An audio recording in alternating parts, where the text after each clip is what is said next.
Sup, my fellas, don't forget to leave feedback and enjoy the story. It was raining heavily. Standing by the window, the hero asked why it was raining so much. Looking up, he added that there probably wouldn't be any patients today.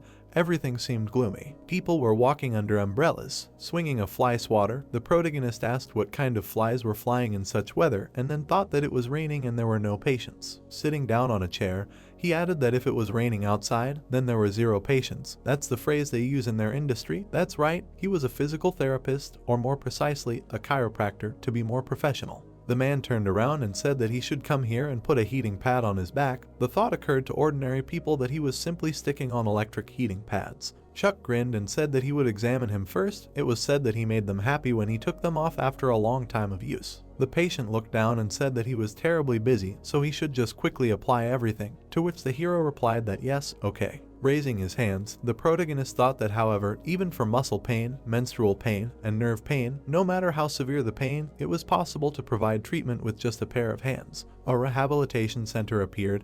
It was said that he was a famous therapist in a rehabilitation clinic. There are 2 things that are considered important for physical therapists, thanks to his social skills and manual dexterity. The woman, lying on the bed, asked that he was no worse than the director here. The hero pulled the woman's hands, and she said that she was sure that he made a lot of money and if he left here, he could open his own clinic. Yes, a thought appeared that he easily agreed with people and even took out a loan to establish his own clinic. People held umbrellas over their heads. A notification came on the phone. The protagonist looked at it in surprise. The message was an offer to meet. Chuck looked at the screen carefully. A notification came to his phone. A correspondence with a girl appeared. It was pouring rain outside. The doors of the establishment opened. The hero put down an umbrella. He looked around. The girl was sitting at the table. Grinning, the protagonist turned to her. Sitting down, he asked why she was sitting in the corner, said that he barely found her, to which she replied that it was just like that. Kate looked ahead. A thought appeared that this cutie in front of him was his girlfriend. They had been dating for 10 years. Putting his hand behind his head, Chuck said that she usually did not sit in the corner like this, and then thought about that time. Sitting in front of him, the girl asked what he even knew about her. She sighed and added that he should forget about it. Looking straight ahead, Kate said that she called him because she wanted to say something, maybe. The hero clenched his fist tightly and thought that he felt it at that very moment. Gritting his teeth, he asked if they could break up. Kate froze and asked again. Grinning, the protagonist asked if that was what she was trying to say. Looking at him, the girl replied that that was exactly it. She had someone else. Sitting in front of him, she added that he was a doctor and, unlike him, he had a future. Kate looked straight ahead. Closing her eyes, she said that she would go. Chuck lowered his head, thinking about her. The man opened the car door for her. They smiled, looking at each other. The rain poured down on the hero. People were happily chatting with each other. The protagonist was sitting alone at the bar. He looked surprised when he heard someone address him. Stretching his hand forward, the guy said that he knew everything would turn out exactly like this. Grinning, he asked why he was sitting sulking in the corner, to which Chuck addressed him. The guy slammed his glass on the table and asked what he said.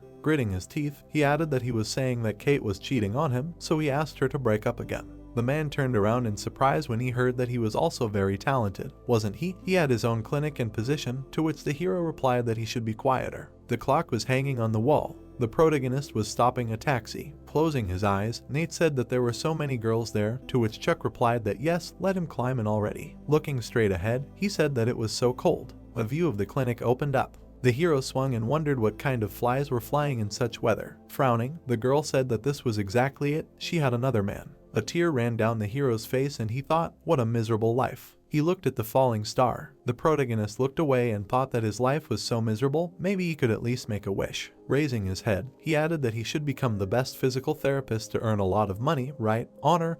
It would be good if he could get his honor back. Chuck closed his eyes and thought that he should become the best physical therapist who would never lose to that doctor. Suddenly, he opened his eyes wide. A bright light appeared in front of him. Lying on the ground, the hero thought that he would die like this. He even died worthlessly. A notification appeared in the sky about the launch of the leveling system. People were walking through the city. Clutching his head, the protagonist said that it felt like his head was exploding.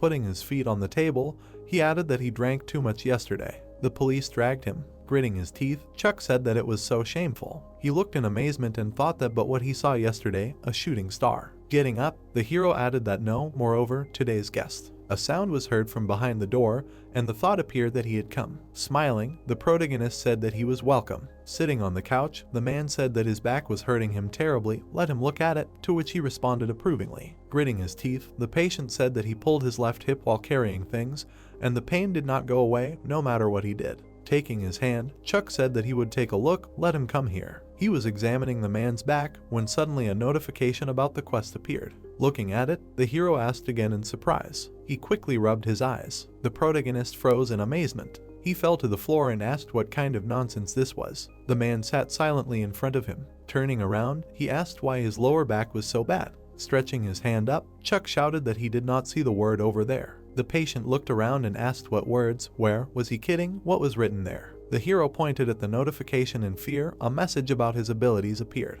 Gritting his teeth, he thought that he was sleeping. Looking at him, the man asked that he was not going to start, to which the protagonist thought, okay, first he would treat him, and then he would think about it. Standing up, he said that let him forgive him, now he will start. Frowning, Chuck thought that as usual, the patient comes first. He examined the man's back. Suddenly, a red notification appeared in front of him. The hero looked at it in fear. Closing his eyes, he thought that he should not be distracted by this. This patient seemed to have injured his lower back on the left side. He should limit his movements, otherwise he would have lower back pain. The protagonist imagined him and added that this would lead to strengthening the muscles of the right side and weakening the left. Holding the exercise machine in his hands, Chuck thought that if this is so, then he needs to strengthen the muscles of the left side, do a few light movements. He smirked and said that the goal was to achieve balance in his body and avoid putting too much strain on the left side. Taking the patient by the side, the hero said that he would now slowly tilt him to the right. He looked down carefully. Closing his eyes, the man said that when he increased the strain, the pain became much stronger, and this was worrying. Looking up, the protagonist thought what was going on. A warning notification appeared in front of him, to which he added that it meant his treatment was wrong. The man held his hand behind his back. Turning around, he said that maybe he would try another method or something else, to which Chuck replied that he should wait. Looking straight ahead, he thought, okay, he will do this incomprehensible level increase. A notification about improvements appeared. The hero looked at the message about abilities and thought that first of all he needed to improve his magical hands and eyes in order to cure this patient. Bright beams suddenly appeared around him. Lightning flew around his hand. The hero's eyes lit up brightly. Gritting his teeth, the patient said that he was already feeling better, the pain had almost disappeared. Wonderful, to which the protagonist asked what was really better, and he added that yes, it was better, it was a massage. A view of the clinic sign opened up. Pointing to the chair, Chuck said that he should sit down. Smiling, he added that it was not a massage, it was a treatment, asked that he put on the right shoe first, right, and the tongue is often turned to the left. Looking surprised, the man asked how he knew. Sitting at the table, the protagonist said that everything was simple. His pelvis was deformed to the left side, and because of this his spine was also crooked. It seems that this is the reason why his lower back hurts. He carried out a treatment that is aimed at correcting all his problems. Looking at the patient, he added that he seemed to have tried massage or acupuncture. Yes, to which he exclaimed in amazement. They were talking, sitting in front of each other. The clock was hanging on the wall. Smiling, the protagonist asked what he had answered all his questions. Looking at the time, the man said that he had been sitting here for more than half an hour. Time flies. He would go, thank you. Putting on his jacket, he added that he felt much better now, thank you, really. The door to the office slammed shut. Sighing, Chuck said that it was difficult. Suddenly, a notification appeared in front of him. Reaching out his hand to it, he asked that it really worked. The patient looked happy, so maybe it would improve everything else too. Lowering his head, the hero thought that 5 points for a magical brain. He stood up abruptly in surprise. Sitting on the chair, the protagonist said that it was incredible, but he could not tell anyone about this. He looked at him in surprise and added that they should wait. The books were on the shelf, and he heard that this was an improvement. Wasn't this what Nate had bought him? Chuck started leafing through the book. He looked down and said that he would see if it would help him. The hero grinned as he read the book. He put it on the table and shouted that it was real. The protagonist looked ahead in amazement. He looked at his watch and asked that only 30 minutes had passed. Chuck grinned and said that the magic brain was how it worked. A multitude of notifications appeared and he added that he would then read all the books on the specialty. The hero looked at the documents. A view of the clinic opened up. The protagonist grinned and said that there were no more patients, but the magic brain was just a thing. He put the book on the shelf. Chuck looked away in surprise. The guy waved and said hello. Clutching his head, the hero said that he came. Grinning, the guy said that of course, he came to check how he was doing. Lowering his head, the protagonist wondered why this bastard came here. Sitting on the couch, the guy said how refreshing it was, asked what patients he had today. Closing his eyes, Chuck said that everything was as usual. Drinking, the guy said that he heard that he broke up with Kate. It seems that she cheated on him with her colleague or something like that. Clutching his face, the hero thought that why today, just why? Sitting in front of the guy, he added that in the end, everything happened like that. Kneeling down, the man asked if she would be his girlfriend. The protagonist looked away in amazement. The crowd exclaimed joyfully. The girl looked straight ahead. Chuck looked out from behind the crowd. Gritting her teeth, she said that let him forgive her, but she already likes someone. The students went to their places. Turning around, the guy asked if they were going to the cafeteria, to which the hero responded approvingly. The student angrily clenched his teeth and exclaimed. Standing at the board, the teacher said that she was sure they already knew that there were 10 days left until the exam, they should be ready. Smiling, the guy said that a week had already passed since that incident, and he still did not attend classes. He was probably terribly ashamed.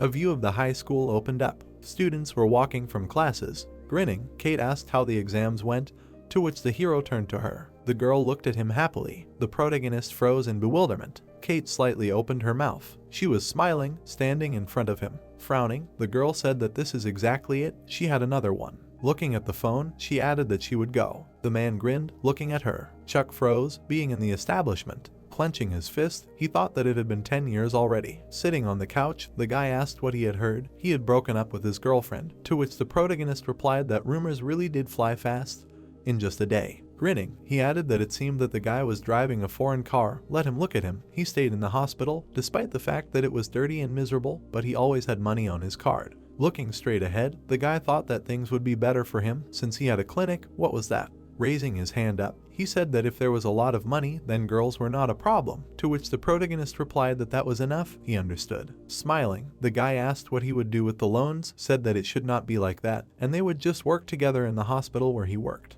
Chuck looked surprised when he heard this. Closing his eyes, he added that they were looking for new doctors and the hiring process was quite peculiar. He knew that the hospital he worked at was the best rehabilitation center in Korea. A thought appeared that yes, but he was still not good enough to work there. Sitting on the couch, the guy said that that was it, he was leaving. Raising his hand, he added that he should work hard, to which the hero said goodbye to him. Lying on the couch, he sighed. The protagonist silently looked at the ceiling. Stretching his hand up, he called up a notification. Looking at it, Chuck said that it was amazing. Closing his eyes, he added that but it was useless, it would be great if it helped him win the lottery. Frowning, Nate shouted that he was a talented doctor, isn't he? He should just get rid of this clinic and work somewhere else. The hero closed his eyes, lying on the couch. The guy smiled and said that they were looking for new doctors and the hiring process was quite peculiar.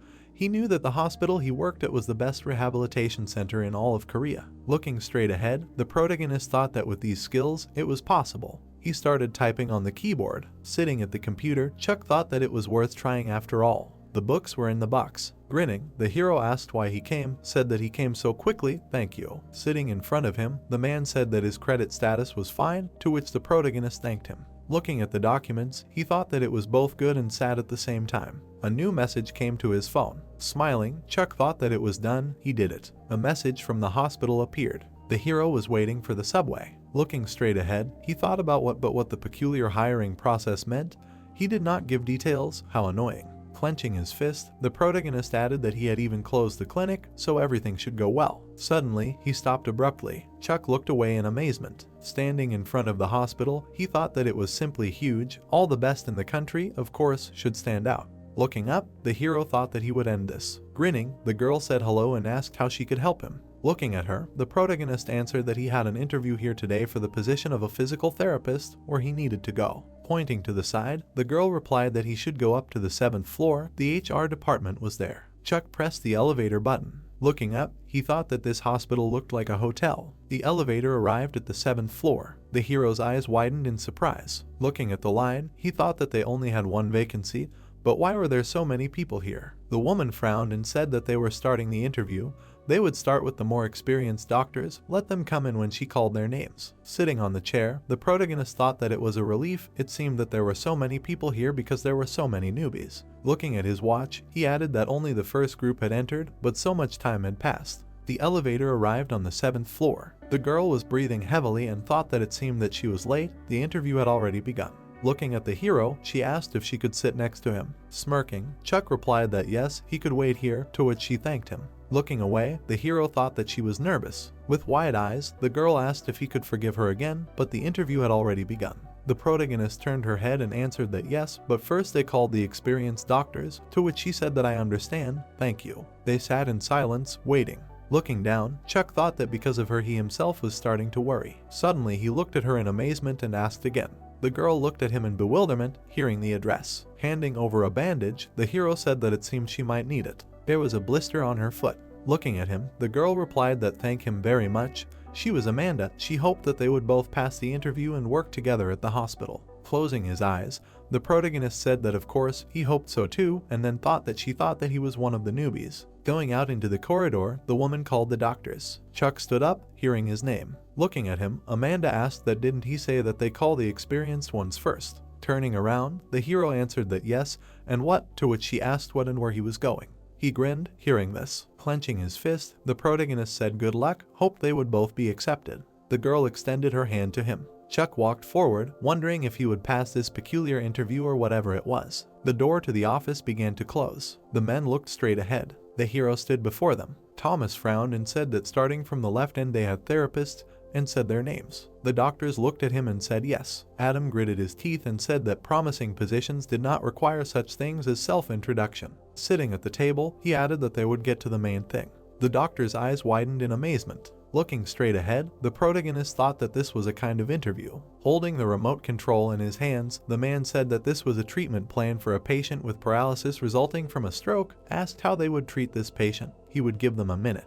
Chuck grinned and thought that wasn't this too easy for such an interview. He began to tell the treatment plan. The employee frowned, looking straight ahead. The man looked down. The manager raised his eyebrows and said that they have listened carefully to all their answers, and that was the end of their question and answer interview. The lamp brightly illuminated the room. Raising his head, the hero thought that everything was true. Looking straight ahead, the man said that they were starting a real interview. He removed the screen with his hand. The protagonist looked at him in surprise. Grinning, he thought that so this is it, a kind of interview. People were sitting in wheelchairs. The doctors looked at them in amazement. Adjusting his tie, Chuck thought that thanks to the improvement system, he had an advantage. Looking to the side, he added that it was so. Looking at the patients, the hero thought that if they all had the same cases, then it would be easier to control a small patient with a short stature and a smaller build. Gritting his teeth, Adam said that they could choose their patients. Whoever did not have time was late. Smiling, the protagonist said that he would try to cure this man. The doctors looked at him in surprise. The doctors stood behind the patients. It was heard that great, he would present them with cases. First, Dr. Chuck on the left.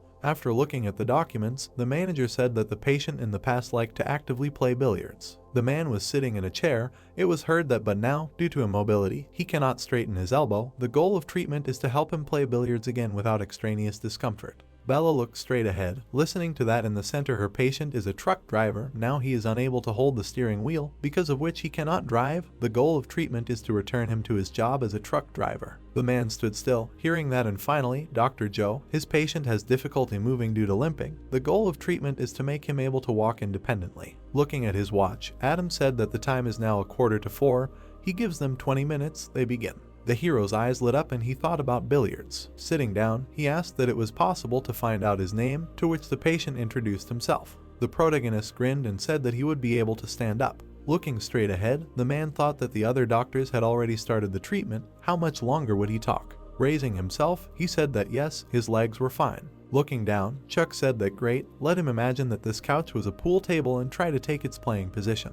The man leaned his hand on the couch. His hand shook and he said that it was difficult because he could not straighten his elbows. Looking straight ahead, the hero thought that the problem was really in immobility. It would be good to start with ice, but he would definitely do that. Closing his eyes, he said that he would try to lift them in opposite directions, applying force just like lifting weights in training, to which the man asked why he was lifting his arms. The protagonist's eyes lit up and he said that he was using contralateral facilitation on the less affected side to improve the painful area. The man clenched his fist. It was said that muscles do not move individually because all muscles influence each other. The man's body appeared. The thought occurred that this applies to both the right and left hand. The muscles of the right hand appeared. Lightning appeared behind the hero and he thought about the phenomenon according to which a stimulus applied to the stronger side strengthens the weaker side, and then said to straighten his right arm.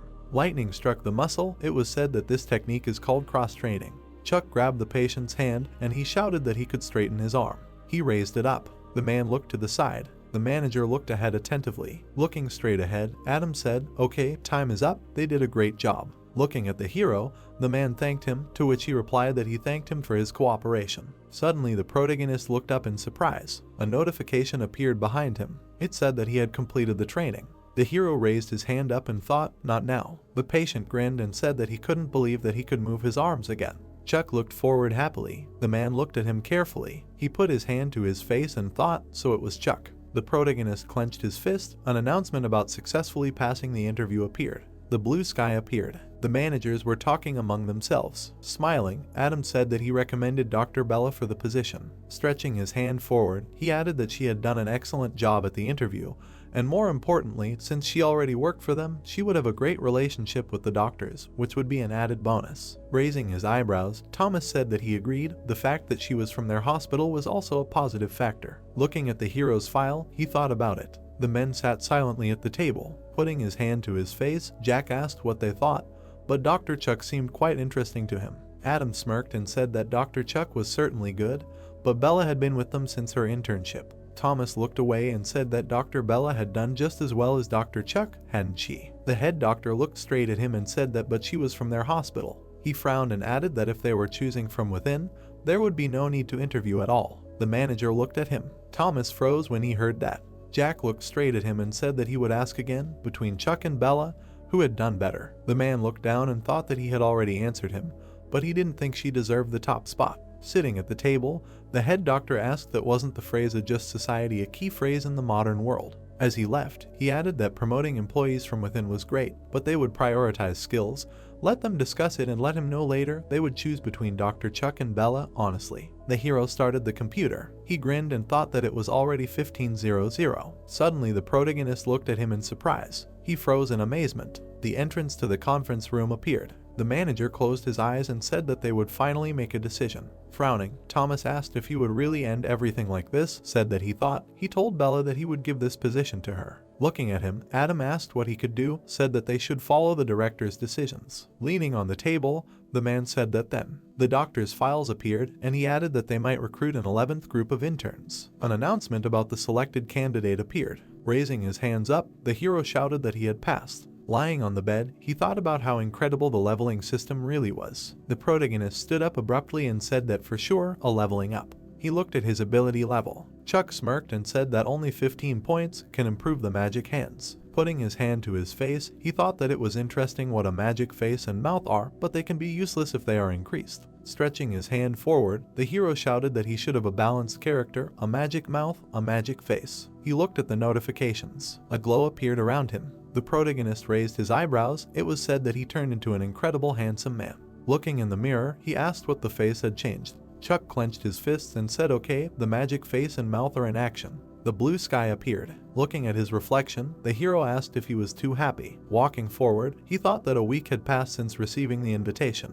A notification appeared. It was said that he had not lost a day. Sitting at the computer, the protagonist thought that he was thorough. He looked down and added that he had studied everything, from books about his specialty to information about the hospital workers. A diagram of the hospital appeared. It was written that the head of the 3rd department was Chuck. The hero was riding the subway and thought that he was working under Sean. He heard that the stop was Yang-yi. He looked in surprise, hearing that he should be careful. The doors were closing. Taking a step forward, the protagonist thought that he had gotten out on time, but he was almost late. Lucky. Standing in front of the hospital, he said that she still looked amazing, even though he was seeing her for the first time. Looking to the side, Chuck wondered why this girl seemed familiar to him. Amanda, looking forward, exclaimed in surprise. The hero looked at her in bewilderment. Suddenly, the girl screamed loudly. She froze and thought that this was the experienced doctor, whom she took for a newbie last time. Looking at the hero, she added that why did he appear so suddenly? His facial expression said a lot. Extending his hand, the protagonist greeted and asked if the doctor was Amanda, right.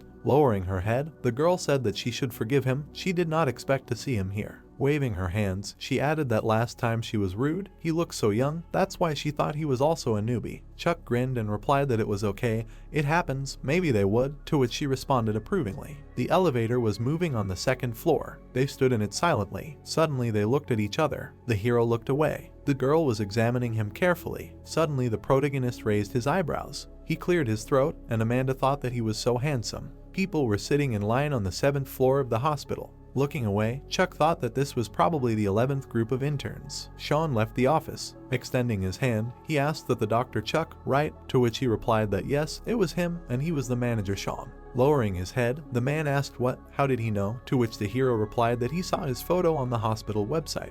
Looking at him, the doctor thought that he had prepared well, and then said that he had heard that he had done well in the interview. Looking straight ahead, the protagonist replied that yes, he tried. Breathing heavily, the guys yelled that he should apologize for being late. Looking at the man, Chuck thought that he seemed angry. Raising his eyebrows, Sean said that only 15 minutes had passed, their hospital kept a clear record of working hours, so they did not need to apologize. Standing in front of them, he added that now that everyone was in place, they would not waste time. First, they would discuss the patient's condition. The people followed him. The man knocked on the door and asked if he could come in. Sitting on a chair, Adam said that he could come in. Stretching his hand forward, Sean said that this was the new assistant to the head of the department.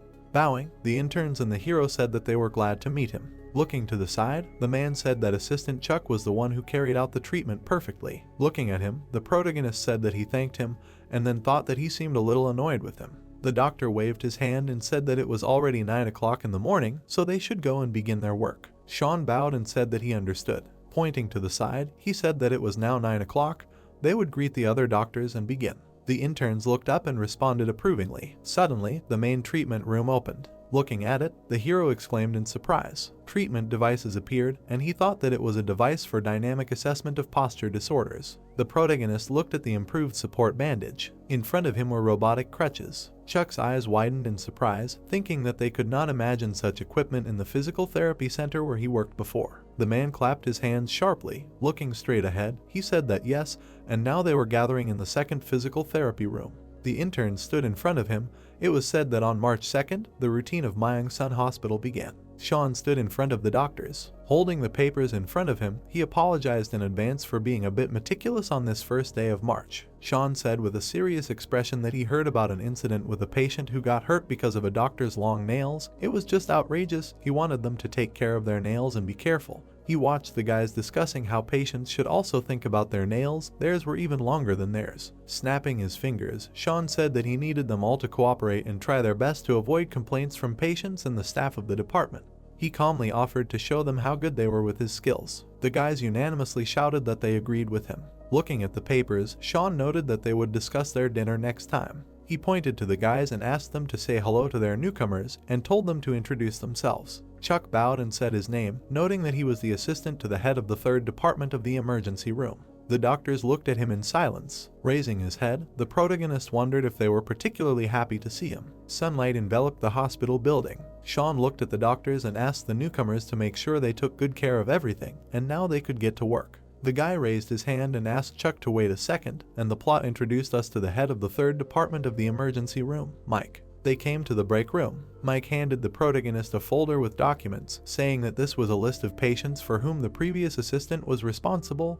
He was passing them on to him. Leaving there, Mike said that the protagonist did not have anything scheduled for today, so he could sit there and think through his treatment in detail. Chuck suddenly looked up at him. Holding 2 glasses in his hands, Mike said that he did not know whether he could tell him this or not, but, stretching out his hands, the protagonist thanked him, after which he noted that he could calmly tell him whatever he wanted. Looking away, Mike said that he did not know whether the protagonist felt it or not, but in the hospital everyone had close relationships with each other, that is, literally very close. He saw a girl who bowed and introduced herself. Sipping coffee, Mike told that many of them started out as interns and climbed the career ladder for a long time. Looking away, he added that that was why they sometimes seemed strange to new employees, and because he was not from their hospital. Mike patted Chuck on the shoulder and said that if he showed them a good side of himself, then he was sure that everyone would accept him, and the protagonist thought that this was why it seemed to him that they did not like him. The protagonist looked after Mike, who said that he needed to see a patient, so he would go. Holding his face, Chuck thought that it turned out that passing the interview was not the last difficult task in this hospital. A projection appeared in front of the protagonist, which said about a new quest. He needed to increase his reputation in the hospital to 60 units. Confused, Chuck said that his reputation was at rock bottom. Holding his head, the protagonist emphasized the fact that this was the first quest and it was very difficult. Sighing, the protagonist said that the reward was not very good.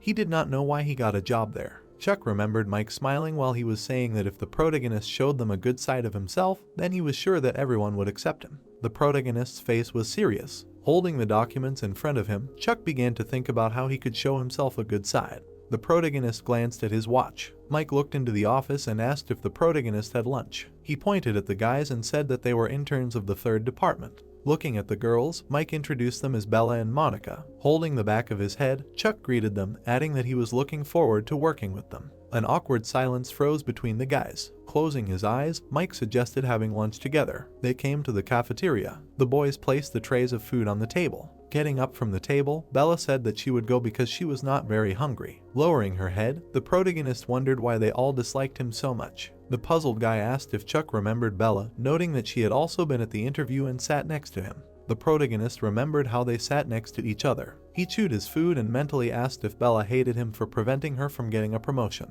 Mike smiled and stated that whatever Chuck was thinking, it was written on his face. He pointed out with a satisfied look that there were no more hospitals like this. Looking up, the protagonist noticed that a projection had begun to appear in front of him. He read from the notification that his reputation at the hospital had increased by 1 point. The boys approached them and asked if they could sit with them. Mike waved his hand and asked if they wanted to sit with them, not separately, in complete comfort, and then gave the go-ahead. Looking away, he said that the assistant already knew them, but he would still repeat their names again because he had an excellent memory. Looking at the guys, Mike said that the big doctor was Peter, the one with the short haircut was Rena, and the one with the bun on her head was Amanda. The guy pointed to Chuck and said that this was his assistant. He was their senior, so they could consult with him if they suddenly had questions. The guys agreed with a satisfied look. The sun's rays were breaking through the blue sky. Adam's voice could be heard from his office, saying that someone might be coming. Sitting on the chair, he asked what had happened. Holding the glasses in her hands, Bella replied that it was nothing special. She just thought that maybe he was tired and brought him a glass of coffee. Bella sat down on the sofa and asked him to come to her place and have coffee. Embarrassed, Adam looked back. Adam sat down at the table and screamed that this time he didn't even have a say because of the director, the head of the HR department, and he kept trying to recommend her, but the director insisted on his own. Sipping coffee, he whispered that Bella shouldn't worry. He would try and attribute a medical error or some incident to him. They would fire him in a couple of months and then. Adam folded his arms and declared that this position would belong to her. Bella turned away and replied that she believed him. Evening came. Looking at the sky, the protagonist said that the sun was still shining when you left work at 5 o'clock. Chuck smiled and thought that closing the clinic was a great decision. The protagonist suddenly noticed a voice calling him. The guy held out his hand and screamed that they needed to talk. The upset protagonist suggested talking later. Pointing his finger at Chuck, the guy asked if they were in the same uniform and how this happened. The protagonist asked with a puzzled look what happened. The guy grabbed him by the shoulders and started shouting about the interview. His face was tense. Dumbfounded, Chuck asked what happened there and mentally assumed that he was talking about the leveling system. Waving his hand, the guy emphasized that they shouldn't talk about this in front of the hospital and then asked him to follow him. The protagonist's face was puzzled. The guys were sitting at the table. Crossing his arms, the guy asked to tell what kind of magic the protagonist used. Looking away, Chuck asked what magic he was talking about, noting that he didn't understand what he was talking about, and then wondered how long he had known about the system. The guy pointed at the protagonist and yelled at him to stop pretending to be stupid, because he knew the head of the hospital and that's why he. Frowning, Chuck replied that they didn't even know each other and the guy was just mad that he was accepted. Taken aback, the stranger asked why the head chose him instead of Bella. The dumbfounded protagonist asked if that meant that the hospital had already decided that Bella would be promoted. He asked with an enraged look why the guy had asked him to get a job there and whether he had said that because he thought he wouldn't be accepted. Closing his eyes, the guy replied that that was not the case at all. He just wanted to talk to him and congratulate him. Looking away, the protagonist thought about how scared he was when he thought about what he found out about his superpower and how it helped him get through the interview. While sipping coffee, the guy asked if he got through thanks to him and if he thought he should buy him a treat in that case. Sitting opposite, the protagonist suggested that the guy should buy him a treat since he himself said that he wanted to congratulate him, after which the guy suggested that they celebrate another time. Watching him go, Chuck thought that he didn't even know if he could relax or not. It was getting dark outside. Nate raised his hand and called the protagonist. Sitting at the table, he asked how the protagonist's first day at his new job went, after which the protagonist asked not to even start since this hospital was very strange. Looking at the waiter, Chuck asked for 2 glasses of draft beer. They clinked glasses. Sitting opposite, Nate said that it was not surprising. The medical industry is like that everywhere. Everything is the same in their hospital, after which Chuck replied that he was sad that he could not even deny it. The protagonist began to drink beer. There were empty bottles on the table. Raising his head, Chuck asked if he liked games. Drunk Nate answered that it was true. Pouring alcohol into a shot glass, the protagonist asked to say what Nate thought about whether it was possible for a game to become reality. Raising the shot glass to his mouth, Chuck asked what Nate would think if one day a gaming system screen appeared in front of him. Nate was shocked by what he heard. Touching the protagonist's face, he suggested that something had happened to his head due to the drastic changes in his life. Lowering his head, Chuck asked to forget about it, noting that he needed to think about tomorrow's treatment. Nate drank alcohol from a shot glass and asked what he was worried about, adding that he got a job at the hospital thanks to his abilities, so he should use them. Holding his face, the protagonist asked if Nate thought he could do it, to which he received the answer that he did because he was smart. Sighing, Chuck said that he was paying today, so Nate could eat as much as he wanted.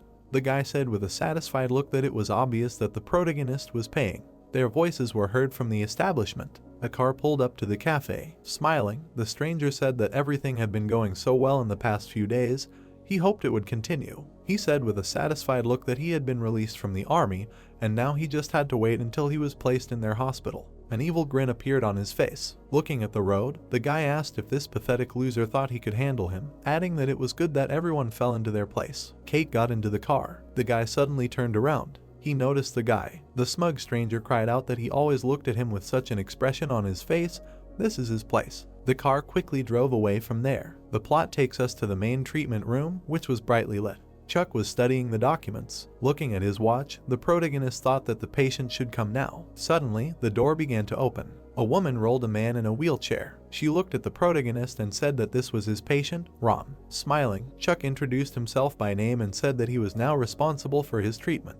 Closing her eyes, the woman replied that they were also pleased to meet him. Sitting on his knee, the protagonist noted that he saw that he came there after exercise, after which Ron asked how he knew. Chuck took his hand and replied that he had been working for a long time, so he could feel it. He was glad that Ron worked out regularly. Smiling, the protagonist said that everything would be fine, and in his mind he thought that Ron had hardly spoken before since he was paralyzed on half his body, which is why it was difficult for him to speak now. The happy man thanked Chuck for these words, noting that he would try. Looking at the documents, the protagonist asked if Ron could answer a couple of questions. They looked at each other with a smile. The protagonist said that he looked at his chart and realized that the main goal was to start walking again, but he worked as a driver, after which he clarified if he had any special reason why he wanted to start walking again. Chuck listened attentively to Ron, who said that he was sharing this for the first time. His daughter was getting married in April. He imagined himself walking next to his daughter and said that as a father, he wanted to walk her to the altar, so he was obliged to start walking by that time.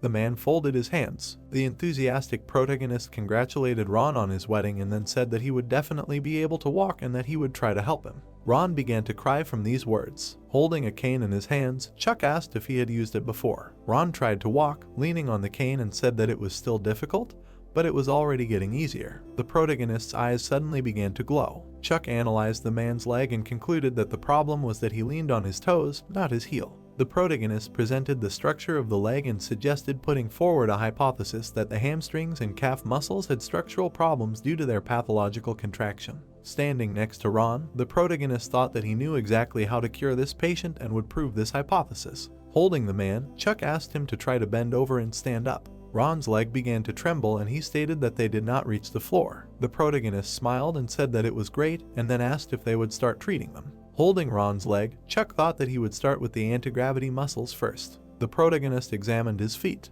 Introducing the anatomy of the legs, the protagonist noted that this group of muscles that help a person walk upright, they are located throughout the body. From the neck to the legs, they also include the hamstrings and calf muscles, so the best way to stretch them is to expose them to gravity. Chuck, with glowing eyes, emphasized the fact that the muscles are pathologically shortened. Standing over Ron, the protagonist asked him to lie on his back and lower his left leg. Chuck thought with a serious face that a large number of joints are responsible for movement. He needs to focus on the limb. He touched Ron's foot and asked if he could feel his touch in the heel area, then asked him to focus on this feeling and push his hand. Ron closed his eyes and tried to move his leg. Beads of sweat were running down his face. Watching him, the woman asked if he was okay, adding that if he was in pain, he shouldn't continue. Chuck continued to hold his head and replied that everything was fine. Ron was just surprised, since muscles that hadn't been used for a long time suddenly began to move. His hands were enveloped in blue energy, after which he asked the man to imagine that he was walking and had to put in more effort. Ron's face was exhausted.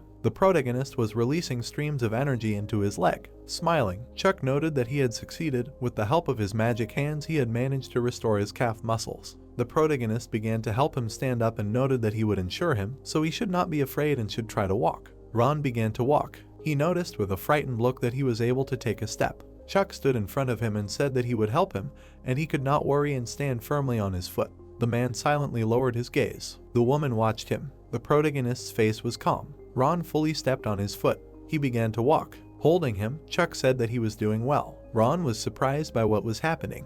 The protagonist held him less and less. Turning around, the protagonist saw a notification that the treatment was complete. As a reward, he received 20 points and his reputation increased by 3 units. While Ron tried to catch his breath, Chuck wondered why his reputation had grown. The protagonist was surprised. The guys watched the protagonist in surprise. Chuck sat down in front of him and asked how he felt and whether he could now walk. The joyful man replied that everything was fine and he felt a surge of strength in his left leg. Smiling, the protagonist replied that he had not actually gained strength. It was simply the area of his foot that was in contact with the floor that had increased, which was why he thought he had more strength. Looking at the patient, Chuck said that if he continued to work hard, he would soon be able to walk on his own. Covering her mouth with her hand, the woman thanked the protagonist for curing his husband. Chuck glanced at his watch and asked if they were finished for the day. The protagonist watched them go. The protagonist turned around at the voice that asked if he was so pleased. The guy hid his anger behind a smile and said that at this time of year, patients felt better just from his look. Sitting in front of him, Chuck replied that he had not heard of such a thing, but Ron felt better not because the head of the second department looked at him. The puzzled guy asked if the protagonist thought he felt better thanks to his treatment. The surprised Chuck replied that he did. Mike clapped his hands and asked the guy not to be a bully, but to take better care of himself. He also had a seriously ill patient. He was the same as Ron, only for some reason he had not yet started walking. Taken aback, the head of the second department replied that his patient was already of age, to which Mike said that he was the same age as Ron. Looking after the guy, Chuck asked why he was angry with him. Sitting down on a chair, Mike replied that he knew why. He had already said that it was because the main character was from another hospital. Looking at the paper, Mike emphasized the fact that at the corporate party Chuck himself would understand who was in what relationship. Pointing his finger, the head of the third department asked not to worry, adding that a good atmosphere reigned during the team party. Smiling, Chuck came to the conclusion that this was not a hospital-wide event, but only their teams. Mike closed his eyes after hearing this. The puzzled main character asked if he was right. Looking at the protagonist, Mike asked what the worried look was and whether he wanted to attend. Chuck was surprised and thought that everything was fine, then mentally noted that this meant that this was a corporate party for all the employees of this hospital. Mike left him saying that in any case, they should have a glass later. The protagonist came to the break room. Chuck sighed and asked if he should spend glasses. He began to look at the options for improvement on the projection. Holding his chin, the protagonist asked if he should invest in a magical face with an appearance like his. Pointing his finger, the protagonist said that he wanted to improve his magical hands and magical eyes. Messages appeared around him that thanks to the improvement of the magical eyes, his vision was significantly improved. Now it will be much easier to identify the patient's disease. And with the help of magical hands, he can treat patients more accurately and apply the right amount of power to carry out the treatment. His patients will feel much better. Chuck raised an eyebrow and asked if that was it, noting that he never knew what to expect from this upgrade. The protagonist seriously noted that the only way to test his powers was to complete a quest. Chuck tapped his intercom card and heard a voice saying that he had marked that he had left his place of work. A crowd of doctors had gathered outside. Sean stood in front of them and said that they would be taking a bus, so he asked everyone to take a seat. With his hand in his pocket, the protagonist wondered where they were going. They boarded the bus. Chuck closed his eyes and thought about not wanting to go anywhere. They arrived at a restaurant. The protagonist, surprised, asked why they had booked a bus for a 15-minute ride. Sitting at the table, he began to look around. Sean held out his hand and said that the head of the department would be there soon, so they should wait a little while and then start eating dinner. The protagonist looked away. His gaze fell on the guys who were laughing. He thought calmly that everyone had become friends. It was good that many of the people who had interviewed with him had been hired. Adam entered the restaurant and said that they could start eating, because he was not the type of person to focus on that. Chuck had a smile on his face. Holding a glass in his hand, Adam said that they would drink. Raising the glass above his head, he noted that these were their newcomers because they had high hopes for them. A joyful cry was heard in the restaurant. Adam watched the protagonist. Chuck was taken aback by the question of how he was doing in their hospital. Turning around, the protagonist replied that he liked it and was slowly starting to get used to it. They looked at each other. Adam watched him as he sipped his alcohol. He handed him a shot and asked Sean what he thought of the assistant to the head of the 3rd department of the emergency room. Pouring the alcohol, Sean replied that the protagonist was adjusting. The guy sat down there and said that Chuck's skills were hardly ordinary. After the assistant started working with Ron, he immediately got a response phase to the load, which was not observed before. Dumbfounded, Adam asked if it was true. Watching them, the protagonist wondered what was wrong with that guy. Looking down, Adam replied that he would take their word for it. Then they would do the following, after which he asked Chuck how things were going with the thematic conference scheduled for March. The protagonist was taken aback by what he heard. Silence fell in the hall. The protagonist introduced the man standing in front of the audience and noted that the conference is a large, lengthy meeting on a specific topic. The man listened to the report, and Chuck emphasized the fact that due to the fact that high-ranking officials of the hospital are participating in the event, the speaker experiences indescribable pressure from others. Holding his chin, Sean said that Chuck is an employee who joined the team yesterday. He calmly asked if the March conference should be run by another assistant.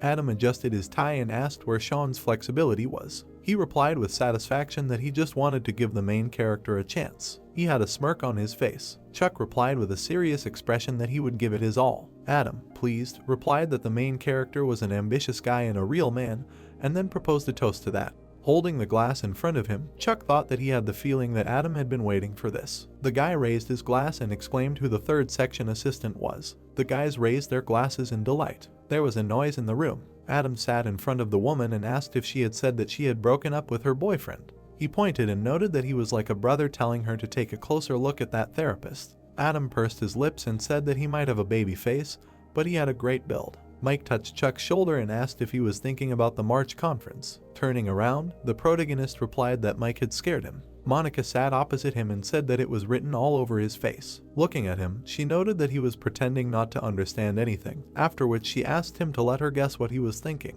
Monica looked at the drunk Mike. Looking at the protagonist, she asked if he was thinking about handing over the conference. Mike's face was flushed. They clinked glasses. Stunned, Mike stood between them and asked them not to fool themselves. Smiling, Chuck emphasized the fact that even death would not be an excuse. Meat was frying on the grill. The protagonist heard a man screaming, telling Amanda that there were 3 ice creams missing. Upset, Amanda apologized and said that she would bring everything now. Getting up from the table, Chuck said that he was going to the restroom. He came to the girl and asked what she was doing. Amanda looked at him and asked if he came for ice cream. The protagonist took 2 cones in his hands and said that he would take them. The guy was shocked by this. Standing in front of Chuck, he said that he could ask the interns, but in the end, he brought them himself. The happy protagonist replied that Amanda didn't have enough hands, so he helped. The man took the ice cream and thanked him. Chuck pointed at the girl and asked if they could go, adding that they worked in the same department, but there was no opportunity to have a heart-to-heart talk. The embarrassed guy replied that they could go. Sean approached him from behind. The guy closed his eyes and said that he was going to leave, but if he needed anything. Sean said with a serious expression that he had already told him that he shouldn't give personal errands to interns. The guy lowered his head and apologized. Chuck raised his hand and said that Amanda could go, and he planned to go to the toilet. He noted with a satisfied look that Amanda had to work there too, so she should go and rest. Drunk Mike was carried out of the restaurant. Bowing, the protagonist wished them a safe journey. We were transported to the night city at Yongji Station. Chuck adjusted his jacket. He heard the girl's voice behind him. Amanda thanked him sheepishly for helping her with the ice cream. Standing in front of her, the protagonist replied that it was nothing special. Chuck smiled and asked if he was staring at her too much because she was blushing. Looking away, Amanda replied that whenever it got a little cold outside, the tip of her nose would turn red, which is why she was nicknamed Rudolph. The protagonist laughed and said that he was nicknamed Santa Claus, and the girl offered to distribute the presents. Chuck walked next to her and said that they could ride together to Seoul National University Station. Holding onto the handrail, the protagonist thought about how her nose was still red. Chuck started to walk away from her and wished her a safe journey. The protagonist suddenly turned around. She looked out of the closing door and thanked him for today. The train doors closed. Chuck was taken aback by this. A smile appeared on his face. Chuck looked happily at the alarm clock and asked how the man was feeling, whether he felt better after he intuitively started walking. Ron was sitting on the bed and said that he used to feel awkward when walking, but now he felt much better. He looked at the happy guys and said that it was thanks to the doctors, to whom he was grateful. The man looked worriedly at the assistant and said that he was clearly joking and had made a great contribution. Raising his finger, the protagonist said with a smile that he was joking, thinking that after 4 days his condition had really improved. The guy looked to the side and said that he did not see his wife, let her wait while he went to get a wheelchair. Turning to the doctors, the protagonist asked them to take care of the patient. Chuck was rolling the wheelchair down the hall. He looked to the side in surprise. The woman was holding the phone to her ear and saying that he was her father. Ron was working hard to get to her wedding. Clutching her head, she asked how she could talk about reputation and added that she was hanging up. She should think about it again. The protagonist sheepishly raised his hand and said hello. The woman bowed and asked not to tell anyone about this conversation because if her husband found out, he would be upset. She sadly turned away, saying that she was grateful and in that case she would go. The wife entered the ward. The guy calmly held the wheelchair. The sun's rays illuminated the alarm clock. 2 weeks before the conference, on Saturday, the protagonist slept under the blanket. He was sitting with a laptop in the subway. Sleepy Chuck took a robe and said that it was very hard to work on weekends. Entering the main procedure room, the protagonist said hello. The guy was holding the patient and wished him good morning. The protagonist smiled and asked how the patient's treatment was going. The doctor sat sadly near the man. Ron looked at him upset and asked if he really came to work despite the day off. Clutching his head, he said that he already knew everything. There was nothing to ask. His guess was right. His daughter did not want him to show up at the ceremony. The man covered his face with his hands and said that she must be ashamed of him because of her illness. He would really like to cure his back and soap her neck. The guy looked at him with sympathy, listening to him say that most likely he really would not be welcome at this wedding. Bursting into tears, Ron said that he was a father who no one needed. He could not live like this anymore. The protagonist looked at him confidently. He put his hand to his face and answered that this was really hard to accept, specifying what he was so worried about. Raising his palm, Chuck asked what undermined his determination, whether it was the sidelong glances of people, or the feelings and words of his daughter, or his own lack of confidence. The protagonist took his hand and said that he would succeed. He just had to believe in himself. The guy smiled and said that he would do something to make his daughter change her mind. Ron asked if that was possible with tears in his eyes. The protagonist looked on happily and replied that miracles were closer than he thought. The man cried with happiness. He lay on the bed with a smile and thanked the assistant for always being there. Chuck was sitting in the break room and saying that his daughter had not invited her father to the wedding because she was ashamed of him.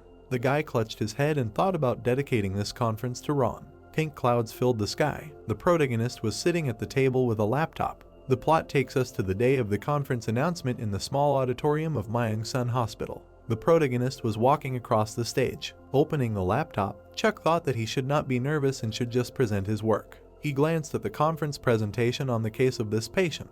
The guy happily put his hands on his hips. The protagonist turned around in surprise. Watching his wife lead her husband into the auditorium, Chuck thought they were a harmonious married couple. Chuck happily extended his hand and said that since he was here, he should pretend that today was an ordinary day for him. The woman looked down sadly. The protagonist looked at her calmly. A week before, the guy was sitting at the table and thanking the woman for her time. She raised her hand with a smile and replied that she should be the one thanking him. The protagonist looked down. He looked at the confused woman and said that he would like to ask her for a favor to invite her daughter to the conference. Chuck looked at her seriously and said that he knew that he had no right to ask this, but it was very important for Ron's treatment that his daughter be there. The woman raised her glass to her mouth and replied that she would try to talk to her, but there were no guarantees. The protagonist smiled and said that if the stars aligned, he would have an incentive, and his daughter might change her mind, thinking that it would be great if she came after all. The protagonist pointed to the side and told the couple that everything was fine, they should go there. We see a lot of chairs. People were entering the auditorium. They were walking on the floor. Jack happily walked in front of the men. Looking at his watch, he asked if it was time to start their March conference. The protagonist looked ahead seriously, thinking that they should remember that miracles are closer than they think. Chuck happily took the microphone and said that he was the assistant to the head of the 3rd department of the emergency room. It was time to start their conference. Many people were whispering in the hall. Having shown a patient's chart on the screen, he said that he would first familiarize the viewers with it. The guy stood seriously in front of the microphone, telling that the patient is a driver, or more precisely, an excavator driver. At first he thought that this person is trying to get better in order to get behind the wheel again. But Ron's goal is not to drive, but to walk, so it's time to move on to hypotheses and possible treatment options. The man in the audience raised his hand. Jack sat calmly in a chair and said that he did not say why his goal was to start walking and not to drive. Stretching out his hand, the protagonist asked to let him demonstrate a way to test his hypothesis. Imagining Ron being wheeled on a gurney, Chuck said that the hallmarks of patients in the acute stage of the disease are ankylosis and convulsions, and he also complains of pain. The guy picked up a compress and said that he usually asks the patient to come 20 minutes before the start of the procedures in order to apply a cold compress. Pointing the laser at the screen, he said that this allows for treatment without fear of consequences. The effectiveness of cold and warm compresses on ankylosis has been proven by Dominic Beckers. Today they have put a compress in advance so you can immediately proceed to treatment. The protagonist sat near the couch and said that Ron's biggest problem is compensatory shortening of the hamstrings and calf muscles. Given that these are anti-gravity muscles, he used gravity during treatment. Raising his hand, the guy asked if he could get up. The man stood up from the chair. He stepped with a trembling leg. The protagonist sat down by his leg and said that, as you can see, the heel is torn off the ground. This is due to the shortened calf muscle, and asked him to take a step. Ron lowered his leg. He carefully walked forward. Chuck looked at him with concern, thinking that he must be very nervous. Because of this, he does not walk as usual. Pointing his hand at the man, the protagonist said that in a standing position, the calf muscles are under the influence of gravity. As you can see, the distance between the heel and the floor has significantly decreased when walking. The guy smiled and said that this is not enough, so it is necessary to transfer the weight forward. He extended his hand to the patient and asked if he can bend over. Holding his hands, the protagonist said that with the help of support on his hands, the patient will be able to straighten his leg more. Sparks appeared between the hands. Chuck held Ron and a notification appeared that the magic eyes were activated.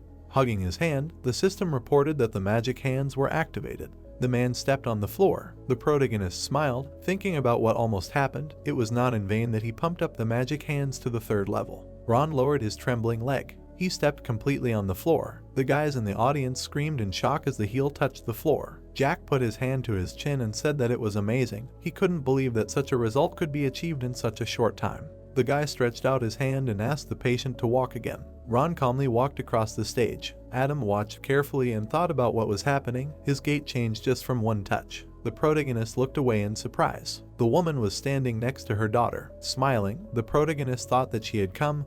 It was a relief. We are transported back an hour when the guy greeted Claire in the hospital. He held the phone to his ear and told her that he was her father's doctor. He wanted to talk to him, so he decided to take a risk and contact her directly. The girl silently held the phone. She stood in the audience with her mother, remembering how the guy asked her to meet her father at least once and see what successes he had achieved for the sake of the family. Chuck watched Claire walk with her mother and said that they were the heroes of the day.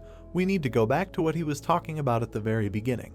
The guy helped the man lie down on the couch and told him that he was an excavator driver. Imagining Ron looking at the photo, he said that every day, for 30 years, he climbed into the cabin and took the wheel for the sake of his family. The protagonist imagined the man looking at the photo of his daughter. Claire looked down in surprise, hearing that his precious daughter decided to get married. She was taken aback, listening to the patient want to start walking again, to take his daughter by the arm and escort her down the aisle. Ron smiled sweetly. The girl shed tears. Pointing his hand at her, the guy told her that now this passage is the path to the altar, and the people gathered here are honored guests, and asked her to take care of her father, because he tries so hard. Adam rolled his eyes in displeasure and asked what was going on, what was with the atmosphere. Claire put her hand to her cheek, embarrassed. She took her father's hand. The man remembered holding her hand as a child. He imagined happy and sad moments. Ron looked at her happily. The girl walked across the stage. Her father smiled and thanked her for holding his hand again. Claire, embarrassed, burst into tears. She burst into tears. Wiping away her tears, the daughter apologized. The girl walked with her father in tears. Jack clapped with a smile. The protagonist looked at the screen happily. A notification appeared that he had successfully completed the treatment and received an item as a reward. The guy clasped his hands in delight. He looked at him with displeasure, wondering where he was. The man looked at him and asked if he had really put on a whole performance when he was asked to hold a conference. Jack held out his hand and said that he had never seen a more dignified conference than this one. Looking away from his colleague, he asked what the head of the department would say. Gritting his teeth, Adam thought about the stupid guy who had made a stupid suggestion. The man shook the protagonist's hand and said that he had performed amazingly, as if he had watched the series. Putting his hand to his chin, Jack said that it had exceeded all his expectations, so he would like to give him a gift. Let him look into his office, if he did not mind. The protagonist smiled, thinking that this was also a reward for the quest. Chuck knocked on the door. The man was sitting at the table and offered to sit down. Picking up the box, he said that he had been given this present, but he did not need this thing. Jack sat on the couch and said that he hoped he would find it useful. The man looked at the surprised guy and said that he could open it.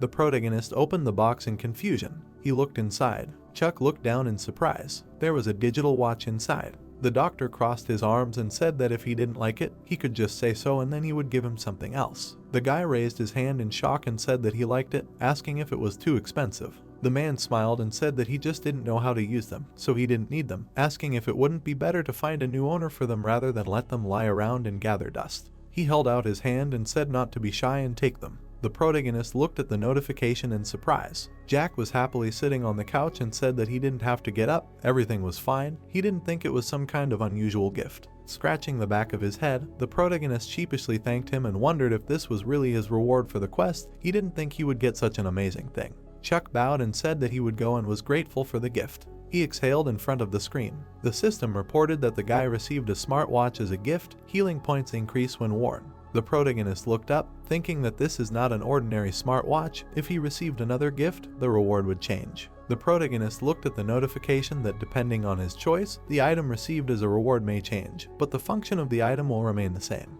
The guy leaned against the wall and thought that he understood what was going on. He lowered his head with a smile, thinking that in any case, these 2 weeks were like hell. Looking at his watch, Chuck decided that it was not the time to think about it, it was time to go home. The protagonist smiled calmly. The plot moves us to the 1st of April in the wedding hall. The host extended his hand and said that everyone should support the bride with loud applause and joyful cries. Joyful Ron walked his daughter to the altar. The protagonist crossed his arms. Looking at the glowing palm, the guy thought about how he changed someone's life with his own hands for the first time. He smiled calmly. Chuck looked at the confused bride and groom, thinking that someone once said that miracles are much closer than they think. The main character clapped his hands joyfully, thinking that maybe that's why he got his abilities. The sun's rays reflected off the hospital windows. Sean looked at the diary and said that in that case, it's time to end their meeting. Looking at the assistant, he asked if he knew how to cure a patient with a spinal cord injury. The guy looked at him calmly and replied that the first hospital he worked at was a specialized one. 40% of the patients there had spinal cord injuries, so he had some experience. The man clasped his hands and said that it was nice to hear that. In fact, they had a patient with a spinal cord injury over the weekend. Picking up the tablet, Sean said that he had no one to delegate it to, so he wanted him to do it. The protagonist looked at the tablet in surprise and said that the patient was only 16 years old. He looked carefully, reading that he had a second lumbar vertebral injury and also a B by Asia standards. Taken aback, Chuck asked to wait and asked if the boss really thought he could be trusted with this patient. The man put his hand on his shoulder and said that he was also very worried, but he had done so well at the conference. The protagonist looked worried and asked if he really had to do this, thinking that he did not understand whether he was being rewarded or punished. The guy desperately held the tablet and said that he understood everything and should ignore his complaints. Sean closed his eyes and said that he would be watching him and could replace him if necessary. The relationship between a physical therapist and a patient is very important. He raised his finger and said that therefore he would take over his treatment from today. He scheduled an appointment for 10:30 minutes. The protagonist looked after the doctor with displeasure, thinking that he had not even been given a chance to get a word in edgewise. Chuck sat down on a chair, thinking that this was a high school student. A message appeared about a new quest in which it was necessary to increase the patient's satisfaction level to 80 or higher. Looking away, the protagonist thought that everything was clear, but why was it -10 now? Maybe some kind of bug. He grabbed his head, thinking that he liked this quest. However, nothing was known about the reward, and -10 meant that the patient did not want to be treated. A woman was pushing a guy in a stroller and said that a patient had arrived. Scratching the back of his head, the protagonist introduced himself with a smile and said that he would be his attending physician. Chuck looked at the calm teenager and thought that maybe he was worried for nothing. He was quite cute. Turning around, James furiously asked his mother if she could see that his legs were cramping. Why was she distracted? The woman leaned over and said that she was just saying hello to the doctor. The protagonist smiled in fear, thinking that he was not cute at all. Smiling, the guy said that she could go, thinking that he did not want to. Chuck watched as the mother leaned over her son and wondered if he really said anything about the cramps. The protagonist raised his finger and said that this was a pretty good symptom, indicating that the sensitivity and motor nerves were not affected. Stretching out his hand, he said that the patient was young. If he worked hard, the results would not take long to come. James played with his phone discontentedly and said that he would not do anything. The boy stretched out his finger and shouted that it was already painful, and he wanted it to hurt even more. He wouldn't do anything. The protagonist smiled in confusion, thinking that there was nothing else except magic hands and magic eyes. The mother anxiously reached out for her son's stroller. The teenager was heading towards the exit. The assistant glanced at the tire tracks. Dumbfounded, the protagonist asked how he had left so quickly, wondering if he had really been like that as a child. Chuck was desperately crying in front of the Quest screen. The sun was shining on the hospital. The woman was calling her son with a smile. She was standing next to his bed and saying that they had to stop messing around. It was time to study, otherwise they would be late again. James was playing on his phone with displeasure and replied that he had already said that he wasn't going anywhere. It would still hurt. Smiling, the mother said that it was nevertheless necessary to continue the treatment. Who knows, maybe he would get better. The teenager frowned and shouted that it hurt. This was not treatment, but real torture.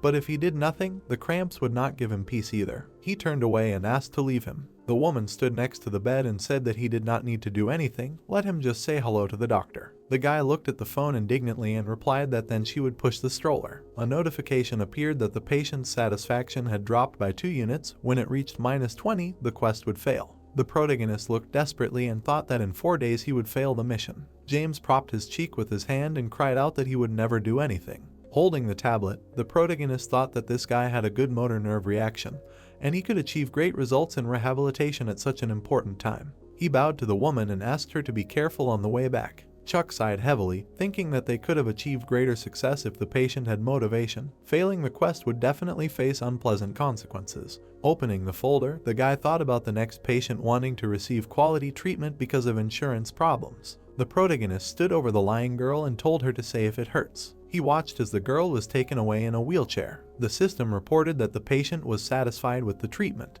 Imagining the patient and the teenager, the guy thought about the fact that someone remains dissatisfied despite the efforts made, and someone is happy with simple procedures. Does this mean that there is no universal method of treatment?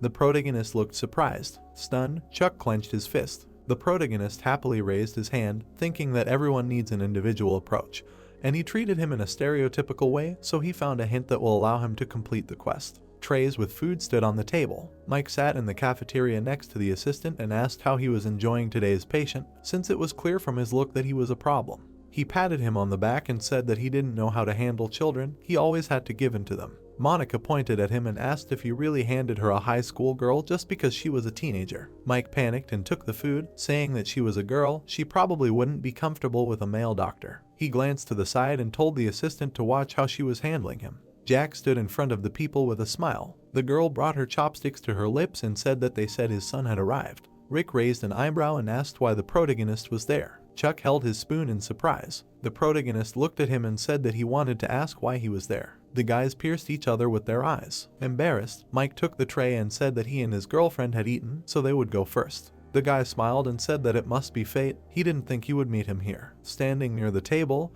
he asked if he minded joining him. Chuck stood up with the tray and wished him a pleasant appetite. Rick smiled and asked who knew that he and Kate would date for over 10 years. Even he was surprised, but in any case, he apologized. The guy was surprised to hear the protagonist ask if it was important. The protagonist turned around and said that it was all in the past. He heard that he became a doctor. It seems he came to work as a rehabilitation therapist. The assistant watched as he adjusted his robe and asked why the guy came to work at his father's hospital.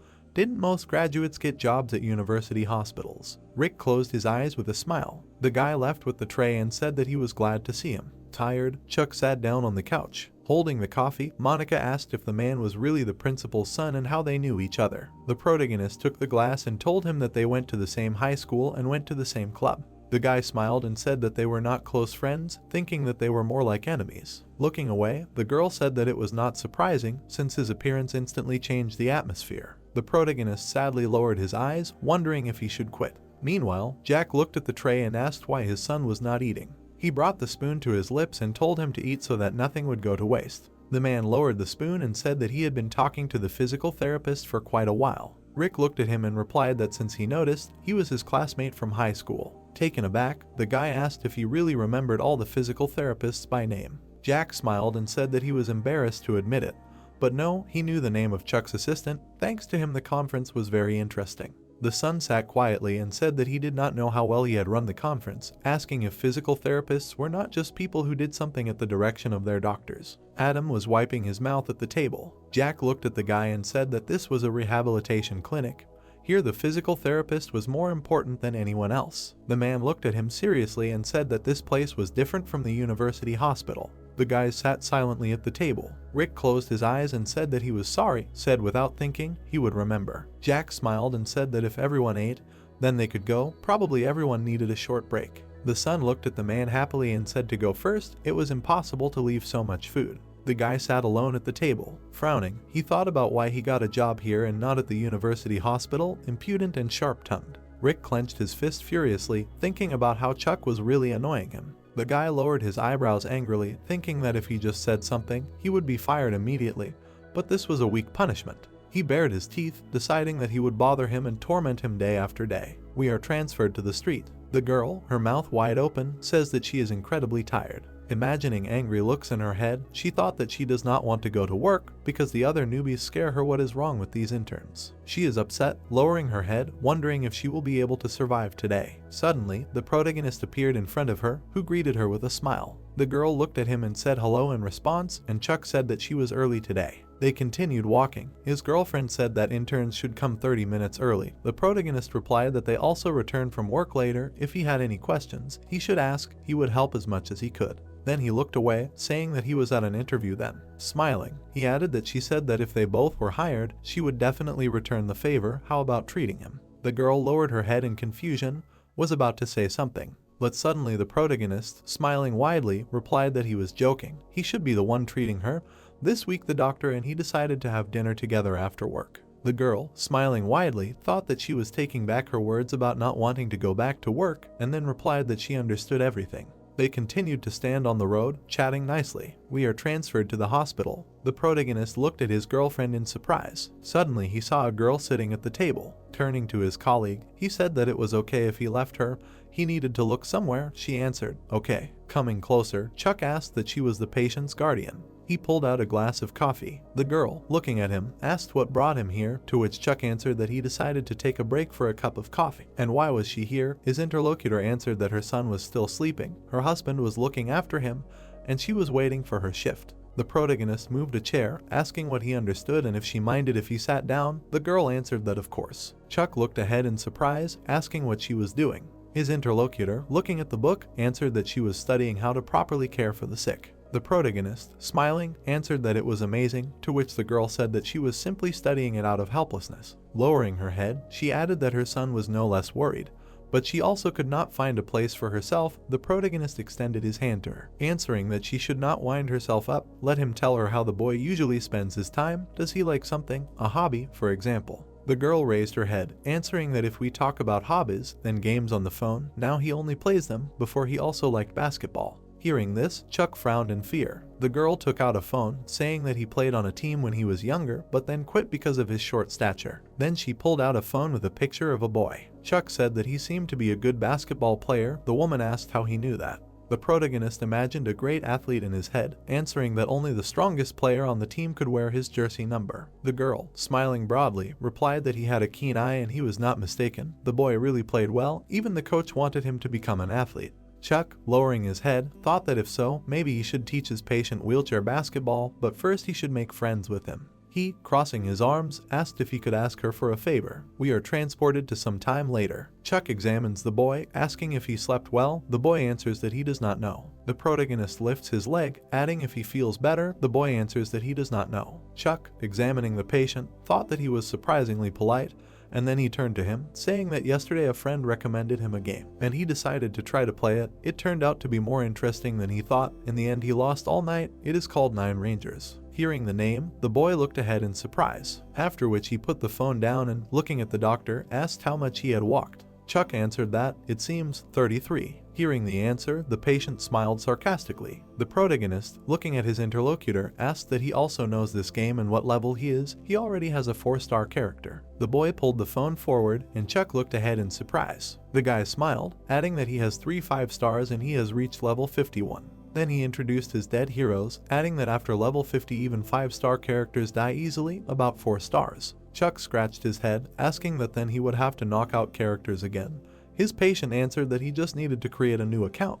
After their conversation continued. After a while, a woman approached them, and the protagonist, looking at her, said that then they would finish for today. His mother came for him. The woman put the boy in a stroller. He, lowering his head, said that they would go. The protagonist, looking after him, thought that his mood had deteriorated again. The woman, lowering her head, thanked the doctor for his work, and Chuck answered that they would meet tomorrow. We are transferred to Office 1002. The guy is lying on the couch, holding his leg. You think that for some reason he does not have a cramp. After which he picks up the phone and, smiling broadly, says, "What kind of name is this?" A woman sits next to him and asks why he is smiling. Did something good happen? The guy replied that no. After which he turned around with displeasure, and the woman looked at him in surprise for a few seconds. Continuing to peel the apple, she thought that after receiving the injury, he never smiled, and she was asked to know only the name of the game. Who knew that everything would turn out like this? She remembered a conversation with a doctor who approached her, asking what game her son plays. After which the protagonist looked at his phone, seeing how the woman sent him a message with the name. Looking at the screen, he said that it was great. After which he wrote a message to his friend to tell him something about the game. He replied that he spent all the money to knock out an 8-star character. A system notification appeared in front of the protagonist that the patient is satisfied with the treatment.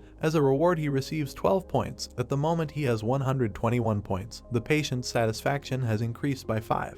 Looking at the screen, Chuck laughed and said that this guy knows everything. Building a trusting relationship with the patient is the key in such situations. Then he looked at the system message, thinking that he needs to take advantage of the moment and complete the quest. We are transferred to the guy. Chuck says that he is an incredible trick turns over. Did he really do something? After which the protagonist lifted his patient to the wheelchair, thinking that this is an amazing change. The guy who refused treatment. After a week he began to make basic movements on his own.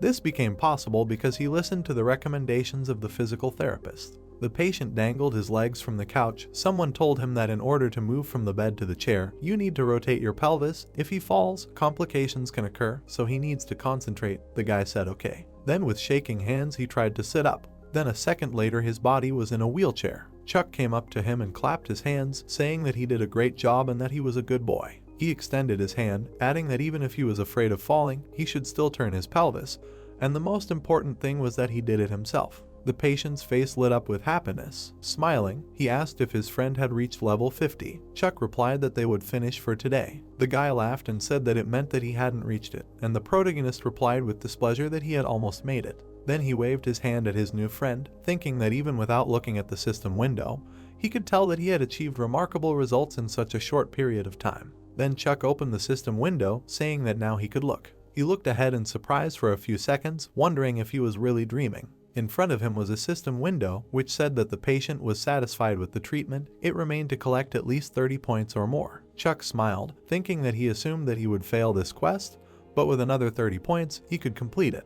He looked at his comrade, thinking that there was very little left to the goal. He needed to level up. He pulled down the curtain. And then, frowning, he called up the system window, asking to show the leveling system. A notification with his characteristics appeared in front of him. He closed his eyes, thinking that more than 110 points, how difficult it was for him to make a choice. Menacingly looking ahead, he thought that the magic hands were good for the treatment itself, but in order to determine the patient's condition, magic eyes were needed, so they were no less important. He pointed his finger at one of the characteristics, thinking that first he needed to pump up the magic hands. Numerous lightning bolts appeared around his palms, and a second later he saw a system notification that his hands had been upgraded to level 5. Now he had the ability to provide more accurate treatment. After carefully examining the system window, he asked that he had the conditions for upgrading, but why upgrade his magic eyes and magic brain? After which another system notification appeared in front of him, saying that he could see as much as he knew and also do as much as he saw. The protagonist said that everything was interconnected. Leaning over, he continued to reason that he had 11 points left for his magic eyes. He needed 30, so he would not be able to upgrade them now. Smiling, he extended his finger forward, thinking that therefore he had only one thing left. It was time for his magic brain. He pointed his hand at the characteristic. A second later, the system message said that he had upgraded his magic face to level 3. Seeing this, he thought with displeasure that he had pressed the wrong button. The protagonist hung his head in depression, saying that now he won't even be able to level up for 3 days. Suddenly, he turned around in fear when a girl appeared behind him. It happened. She came closer and added that he was talking on the phone here. She was sorry to interrupt him, but the next patient, he didn't come. Chuck thought that this was an incredible relief, and then replied that he understood and he would call the ward. We are transferred to some time later. The protagonist picks up the phone. A voice is heard from there, saying that he feels bad, so he has to skip the procedures. Chuck replied that he understood, and then thought that the patient postponed treatment because of insurance. He stretched his arms, thinking that maybe he should rest too. Heading down the corridor, he noticed a procedure room. Entering inside, he saw his colleague disassembling a medical chair. Leaning towards him, he told him with a smile that he should just press the button, which is located nearby. The guy extended his hand, pressing the key. A second later, the chair began to rise and the protagonist said that they were great. He pointed to the table with his hands, adding that when performing procedures on a tilted couch, it is necessary to monitor the development of orthostatic hypotension. They must pay attention and constantly adjust the angle of inclination. The guys, leaning over, thanked Chuck in chorus, and he, smiling, replied that they were great. After which he took a small mixture, asking where their managers and doctors were, who was responsible for them. A girl ran forward, answering that the doctor was away. The head of the department called her. The protagonist, looking at them, replied that now he understands. Then he added that he would like to treat them when it is convenient for them. The guys looked at each other in surprise. Chuck, looking at them, replied that he is not going to scold them, so let them talk freely. This is an ordinary dinner with colleagues. The girl happily raised her hand, saying that she would like it today, and then asked if it would suit her friends. Her friend looked away, saying that it would suit her, and the guy answered with a smile that he was also free. The protagonist, raising his head, answered that it was fine, thinking that he did not want to surprise them like that, but overall everything went well. We are transported to the restaurant.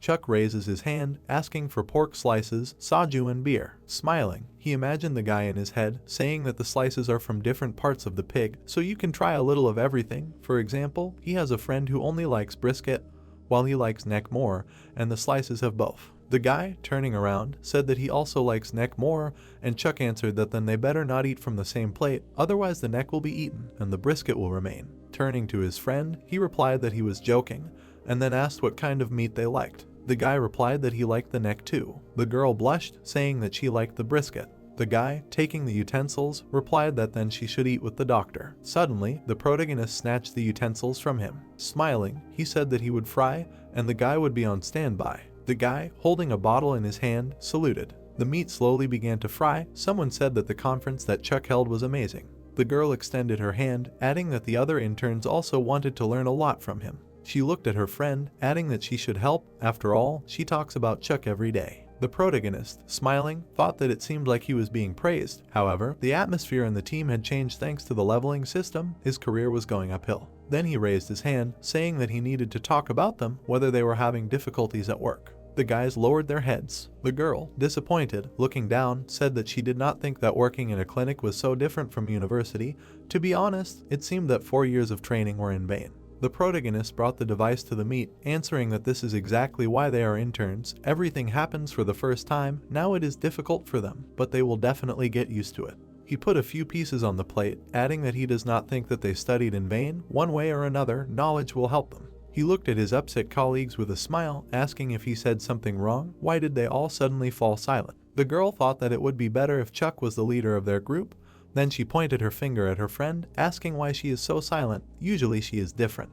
The guy, looking straight ahead, answered that he agreed. She was too quiet. A girl clenched her fists and shouted, "What are they talking about? It's just that no one talks to her specifically." Her face turned red, and turning away, she answered that they should stop saying strange things and that they should eat meat instead. She waved her hand at herself, and her friend smiled sarcastically. We are transported to a residential building. The guy in the suit slowly walks down the corridor. His relatives appear in front of him, and he says that he has arrived. The grandmother looked ahead in surprise. Smiling, she raised her hand, asking if her grandson was hungry, that he should quickly eat with them. The guy sat down at the table, saying that he thought he would die of hunger. The patients had been grumbling all day. The woman pushed the food towards him, saying that it must be heavy. The man frowned and said that he complained too much. Everyone was just waiting for him. The grandmother herself had not eaten yet.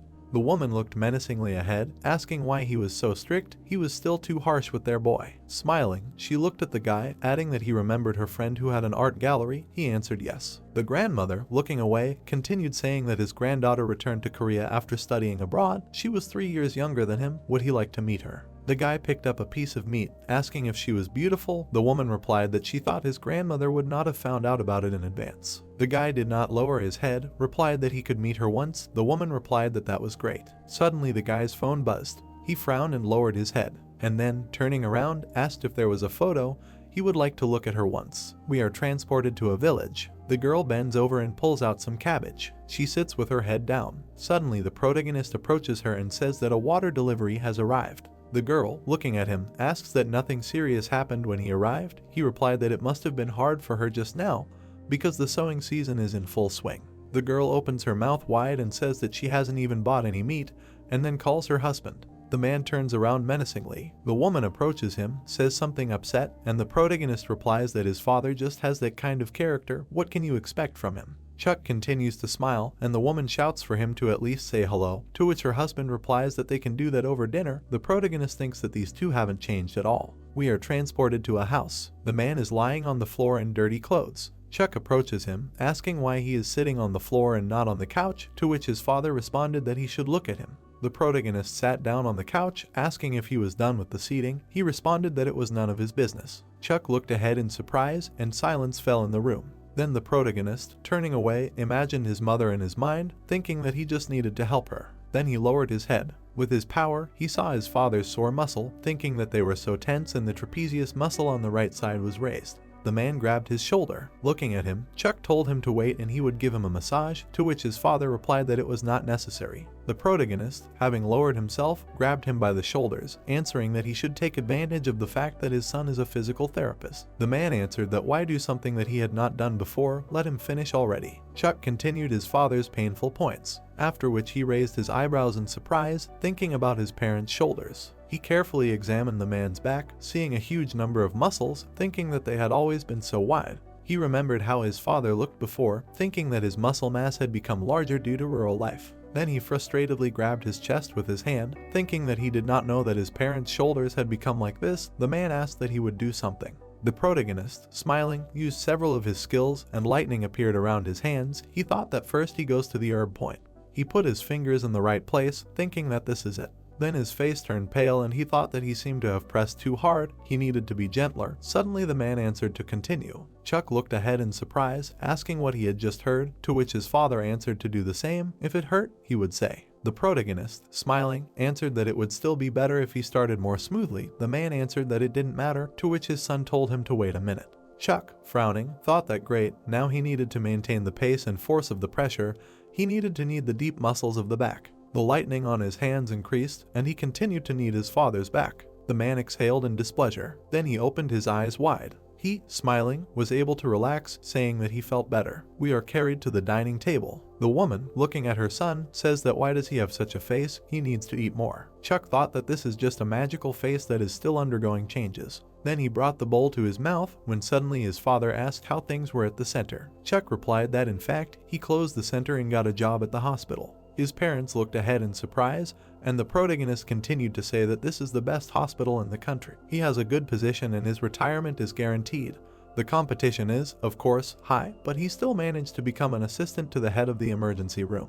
The woman, exhaling, answered that it means that everything is fine with him, and this is an incredible relief. Smiling, the protagonist took out an envelope, saying that he put a little aside from his first paycheck. Then he looked ahead in fear, hearing his mother say that this is an incredible amount and that he should take better care of his girlfriend. Lowering his head, the protagonist replied that they broke up. The parents looked at him silently for a few seconds. Then his mother said how could this happen? They got along so well. Chuck lowered his head and replied that it just happened. His father, frowning, replied that he should forget about her anyway. He had enough to do without it. And, by the way, his massage was not bad. The protagonist, hearing these words, became embarrassed. And the man, turning away, told him to eat and get lost. After all, a year is not rubber. The woman, turning to her son, added that, apparently, his father was pleased. Chuck replied that he would give her a massage later. We are transported to the evening. His parents are working in the field. Chuck lay down on the ground, saying that they were done, to which his mother replied that he spoke like an old man.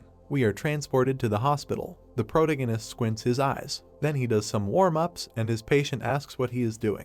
Chuck smiled and looked at the boy, saying that he was very tired over the weekend helping his parents. His patient replied that he was jealous. He hung his head and replied that he wanted to help his parents too, but he couldn't. Chuck came closer and put his hands on his hips, saying that he had changed. The boy replied that he shouldn't laugh at him, and his doctor continued to say that he was telling the truth. Let him remember how he treated his mother when he first came to the hospital. The boy looked down. He imagined in his mind a lot of people turning away from him, saying that he hated the whole world. It seemed to him that everyone was ignoring him. Clenching his fist, he continued to say that in fact he still thought that way. Why should he endure this pain? What did he do wrong? Turning away, he said that he was doing rehab only because his doctor insisted, but he didn't know why he needed it. The protagonist replied that nevertheless his legs hurt less than before, and he had mastered so many movements. Looking out the window, the guy replied that he didn't know. In any case, he was somehow broken, and he was incredibly tired. Lightning would strike him. Chuck looked at his patient, upset. We are transferred to the street, along which two cheerful schoolchildren are running, and we are told that now he is at that age when teenagers begin to dream about something, and these dreams become their driving force, but it was during this period that he had an accident and became disabled.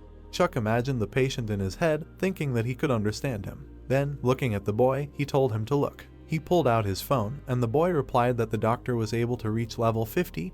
He is already at 70. On the screen was a character with 4 stars. The boy looked at the phone in fear, shouting that he was really a hacker, to which Chuck replied that he had achieved it with his own hands. The boy continued to shout that he could not believe that the doctor was able to do this with a 4-star character. The boy turned pale and then asked that the doctor was definitely not a hacker. Chuck replied that it was true, he had to try hard. But with this character he wanted to show him something else. The boy looked ahead in surprise, asked what he was talking about. The doctor pointed to his hand, telling him to tell him who was controlling the character. The boy looked at his hands, and the protagonist continued to say that he was not broken at all because he did not become a 4-star hero, being a 5-star. His patient continued to look ahead in surprise, and the doctor asked that he remained the same as he was. The boy, smiling slightly, replied that if you think about it, then that's true. Then the protagonist took out his phone, asking if he wanted to try. He showed his screen, and his patient asked what basketball was. The screen showed 2 athletes reaching for a ball. Chuck continued showing his cell phone screen, asking if his patient wanted to try it. The guy looked ahead in surprise for a few seconds, wondering what basketball was. He watched disabled people playing the game, wondering if it was wheelchair basketball. The guy threw the ball, after which it went straight into the hoop. The patient looked at the video with displeasure, asking why the doctor suddenly decided to offer him such a thing. Chuck replied that he didn't want to. The boy took the phone away from himself, answering that it wasn't real basketball, few people knew about it. After which he looked ahead with displeasure. The protagonist, coming up close to him, asked that he played basketball because he wanted to attract attention to himself. The guy, lowering his head, replied that he couldn't make money on this nonsense, in any case, he didn't want to. Chuck exhaled and replied that he could not earn it. He imagined himself in the minds of Olympic medalists, replying that there were entire leagues in Europe where he could earn money, and that he could also become a member of the national team, so if he tried hard enough, he would make it to the Paralympic Games. Hearing this, the boy looked ahead in surprise. Chuck smiled and leaned toward him, and his patient said that it was incredibly difficult, to which the protagonist replied that he should not worry, that he could take his time, that was why he was there. The boy looked at his doctor and asked if he thought he could become a basketball player. Chuck replied that he didn't know either. Turning away, the boy asked why he wanted him to do it, and the doctor replied that it would be great if he did sports and that it was fun. Looking ahead confidently, he added that it would give him inspiration and motivation. The boy stretched out his hand and answered that he was so frivolous, that to become an athlete you need to work hard. The protagonist asked why he was playing basketball. We were transferred to room 1002. The boy, lying on the bed, was looking at the phone. A sound was heard from there that it was South Korea against Canada. The Canadian team was replacing a player. A young guy appeared on the screen, and the host added that this was the team's secret weapon, and he was finally on the court. The boy looked at the screen with interest, thinking that this guy looked familiar. A second later, the player who had just come out broke through his opponents in a wheelchair at lightning speed, and the host said that he intercepted the ball in the blink of an eye. He has amazing speed. The patient looked at the screen in surprise. The presenter continued to say that they could now license the skills he had as a member of the NBA. That's right. At this rate, the boy wondered if this player was really in the NBA. His mother came up to him, asking that she would step aside and if he needed anything. The boy answered with displeasure that he needed nothing. The woman, smiling broadly, said that he had never let him go anywhere before. The boy blushed, answering that when had that been? His mother, looking happily ahead, answered that for 2 years, what would they have done if they hadn't met the doctor? She was even afraid to think about it. She leaned over and added that he had tried so hard to be friends with him. She was very impressed. The boy asked if that was true. The woman, looking down, said that he had been interested in him, what he liked and what he didn't, even asked about the game. Hearing this, the boy turned pale. We are transferred some time later to the protagonist, who turns around with a smile, calls his patient. The boy, sitting in a wheelchair, lowers his head and reluctantly says hello. Chuck, looking at him, shows a new wheelchair, saying that why is he so sad? Let him take a look, he will like it. Laughing, the doctor added that he needs to try out the wheelchair for competitions. The guy, looking ahead with displeasure, replied that they will begin. Chuck, looking at him, wondered why he was in such a bad mood. Did he really rush? The guy, lowering his head, was silent for a few seconds, then asked why the doctor lied to him. Chuck looked ahead in surprise, not understanding what he was talking about. He, lowering himself, grabbed his hand, asked what was going on. The guy replied that his mother told him everything about the sport he used to do and the games he plays. Chuck, hearing this, turned pale and then apologized. The guy closed his eyes and then, sitting on the wheelchair, said that he was not angry, he just did not understand why he was so kind to him, why he treated him in a special way. Chuck, smiling, answered that he just wanted to help him. Rolling back, the patient asked him why he did not understand him at all, to which the protagonist said that his wish was for him to start dreaming again. The boy looked ahead in surprise, asking what it was only because of this. Chuck answered that he should know how important a dream is. Then he raised his finger up, saying that, as one book said, life without a dream is like a faded portrait. Then he frowned, and the guy replied that this was nonsense, let him not tell him how to live. The protagonist looked ahead in surprise for a few seconds. Tears appeared on the boy's face and he clenched his teeth and replied that it had been very hard for him since he had lost the ability to walk. He remembered lying on his bed and said that his mother and father had also had a hard time because of him. Then an image of wheelchair basketball players appeared in his mind and he added that watching a wheelchair basketball game had calmed him down. Looking at his doctor, he said that this was also why he continued to help him. He wiped the tears from his face and said that if he continued to practice, would he be able to get better or would his condition improve because he had hope. The protagonist stared ahead for a few seconds in silence. Then he extended his hand. He placed it on his patient's back. We were carried into the men's room. Chuck turned around and asked if he had washed his face. The boy, wheeling out in his wheelchair, replied, yes. The protagonist sat down in a wheelchair, saying that it was good and then they would begin. First they had to learn a basic movement called a turn. Did he know it? The guy, raising his head, replied that it was a 180-degree rotation, but how to do it in a wheelchair. Chuck, grabbing the handrail, replied that it was simple, you just had to spin the wheel, let him watch carefully. Then lightning appeared on his hands, and he began to spin around at great speed. Looking at his hand in surprise, he wondered if his magic hands had activated. The guy, looking ahead with displeasure, asked what it was, if there was something the doctor couldn't do. The protagonist replied that he had learned it from a national team athlete he had worked with in another hospital. The boy, glaring ahead, replied that he was talking nonsense, to which the doctor shouted with displeasure that he was very eloquent. Then, putting his hands on his hips, he asked if his patient wanted to try it himself, and he replied, yes. The guy raised his head, saying that he was going to master the spin and become a master at it. Chuck, looking ahead, thought that his attitude had changed, and then motivation was good. The main thing was that he was not the first to try hard. Stretching out his hand, he added that their time was running out and he should hurry. There was a break every 10 minutes. We were taken to the stands, and we were told that no one knew then. After a while, Chuck was standing with his patient on the basketball court, and we were told that everything would go so far. A window appeared in front of us, reflecting the gym. The guy quickly flew forward in his wheelchair. Smiling, he asked if he did it perfectly. The doctor approached him, asking if he had really trained so much. Someone fell out of a wheelchair and Chuck said they would move on to learning the next move. First, let him answer the question of what to do if he fell during a game. The boy raised his hand, saying he needed to ask someone else to help. The protagonist shook his head, saying he was wrong. Imagining athletes fighting for the ball, he added that since this was a sports game, the fight was much tougher than they could imagine, so even if someone fell, no one would stop the game and help. An image of an athlete driving up to the line came into his head, and he asked the boy if he knew what an out was. The boy replied, it was when the team's defense goes beyond the court, and the ball is passed to the opponent, so he has a chance to score, becoming taller. The protagonist imagined a guy rushing forward in his head, answered that this was true. The athlete gets up himself and quickly heads to his position, so the most important thing is speed. Chuck then grabbed the handrails, saying that he would show him how to do it. A second later, he fell to the floor, adding that it was important to fall on your side first. He then used his hands as support and continued to say that you then needed to lie on your stomach and brace your hands on the floor. He then pushed off sharply and shouted with a smile that you needed to get up like this. The boy looked ahead in surprise, and Chuck thought that for a boy who knew nothing, he was working quite hard. The protagonist then got down on one knee. Grabbing his patient's hand, he added that he should not be afraid of falling, because he was not afraid the first time he fell while kneeling. The boy, looking ahead, replied that he seemed to understand what he was talking about. He then closed his eyes and took a deep breath. A second later, he began to fall on his side. Chuck ran up to him and asked him in fear if he was okay and if he had any pain. The boy, raising his hand, replied that he was okay. The protagonist watched his patient slowly stand up, thinking that every time he saw the boy working hard. Watching his patient put his hands on the floor, he continued to think that he was wondering what he was doing and what else he wanted to do. Looking at his hand, he wondered that he was even trying. Then he looked away, hearing the words "the boy can't." The doctor stretched his hands forward, saying that it seemed like his hands were exhausted too.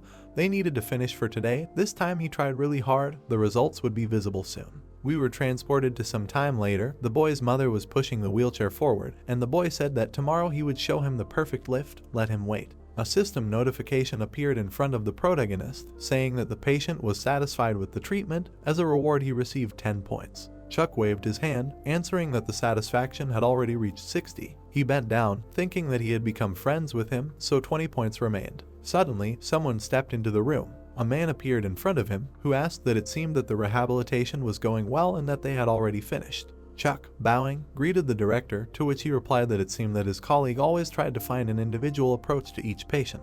Coming closer, he continued to say that it did not seem like he was doing ADL, which she usually did. Smiling widely, the protagonist replied that in fact, he was teaching his patient to play wheelchair basketball. They were conducting a kind of training. We are transported some time later. The doctor, looking forward, asks what they talked about with the director. Chuck replied that he was curious to know how the rehabilitation is carried out. The guy, looking at the empty glass, added that he thought he would have a hard time. Chuck looked at his colleague in surprise, asking if the director had said anything about him. The doctor imagined a wheelchair basketball player in his head. Then he took a sip from the glass, adding that the director had said that he would hold a wheelchair basketball tournament on the hospital court. Hearing this, Chuck screamed in fear. How was this even possible? The man looked away, adding that he had said why their hospital shouldn't take part in this competition. He was talking about Chuck, a patient. The protagonist, looking ahead in surprise, replied that there should be 5 people on the team. He didn't know if they had any other patients who could play wheelchair basketball. The doctor replied that it wasn't necessary for patients to participate. Chuck turned his head and asked what he meant by that. The man put his hand on his shoulder, saying that there were a lot of people in their hospital. Let him select the therapists who could operate wheelchairs and make a list of the team. Then the doctor imagined the director's face in his mind with a smile, adding that he said that he trusted him to assemble the team.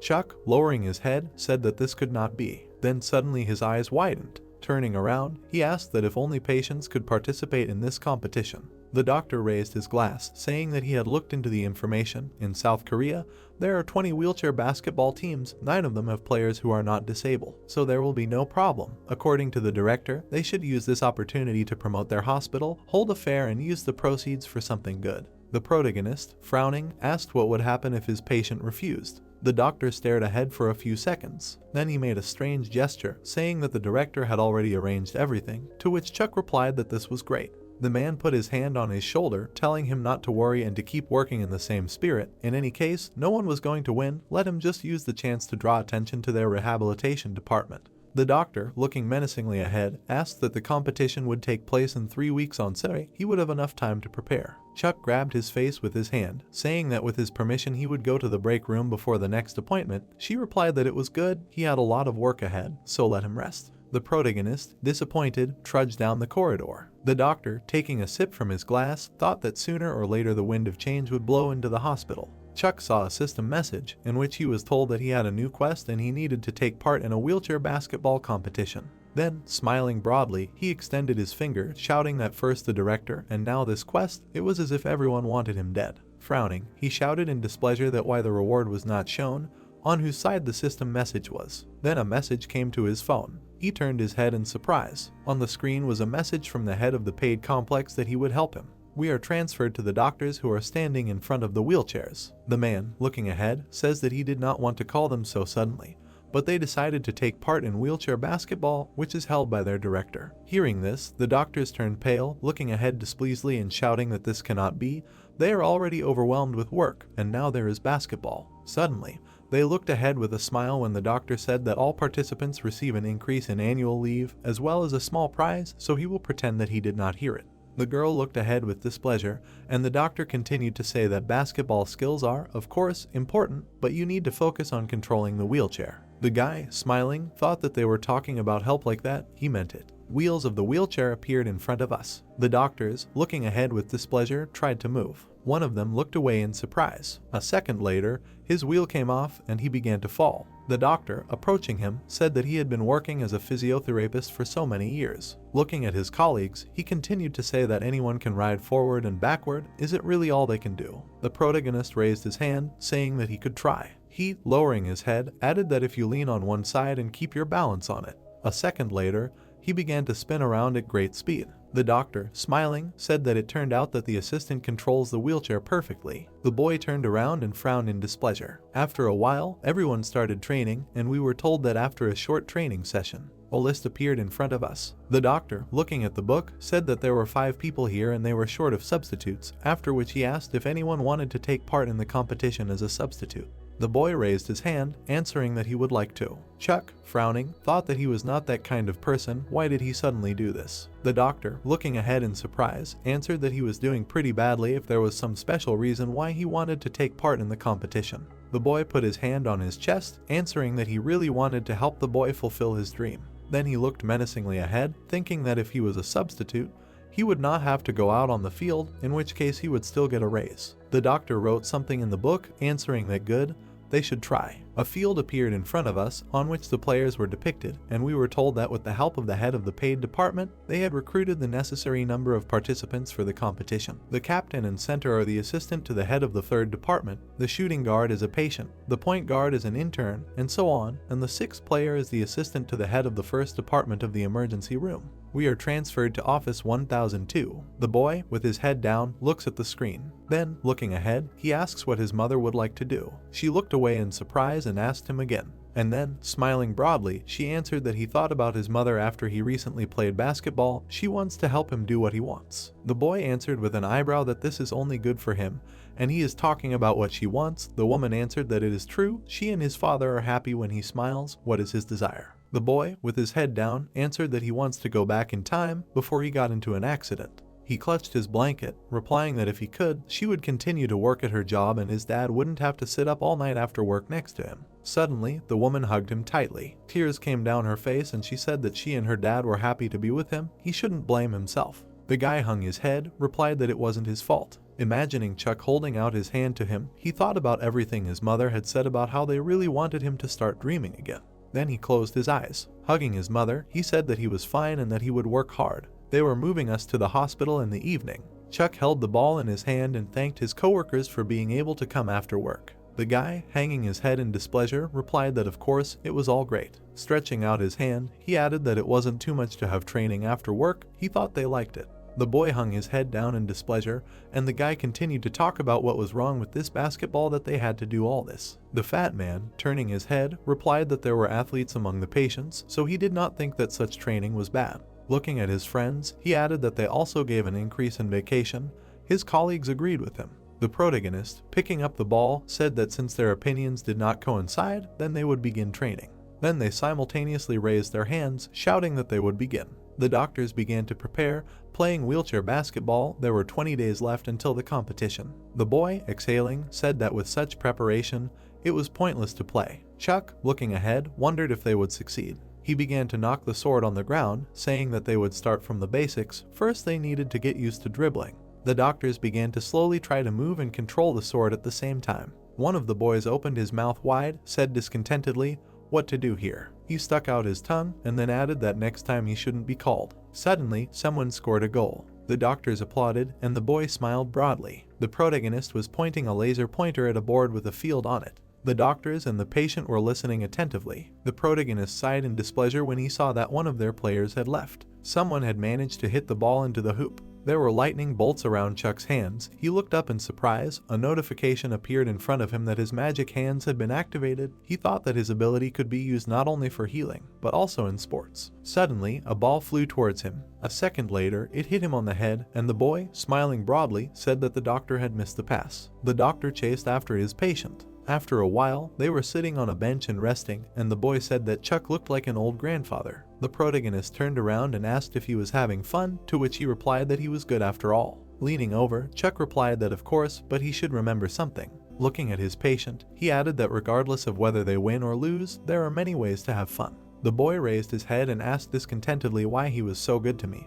To which the protagonist shouted that no, he was doing well, it was just that their team was full of newbies. Smiling, he added that he should not forget that these were just the first steps. The boy, confidently looking ahead, answered that. Then they punched each other, and the boy added that he should trust him, he would not complain like before. The sun was shining brightly in the sky. We are transported to the morning of May 4th, people are gathering in the stands. Chuck and his team are standing on the field. He confidently looks ahead along with the patient, thinking that the day of the competition is beginning.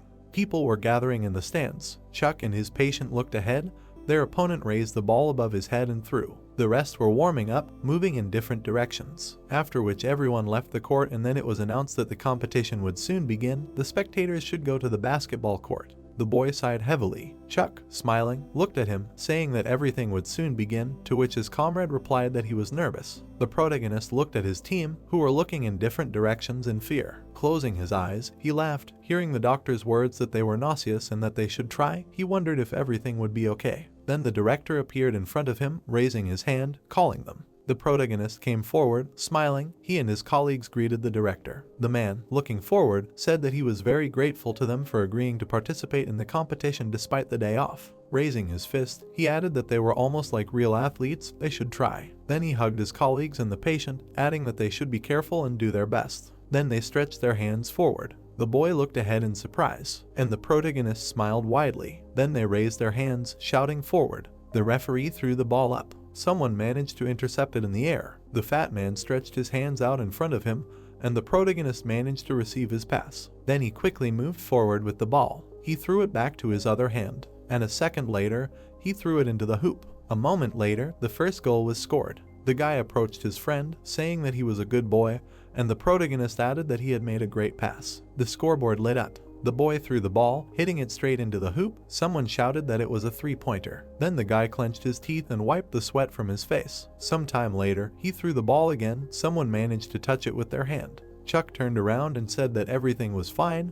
They should focus on defense. The ball was slowly falling from under the hoop. Two guys stretched out their hands to it. Suddenly, one of them fell. A scoreboard appeared in front of us. The protagonist's team's score was 7 and the opponent's 34. Chuck looked at his tired team. One of them, lowering his head, said that this is a circus, to which his colleague replied that how can you throw when the wheels are still turning? The patient replied that the opposite team is playing well. The protagonist, frowning, thought that the team's morale had dropped after the second quarter. Then he looked at his patient. Lowering himself, he addressed him. A system notification appeared in front of him that his magic mouth was activated. Then he put his hand on the boy's shoulder, saying that sometimes the ball goes into the hoop and sometimes it doesn't, but he has a very high percentage of hits, so he should not give in to pressure, but just take the chance if it comes. Confidently looking ahead, he added that he should remember, after all, this is the main character of this competition. The boy raised his head in surprise, and the protagonist said that it was him. Smiling widely, he asked that they go. The guy should, silently, look at him. Then he smiled slightly. A scoreboard appeared in front of us. The protagonist's team's score was 21 points, and the enemy's 53. He thought that he did not know if it was the effect of the magic mouth, but a gleam appeared in his patient's eyes. Chuck raised his head, thinking that the third quarter was almost over. The gap was more than 30 points. He needed to use it. He held the ball in his hands in his allies. Then suddenly he raised his hand, showing a strange gesture. Smiling, he looked at the fat man and he began to turn around. Suddenly, the protagonist abruptly threw the ball to the side. His comrade caught the ball, shouted that it was necessary to go on defense. Two guys appeared in front of the enemy, and Chuck headed for the ring. The boys, looking ahead with displeasure, shouted that he was heading to the three-point line. They needed to block. The doctor clutched the ball in his hands, seeing two opponents approaching him. Then he looked away. A moment later, the ball was in the hands of the patient. He clenched his teeth, confidently going on the attack. Someone shouted that they needed to block. They had to be ready for the rebound. Then suddenly the boy's face turned pale, and he wondered if he could do it. He sighed heavily, remembering his doctor's words about how he had to remember that he was the main character in this competition. Then he saw the protagonist in his eyes. He turned around, frowning, and shouted at the boy to finish the job, no matter if they won or lost. The boy raised the ball above his head. Then he threw it at the hoop. The ball hung in the air, and a moment later it hit the basket. The boy immediately opened his mouth wide, clenching his fist. Chuck looked at him with a smile. The whole team immediately ran up to him, smiling widely and hugging him. A scoreboard appeared in front of us, showing the score 32-58. It was the end of the third quarter. Three guys are sitting on a wheelchair. Two of them are watching intently. The scoreboard is written with the team's scores. Putting his hand to his face, he thinks that this could not go on any longer and that someone had to make the first move. Squeezing his hand, Zach understands that it was time to show himself. After that, he drove towards the enemy. Surprised, he opens his mouth. The opponents are also looking in that direction. Zach is lying on the floor. His teammates drive up to him. Holding his hand to his head, he says that he wanted the best. Two allies look at him while he says that he trusts the doctor. Looking down, he thinks about Zach. Holding his head, Dylan says that he was taken by the medics, so there could only be one person to replace him. Harvey drinks juice and rests. Three guys look at him because he was the assistant to the head of the first department of the emergency room.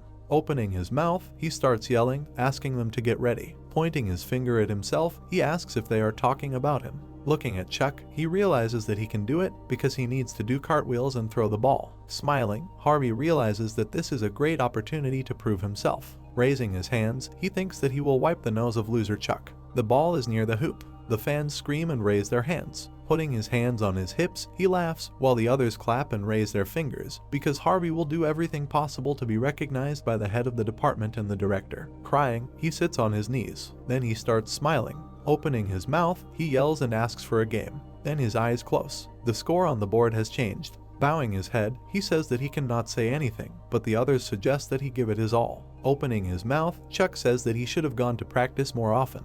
Pointing at him, Harvey says that if he knew he would be released onto the field, he would have trained. Driving away from them, he thinks that there is one wise saying. Looking seriously, he says a quote, namely, that a black sheep spoils the whole flock. Looking at him, he asks who said that, and they ask him if he knows. Putting his hand to his chin, the protagonist understands that he expected nothing from him compared to the elder. Then they took positions, because Chuck and the doctor will block the opponent to allow the guy to throw. His hand clenches. Sitting and thinking, he understands that it does not matter whether they lose or win. Spinning his wheels, he heads towards his opponent. Snatching the ball, he thinks about what it is important to feel when you try your best and belief in your abilities, hope. Gritting his teeth, he holds the ball. His finger rises. Opening his mouth, he starts calling out for his allies. Peter turns and looks at him. Dylan smiles. James looks at him seriously. Then the protagonist passes the ball. Holding a sword in his hands, he starts to worry. The opponents stand in front of him. Opening his mouth, he says that they are caught. He starts passing the sword. The opponents are surprised. James takes the ball in his hands. The opponents spread their arms to block. The guy looks at them. The score is written on the sign. Opening his mouth, the protagonist shouts that he can do it because there are 4 seconds left. James holds the ball in his hands. There are 3 seconds left. At the last second, he throws it. The ball flies out of the ring. The score on the sign changes. The two are sitting on the bench and the protagonist is holding a towel. Harvey opens his mouth and is happy for them even though they lost. The guys look at him and are silent. He spreads his arms and asks if they are very tired and if they need to be more gentle. Opening his mouth, the protagonist says that this competition is an empty phrase, just a way to get an extra vacation. Taking him by the shoulder, he says that he has gone too far. Sighing, Harvey says that if he is not happy, he should have worked harder. After that, he takes his hand away. Looking at him, Chuck says that there is nothing to talk about with him. Squeezing his hand, Harvey says how dare he. The doctor came up to James. The guy looks down and thinks that he had 5 chances to score from the center, but they were all unsuccessful. Giving him the juice, he says that he did a great job. With trembling hands, he holds the juice and says that if only he knew that they would be routed. Holding his hand to his face, he says that they are always busy anyway, and because of him they had to get ready and practice, and the difference is 40 points and he performed poorly. Chuck folds his arms and says that it might be like that for him, but his opinion is different. 2 guys are sitting and showing something on the phone. Laughing, they say that everything went without injuries. Looking at them, the protagonist asks if people who were forced to play can smile like that after losing. Scratching his ear, they said that they had a troll. James holds a ball in his hands. Looking down, he asks if he did everything he could. Resting his head on the ball, he asks what will happen if this happens again. Looking down, he asks what will happen if he tries again and loses. Kneeling down, Chuck says that it is not important whether to win or lose. Putting his hand to his head, he asks if it is important to enjoy the process. James opens his mouth and says that he has heard this often and is already sick of it. Stroking his head, he says that he has already grown up. Taking the wheelchair, he says that the doctors have prepared a party. Then he throws the ball. Looking at him, he smiles because at that moment it seemed that he understood everything. His face was joyful because the ability appeared. He looks at the flying ball because he understood that he, as a therapist, needs to do something in the future. The ball hits the hoop and falls. Opening his mouth, he says that he knows what he wants to do. Chuck looks at him and understands. Holding the wheelchair, he says that now it is time to go eat. A notification came that the conditions of the quest to meet the dream were met. We are on the basketball court of the university where the guys were. James holds the sword while the opponent is near him. Then he throws it into the net because he was desperate. Sitting near the microphone, he says that before he was inferior and could not achieve anything. The operator and the girl asked him if he was now a potential member of the wheelchair basketball team. There was his photo in the newspaper and that he was striving for a dream. Behind him stood the Go team because it was all thanks to them and the efforts they had made at the competitions that the hospital held. Then the boy turns around. Behind him stood his mother, supporting him. Opening her mouth, the girl asked him what he wanted to say to his friends. James looks up, then he sees Chuck in the stands. He leans on the railing and smiles. Opening his eyes, he says he wants to say something. Sitting in a wheelchair, he says he met a doctor who set him on the right path when he was still immature. Closing his eyes, he says he wants to quote his words to the boys. Opening his mouth, he says that miracles are closer than you think. A patient is lying on the equipment. Sitting at the computer, he looks up. Leaning on his face, Thomas says he has enough to do, and he also has to do the MRI himself. Looking back, he hears a knock on the door. Holding a coffee in his hands, he asks what the head of HR is doing in the radiology room, to which he is told that he is also wondering. After giving him the coffee, Thomas says that he used to be a radiologist and is now the head of HR. Covering his mouth with his hand, Adam says that he is saying this out of impatience to do someone else's work. Looking at the screen and seeing the X-ray, he realizes that it is a microfracture. Adam looks at the papers and says that he will now recognize the attending physician. He sees a photo of Rick, who was a doctor in the rehabilitation medicine department. Looking at the papers, he realizes that his report does not say anything about the anomalies. The guy was standing with a crown on his head because he was the prince of this kingdom. Devastated, he says that there is nothing but trouble around. Adam looks at him. Raising a finger up, he says not to tell about the microfracture, to which he is asked why. Holding his finger up, he says that if they tell, everyone will find out about the fracture and stigmatize him, and if they keep quiet, they will get rid of him. Thomas holds his hand near his chin, and in any case, it is not his responsibility because the attending physician has already made a diagnosis. Turning to him, he decides to do so. Adam looks at the patient's name. Taking the phone, he called and asked to come to him. The guy opened the door and went to him. Sitting at the table, he asks if they have finished assigning patients, to which he is answered negatively. Looking at the papers, he sees the name of the guy who was a baseball player. Raising his hand, he says that the guy decided to undergo outpatient treatment and said that he knows the head of the rehabilitation department.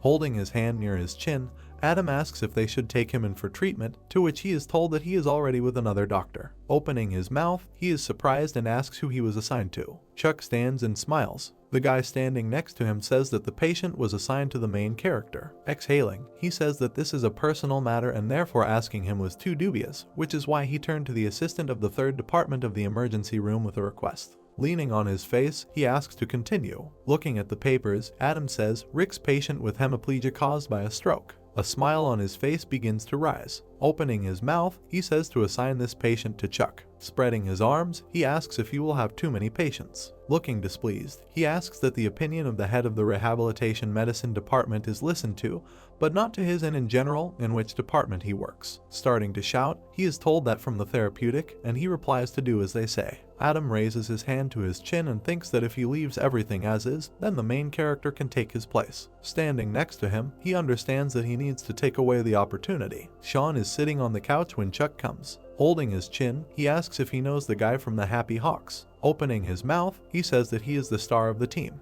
After drinking coffee, Sean says that he is a friend of the head of the rehabilitation medicine department and asked him to take care of this patient. Looking surprised, he thinks. Taking him by the shoulders, he says something like that. Holding an object in his hands, he says that the other patient who was hospitalized yesterday is also his. Chuck looks at him and asks if there are too many patients for him alone, to which he is told that the head of the department was angry. Raising his finger up, Sean says that he reproached him for listening to the opinion of the head of another department.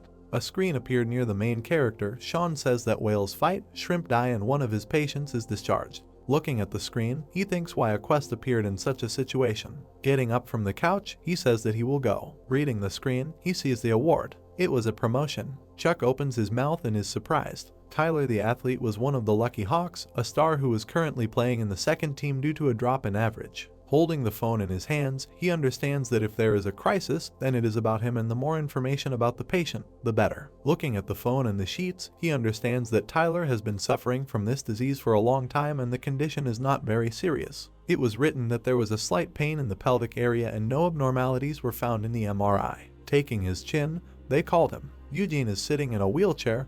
Chuck tells him that he is the assistant to the head of the 3rd department of the emergency room. Having shown the way, he asks to go there. Taking hold of his knee, they asked if everything was okay. He was told that nothing special. Looking at the documents, he said that he was recently hospitalized and therefore it is necessary to run through the symptoms, then asked if the patient feels a slight pain in the pelvic area. Sitting in a chair, the man said that he tries not to lift heavy things because otherwise he begins to hurt in this area. Looking at him, Chuck asks if he did an X-ray. He was answered affirmatively and no problems were found.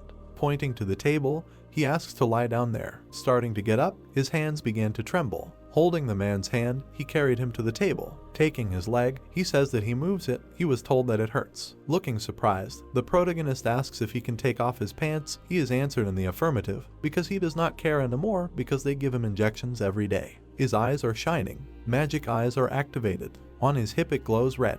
Holding his hip, he asks if the pelvic area hurts, to which he receives an affirmative answer. Putting his hand to his chin, he thinks that there are no bruises, sprains, and it is difficult for a person with paralysis of the lower limbs to get a sprain of the hip joint.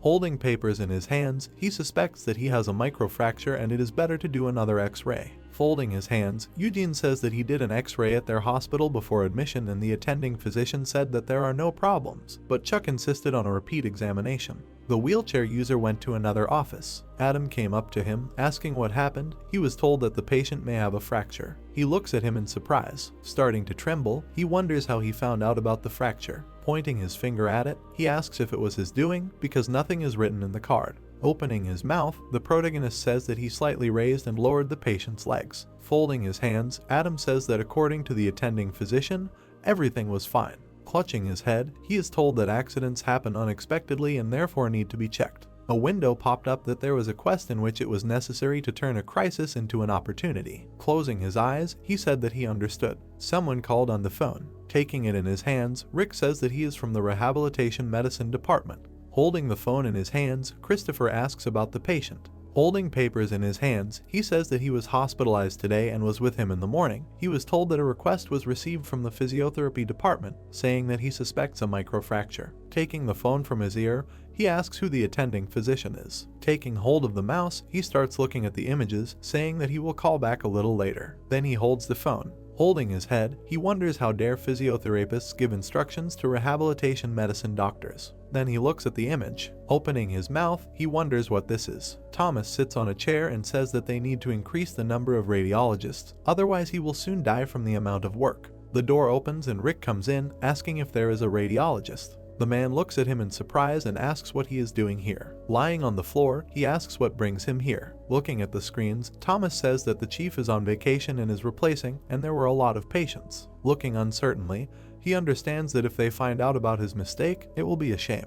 Opening his hand, he says that he came about the patient's images. Thomas looks at him and asks if he suspects a microfracture. Opening his mouth, he asks if he wants to say that his diagnosis is incorrect. Putting his hands in his pockets, he says that they have already contacted him from physical therapy and also asked about the microfracture. Starting to yell, he asks if he is right. Then they knock on the table. Smiling, he asks that he needs his help. Waving his hands, Rick says that it is not difficult. Opening his eyes, he asks to delete the patient's images. Looking at him, he says that his reputation will be destroyed, to which they answer that he should delete only those images that show the microfracture. Folding his arms, he says that it will be as if the images were taken, but microfractures were not detected. Remembering him with the crown, he thinks that Rick relies on his father. Looking down, they will consider that he received the request, but did not take images from all angles. Chuck looks at him and asks what happened. Leafing through the papers, he is told that the patient was re-examined and a microfracture was found, and there were none the previous times. Opening his mouth, he says that he did nothing. Scratching his head, the man says that it smells like something is fried.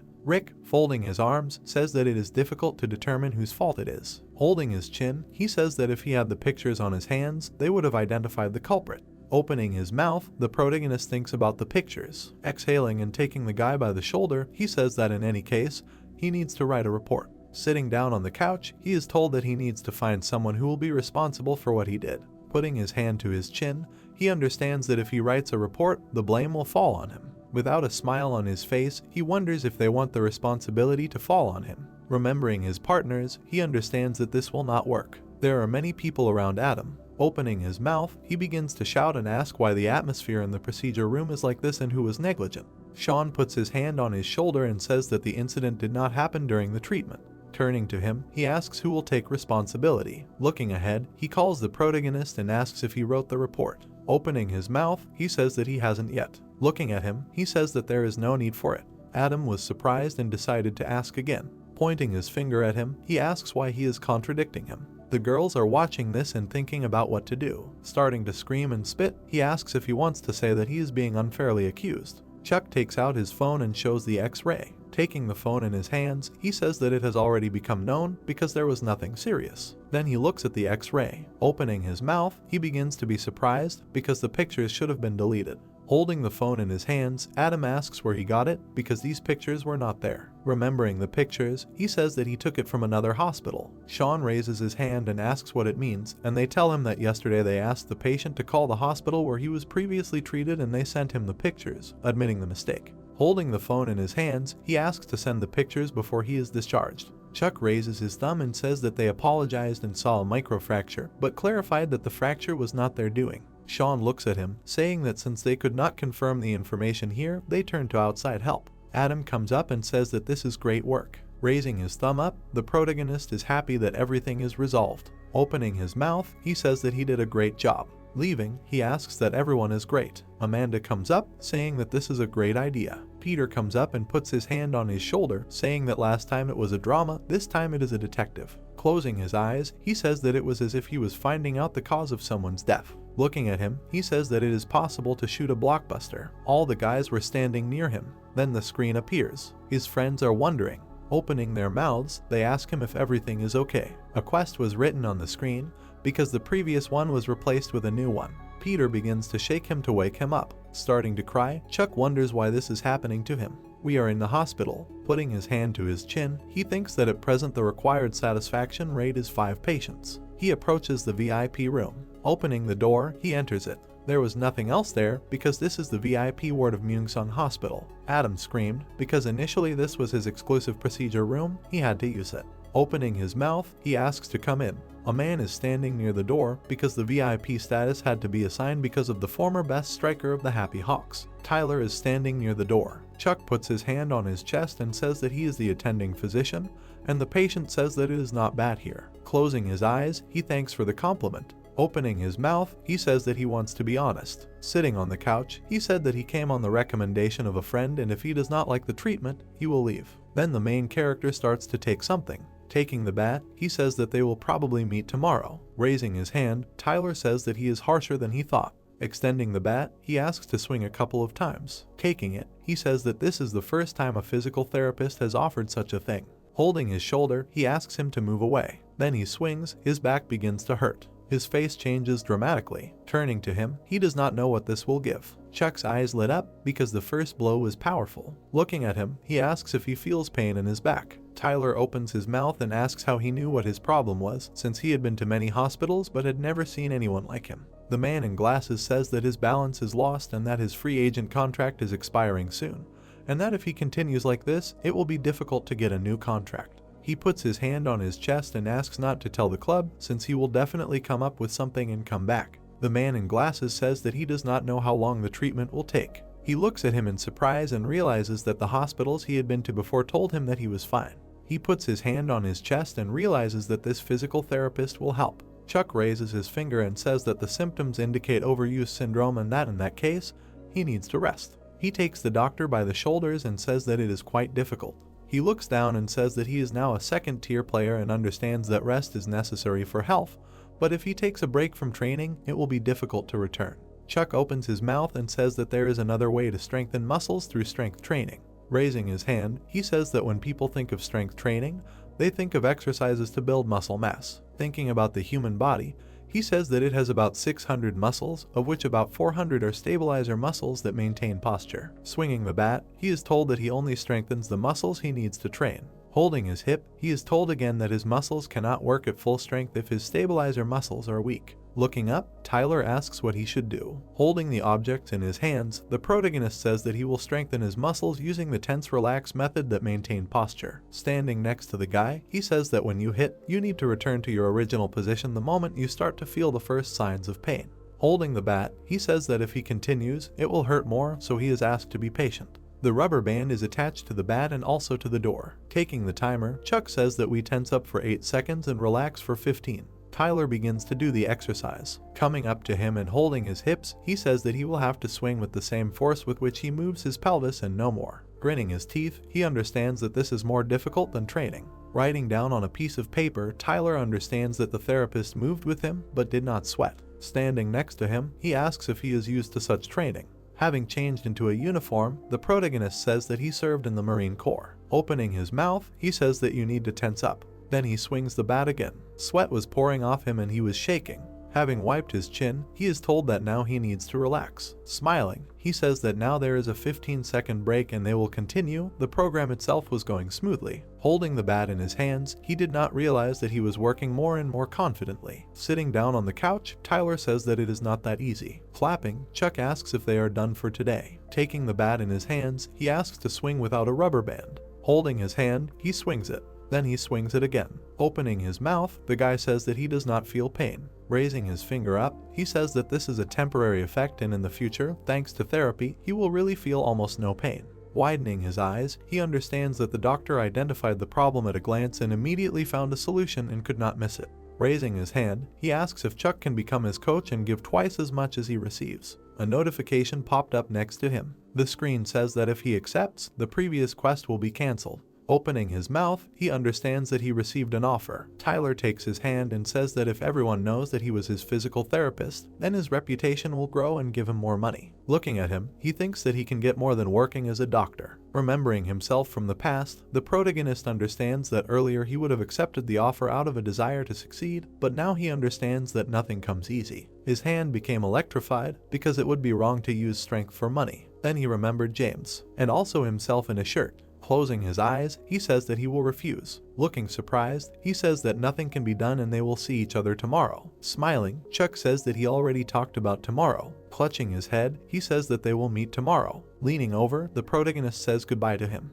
A notification came that the patient was satisfied with the treatment and satisfaction increased by 10. Exhaling, he understands that something needs to be done. Then he gives him a back massage because from that day on the treatment went smoothly. Swinging the bat, he realizes that he was too friendly. Holding tea in his hands, he says to drink to his health and become his coach. In his hands was a chicken in a box. He also says that he can just become a coach. Pointing his finger no, he said that according to the hospital rules, you cannot accept gifts and does not plan to become either a personal or a regular coach. Coming to him, he wanted to tell him good news. Starting to cry, Tyler says that the pain is almost gone and all thanks to him. Opening his mouth, he congratulates him. Being on the field, he wants to show people. In his hands was a bat. Tyler wants to prove that his place is still here. Holding tickets, he wants to tell him something. Taking the tickets in his hands, Tyler says that they are for the match and 2 seats with the best view and could ask someone out on a date. Straightening his arms, he asks if they can accept tickets.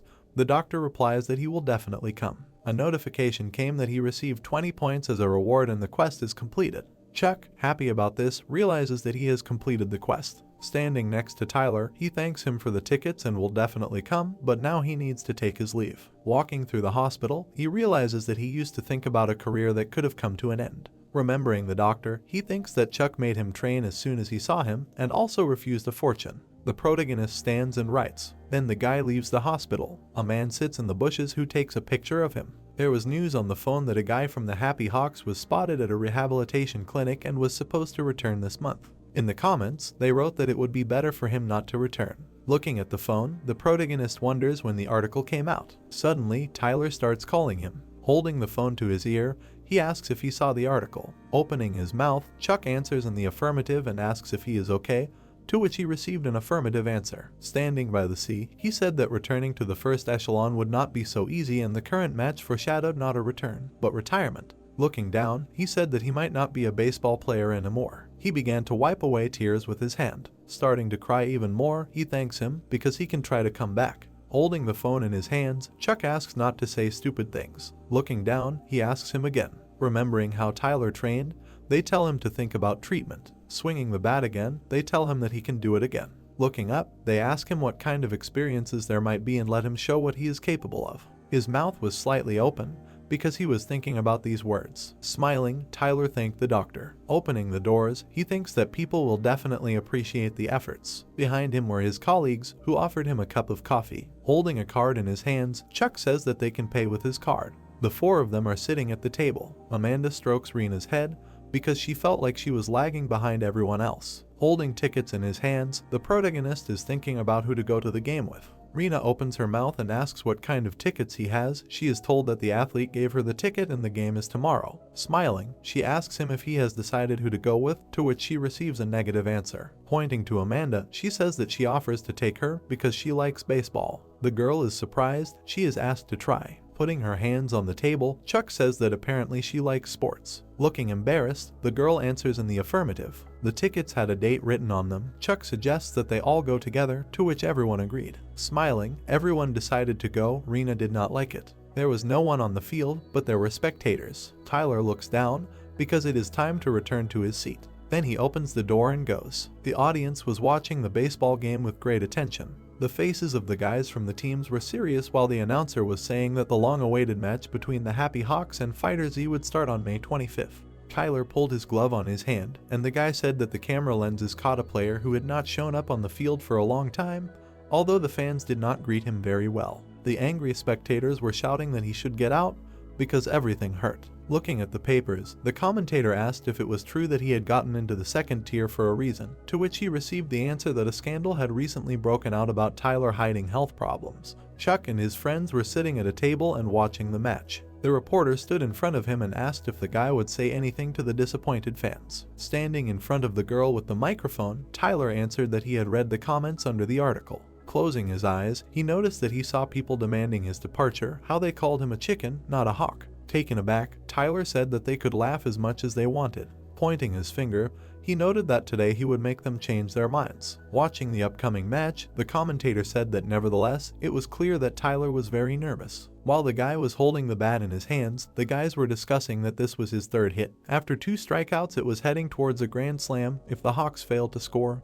this match would end very sadly for them. The happy guys cried out that they lived thanks to Tyler and he had to do it. The tense player thought that while he was undergoing treatment, a gap in preparation was inevitable. The pitcher was preparing to throw. He threw the ball. Tyler hit the ball with the bat. It fell to the ground. Tyler was shocked by this. The players threw the ball back, shouting that it was an out. The spectators in the stands began to chant. Tyler stood there like a pillar and heard that he was leading a double play. Looking at the scoreboard, the commentator said that at the end of the 9th inning, when there was 1 home run left to tie the game, the Hawks had a new hitter who was eager to fight. Luke looked at Tyler and said that everything was fine, he would somehow score points so he didn't have to worry. Luke was suddenly taken aback. He missed the ball. The announcer crossed his arms and said that in the end all the bases were loaded. If Tyler made a home run, the Hawks would win. The enthusiastic guys shouted words of encouragement for him. The protagonist went to the window. Rena looked at her phone and asked to look at the comments in real time. The chat was intensely discussing Tyler's fate. Peter closed his eyes and said that he couldn't watch this anymore. Amanda looked at Chuck, who said that everything would be fine because it's not for nothing that they say that baseball is the embodiment of both the joys and sorrows of life. There was a smile on his face. Looking at the field, the protagonist asked to trust him, noting that in baseball it is difficult to predict the end of the match. Tyler closed his eyes and thought that he did not understand what was bothering him, adding that all that was left was to show the result. Adjusting his cap, he came to the conclusion that this was his land. The pitcher threw the ball. Tyler swung the bat. He hit the ball into the sky and screamed not to underestimate him. The spectators were shocked by what they saw. Chuck and his teammates were happy. Tyler raised the bat above his head. He threw the bat on the ground and heard that he had brought the Hawks a long-awaited victory. He was finally returning home after the break. The commentator began to cry, saying that he understood nothing about life and baseball. Looking at Tyler, he screamed that this player was able to overcome all the adversity and humiliation. They had just witnessed a miracle. There was a smile on Chuck's face. Amanda looked at him and said that they really did win. The joyful protagonist replied that he had already said that the results were unknown until the end of the match. They clinked glasses. The blue sky surrounded the hospital. The doctors sat at the table and discussed that May was coming to an end. Jack held the papers in front of him and said that the first thing to discuss was the special physiotherapy room, then turned to the head of the HR department. Thomas said with a smile on his face that the construction cost was approximately 200 million won, and the deadline was 50 days and they would start designing the interior next week. Jack looked at him and said that this was great and they were counting on him. Looking at the staff, he noted that they now needed to decide on the staff for the new room. Raising a finger, Adam said that they were planning to post a recruitment notice next week. Looking at the papers, Jack asked if that was true. Silence fell in the room. He began waving his hands, saying that he felt there was no need for it because they already had a suitable doctor. Alam was shocked by what he heard. Bowing his head, he said that he would like to continue being the head of the internal medicine department. Jack laughed and said that he had no doubt that his skills were impressive, but he thought someone else was right for the job. Adam extended his hand and asked who the chief physician was talking about. Jack closed his eyes and said nerve to nerve, muscle to muscle. He imagined Chuck and said that their hospital had talented people who were consistently showing good results. The protagonist was sitting at the computer, rubbing his eye. He said that he watched baseball yesterday, which is why he felt tired today. Jack folded his arms and said that he thought that Chuck, the assistant, could be the head of the special treatment department. Confused, Adam started shouting that the protagonist only had 4 years of clinical practice and was too young to hold such a high position. Jack crossed his arms and asked how long Adam had been in the hospital and was told that he had 15 years this year. Adam was surprised and noted that he had been the head of the department at their hospital for 8 years. Jack, smiling, said that the position of head of the department usually requires doctors with at least 10 years of experience, but Adam took the position with only 8 years of practice. Adam looked down and listened as he explained that it was all about his skills, which is why he was chosen over someone with more experience. Sitting in front of his colleagues, Jack emphasized the fact that if they were evaluating employees based on years of experience, someone else would be sitting in the place of the head of the internal medicine department. Turning around, Jack asked what the head of the fee-based complex would say and whether he liked his proposal. Sean, looking calm, replied that he was actually a little awkward. Adam, happy, listened to his speech about how, as the head of the department said, it was difficult to ignore the experience that only comes with age. Organizational activity is not only skills. Extending his hand, Sean added that, however, he liked Chuck's approach. He proved it with actions, not words. Adam was irritated by what he heard. Jack closed his eyes. Sean folded his arms and said that he had heard that the special room would have a small staff, so he thought Chuck would be great in the managerial position.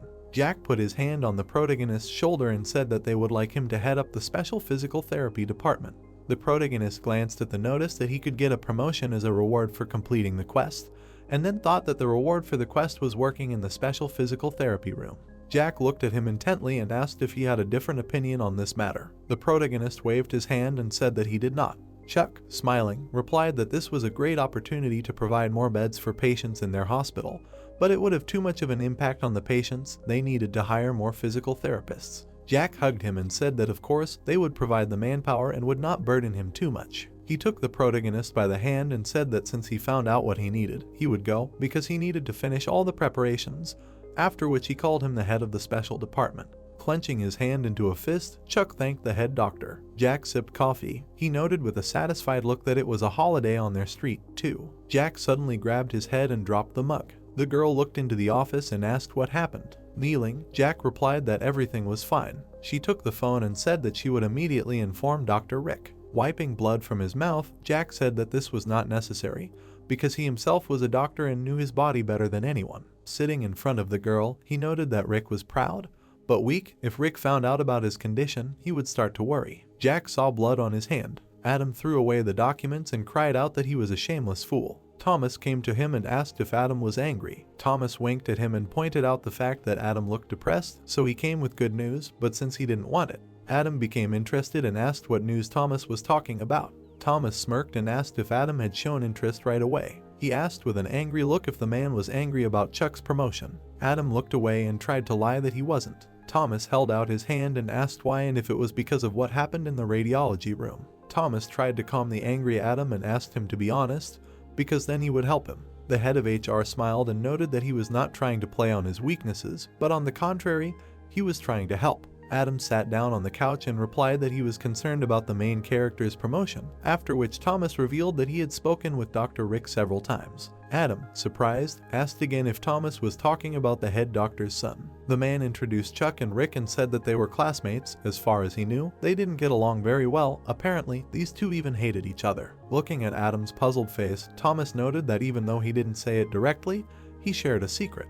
The happy guy added that he had removed several x-rays that day, so Rick told him everything. Looking at him, Adam asked what an ordinary doctor could do. Confused, Thomas replied that Rick was not an ordinary doctor, but the head doctor's son. The man started picking his ear and asked what his son could do if the head doctor trusted Chuck. Waving his hand, Thomas clarified what the CEO was to the head doctor, to which he received the answer that she was his mother-in-law. Thomas pictured the woman standing next to Rick and told him that she was his grandmother and that Adam knew the head of the department had lost his wife, so she was raising Rick. He put his hand on Adam's shoulder and asked how long he thought the head of department position would be filled. The man looked away, thinking that he didn't want to deal with someone who ignored the physical therapists. Sean looked at the paperwork and apologized for calling everyone together. Standing in front of him, the doctors answered that they had. Looking at the guys, Sean said that he had called them together to tell them some important information. Someone had been promoted and was being transferred to a special physical therapy unit. Someone would be heading up the work in the special room. Harvey listened to him with a tense expression. Sean calmly informed him that although it had not yet been officially confirmed, from now on this person would be treated as the head of the department. Harvey's hand began to shake. Frowning, he asked who had been promoted. Looking at Chuck, Sean said that he had been promoted, that he would become the head of the special department in the future, so they would support him with thunderous applause. The embarrassed protagonist listened to the congratulations. Harvey was unhappy with this. Looking at the documents, Sean said that there would also be a selection of employees for this special office soon. Interns would also be able to try their luck. This was a great opportunity to become a full-time employee, so he hoped that everyone would apply. The guys were taken aback by what he heard. Sean stood in front of them and noted that that was all, after which he wished everyone good luck and a good job. The guys began to reach out to Chuck, saying that they wanted to join his department, noting that he had moved up the career ladder quite quickly. Smiling, the protagonist replied that he was just lucky and it couldn't have happened without their help. Mike looked at Harvey and said that he had big problems. Someone had become the boss and he was left with nothing. A frustrated Harvey wondered why this idiot had been promoted. Sean approached Chuck and congratulated him on his promotion. He happily informed him that the protagonist had just taken up his post and a patient had already arrived in the special room. Closing his eyes, the protagonist replied that everything was fine and that he would go to him now. Chuck looked at the patient in surprise. His gaze fell on a girl with cerebral palsy. The protagonist's face was puzzled. He imagined the structure of a person and thought that cerebral palsy is a disease that causes a disorder of the musculoskeletal system due to damage to the immature brain, and is also one of the most serious diseases among young children. Examining the patient's chart, Chuck noted that he would have to treat a child. Smiling, Sean emphasized the fact that this was not such a difficult patient, because she was a 6-year-old girl with right-sided hemiplegia. Pointing his finger, Sean said that the treatment, like in the case of the athlete Tyler, would take place in the VIP room. The man stood in front of Chuck and apologized for constantly assigning him difficult patients. Sean turned away and assumed that this girl would be the last one he would assign to him. Crossing his arms, the man emphasized the fact that there were only 2 months left until the opening of the special room. Sean touched the protagonist's shoulder and noted that he still hoped that he would remain a physical therapist who so reverently cares for the smiles of his patients. Looking at Chuck, Sean asked to understand his words by heading the special room, to which he received the answer that he would do everything possible. The protagonist, with a satisfied look, said that after the opening of the special room, he would become the same leader as he was. The protagonist turned his attention to the notification. The projection said about the quest that he needed to improve the patient's condition, and the reward would be connections that could help in the future. Raising his fist to his mouth, Chuck asked again about useful connections. Looking at the woman with the child, the protagonist told us that the reason why it is difficult to work with children is that some guardians do not trust physical therapists, and the most distrustful ones always try to evaluate the doctor, try to find out if they can trust him with their child. He said with a smile on his face that the girl came early and from today he will be responsible for the girl. The woman said with a serious look that she wants to seize any opportunity. The girl looked at him in surprise. The protagonist's eyes began to glow. Examining Lily, Chuck thought that she had scoliosis, internal rotation of the right forearm, as well as adduction of the muscles of the big toe and ankle, after which he noted that judging by the fact that she does not drool, the girl does not have dysphagia, and in general, the case is not that severe. Looking at Lily, the protagonist asked if she wanted to come closer. Her mother leaned over and asked if her girl could walk. Lily began to walk. She looked at her mother and asked if she was doing well. The woman looked at Chuck and asked what he would say and if she was walking well. The protagonist answered with a serious expression that she should not walk. The girl asked again with a dumbfounded expression. The protagonist took the girl by the shoulders and answered that he was saying that it was impossible now. Frowning, Lily's mother asked what that meant. Chuck held out his hand and said that her impatience could worsen Lily's condition, and if she continued in the same spirit, she would only ruin her gait. Examining the girl's legs, the protagonist explained that her legs were different not only because of the difference in size. He imagined the structure of Lily's spine and noted that she had poor posture. Scoliosis provoked such problems as pelvic tilt, difference in leg length, and muscle strength. Standing in front of the girl, Chuck informed her that if she continued in the same spirit, her daughter would have difficulty walking and this was not a solution to the problem. The dumbfounded girl said that this could not be. Other physical therapists told her to walk without explaining anything. Looking down, Chuck assumed that they said this because they wanted their daughter to start walking on her own as soon as possible. Lily's mother was horrified. Covering her mouth with her hand, she came to the conclusion that everything she did was wrong. She asked in fear if she would be able to walk again, to which Chuck replied that not all was lost, but she needed to undergo treatment. First of all, it was worth normalizing her posture. Raising his finger, the main character stated that there are many cases when patients with cerebral palsy walk, run, and lead a normal life, but this requires a lot of effort. For others, it is enough to repeat once, and Lily needs 100. The girl sat on the bed while the protagonist said that if you don't give up and keep working hard, you can make great progress. The protagonist sat down next to her and thought that what Lily needed most right now was to understand the present and move forward, so filling out the soap was more important than anything else. Chuck looked at her and asked what she wanted to do after she got better. Lily was excited and said that she wanted to go to kindergarten and play with her friends. The protagonist was taken aback by what he heard. He remembered the previous patients and realized what kind of smile Sean was talking about.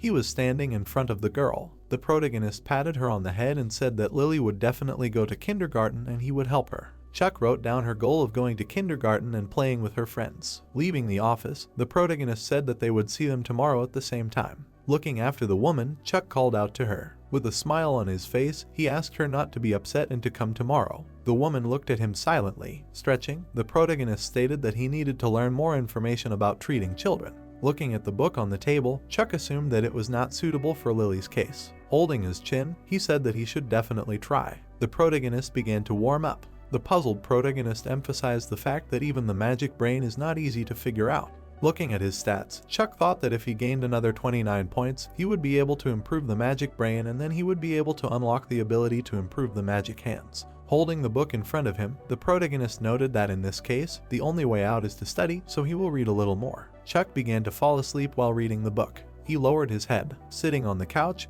the protagonist wondered what he should do. Looking at his phone, the protagonist noted that the appointment time had already started, and Lily was still not there. He imagined Lily's mother and thought that this was an alarming call. Another reason why it was so difficult to work with children is that caregivers, misinformed by independent studies, sometimes do not show up for treatment. Holding his chin, Chuck asked if the quest would be cancelled in this case. He thoughtfully emphasized that before Lily's quest. The woman entered the hospital and apologized for being late. The protagonist looked up. Holding the stroller, she said that they had arrived. A smile appeared on the protagonist's face. The happy girl said that she was ready to begin treatment. Kneeling, the protagonist said that today they would work with her center of gravity and balance the sides of the spine. Lily was scared after asking her to stand up straight. She started shaking and Chuck noted that it was hard to make a child who was in pain on one side of her body. The protagonist took her hand and asked if she was scared. He asked happily if Lily was scared if he held her. Lily took his hands and said that she was not scared now. Standing in front of her, Chuck asked her to take small steps and he would hold her hands. The girl started to walk. The protagonist held her. Her mother watched. She folded her hands. Kneeling, Chuck said that she was doing well and that they would end today. The protagonist looked at the projection. He began to read that the treatment was complete and the patient's condition had improved. Lily touched him. She handed him a flower made of paper. Chuck took it and thanked the girl. The woman took the stroller and said that they had not really planned to come today. She noted with a serious expression that she could not believe it, even thought about returning to the hospital where they had been treated earlier. She remembered how Lily made a flower, saying that she wanted to give it to the doctor, and so they immediately came to him. The embarrassed mother watched Lily. There was a smile on the protagonist's face. Chuck took the girl by the hands and said that she would definitely go to kindergarten.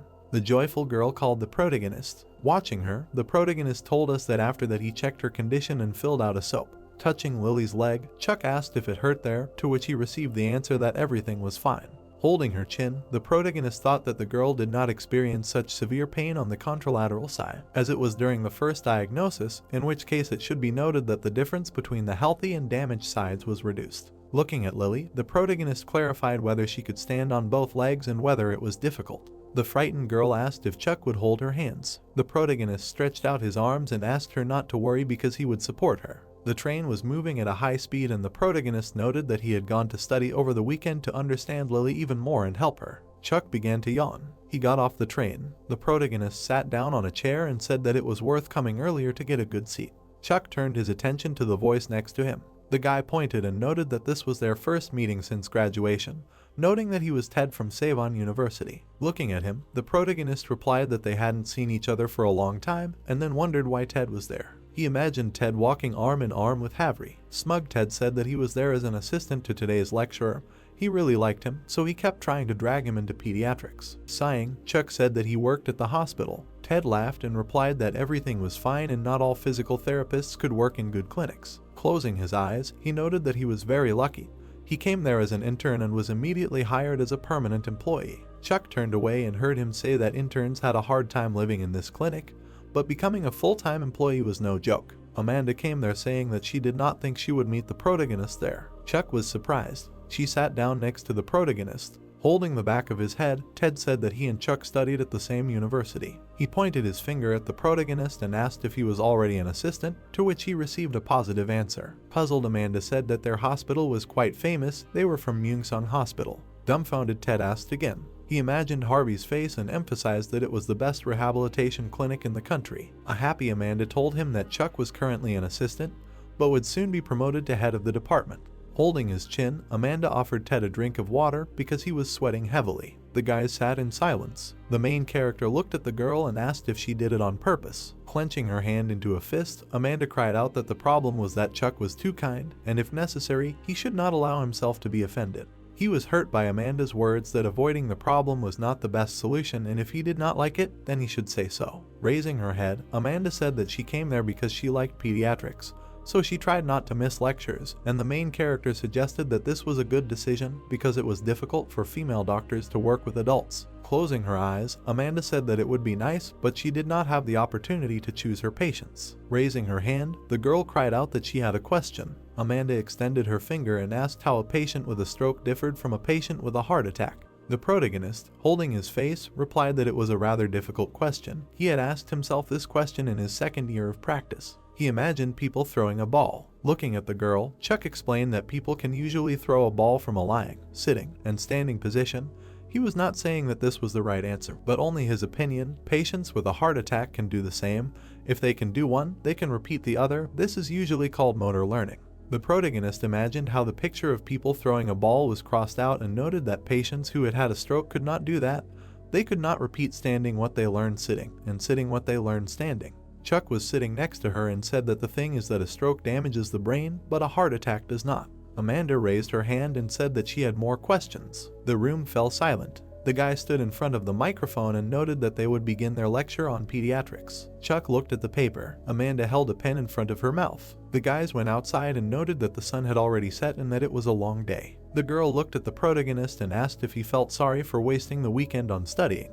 Looking at him, Chuck replied that he agreed with Amanda, but did not want the treatment to go awry. The happy girl replied that this was true and that one could study endlessly, and the protagonist added that the weekend was not over yet. The girl was puzzled by this. Smiling, Chuck suggested having dinner together. She was embarrassed by what he heard. Holding 2 bottles of beer in his hands, Chuck declared that today was a good day for an outdoor establishment.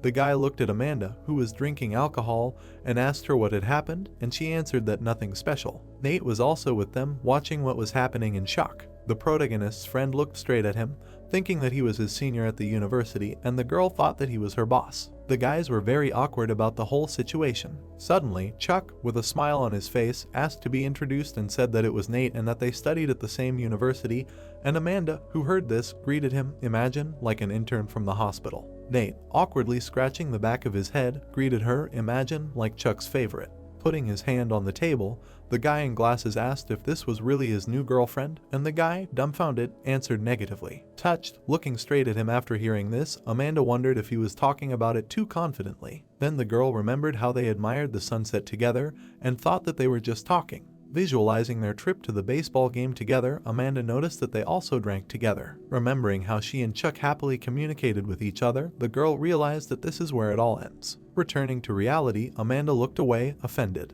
This was noticed by Nate, who immediately thought about it. A moment later, the guy in glasses took the girl by the hands and asked her to take care of old Chuck because he broke up with the girl he had been dating for 10 years. Smiling broadly, the protagonist's friend noted that he, of course, was a fool, allowing him to get a job at the same hospital where the one who stole his passion works, and offered him a drink. Amanda, looking straight ahead in surprise, thought that the assistant broke up with the girl he had been dating for 10 years. The girl sighed sharply and wondered if he was still in love with her. When the words that they needed a drink were mentioned, the guys clinked glasses. After a while, they ate all the food and drank the alcohol. Holding a shot glass in his hands, Nate said that after he got a job at the hospital, they did not see each other often and asked what it meant that he was a local celebrity. Pointing her finger straight ahead, Amanda declared that it was true. Folding his arms over his chest, the guy in glasses concluded that since he was so cool, he would leave her alone, and the girl confirmed this, adding that only because he did not tell anyone anything, so no one knew anything.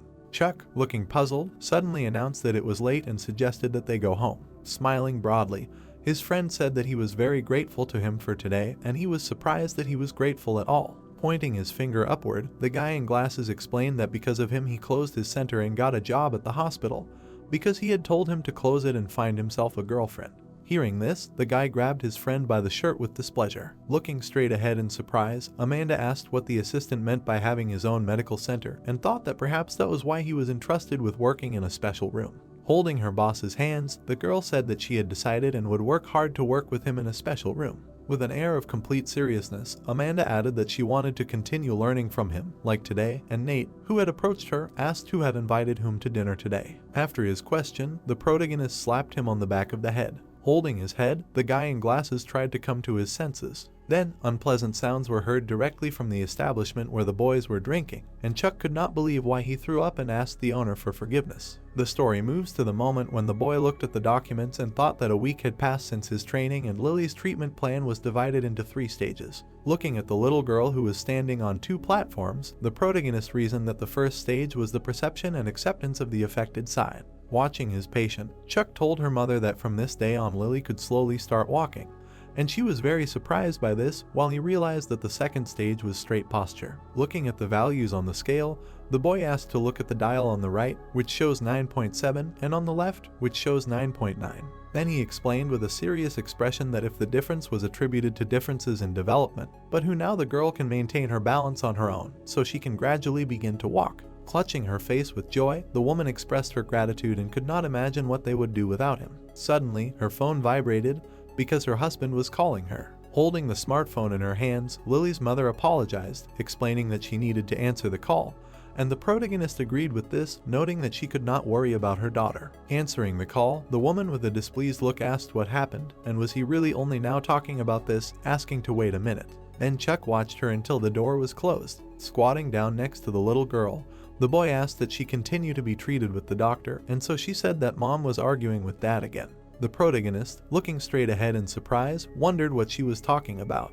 Barely holding back tears, Lily told him that her parents were arguing over her, and her dad was saying that he was making money, and her mom was saying that they were taking care of her, and it would be better if they didn't argue. Imagining how they were happily walking in the park with the whole family, the girl declared that that was why she was trying so hard, because if she didn't get sick, her mom and dad wouldn't argue. Hearing this, the protagonist stroked her head, thinking that they say that sick children often grow up early. While her mother was talking on the phone with her husband, Chuck reasoned that Lily was wrong. They say that it was all because of her and that it was no one's fault. Supporting the girl by the back, the boy declared that he would help her, and if something went wrong, they would fix it together, and she agreed with this. Immediately after this, the protagonist put a special walking aid on her and told her to walk slowly since he was nearby, so she should not worry, and she agreed with him. Then Lily began to move forward slowly. Looking straight ahead, Chuck explained that she was straining her upper body a lot and asked if she could relax a little, thinking that this was how her recovery began. A few days later, her mother brought her daughter in a wheelchair, telling the doctor that it was them. Seeing them, the boy, pointing his finger up, told the woman that he thought that from today on, she should wait outside for her daughter during treatment.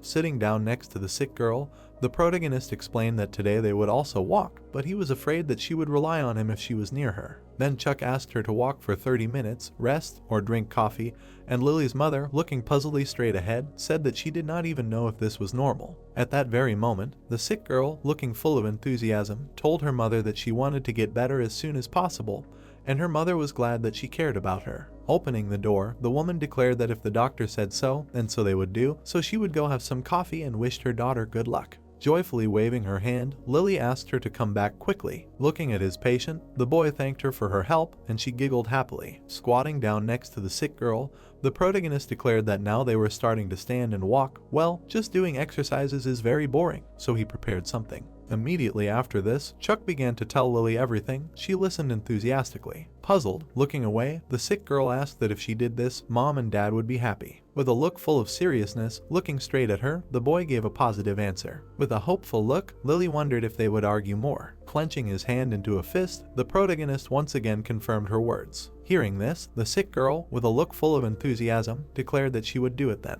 A cup of coffee stood right on the table. Lily's mother drank the drink straight from the mug. Looking out the window, she noticed how the boy, running away from his parents, told them to go faster or he would go too far ahead, and they asked to be careful, otherwise he would fall. Watching this, the woman smiled happily. At that moment, memories appeared in her head, how she, putting her hand on her chest, asked what it meant for him to not care about the child. Pointing his finger straight ahead, the man declared that he did not have time and usually she took care of her daughter. Suddenly starting to cry, Lily's mother explained that it was hard for her too. At that moment, their daughter was approaching them in a wheelchair, asking if they were really arguing, and the woman denied it. Smiling broadly, Lily asked her mother that she was a good girl. Remembering all this, the woman began to cry. Holding her hair, she asked her to forgive her baby. Under the doctor's commands, Lily slowly walked forward. Amanda, watching her, said that she needed to do it again with her left, and Chuck, who was nearby, noted that she was straining her upper body a lot and should try to relax and walk again.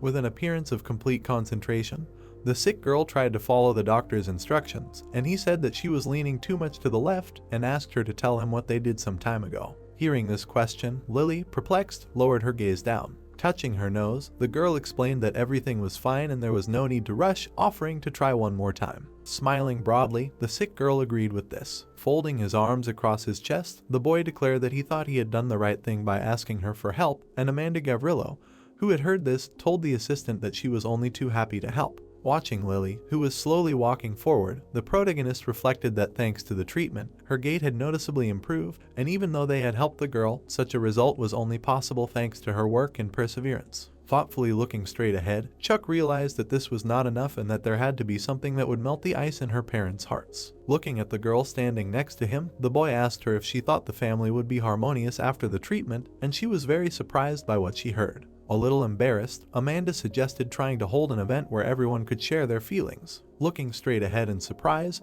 the protagonist said the name of Dr. Amanda. Pointing his finger upward, Chuck stated that then Lily's performance should be organized. Crying from what she heard, the girl thought that she needed to come to her senses and what she had expected at all. Looking thoughtfully straight ahead, the boy asked what girls her age could do, and Amanda said that girls her age thought about doing aerobics or ballet. Imagining Lily dancing in his head, the protagonist asked if ballet would be suitable. At that very moment, he was distracted by a sick girl who looked at the doctor in surprise. Stroking her head, Chuck asked her not to worry and said that mom and dad would definitely like it. Hearing this, she, with a look full of enthusiasm, said that she would try, which pleased the doctors. Amanda tells the girl that the most important thing in ballet is posture and balance. Imagining a ballerina dancing ballet, the girl noted that when moving from one pose to another, one must not lose balance. Pointing her finger upward, Amanda thought that dancing would help her develop a sense of balance. The boy clapped his hands and asked the doctor how she knew about this, and she explained that she did ballet as a child. At this time, Lily, looking down with a puzzled expression, noted that it sounded difficult and that she would not be able to show it to her mom and dad. Taking her hands, Amanda declared that in ballet, it is not only the dance that is important. Visualizing a ballerina being hugged by a man, the girl added that facial expressions and the way she expresses her thoughts are also important. Hearing this, the sick girl, with a smile on her face, declared that she would really like to express her thoughts. While the protagonist looked at the documents, Amanda explained that, in fact, the doctor did too. With a serious look, Chuck said that they were not chasing the ideal and Lily just needed to convey her feelings to her parents. Then he added that she was the main character of the concert. The sick girl smiled widely. After some time, Lily's mother returned and happily thanked the doctor for today, because with his help she also feels better. Smiling widely, the boy declared that he was glad that she was able to rest. Then he, putting his hand straight in front of him, said that he would like to discuss further treatment with her, which surprised her greatly. Looking straight ahead seriously, the protagonist asked her to come with her husband on Friday in 2 weeks. Surprised by such a request, the woman asked if it was really with her daughter's father that some difficulties arose. Waving his hands, Chuck denied it, explained that he just wanted to talk to the two of them and show them something, and she said that her husband was a very busy man, so she could come alone. Looking at her puzzled, the boy shouted that it would not be long and asked her again. Hearing this, the woman closed her eyes and thought. Then, with a look full of enthusiasm, she agreed to the request, saying that she would do everything possible because for the sake of his daughter, he had to make time. Putting his hand on his chest, the protagonist happily declared that he would wait for them. Immediately after that, he called out to Lily, who, sitting in her wheelchair, was turning around. Coming closer to the sick girl, Chuck asked if she would keep the fact that they were preparing for a performance a secret, and she agreed to it. Then the doctors watched as the mother wheeled her daughter around and said goodbye to them. With a look full of seriousness, looking straight ahead, the boy thought that family reconciliation was the path to recovery. Looking at Amanda, who was walking behind him, the protagonist thanked her for today, and she, waving her hands, explained that she was grateful to him. Chuck, pointing his finger at himself in surprise, asked what she was grateful to him for, and the girl was a little confused, not knowing what to answer. Suddenly, an idea came to her head, and she said that he took care of the interns and answered all the questions of interest. Amanda, looking away sheepishly,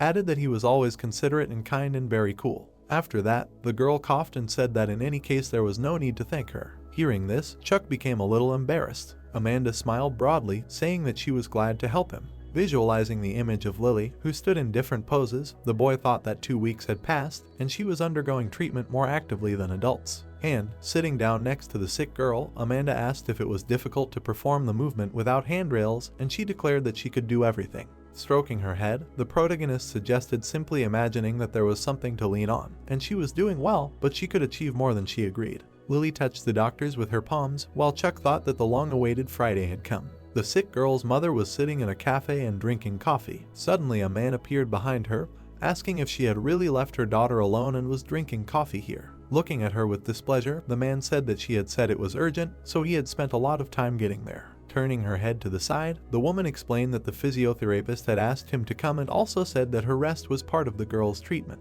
With a smirk, Lily's father asked that it turned out that such methods of treatment existed, noting that someone could not go to lunch normally and only communicated with colleagues. Hearing this, the girl's mother clenched her teeth in displeasure. Suddenly getting up from her seat, she asked with displeasure how long he would behave like this. Pointing his finger back, the man immediately said that if she didn't like it, then she should quickly go up and find out what the doctor wanted. Immediately after that, they rode together to the desired floor in the elevator. The woman silently looked away. Her husband, with his eyes closed, was also silent. Walking along the corridor, the man noted that no matter how expensive it was, everything looked decent, and his wife was simply silent. Then he said that, it turns out, Lily should not have been forced to walk, and the girl's mother, with her head down, explained that it was her fault and she wanted her to start moving normally as soon as possible. Turning in her direction, the man asked how she took care of her daughter at all, and stated that since he earned their living, she should be involved in her upbringing. Hearing this, the woman was very unhappy and asked that he really thought it was so easy and had he ever paid attention to her himself.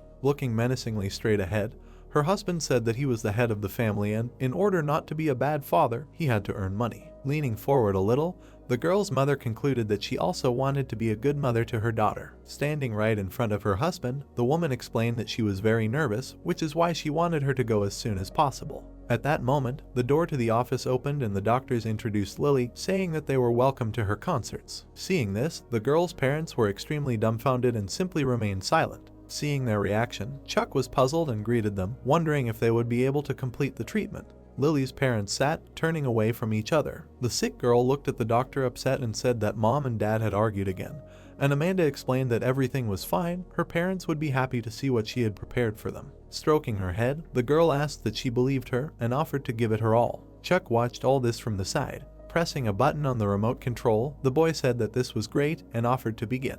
At that very moment, the screen started working, and Lily's parents were surprised by what was happening. Right on the monitor, it was shown how the girl was walking through a flower meadow, and the voice said that she wanted to go to kindergarten. Suddenly, Lily was upset when her parents started arguing, and the voice said that this is why she was going on a trip to go to kindergarten alone. Then the girl walked through the forest, and the author noted that it was good that she had friends. Lily rejoiced with her animals, while the announcer asked if she would be able to get to kindergarten safely. The girl's father was extremely surprised, watching what was happening, and asked what it was. Lily's mother was very touched at this time. Suddenly, footage began to appear on the screen as the girl agreed that she was great, holding the doctor's hand. When she was asked why she was trying so hard, Lily, wiping her sweat, explained that if she walked, then her mom and dad would stop arguing. After hearing this, the man was also very touched. When the sick girl walked on the exercise machine, she was asked what she wanted to do when she got better. With a big smile on her face, Lily said that she would go to kindergarten. The girl's parents were happily watching the performance shown on the monitor. At this time, Amanda, looking at Lily, said that now it was her turn and she would succeed. Immediately after this, the little girl took a couple of small steps forward. Her parents were very surprised watching this. The doctors, standing aside, were delighted by what was happening. At the same moment, Lily bowed to her audience. Then the little girl began to dance, taking different poses. Suddenly, her father's mind flashed back to holding his newborn daughter in his arms and thinking that she was so small. Imagining himself at work with paperwork in hand, the man reasoned that he wanted to be a good father and husband and not want for anything, so he worked hard every day. When he visualized his wife and daughter being looked down upon, he wondered how he could be a good father when he was so far away from his family. Walking down the hallway, the girl's father realized that they were exhausted and that it was a hard-working life. Imagining his wife sitting on the floor outside the doctor's office, the man reasoned that raising children all day long was very tiring. Looking at his daughter dancing, he reasoned that they were arguing, claiming that someone in particular was having a hard time. When Lily stopped for the last time in favor of her dance, her father realized that they had forgotten the days when they were happy. Then the man imagined how he and his wife were happy for their daughter and noted that it was family that helped them get through difficult times. Tears were wiped from his eyes. He didn't understand why he realized this only now, reasoning that their family needed far more than money. Suddenly he looked at his wife, who was crying and saying something. The woman, looking touched, said that there was some strange rhythm and it wasn't ballet, but rather just a dance, and even if the performance wasn't perfect. Looking at her joyfully dancing daughter, she added that it was touching. Chuck, watching everything that was happening, smiled broadly. Clapping his hands, the boy came out to the girl and declared that this was the end of the performance, and that she was simulating her mom and dad. Looking straight ahead, waiting for an answer, Lily asked if she had done well. Looking happily straight ahead, her mother answered that of course, and she was a great girl, and her father asked the little girl to come to him. Hearing this, the delighted girl ran towards her parents, screaming for her mom and dad. Suddenly, she accidentally put her foot down incorrectly. At that moment, Lily staggered forward a little. Noticing this, her parents were very scared. Catching the little girl, the woman told her not to run because it was dangerous, and she agreed. The protagonist watched what was happening, puzzled. A moment later, a system notification window appeared right in front of him, notifying that the quest conditions were met. Lily's parents bowed to him and thanked him for today because with his help they were able to understand a lot, and he, waving his hand, refused this. Then the man held out his lawyer's business card and asked him to take it. Looking in surprise at the black piece of paper, Chuck realized what it meant, that the girl's father was a lawyer. Suddenly, a system notification window appeared right in front of him, notifying him of the result of the completed quest. With a look full of gratitude, looking straight ahead, the man declared that if he needed help, he could contact him at any time. Smiling widely, the boy thanked him for this, noting that he would definitely keep it. With a thoughtful look, the protagonist pondered what the reward was, a business card, and wondered if he would ever have to use it. Saying goodbye to his patient and her parents, Chuck reasoned that small changes had occurred in the last 3 weeks. Watching the happy family walk together in the park, the boy thought that just as the flapping of a butterfly's wings can cause a storm, everything starts with small things. Lily smiled widely when the protagonist understood that for someone this was ordinary. The girl happily watched the butterflies flying around, and Chuck realized that for her this was a dream come true. Looking at Amanda, standing next to his office, the boy thanked her for today. Waving her hand, the girl said that it was not worth thanking, and he, as an assistant, also worked hard. With a look full of seriousness, looking straight ahead, the protagonist declared that in the future she would have to face many difficulties, and Amanda asked that he was really worried. Looking down, Chuck noted that Lily was strong, but he would be lying if he said that he was not worried about her, and the girl said that he already knew. Meeting the eyes of her boss, Amanda concluded that there is no person who would not fall from the stage of life. At that moment, memories of his departing lover appeared in his head.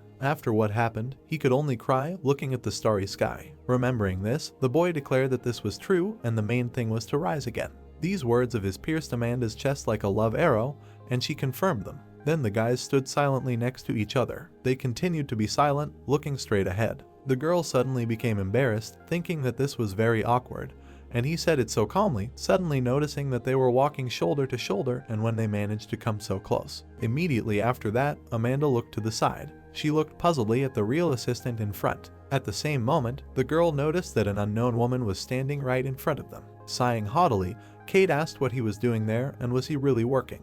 At that moment, memories of their weekend together appeared in Amanda's head, and she thought that, of course, the fool allowed her to get a job at the same hospital where the one who stole his passion works, and if you think about it, this girl is definitely the one. Chuck suddenly froze in place, not knowing what to answer because he completely forgot. The protagonist imagined his ex-girlfriend and her new boyfriend in his head, thinking that some people might think that he got a job at the hospital just because of her. Suddenly, Amanda grabbed his shoulder. The girl looked at her boss with a smile on her face. Chuck looked back and silently thanked her. Keith watched everything that was happening in surprise. At that moment, the guy realized that he would no longer avoid her and simply walked past her confidently. His ex silently watched the protagonist leave. A huge stack of paper fell right on the table. Chuck looked at it in shock, calling out to the head of the department. Holding the document in his hands, the man explained that these were applications for employment in a special procedure room, and there were 180 people there, including those who already worked at the hospital. Puzzled by the number, the guy said that 180 people was too many. Sitting down at the negotiating table, the head of the department explained that the interview would take place on June 23rd. Looking straight at the protagonist with a serious look, Sean noted that, of course, he would be great at selecting personnel since he was the head of the department. Upset by what he heard, Chuck noted that it seemed like a heavy burden had fallen on his shoulders. Smiling broadly, the head of the department told him not to grimace since it was not the place that made the man, but the other way around. The boy looked at the documents with surprise, thinking that quite a lot of people with outstanding education and experience had applied, since there was even a physical therapist who used to be a Pilates instructor. After some time, Chuck came across the resumes of his acquaintances from the hospital. His boss happily looked at his subordinate, who was diligently reviewing the vacancies. Immediately after this narration, the story moves to the hospital on June 23rd, on the day of the interview in a special procedure room. Then we are transferred to the rehabilitation therapy room. Chuck was serious, thinking that it was time. Then he went inside his new office. Looking around, the boy was very impressed. Then he noticed the exercise machine standing to the side. In another corner there was even equipment for compression therapy, which surprised the protagonist very much. Joyfully looking straight ahead, Chuck reasoned that each of these devices costs tens of millions and is intended exclusively for special procedures. Looking at the time on his smartphone, the boy realized that he might be a little late. Looking around, the protagonist wondered if it was worth looking into the waiting room. Immediately after this, the narrative of the story is transferred to that very waiting room. The man, clearly looking worried, said that from a young age he was raised by a strict father and a loving mother. Another guy cried and prayed to Buddha, God, Donald Newman, and at least someone to help him pass the interview. Hearing Newman's name, the other doctors cried and also begged for his favor. Looking to the side, he wanted to see what kind of people came to the interview. Suddenly he noticed something surprising to his side. Right in front of him sat a man in a green suit, asking why everyone was so nervous, and the guy in the blue suit guessed that they were probably unsure of themselves. Looking straight ahead, the man declared that this was a good observation, and introduced himself by giving his name and what hospital he was from. Awkwardly scratching the back of his head, the other man also gave his name, noting that he was from a university hospital, to which the first man replied that he was from a great hospital. The two were happily chatting or teasing each other, which made the others very angry. Suddenly, a guy in a blue suit turned his head to the side and asked the doctor what hospital he was from. Chuck, taken aback by such a sharp question, did not know what to answer when suddenly the man standing in front of him said that he was from the Sacred Heart Hospital in the province. The boy was very surprised, looking at the man in glasses, and wondered how long he had been sitting there. Hearing this, one of the doctors smirked. Looking sarcastically at his neighbor sitting next to him, the man in the green suit said that he was really from that hospital in the province, and he noted that it turns out that this is what. Watching this, the protagonist was extremely displeased. Suddenly, a woman with blue hair intervened in the conversation, who menacingly looked at her opponent, said that she couldn't say that. With a serious look, she noted that it did not matter where they were from and the main thing was what they were capable of. At that moment, the office door opened, and Sean announced that the interview would begin soon, so 3 people could enter at once according to the numbers given out earlier. Then he added that numbers 1 through 3 should get ready, and that same girl with blue hair agreed with this with a look full of self-confidence. Chuck was very surprised, watching this person. Suddenly, the narrative of the story is transferred to the moment when the girl with blue hair bowed to the commission of doctors, when she heard that she needed to introduce herself one by one, and greeted them. Confidently looking straight ahead, she said her name, introducing herself as a person worthy of working in a special office. The blue-haired girl placed her hand on her chest and explained that, unlike the others, she had no experience working in a clinic, but she believed that the know-how she had gained from working in the Sling Center for many years was suitable for working in a hospital, so she was sure that they would not regret choosing her. At this time, the boy looked at the documents, thinking that they needed a unique doctor in the procedure room, and besides, she specialized in slings. Putting his hand in front of him, the protagonist thanked her and asked if she could tell them about a patient's treatment, about a case in which she was most confident. Hearing this, the blue-haired girl, with a look full of enthusiasm, declared that the sling could be used to treat various patients. Then she added that she wanted to tell them about one such case, to which all the members of the committee of doctors were extremely dumbfounded. Immediately after, the blue-haired girl kneeled and asked them to imagine that they were a woman in her 40s who was experiencing shoulder pain after surgery. Raising her arm up with her elbow bent, she told them to put their knees on the floor and straighten their upper body. Visualizing a rubber cord on her arm, the blue-haired girl added that they needed to place the sling closer to their elbows. Demonstrating the position in which to work with the sling, she told them to lift their arms and bend them forward. As if fired up by her story, the blue-haired girl declared that the advantage of this method was that patients could move their joints on their own and not feel the pain caused by gravity. Watching her performance, Chuck thought that all the interviewers, including him, were amazed by the energy she radiated, and this woman clearly knew her strengths. Looking at the documents, Sean thanked her and said that he could join the others for now, and Thomas also expressed his gratitude.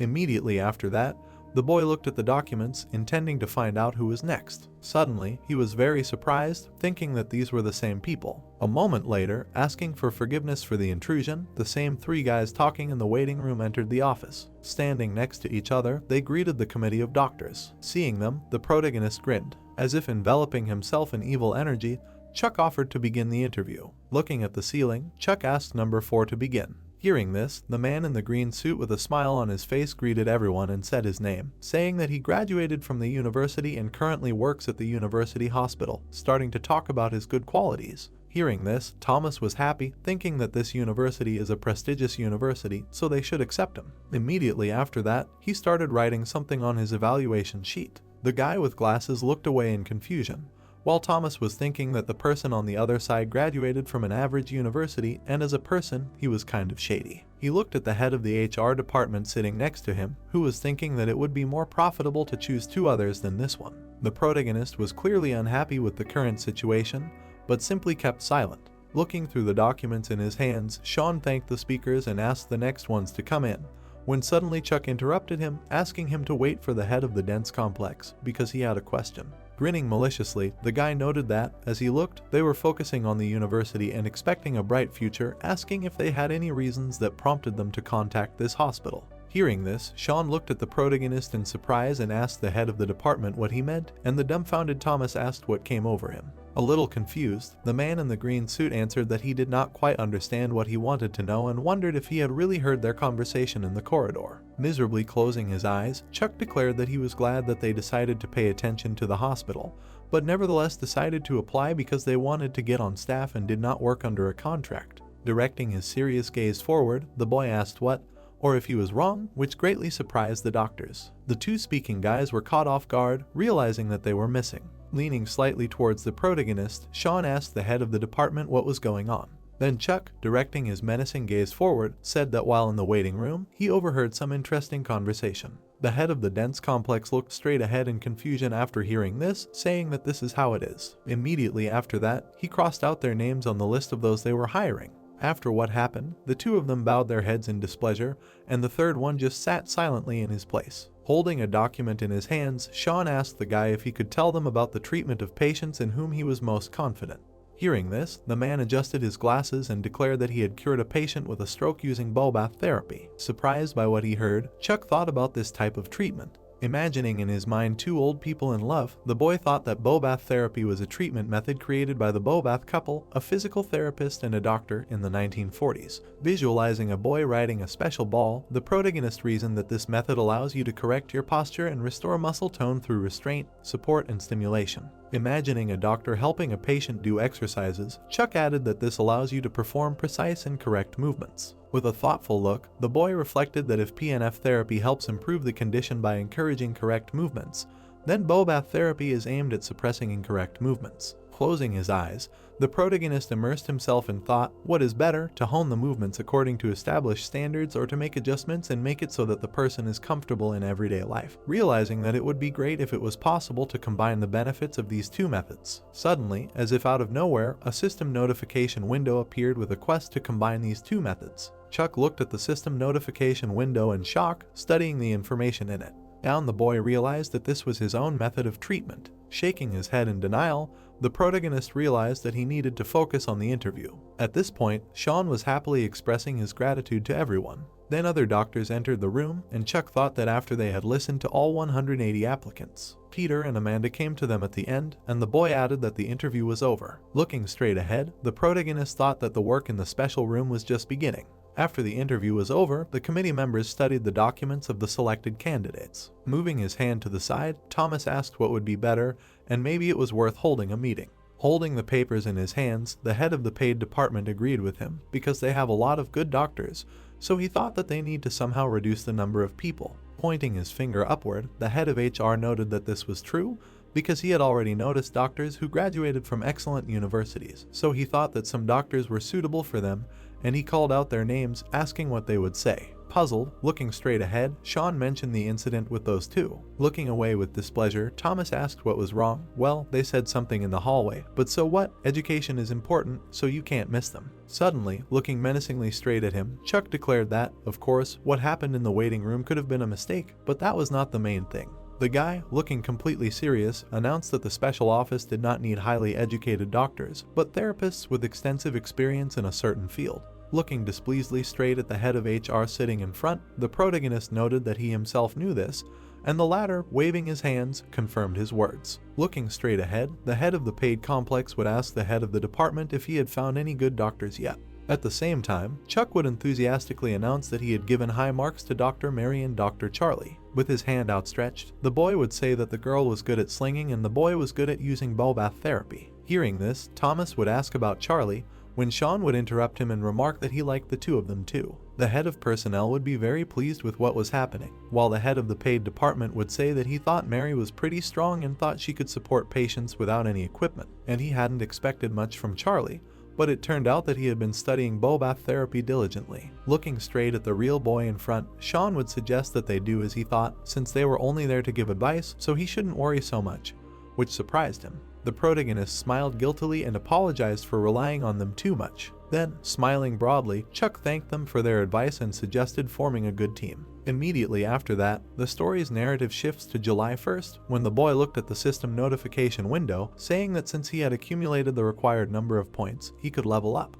Clicking on the line with the magic face, the protagonist realized that the time had come and it was time to move on. A little worried, Chuck slowly walked forward, realizing that the day of the opening of the special office had come. Having reached the front door, the boy stopped. Inside, he noticed the workers who would be with him, and they were already talking to each other. At that moment, Amanda noticed him, calling him an assistant, but later corrected him that he was now the head of the department, and he thought that she was an intern at the hospital. Remembering how the girl helped him with Lily's treatment, the protagonist reasoned that she was interested in pediatrics and specialized in voice therapy. Then an image of Amanda appeared in his head, who was listening intently to a lecture. Looking at the smiling Peter, Chuck realized that he was an intern at the hospital. Remembering how he played basketball in a wheelchair, the boy reasoned that although he was a little shy, he always said the right thing, and was also interested in operating medical equipment. Then the protagonist visualized how his friend was examining the exercise machine in the office. Looking at the joyful, smiling Mary, Chuck thought that she was from the Sling Center. Remembering her performance at the interview,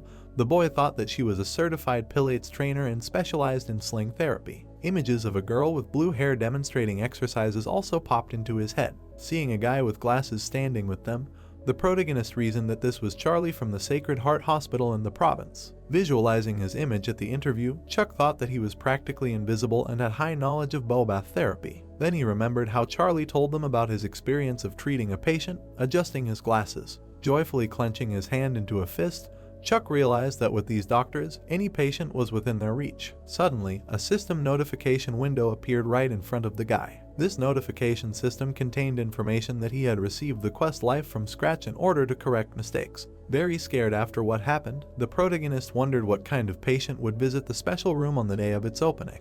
The narrative of the story is transferred to the first day of the special room's work in the waiting area. Then we are transferred to the office of the head of the department. Chuck was sitting inside, looking at the system notification window and was going to double-check the quest. At that very moment, a quest notification system appeared right in front of him, saying that he had received the task Life from Scratch and that he needed to fix the mistakes. Dumbfounded, looking at the system notification window, the boy thought about Life from Scratch. Imagining that he was a therapist who had conquered time and was flying through the sky, the protagonist realized that he was a physical therapist, not a psychic. At that very moment, a notification system appeared right in front of him, saying that the system did not give impossible quests. Having read this information with dissatisfaction, the protagonist sarcastically said that this was true. Then the distribution of patients among doctors began, and Chuck, imagining the girl and his friend, thought that little Lily was being treated by Dr. Amanda since she was responsible for pediatrics. Visualizing Peter, who was standing next to Tyler, the boy reasoned that he was the one who was treating athletes since he specialized in medical equipment.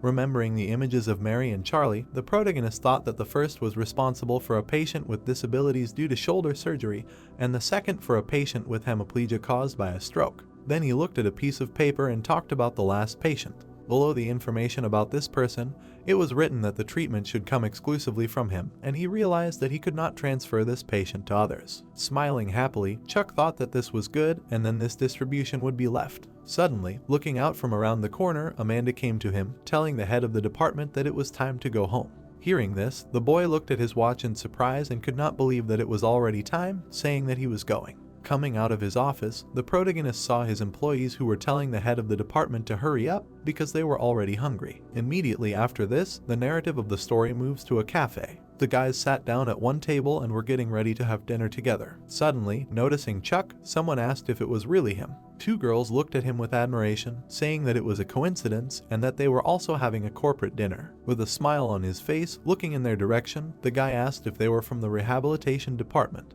Hearing this, the interns answered that they were, and they were going to get some water, but saw him, and since they came to say hello, they could sit with them for a long time. Waving his hand, the protagonist said that he was not sure if there was enough room, and they offered to have a drink together. Having surrounded the doctor from both sides, the girls asked if he knew that he was now the star of the hospital, because he was an excellent specialist and very handsome. At that moment, Amanda intervened in the conversation, asking her colleagues with a displeased expression if it was time for them to return to their places, because the special room had only opened today, so it would not hurt for them to talk among themselves. Then she looked menacingly straight ahead. The girls who saw her expression were very scared. Looking away, one of them noted that it was time for them to go. Saying that they would see each other later, they walked away from the table where Chuck was sitting. Then they returned back to their colleagues at the table. Looking happily at each other, the girl said whether she saw how embarrassed the head of the department was because he was such a cutie, and the other noted that he had a very beautiful voice. Gritting his teeth in displeasure, and after hearing what Rick wondered if he would really have to constantly listen to about him during a joint meal. Looking with displeasure at the girls sitting in front, he called out to his colleagues and asked what they were talking about. Smiling, the doctor asked if he knew the head of the department, Chuck, and her friend explained that they were having a corporate dinner for all departments. Looking sarcastically to the side, Rick declared that he should know the star in the hospital because he went to the same school with him. Hearing this, the girls immediately approached him and asked if they were classmates and offered to sit together. Shielding himself from their radiance with his hand, the blue-haired man agreed to this. Immediately after this, they all moved to the group from the special room. Chuck tried not to look at Rick, who was sitting there, because he seemed to be emitting anger and did not understand why this had happened to him and what kind of situation this was. Holding out a bottle of alcohol, the blue-haired man declared that everyone was talking about him now, and although it was a bit late, he congratulated him on his promotion. Holding out his glass, the boy thanked him and asked about him and how it was working at the hospital. Hearing this, Rick explained with a smug look that after Hanguk University Hospital, this one was just heaven and there was no overtime, easy patients, and you didn't have to curry favor with your elders. The employees of the special office looked straight at him with displeasure, while the blue-haired boy continued to tell them that they had probably already heard, but his father, or rather the director, praised him very much. Looking menacingly straight ahead, Mary asked herself if he had really deliberately emphasized that the head of the hospital was his father. Rick looked ahead haughtily, noting that he still knew little about physical therapy, and wondered if he really thought the patient would get better if he was banged up in a few places. All of Chuck's subordinates were extremely unhappy upon hearing this, and the blue-haired guy's colleague asked him to express himself more correctly. Looking straight at him seriously, the kid asked why he was so sure of the opposite. Rick, moving his hand to the side, declared that he knew everything he needed to know. At the same time, he said that this reeked of negligence, and the guy, opening one eye, asked what he had just said. Sitting directly across from the blue-haired guy, Chuck declared that treatment was available to everyone. Rick was a little puzzled as he listened, and the kid continued to say that if doctors were experts in saving lives. With a serious expression, the protagonist declared that physical therapists were specialists who helped ease the pain in the patient's daily life, asking if he thought so. Chuck smirked a little and added that he respected what he was capable of. The boy folded his arms across his chest, hoping that he would show them the same respect. After everything the protagonist said, Rick clenched his fist in displeasure. Staring straight ahead, the blue-haired boy thought that he spoke well for someone who had studied at a mediocre university and had only gotten a promotion by luck. Imagining Kate, Rick reasoned that even his girlfriend, whom he had been dating for 10 years, had been stolen. Not understanding how this bastard could be better than him, the blue-haired boy held his head when suddenly someone called out to him. The waiter held out the check in his direction and said that he was sorry and that here was his bill, because the guests he was sitting with at the table said that they would be the last to pay, which Rick was very taken aback by. Moving towards the exit of the establishment with his friends, Chuck said that today was fun and offered to have a drink next time because everyone was great, and the guy with blue hair watched them with displeasure. Turning back, the guy with a smile on his face thanked Rick for dinner and said that they would go. Hearing this, the guy with blue hair was very angry. Sitting at his desk, Chuck said that yesterday was one hell of a night. Remembering how the guys sang karaoke together, the guy wondered when he had last had fun until late. Looking at the employees of the special room with a smile on his face, the protagonist reasoned that he was nevertheless glad because thanks to the corporate dinner, everyone became a little closer. Mary, looking enthusiastic, asked if they could wish each other luck together this afternoon. Waving at Chuck, the blue-haired girl told the head of the department to come with them, and he agreed. As if she was on fire, Mary said that then they should say it on the count of 3, and she began counting down. Suddenly, an unknown person with a smile on his face wished everyone luck. Hearing this, all the workers, looking straight ahead, the man greeted them and said that he had come for treatment, giving his name. Nicholas was sitting in a wheelchair and asking them to take care of him, and after all that had happened, the doctors surrounding him were even more stunned. At the same moment, another person entered the office and called out to Nicholas. Approaching him and taking the handles of the wheelchair, the man apologized, explaining that he had gone to the restroom for a moment and said that he was his guardian. Chuck smiled after everything that had happened, thinking about these two and how he found himself at a crossroads again after meeting them.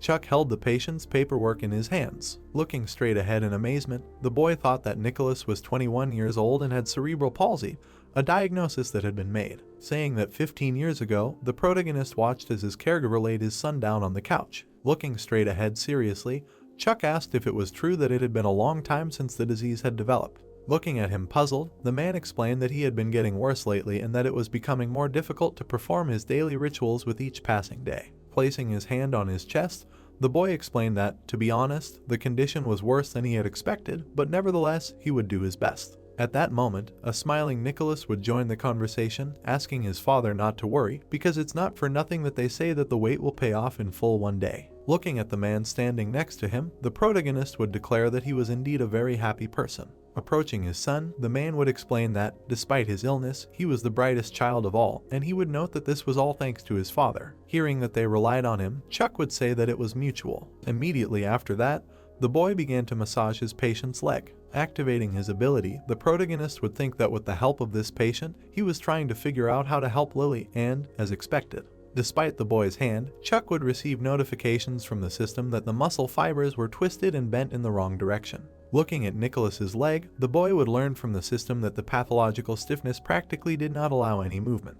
Looking at his patient in surprise, the protagonist wondered if he always felt this way. Looking straight ahead, puzzled, the boy explained that it was usually like that, but it got a little better in the morning. Looking straight at him in surprise, Chuck wondered if it really did get better in the morning. With a thoughtful look, the boy said that then he should come early tomorrow, and they would start the treatment in the morning. Immediately after this narration, the story moved to the next day at 8:30 in the morning, and the protagonist, needing his patient's leg, wanted to see if the condition was really better in the morning. Using his skill on his hand, Chuck touched the boy's leg. Looking straight ahead, the boy was extremely dumbfounded and did not understand how this happened. Watching his patient, the protagonist thought that, compared to yesterday, the limbs were bending better. Seeing that Nicholas was even smiling, Chuck noted that, moreover, he was much calmer today. At that very moment, the system announced a quiz visualizing Nicholas' day and night and asked what kind of cerebral palsy, in which the limbs bend well in the morning and become numb by evening, and the boy wondered if the condition with cerebral palsy could improve only in the morning.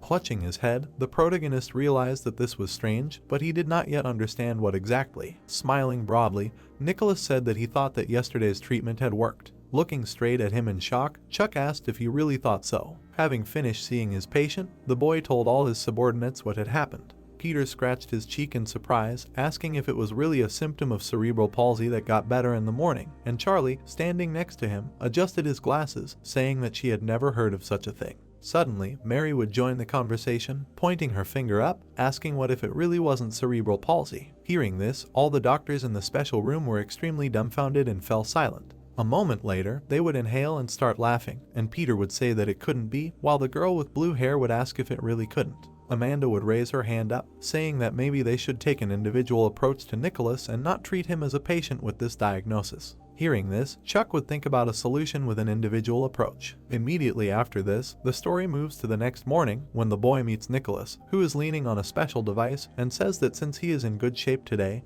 he should try to exercise standing up, and Nicholas agrees. Immediately after this, the boy slowly begins to try to take a step forward. Then the story moves to the next day after lunch when Nicholas is very focused on doing the exercise. With the help of special equipment, he tried to take a few steps. Chuck clapped his hands, saying that was enough. Approaching his patient, the boy asked if it was difficult for him, and the patient explained that everything was fine. Smiling broadly, the boy explained that everything was for the sake of his treatment. At that moment, his guardian approached the protagonist and asked how his son was doing, and the latter turned around. Looking straight at him seriously, Chuck declared that he needed to discuss something with him. Holding his hand in front of him, the boy explained to Nicholas's father that they needed to undergo a re-examination.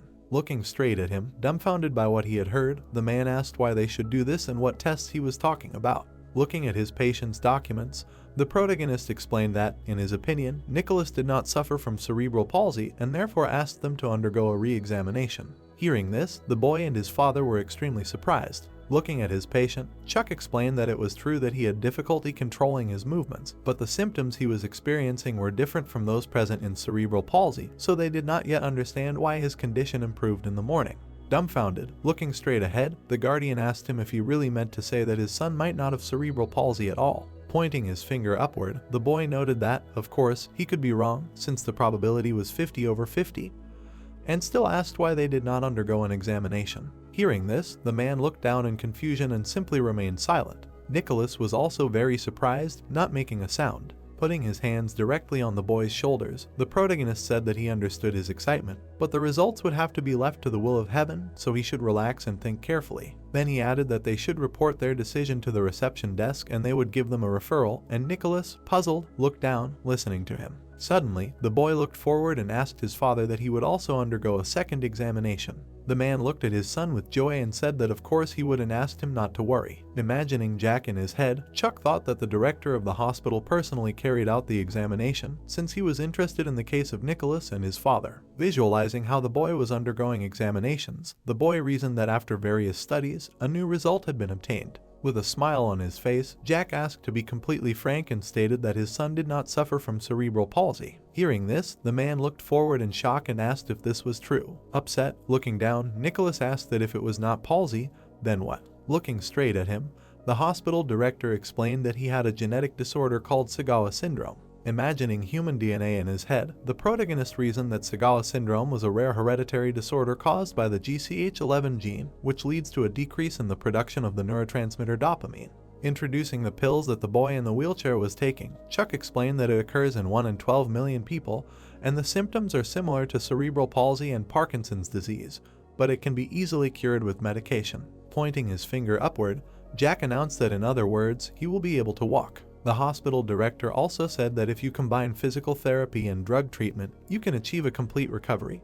But everything is individual, and the man, who heard all this, suddenly began to cry. A moment later, the boy's guardian began to sob, and Nicholas, looking at him, was very surprised. Clutching his chest, the man continued to cry and expressed his great gratitude. Looking down, the boy asked what it meant that he did not have cerebral palsy. Then he added that for treatment you need to see a doctor, and the story moves to Chuck, who was standing on the roof of the hospital. Holding a cup of coffee in his hands, the hospital director called out to the boy, saying that although they did not apply to him at all. Jack also added that he felt awkward as a doctor, but at the same time he was proud of him, and the slightly embarrassed protagonist explained that he only suggested a second examination. Smiling broadly, Chuck said that in the end it was the director who made the diagnosis, and the job of a physical therapist is to suggest a second examination if he feels that something is wrong. Holding a cup of coffee in his hands, Jack explained that he was very lucky that they have an employee like him. With a book titled "And Today We Expect Children" in his head, the hospital director asked if he knew that Nicholas's father had won a literary award for his memoir of caring for his son for 15 years. Looking away happily, Jack announced that thanks to him,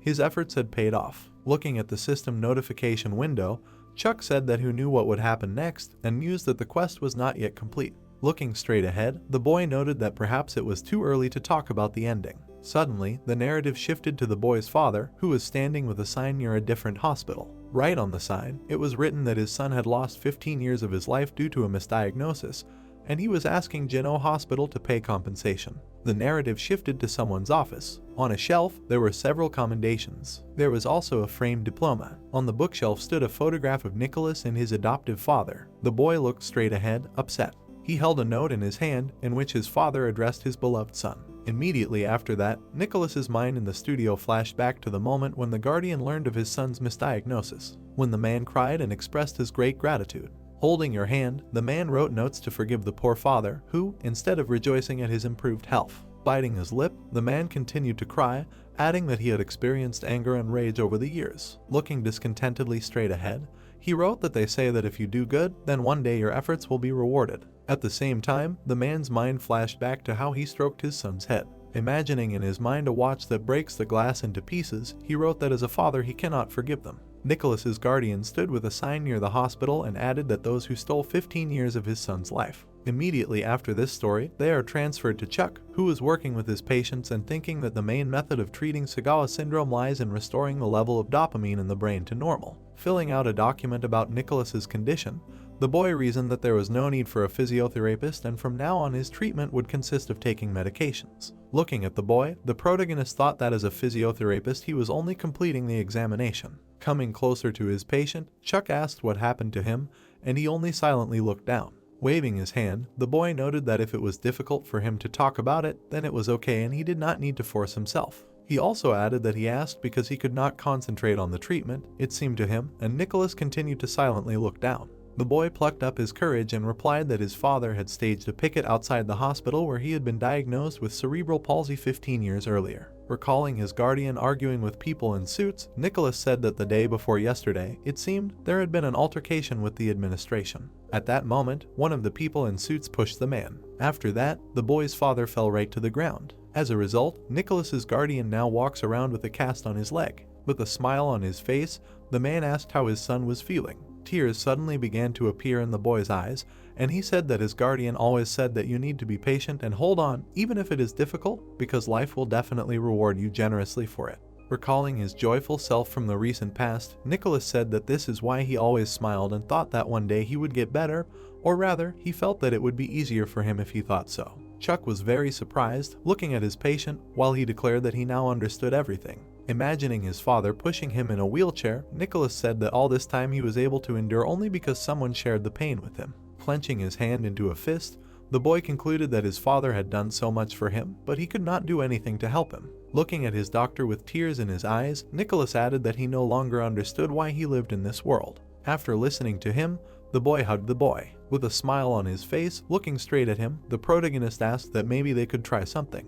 Nicholas's guardian, looking straight ahead in surprise, asked if he really was suggesting filing an official complaint. Looking straight ahead, Chuck confirmed his words, telling him that instead of waiting for the clinic's management to change their position, it would be better to file a complaint and get a decision on it. Sadly looking down, the man told the doctor that if he had learned anything as a writer, it was only one thing. Imagining how the scales were tipping in his and his son's favor, the guardian explained that the law was not on the side of the weak and defenseless. Holding out a lawyer's business card in his direction, the protagonist asked if there was anyone who could help him. Immediately after this story, we are transported to a tall white building, which was the law office of Jiang and Dao, and someone was saying that they could not win this case. Hearing this, Chuck looked straight ahead in surprise and asked about it. Holding his hand to his face, Lily's father explained that he checked the documents he had sent. Looking at the papers in his hands, the lawyer said that litigation between large clinics and individuals was like hitting a stone with an egg, and the boy who heard this thought that he was a lawyer in a law firm. The protagonist, puzzled, looked straight at him and asked how this was possible since Nicholas had lost 15 years of his life. Then he added that this was a grief for this family, and the lawyer who heard this suddenly froze. Hearing the word family, Lily's father looked at the photo with his wife and daughter. Immediately after that, he smiled a little. Then the man concluded that this was not an easy case and that he definitely needed a lawyer, and Chuck, hearing this, was happy, saying that it meant everything would work out. Straightening his jacket, the lawyer added that he would take on the case. Suddenly, as if out of nowhere, a system notification window appeared, notifying that he had used the opportunity to ask for help, which he received as a reward for the quest. Immediately after this story, we are transferred to the courthouse 2 weeks later on Wednesday. A court hearing was underway in one of the offices. That is where our heroes were. Looking away, the lawyer repeated to the doctor that this would be a tough battle. Imagine in your head people in business suits standing over Nicholas and his father. The man explained that the hospital believed that it would delay the consideration of this case as much as possible, and the client, being an individual, would not be able to afford to participate in this long war. Frightened by the examination right in front of him, the boy asked what they should do then, to which he received the answer that there was only one way. A moment later, the door to the office opened here. Inside there was a huge number of journalists and cameras. Seeing this, the guys were extremely surprised. The lawyer pointed his finger up and explained that the only way to close the gap between an individual and a business, as well as put an end to legal battles in a short time, was to attract public attention. Introducing the headlines of the articles about the appeal to return his son's 15 years of life from a father who was trying for his son, and to a hospital that was disputing the diagnosis, the man said that the media wrote about this incident and they called it his lost 15 years. Looking sarcastically straight ahead, the lawyer added that they had a reason, and as long as public attention was riveted to this case, they would not lose. Hearing this, the father and son were a little puzzled and did not know what to say. At that moment, Chuck put his hands right on their shoulders and addressed them. With a smile on his face, the boy asked them to remember something. With a look full of goodwill, the protagonist said that they were there to win. Then the trial would begin, and Chuck would look at his friends and think that Nicholas and his father had lost 15 years of their lives. Looking at the hospital representative sitting on the other side, the boy would think that it was at that moment when the judge, looking very serious, announced that the trial would begin on the morning of July 27, 2023, the protagonist would realize that the end was near. Chuck would sit at his desk looking a little confused as the judge announced that today's case was case number 2023, called The Lost 15 Years. Imagining Nicholas against the clock, Chuck would think that the young man's life had been ruined by a misdiagnosis. Looking at the reporters sitting in the courtroom, the boy would think that that was why the case was called The Lost 15 Years. The lawyer, looking straight ahead with a serious expression, stated that the plaintiff had lost 15 years of his life due to the misdiagnosis he had received at Jinno Hospital. He also added that his client was seeking 200 million won in compensation for the lost years, and the hospital officials who heard this were very puzzled. After which, the men in business suits looked at each other. The man stood up from his seat and explained that they would like to call the doctor who diagnosed the cerebral palsy as a witness. Immediately after, the doctor took his seat, and the protagonist pondered that the hospital was sticking to its strategy. Suddenly, the doctor bowed, which stunned everyone present. Nicholas, his father, and the lawyer were very surprised, looking at the doctor who said that he had thought about it for a long time and admitted his mistake, and Chuck continued to ponder that they wanted to hastily admit their mistake. Then the man with green hair grinned sarcastically, about to add something. Twirling his index finger, the doctor stated that there were more cases of cerebral palsy being confused with Sagawa syndrome than they thought. Showing a graph of the number of diseases, he explained that Sagawa syndrome was a rare disease that affected 1 in 20 million people, and its symptoms were not much different from cerebral palsy or Parkinson's disease. Recalling how he studied the documents on Nicholas's condition, the doctor said that, of course, 15 years ago. Looking at the patient's information, the doctor added that there was no advanced equipment with which to diagnose this disease. Placing his hand on his chest, he stated that he admitted that he had made a mistake, but hoped they understood that in those days the probability of making a misdiagnosis was inevitably high. At that moment, the hospital representative would join in, holding his hand out to the side and saying that, to sum it up, the hospital doctor, Jinno, had indeed misdiagnosed his client, but that was inevitable due to the lack of the necessary equipment. He would also add that the amount of compensation was therefore excessive, and Nicholas, hearing this, would look down sadly. The people in the courtroom would begin to whisper while the hospital representative would say that if it weren't for the equipment, they wouldn't have known who was treating the equipment and the people. Clenching his hand into a fist in frustration, the boy's guardian would say that his son had been suffering all this time due to the misdiagnosis. With tears in his eyes, the man would ask how he could say such a thing. Looking at the papers in his hands, the lawyer would suddenly say that the hospital's side claimed that they had thought about this issue. Looking straight ahead sternly, he would add that, however, they hadn't even apologized for their mistake. Hearing this, the hospital director stood up from his seat and tried to say something. Focusing on the crutches standing next to the table, Lily's father announced that when the plaintiff's guardian demanded an apology from the hospital management, he was physically injured, and, as far as is known, there were also threats from them. Holding the documents in his hands, the lawyer asked whether this was really how people behaved when they were thinking about the mistake they had made,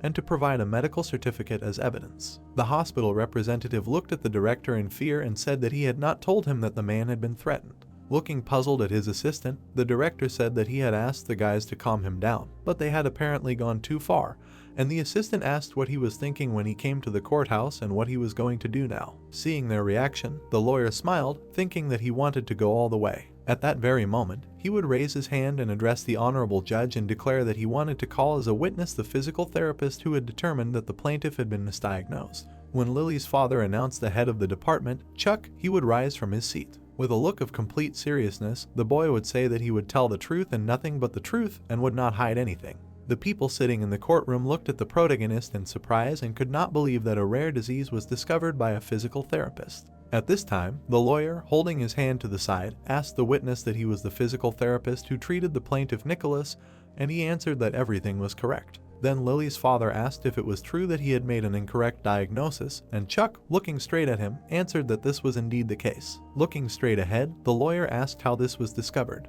Recalling the moment of examining his patient, the boy said that the patient was diagnosed with cerebral palsy, but an important wake-up call for him was that in the mornings he felt much better. Recalling the recent speech of a doctor from another hospital, Lily's father stated that the hospital representatives claimed that they were unable to diagnose Sagawa syndrome due to the lack of modern equipment, after which he would ask what equipment he had used to question the diagnosis, and the protagonist would smile and say that he had not used any equipment.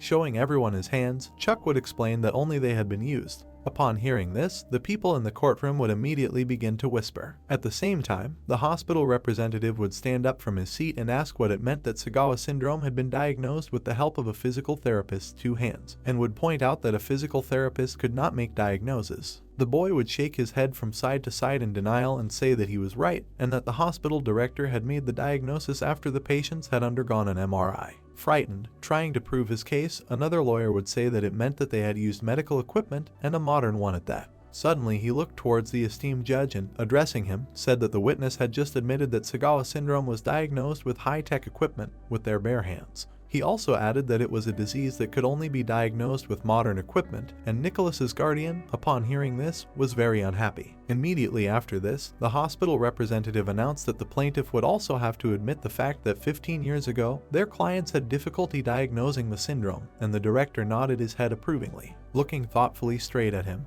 the judge asked if he really wanted to say that the physical therapist's witness had minimal influence on the diagnosis of the plaintiff's disease and whether he had understood correctly. Looking at his clients, the other lawyer concluded that everything was correct and the diagnosis and subsequent treatment of the plaintiff took place using modern medical technology. At the same moment, the lawyer pointed his finger upward, declaring that what they were saying had absolutely no legal basis, but they could prove to them right now what kind of impact the physical therapist had on his client. He then looked toward Chuck and asked the head of the department to demonstrate, and he nodded approvingly. As he wheeled Nicholas forward in a wheelchair, the boy declared that 15 years ago they would not have been able to defend him, despite the fact that the doctor had inadvertently misdiagnosed him, costing him several years of his life. Then the protagonist declared that this boy had never given up, and he was a little confused. Suddenly, for everyone, he was standing on his feet. Chuck said that, believing that his efforts would one day be rewarded, Nicholas worked tirelessly until he was able to achieve this result. The boy stood on his feet with confidence,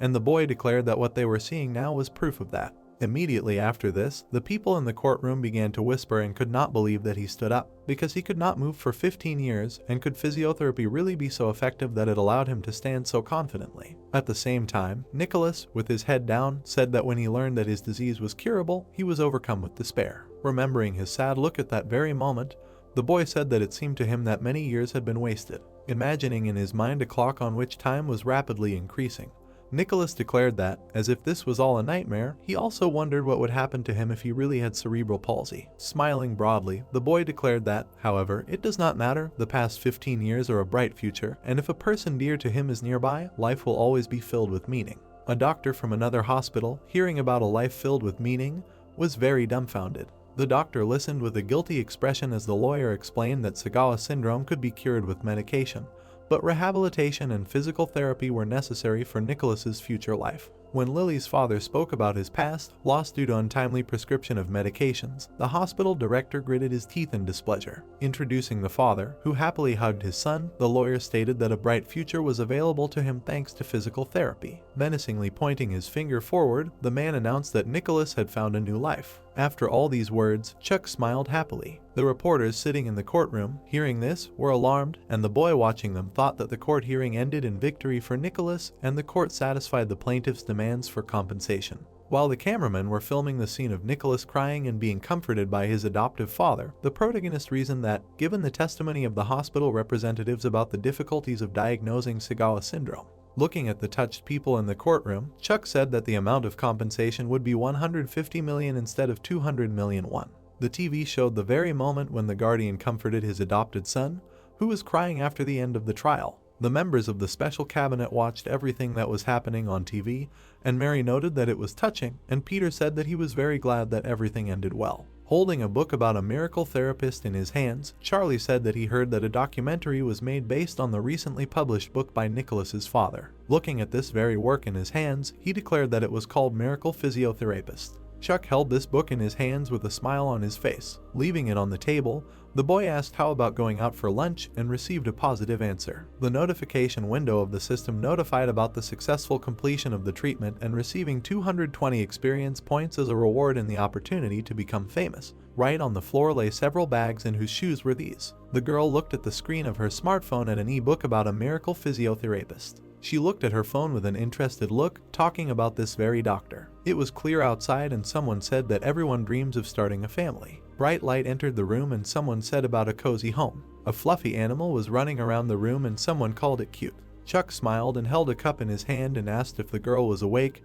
Then someone said about a companion who would be with her for the rest of her life. The guy was calmly sitting on the edge of the bed, and Amanda looked at him in surprise, and a cat was watching a couple of people. The character picked up the blonde and she screamed in fear. They looked at each other, and the lady exclaimed with admiration about the head of the department. They approached each other, and the protagonist said the name of the heroine. Suddenly the glass broke, in the reflection of which was a face, and someone screamed at the girl. Her hair was disheveled on the pillow, and someone told her that the alarm clock had run long ago, and she was still in bed. The short-haired girl threw off the blanket and the blonde fell to the floor. Then she said that she should get up quickly because it was time for her to go to work, and the sleepy girl agreed. She walked down the corridor and rubbed her head embarrassedly, remembering what kind of dream she had. Amanda put her hand to her face and blushed from the memories. The grocery store was fully furnished with goods, but there were no people in it. Someone was putting food in a basket, which was already almost full, and someone said that the first priority for physiotherapists is, of course, patience. The heroine with a bun on her head carefully examined the shelves and thought that this was quite natural because she was a doctor. Quickly pulling out a bank card, she brought it to her eye and it sparkled, and the girl thought that the second priority was buying various tasty products. The blonde stretched and yawned and said that she was very tired.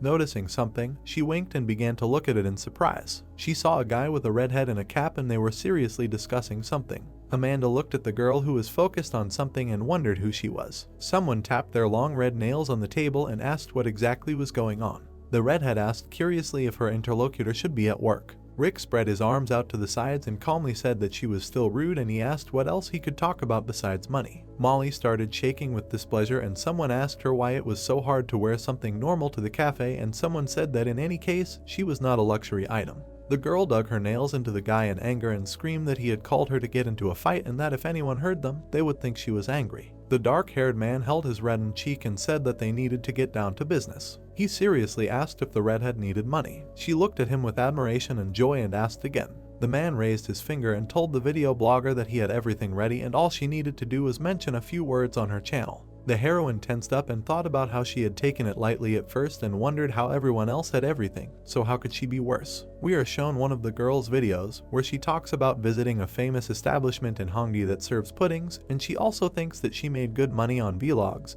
which she kept as a hobby. Molly also makes money on social networks. Money and bags fly in space, and the girl spent the money she received on luxury items. She clenched her fist and confidently said that she needed more. The redhead was nervous and biting her nails, then said that this was not enough, and she thought that the luxury she was used to was killing her from the inside. She bowed her head and said that they had agreed. The heroine asked uncertainly about her next steps. Amanda was surprised to think about what she had just heard and if it was true. Rick and Molly were planning something and standing in a dark space, and the girl was touching Chuck's head with her finger. Someone thought that the head of the department was in danger. The girl with the bun got angry and thought that she was in third place. She looked sadly and a thought sounded in her head, which she immediately corrected, about protecting precious colleagues. Someone was crossing the threshold. The redhead in glasses and a mask greeted someone and said that she had called someone this morning. Mary was surprised when she saw the girl in front of her and said that their department had become so famous and asked about her coming to the head for treatment.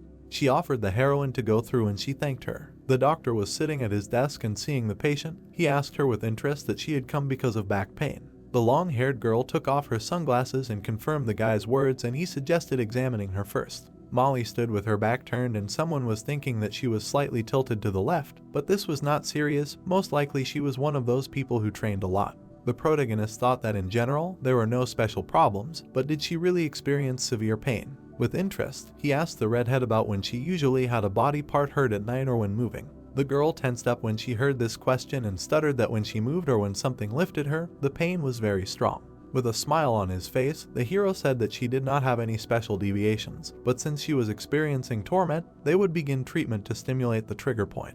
The long-haired girl bent down and agreed and thought that the character looked pretty cute, although she was a little annoyed by this assignment. The hand touched the girl's body and magic formed around her. The redhead lay and was surprised, then she felt relaxed and thought that Chuck was a real physiotherapist. A notification appeared that the treatment was successfully completed and the patient was satisfied. Mick received +2 points as a reward. The guy and Molly were standing in the corridor and the confident doctor said that that was all for today, and if the pain subsided after this, then no additional procedures would be needed. The girl left satisfied when the protagonist stood thinking. She said words of gratitude to him. A message about the quest appeared in front of the dark-haired man and this surprised him. Its goal is to increase the reputation to 90 and above, but if it falls below 50, the task will be failed. After reading the text, he was horrified when he realized that he could lose a lot. We are transported to the next day when the hero was walking in a crowd of people and thinking about the strange atmosphere in the hospital. Suddenly, a message came to his phone from the head of the HR department, which said that when he arrived, he should stop by his office, and the guy was surprised. There were two serious guys in the room who were worried about something. The protagonist stood in the room and asked puzzledly why he was called and thought about why another person was sitting in the boss's place. The man handed over a phone with a picture of Molly on it and someone said that he came to look into the face of an unscrupulous therapist. The girl sat embarrassedly and said that bloggers often have back pain due to a sedentary lifestyle. People wrote bad comments and she said that she visited a special procedure room in a famous hospital, but after the treatment, part of her body hurt even more. A notification about the transfer of money appeared and someone asked about who made the redhead cry. She was surprised and embarrassed when she saw the addition and thanked this person. The long-haired girl smiled and said that the protagonist treated her. Rick smiled and listened to what the girl was saying. She said in fear that she called his name and asked the guys to pretend that they did not hear anything. Chuck looked at the man with confusion and asked him what he was planning. The guy was worried and looked carefully. A notification appeared in front of him that his reputation began to fall because of rumors, and the protagonist got scared. Someone laughed and wrote bad words, and someone wondered why people were so cruel. The man smiled smugly and said that there was only one video and what a reaction, and they were ready for anything, then asked if he was right. Mick tensed up when he realized that the girl in the video was the one who came to him for treatment.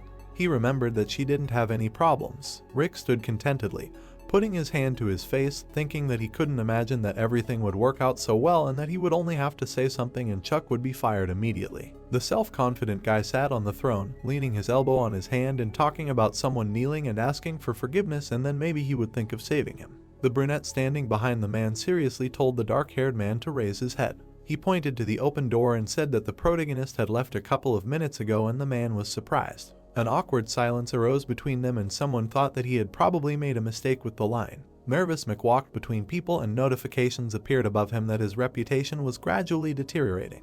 The doctors around the guy were discussing him. Someone thought that he was a good specialist, but he needed to know when to stop, and someone said that if he got on social networks, then his life was over. Amanda stood in the middle of the room and seriously shouted that the head of the department was not that kind of person at all.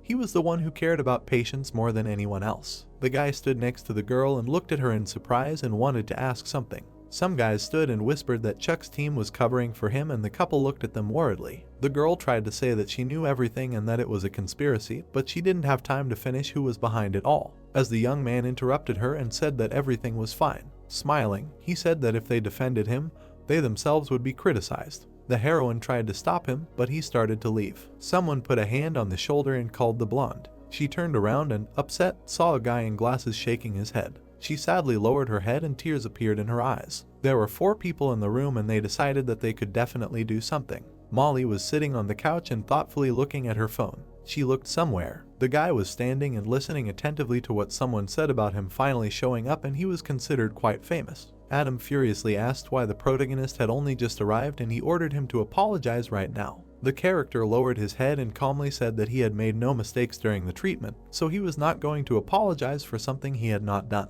The redhead stood tensely and thought that he was persistent and that she had something in mind. The half-bald man was stunned when he heard what the long-haired woman said about it being too much. She burst into tears and said that she just wanted to hear a sincere apology. The guy was surprised and said that he was sorry if she was unhappy with the treatment and he was ready to personally compensate for the damage. He became wary and said that he found it hard to believe that his actions were the cause of the back pain. Adam was surprised when he heard that someone said that he knew better than anyone that he never did anything that could cause pain, to which he replied that it was a girl. The angry man shouted at him not to make the situation worse because of his pride. Smiling, he turned to Molly and told her not to be upset and that they would try to arrange another meeting with the doctor. At that moment, the redhead thought that she had been assigned this case and therefore had no choice but to take it on, but it was nerve-wracking, but very useful. The long-haired woman with cunning and blackmail said that if she did not want to apologize, then she also had one idea that she could state that after a meeting with the attending physician, she was found to have deviations due to physical therapy. The protagonist looked surprised and listened to the fact that in this case they would have to make an official apology. The heroine put her hand in front of herself and calmly said that there was no damage to the hospital,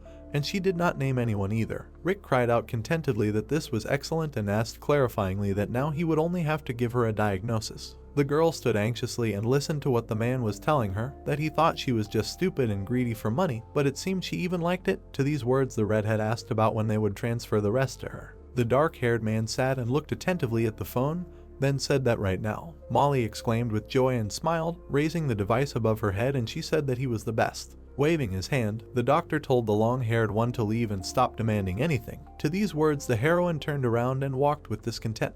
She confidently walked along the corridor inside and thought that this was wrong, but what's wrong with that?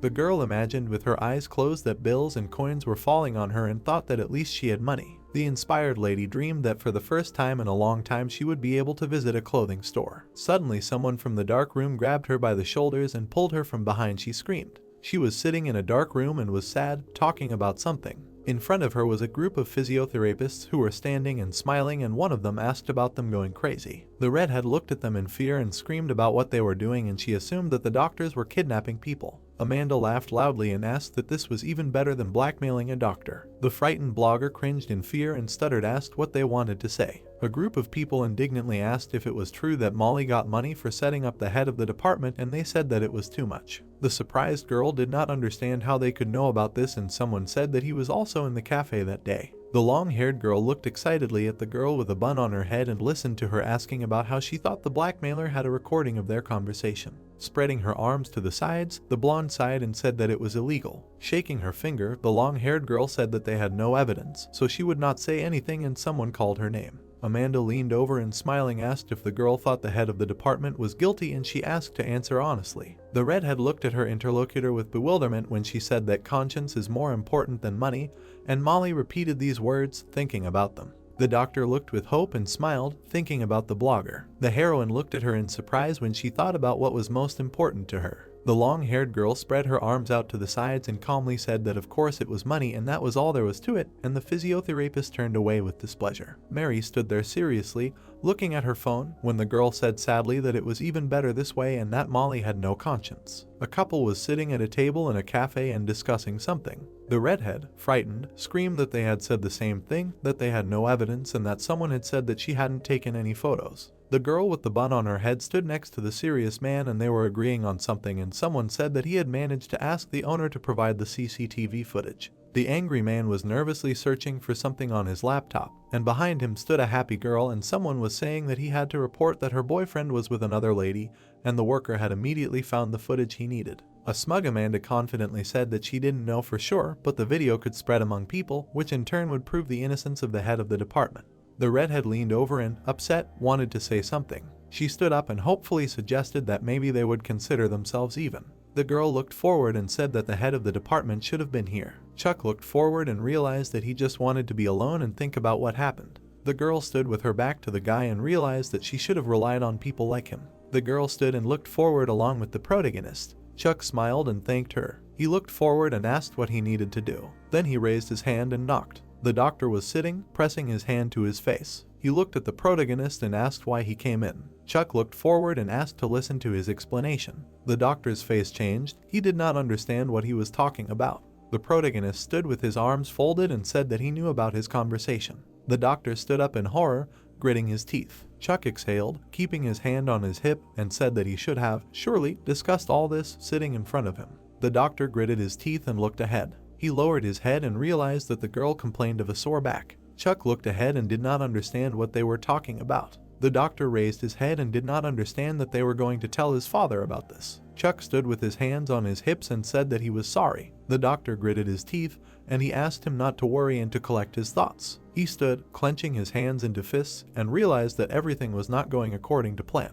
He waved his hand and realized that everything was terrible. He held his hand out in front of him and wondered what he looked like. He pressed his hand to his head, elated that he was being pitied at that moment. He looked at his phone with a smile. He was holding the phone that had received the notification. He looked at the screen where the apology was. He poked his finger at the phone and was shocked. Then we see the message with the video. The girl was sitting and looking at her phone. She pressed the screen and blocked the contact. She sat with her hands pressed together, realizing that she was satisfied with the treatment. She looked away, crossing her arms, and realized that she had to come to him again someday. The woman stood with her hands folded in front of her. She was sitting on the couch opposite the doctor. The doctor extended his hand and asked what brought her here. The woman extended her hand and said that the man spoke in such a way that she could not come to the hospital when she wanted to. The doctor exhaled with a smile and realized that he was nervous every time this woman was here. The girl looked ahead and decided to get straight to the point.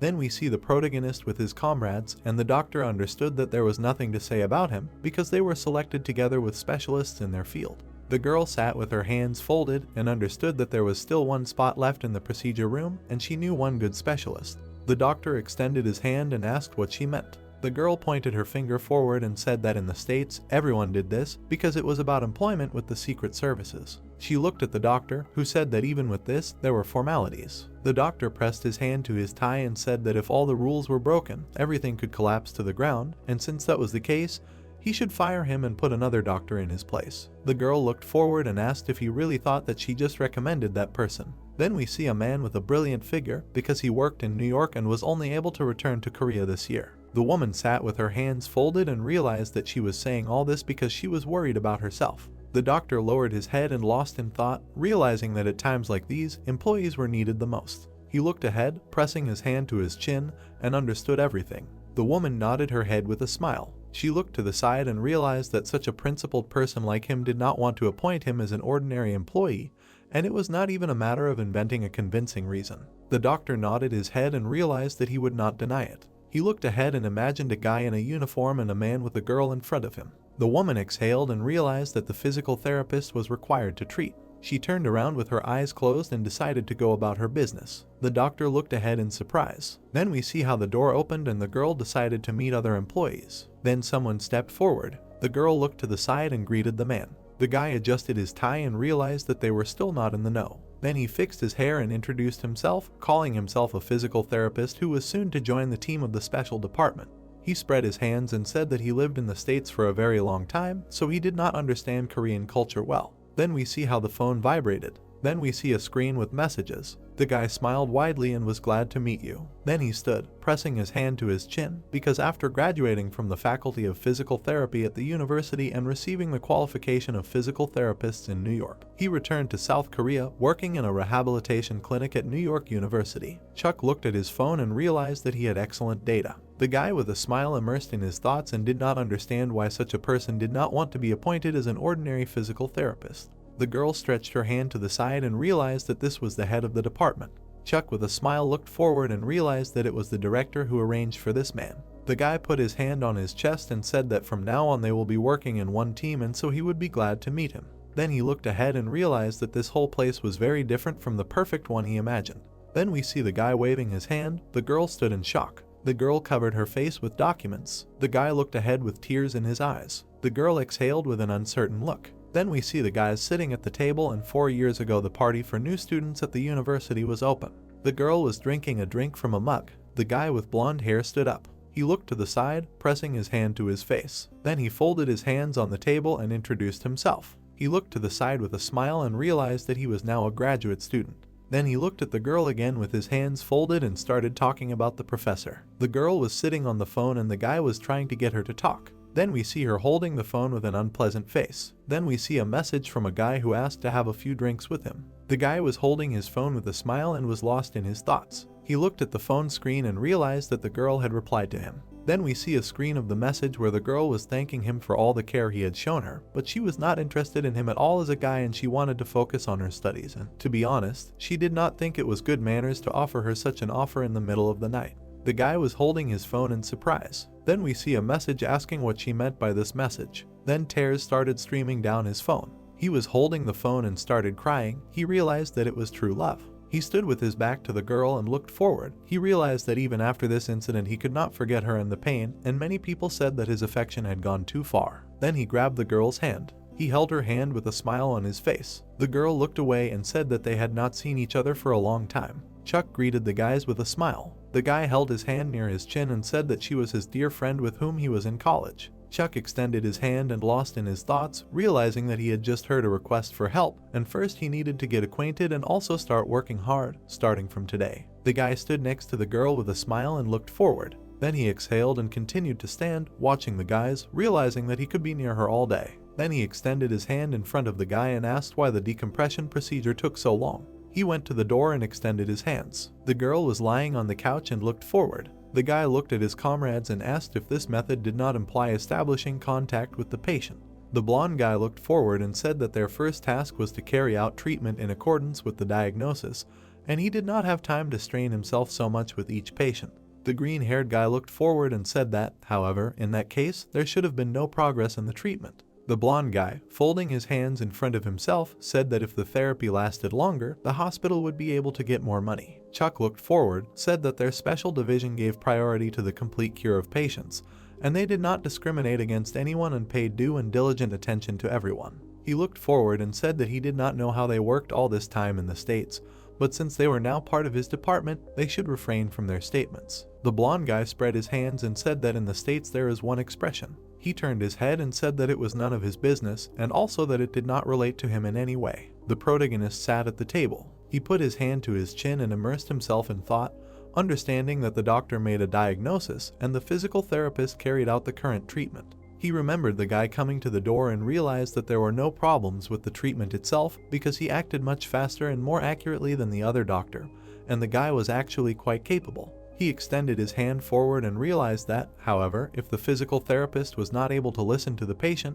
then he was no different from another useless machine. Then he clenched his hand into a fist. The protagonist looked forward and asked to enter his office. The girl opened the door and greeted the head of the department. Chuck put his hand to his face and said that nothing would escape his sight and that he had everything under control. The girl, folding her hands, exhaled and said that instead of being useful as a physical therapist, the guy just takes and does what he likes. She put her hands on the protagonist's shoulders and said that he should not worry so much because he was the head of this department. The blonde guy looked at this whole picture from the side. He stood near the door and watched. He looked forward with a desperate face and could not believe it. He put his hand to his face with tears in his eyes. He wiped his tears with his hands, imagining how they were flirting with each other. He fell to his knees and started screaming. A doctor passing by saw this whole picture. He lowered his head to the crying guy. Then he put his hand to his chin and said that he had heard about this whole situation from one woman. He extended his hand with a smile and said that he was a rehabilitation doctor and he had already made his decision. Then he clenched his hand into a fist. The blonde guy wiped his tears and decided to end this painful love. Then we see torn out pages of a calendar because not much time has passed since the doctor got a job in special units. Then we see the 12th day on the calendar. The blonde guy was standing and writing down the man's data in the documents. He stood and held his hand because he demonstrated knowledge in all his treatments and the patients were quite satisfied. He looked at the chart with a smile and realized that he was a talented person with excellent characteristics. Then we see the chart where there was one problem in his behavior. He held the phone in his hands. Chuck looked ahead and called out to him. The blonde guy raised his hand with a smile and he realized that if he was finished with the treatment, he had to help his colleague. He spread his hands and said that if he really asked him to share his experience gained in New York, he would gladly do it with another doctor without any reward. Chuck looked ahead and said that it was his colleague, not a stranger. The blonde guy pressed his hand to his head and said that this was a stupid method. Then he opened his eyes and said that he was the head of the department and he also needed help with this. Chuck stood with his comrades and looked at this whole picture, realizing that all he had to do for this was help with moving medical equipment. He pressed his hand to his head and lost in thought, realizing that he had already refused to communicate with his comrades. He looked ahead and realized that in this case there was only one way. Then he extended his hand with a smile and said that it was time for him to go home. The blonde guy waved his hand, said that he would go. Chuck extended his hand and said that they had never had dinner together since he got into his office. The guy held his hand near his chin and said that forcing a company dinner was a bad idea. Then we see Chuck walking with a girl. The blonde guy looked away. The protagonist stood with the guy, and he realized that over time this guy had distanced himself from everyone and isolated the board. Apparently, the reason was that he considered his colleagues not qualified enough. Chuck looked at the girl and realized that it turned out that he was the more compelling reason for all this action. The blonde guy was looking forward. Chuck extended his hand towards the girl. The girl looked away with a smile and realized that, however, this was not the only thing that bothered her. The guy was holding the patient's leg and looking forward. Chuck smiled and put his hands on the shoulders of his comrades and said that they both showed their excellent skills in their work, and it was all thanks to their guidance. Then he said with a smile that they grew themselves. Then he put his hand to his chin and thought. He looked at the blue messages where many graphs were written, and also after communicating with many patients, his level increased significantly. The protagonist smiled and looked forward and realized that this was good, and he needed to continue in the same spirit. Then the blonde guy entered the room. He pressed his hand to his chest, said that in New York he worked with high-ranking people, and he also needed to transfer patients who fit this category. Then we see the woman's card with her data. Chuck looked away and was lost in thought, realizing that this doctor was the reason for his rapid growth, but he was having a hard time even counting how many patients he had transferred to him. Then we see a system message with a quest where he should get a task, a place where he should be, and also he should restore the mobility of the knee joint to a flexion angle of 120 deg, and the reward for all this was a tempting offer. Chuck was holding a folder with documents and realized that, given the appearance of this task, it was all related to this woman. He lowered the folder with documents. Then the guy with blonde hair realized that it was not in his best interests to constantly transfer his patients to him. Then he smiled. He looked forward and said that if he was not mistaken, then after all he was the head of the department because he also specialized in professional massage. Chuck looked forward and said that all this was not easy, and also he did everything that was needed for the treatment.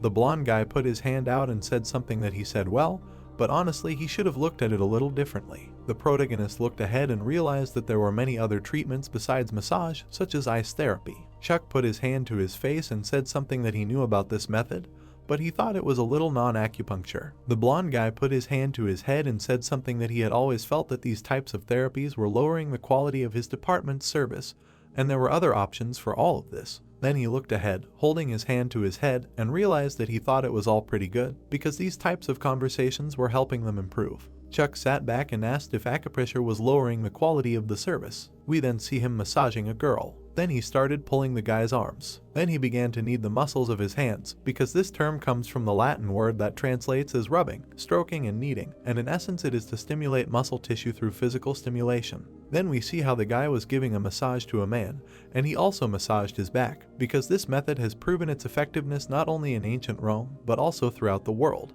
After that we see a sleeping girl, because a physiotherapist should not have neglected a treatment method just because it was too simple. The protagonist put his hands on the table and said that massage reduced the quality of services provided, and all this was a biased opinion because the treatment process could not be divided into higher and lower levels. The blonde guy began to tremble and realized that he did not know what philosophy he adhered to. Chuck exhaled with his eyes closed and said that he wanted to choose a patient, but he hoped that in the future his friend would stop refusing patients so often. The blonde guy hung his head down. Then he ran out of the office screaming. The protagonist looked at the folder with documents, realizing that this woman had recently undergone surgery due to damage to the knee cartilage caused by osteoarthritis. Then we see a bent knee, and the goal of this entire task was to restore the function of the knee joint so that it could bend at 120 deg. And a woman at her age could also undergo surgery, so her limit would be about 122.5 degrees. The protagonist raised his head up and immersed himself in thought, realizing that given the patient's condition, the goal seemed quite achievable, but the reward for all this was extremely unusual. Then he closed his eyes and did not understand what he would get for this offer. Then he sat and looked at the documents the next day. The woman rolled her friend in a wheelchair. The protagonist stood up, putting down the folder with documents. The woman put her hand to her chest and greeted. The woman folded her arms and shouted for them to stop doing all this and let her go home, because there was no place for her here. The girl grabbed her by the chair and asked her not to say that again, because she had warned her many times. The woman started screaming with an angry expression on her face that she would now show her what it was like to contradict. Then she stood up on her feet. After that, she leaned on the girl. At that time, the plants turned over onto the ground. Chuck looked at the sky with tears in his eyes, and he thought that this was an extremely amazing patient. Then we see water and a wooden structure. The girl stood and held a wooden stick in her hands and understood that she had gone to this place, forgetting about everything. She looked ahead with a smile and understood that she was plowing the fields. She lowered her head and continued to work. She wiped her face with her hand and understood that until her youth passed, she had worked there all her life. The girl looked ahead and was lost in thought. She sat on the chair and understood where she had gone. The girl came up and put her hand on her shoulder because all she needed was to get up on her feet. She held her hand and understood that she could put a bandage on overnight and it would become much easier, and she had already done that. Chuck extended his hand and said that the guardian should not worry so much because today was the first day that they decided to dedicate to getting to know each other and examining her. The woman exhaled with her eyes closed and said that all the doctors had treated her before and said the same. The protagonist knelt down and picked her up. He looked forward with a smile and suggested trying to stand up and bend her knees. The woman looked at all this in surprise. She stood up, leaning on a stick, and the system message wrote that the range of motion of the patient's knee joint was displaced by 30 dec, and the range of motion was less than 90 dec, and people who had knee surgery could not even bend their leg for 4 weeks. The woman turned her head and realized that they didn't have to worry about it. Chuck pointed his finger up and said that since she had a well-developed muscle, he thought she would achieve good results for the exercise, and that was why there was nothing to worry about. He then moved the mat and decided to determine the angle of the leg bend. The woman then leaned on her leg. She looked down in surprise and realized that it was much better. Chuck put his hand to his chin and realized that it was definitely better than 1x, but it was also not good enough as he would have liked, and something had to be done to make the effect much better. Then he opened his mouth and was surprised. The woman was standing and holding the structure. The protagonist was holding a pointer stick in his hand and pointing up. He picked up the thing and said that she should take it and imagine that she was a fencer. The woman looked forward and could not believe all this. Chuck looked forward with a smile. Then we see the guy kick the ball, and when you kick a soccer ball, if you keep both arms by your side, it won't be easy to hit it back. The guy in the red shirt was running forward, but you have to think about it, because if you swing your arm, the effect will change. Then we see the guy kick the ball. Then the ball hits the goal, and it flies up. The woman was leaning on her leg. She was standing in a pose and holding a pointer in her hands. She looked ahead with a smile and realized that she was doing great. Chuck was watching all this with a smile. The woman looked ahead and realized that this was where they should end for the day. Then she looked up and realized that she was getting better. The protagonist raised his hand and said that she had good results because they had been doing the exercises every day all week. The woman sat in the chair with a dissatisfied look, because after that she wanted to hear that they would see each other at the next procedure. The protagonist pointed at himself and said that he understood her concern about the salt farm, but that she also should not forget about her treatment. The woman looked forward in surprise and asked how he knew about her type of work. Chuck put his hand to his chin and said that she had severe calluses on her hands, and this usually happens when working with some kind of inventory. The protagonist looked forward and said with a smile that the melody she was humming could also be called a work song for salt farm workers. The woman looked forward with a smile and said that he was very well read. She sat on a chair and looked up, realizing that now was the height of the season and it was necessary to prepare. Chuck looked forward with a smile and said that he would be able to let her go only after their knees would bend and straighten well. The woman exhaled with her eyes closed and realized that it would be bad if they couldn't bend properly, and she had no problem walking and she needed treatment for all of that. Chuck looked down and heard that she wouldn't be able to compete either. The girl walked into the room and said that the competition wasn't that great right now. She grabbed her head and repeated that she was tired of talking about it. She looked forward, holding her hair, and was lost in thought. Chuck looked forward and didn't understand what had happened. The girl put her hand on the woman's shoulder and reminded her that she had been insisting on being discharged from the farm all along. Chuck turned his head and thought about it. Then the doctor came over and said that he had dropped in to see how their treatment was going. He leaned over to the woman and asked how her progress was going. The woman raised her head and said that compared to when she first came in, it was much better, and it was entirely due to the doctor, a professional in his field. The doctor with a dissatisfied face was lost in thought, realizing that it was not because of him that things were going well. He picked up the papers with a dissatisfied face and said that he came here to make sure how everything was going.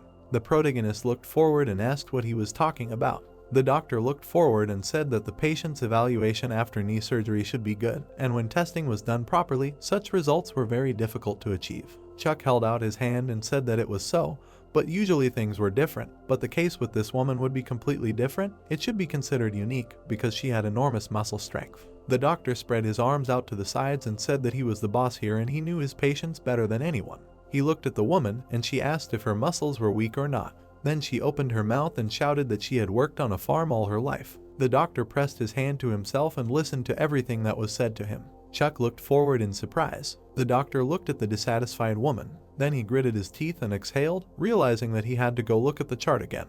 Then the door slammed shut. The woman was looking forward with a displeased face. Chuck looked forward and lost in thought, realizing that he did not care about the recovery of his patients. The blonde guy stood and thought about the doctor, and they did what they were told from above. The protagonist turned to the side and realized that he would do everything in his power. He continued to look forward and decided to protect both the daily routine and the smiles of the patients, and this was his path as a physical therapist. Then we see the head doctor calling him. The protagonist picked up the phone. Then we see a man with a tie at the desk. Chuck looked forward and lost in thought. The guy reached for the documents and said that 1 year and 3 months had passed since the opening of the specialty, and this was his revenue for the current month. The man in the tie opened his mouth. Then he smiled and clasped his hands and said that his department's profit was half that of the rehabilitation department.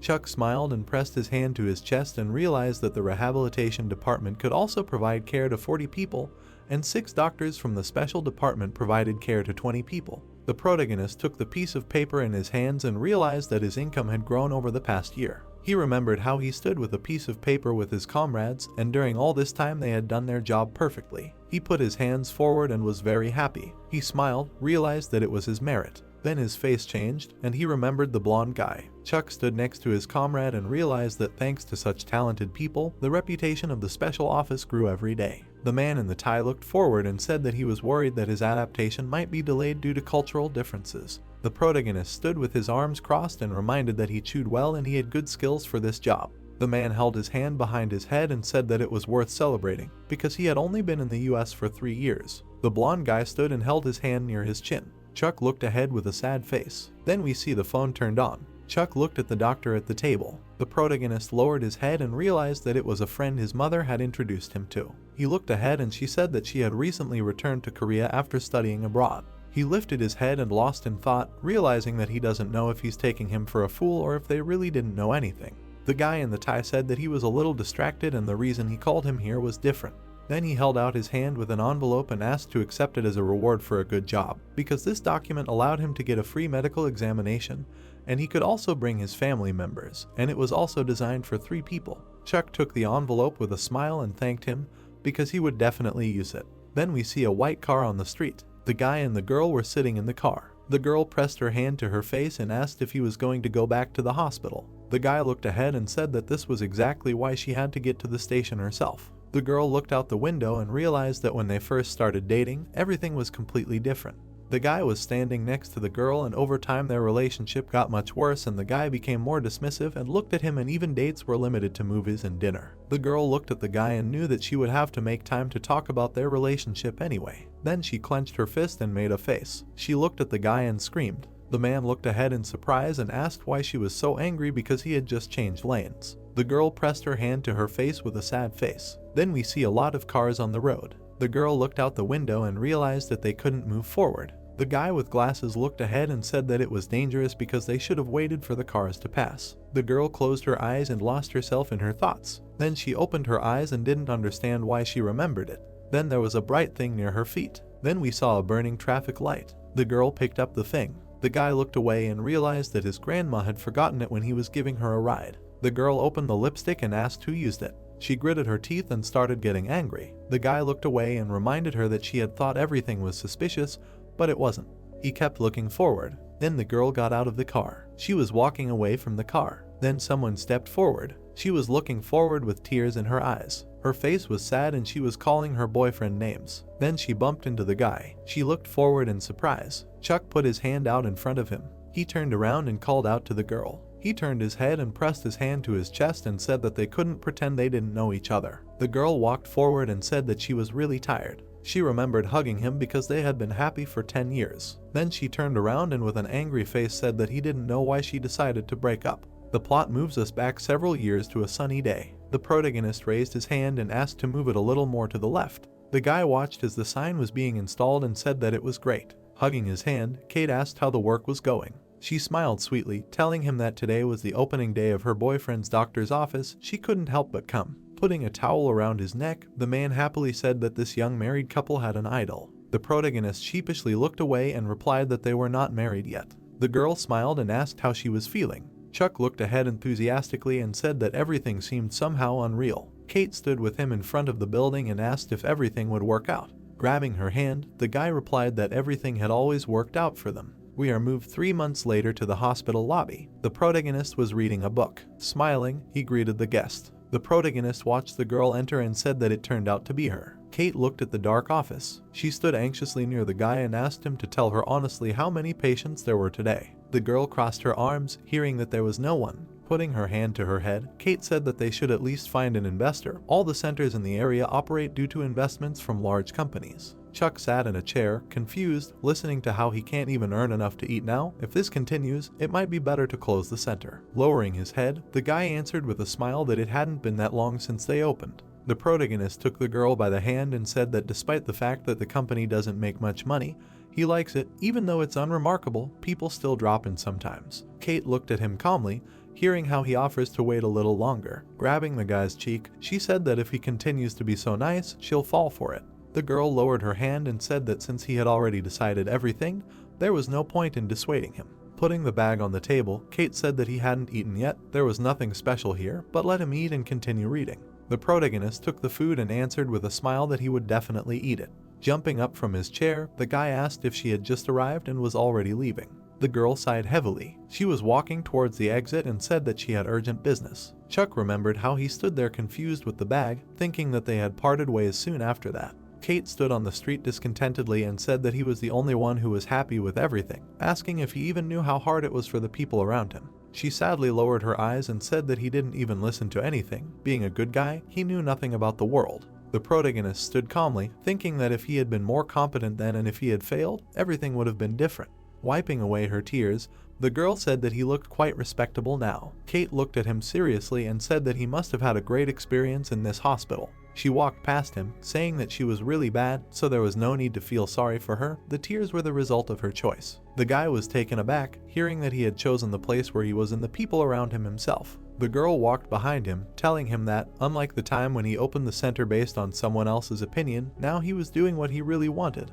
Let him continue in the same spirit. The protagonist looked at him in confusion and said that he wanted. Clenching his fist, Chuck decided that Kate had said so. He imagined the cracked sign and thought about how he used to be selfish and was guided by what others said, not listening at all to what his loved ones said. Raising his head, the protagonist thought about how he felt, how he had grown during this time. He needed to continue in the same spirit and everything would work out. We see the hospital sign. The protagonist was desperately sitting at the table. The guy clasped his fingers. Mary happily stood with her friends and thought why the head of the department decided to hold a planning meeting before the start of the working day. Putting his hand to his forehead, the doctor asked what the head of the department wanted from us. Let him speak quickly. In any case, the vertical culture in South Korea is not effective. Chuck clasped his hands and said that their department works strictly by appointment. The man adjusted his glasses and answered that everything was correct. Most of their patients were VIPs of the hospital. The protagonist remembered how Amanda stroked the girl and said that since they work in a special department, they are attentive to each patient.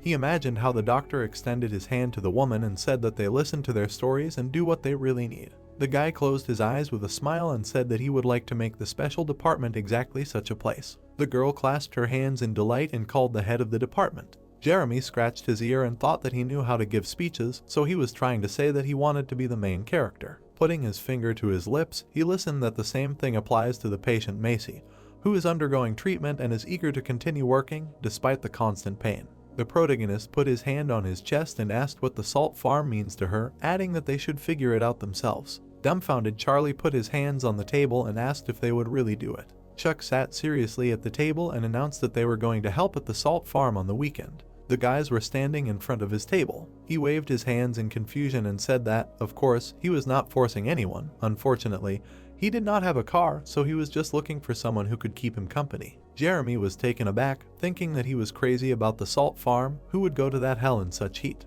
He raised his finger and asked to listen to the head of the department. Amanda extended her hand and said that she would go with him. The girl sheepishly closed her fingers and said that it was good for health. They would be able to help the patient and also do sports and eat fish because the farm was located near the beach. Peter patted his stomach, saying that he had recently gained a little weight. Physical activity would not hurt him. The doctor put his hand to his chin and said that he was going with them. It was very important for the patient and it would be fun. Mary smiled and asked what the doctor thought about it.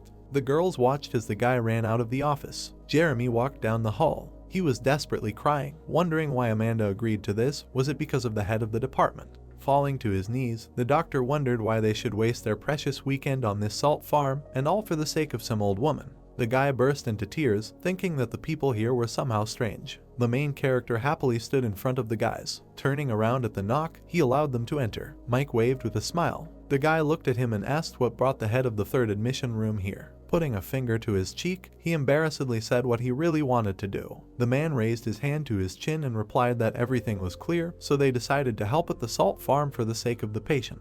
He smiled enthusiastically and shouted that it sounded interesting. Let them take him along. Physical labor is good for everyone. Stretching out his hand, Mike said that he knew just one person who was ideal for physical work and would take him along. He remembered the crying doctor and said that if you think about it, someone was bawling their eyes out in the hallway, repeating Amanda's name. Closing his eyes, the protagonist replied that everything was fine. They were already used to it. They understood that this was not normal. The man happily ran out of the office and said that in any case, he understood everything.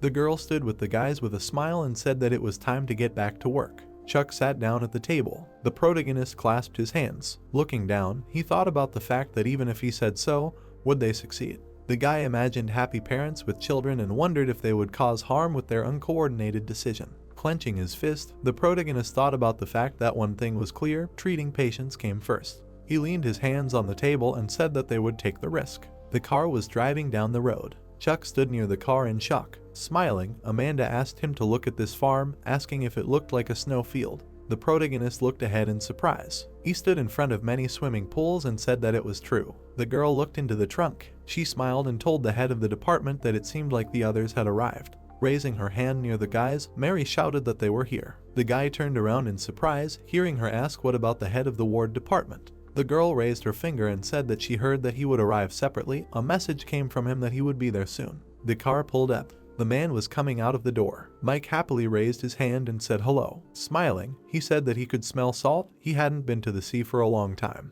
Monica stood in front of him in flames and asked what sea he was talking about. She looked at him angrily and said that he had said that they were going to the beach. Mike put his finger to his cheek and replied that the salt sea was also a sea. The man began to cry and said that he was wrong. Putting her hand to her forehead, the girl said that since they were already here, they would do everything in their power. Monica stood in front of her happy colleague, thinking that this time he got away with it, but next time it wouldn't happen. The protagonist touched his chin and asked what they needed to do. The guy looked at the phone with a call from the lady's guardian. The protagonist brought the phone to his ear and, having said that they were there, asked where they should go next. He watched the man walking and listened to the fact that his uncle should meet him. Frowning, the old man asked if they were the doctors who decided to help on the farm. Chuck stood behind him, confused, thinking about how it takes about 20 days to make salt. Imagining a pond, he thought about how seawater flows from the reservoir into an evaporation pond. The protagonist remembered how a bird flew over the pool and thought that there the water is converted into a salt solution, after which it crystallizes.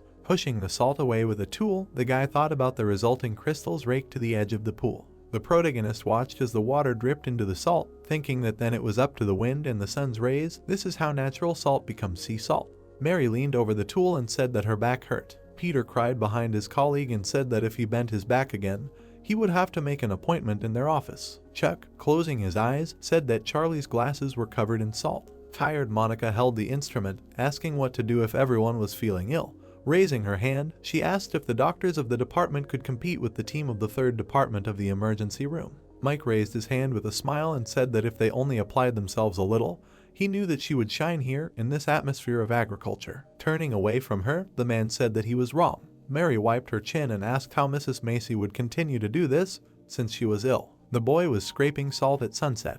The moon was shining over the house. Peter was holding chopsticks in tears. The girl was happily banging cans. The main character sipped a drink, listening to how they had done a great job today. Karen held a can and said that everything was for the good of treatment.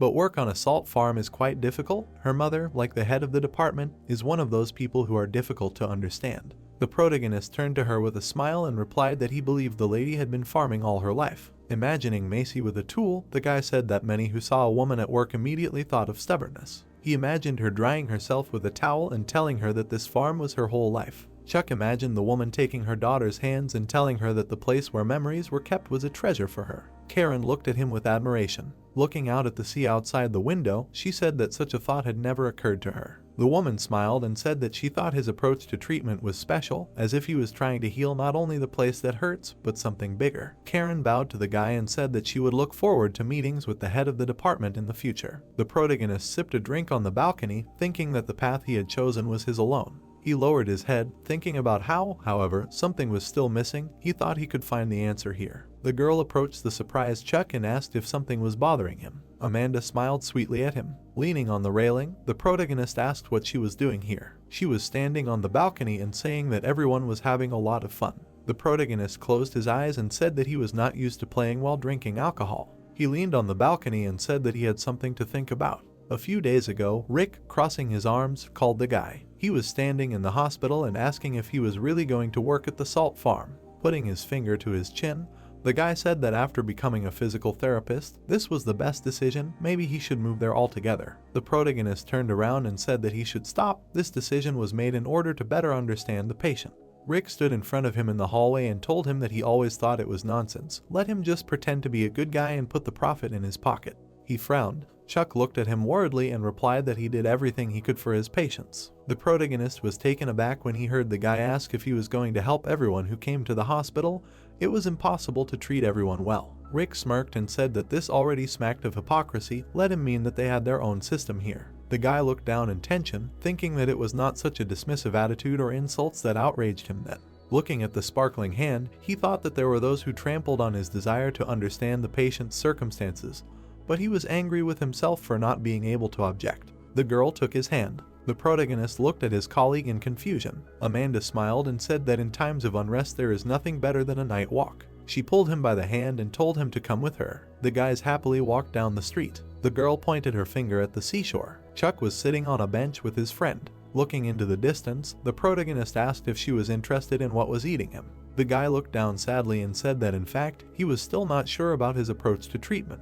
He sat next to the girl and said that although he justified his actions by the good of his patients, sometimes he thought about the fact that his treatment was one-sided. The protagonist touched his chin and apologized for touching on a difficult topic out of the blue. Amanda looked up and said that every time something bothered her, she looked at the night sky and poured out her feelings to it. After that, she felt better and could sleep peacefully. She looked at the guy and told him how she poured out her worries to the sky, asking to let her share his fears and worries. Chuck looked at him in confusion, thinking that no matter how hard he tried, the world did not change. Imagining screaming Adam and his colleague, he thought about what he knew very well. Their planet was still full of malice and prejudice. The protagonist imagined evil Bella and Rick, thinking that people would use the feeling of inferiority and envy as a driving force for bad deeds. The guy watched as Amanda smiled embarrassedly, thinking that he still believed that after all his wanderings, he would definitely find something. He looked down in confusion. The girl blushed and thought that she had gotten so carried away by the conversation that now they were too close.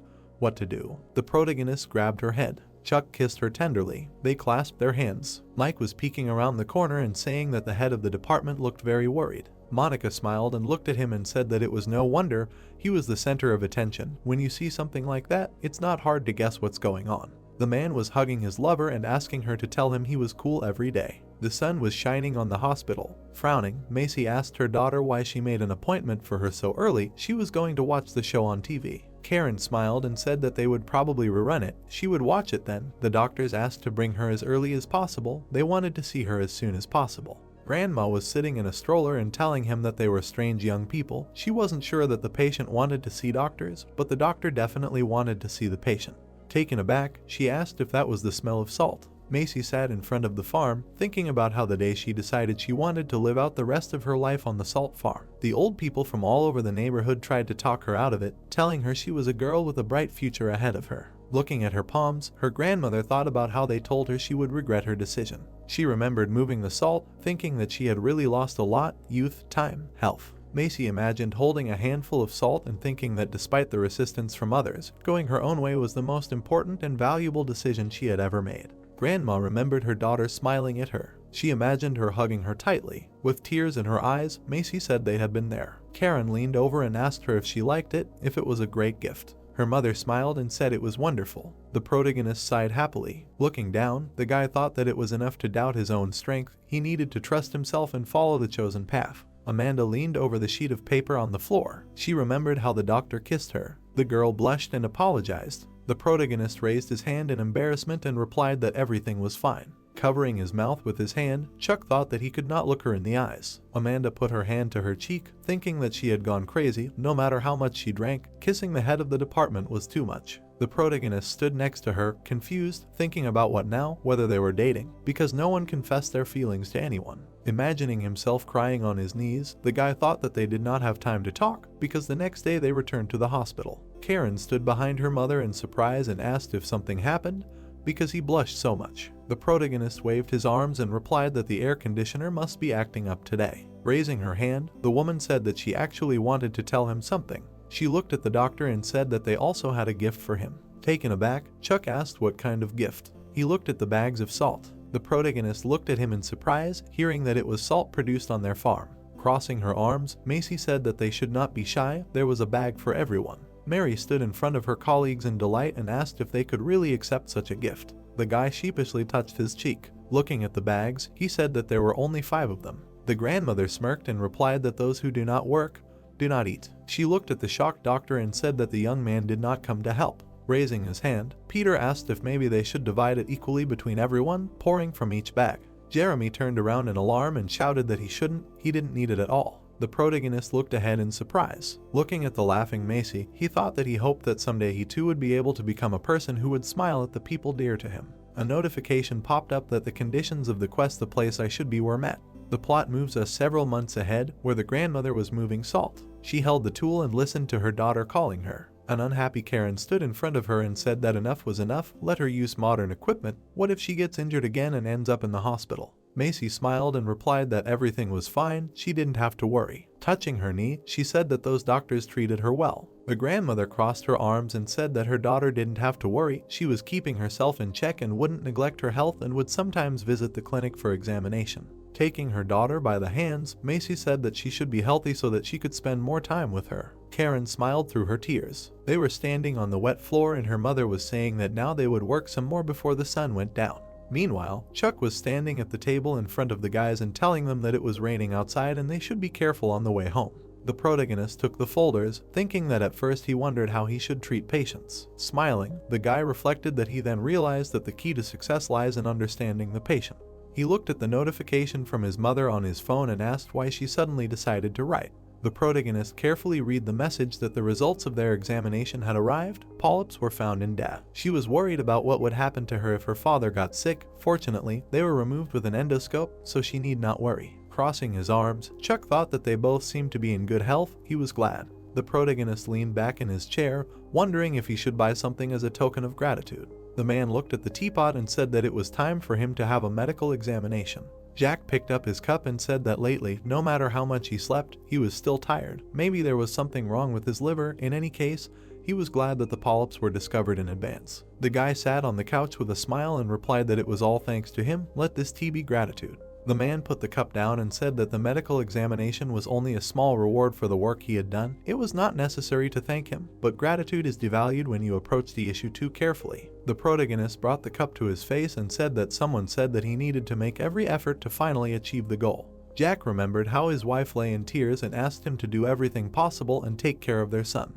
Looking away, he said that indeed, these were good words. The guys walked across the parking lot. The man smiled and asked if he and Rick had been friends since high school. Chuck looked away and said that it was true. The doctor stood in front of him and asked if his son had ever talked about his mother. He looked down sadly and said that his wife had been sick for a long time after Rick was born, but he hadn't been able to be with her because of his work at the hospital. Jack presented a photo of his pregnant wife and said that although he was considered a good doctor, he hadn't been able to be a worthy father and husband. Standing next to the guy, the man said that he was truly sorry when he remembered those times. The main character imagined his parents and friend, wondering if he should have been a good friend and son before becoming a physical therapist. The guy remembered kissing Amanda, thinking that maybe he should have been a lover. He grabbed his cheeks in confusion, thinking that it happened because they had been drinking and no one had asked anyone out. The protagonist blushed and looked at the man and said that it was all because of the weather, the humidity was high because of the rain. Smiling, Jack said that he seemed like a very interesting person.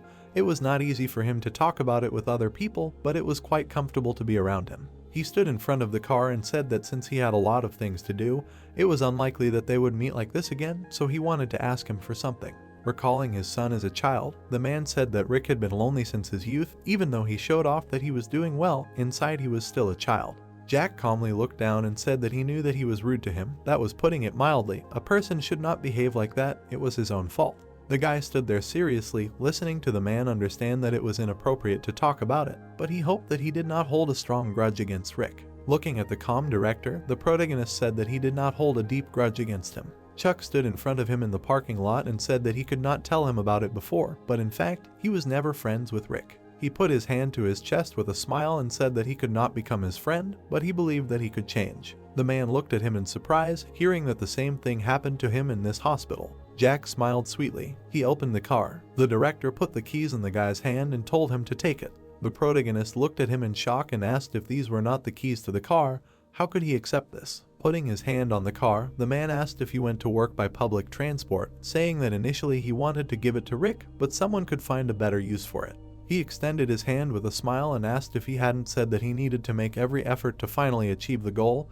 He felt like his gratitude to the head of the department should reach exactly this level. The guy looked at him in shock. The protagonist glanced at the notification that as a reward for the quest, he was getting the first unexpected offer, and the second would come in a few weeks. Jack imagined Mike throwing up by the pool and telling him that he liked the report on Mrs. Macy's treatment. It was funny how enthusiastic they were when they went to the patient's salt farm. Smiling, the man asked if he could accept this car as support for his treatment methods. He looked at the car and said that if he felt awkward, he could take it later, but since it was raining outside, he should at least test drive it.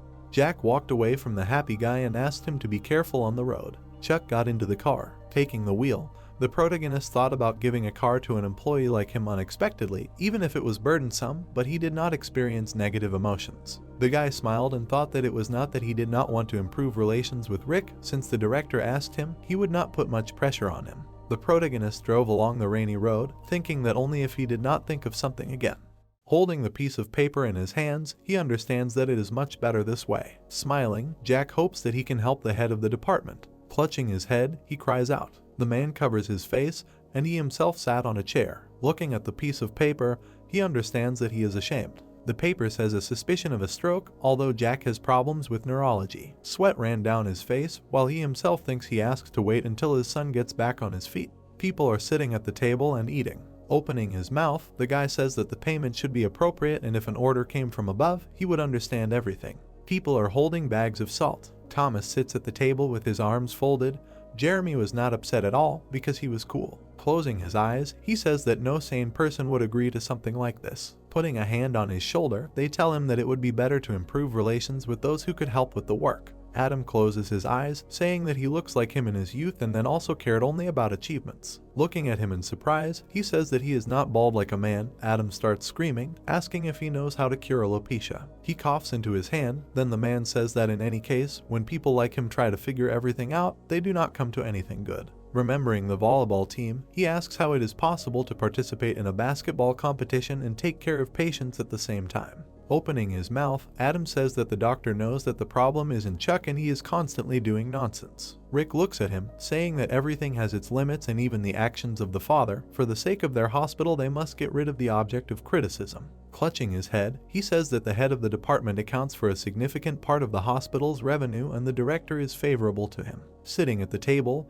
the man asks if they have thought about how to get rid of a person. They were in different positions, saying that they could bribe the patient or hide the accident. Clutching his head, he thinks about what is wrong with them. Putting his hand to his chin, Thomas says that it has been a year and a half since the protagonist joined them and he, as the head of the department, could say that he is careful. Remembering the guy whose hands were electrified, he says that Chuck pretends to care about the patient on the outside, acts like a decent person, but there was a dark side because he was planning something. Sitting next to Adam, he says that the protagonist is the type of person who should not be taken lightly, and if you approach the matter without thinking, nothing good will come of it. Opening his mouth, he asks what to do with him. Putting his hands to his face, he said that first you need to figure out what Chuck is trying to achieve. Thomas raises his finger and says that if his analysis is correct, then the protagonist wants one thing, namely to attend the award ceremony for the outstanding employees of Myeongseong Hospital, which will be held at the end of the year. The two boys are surprised and ponder his words. Adam holds a fork in his hands and says that choosing the best employee is a small event that is held on New Year's Eve, and the winner receives 500,000 won in additional vacation days as a prize. The picture shows the best employee of the year for the past year, namely Adam. Rick holds his chin and wonders why he should get hung up on something like this, since it will only attract more attention to himself. Pointing at him, he talks about attention. Chuck holds the hospital in his hands since he will gradually increase his value and power, and in the end, he will put the entire hospital under his control. The fork falls to the floor. Jeremy, sitting on a chair, says that the protagonist and his followers have already put on a show. He folds his arms and says that the head of the department, Chuck, has been nominated for the ceremony. His hand begins to squeeze tighter. He looks at him slyly and says that this can't be left like this and that they must stop him from becoming the best employee at any cost. The three of them look on in surprise as they say that it would be better to use this opportunity to trample him and that there are 3 months left. They pretend to have a ribbon on their head because they were the only ones in the hospital who could stop him. There were nicely dressed people sitting at the table. It was an award ceremony for outstanding employees of Myeongseong Hospital.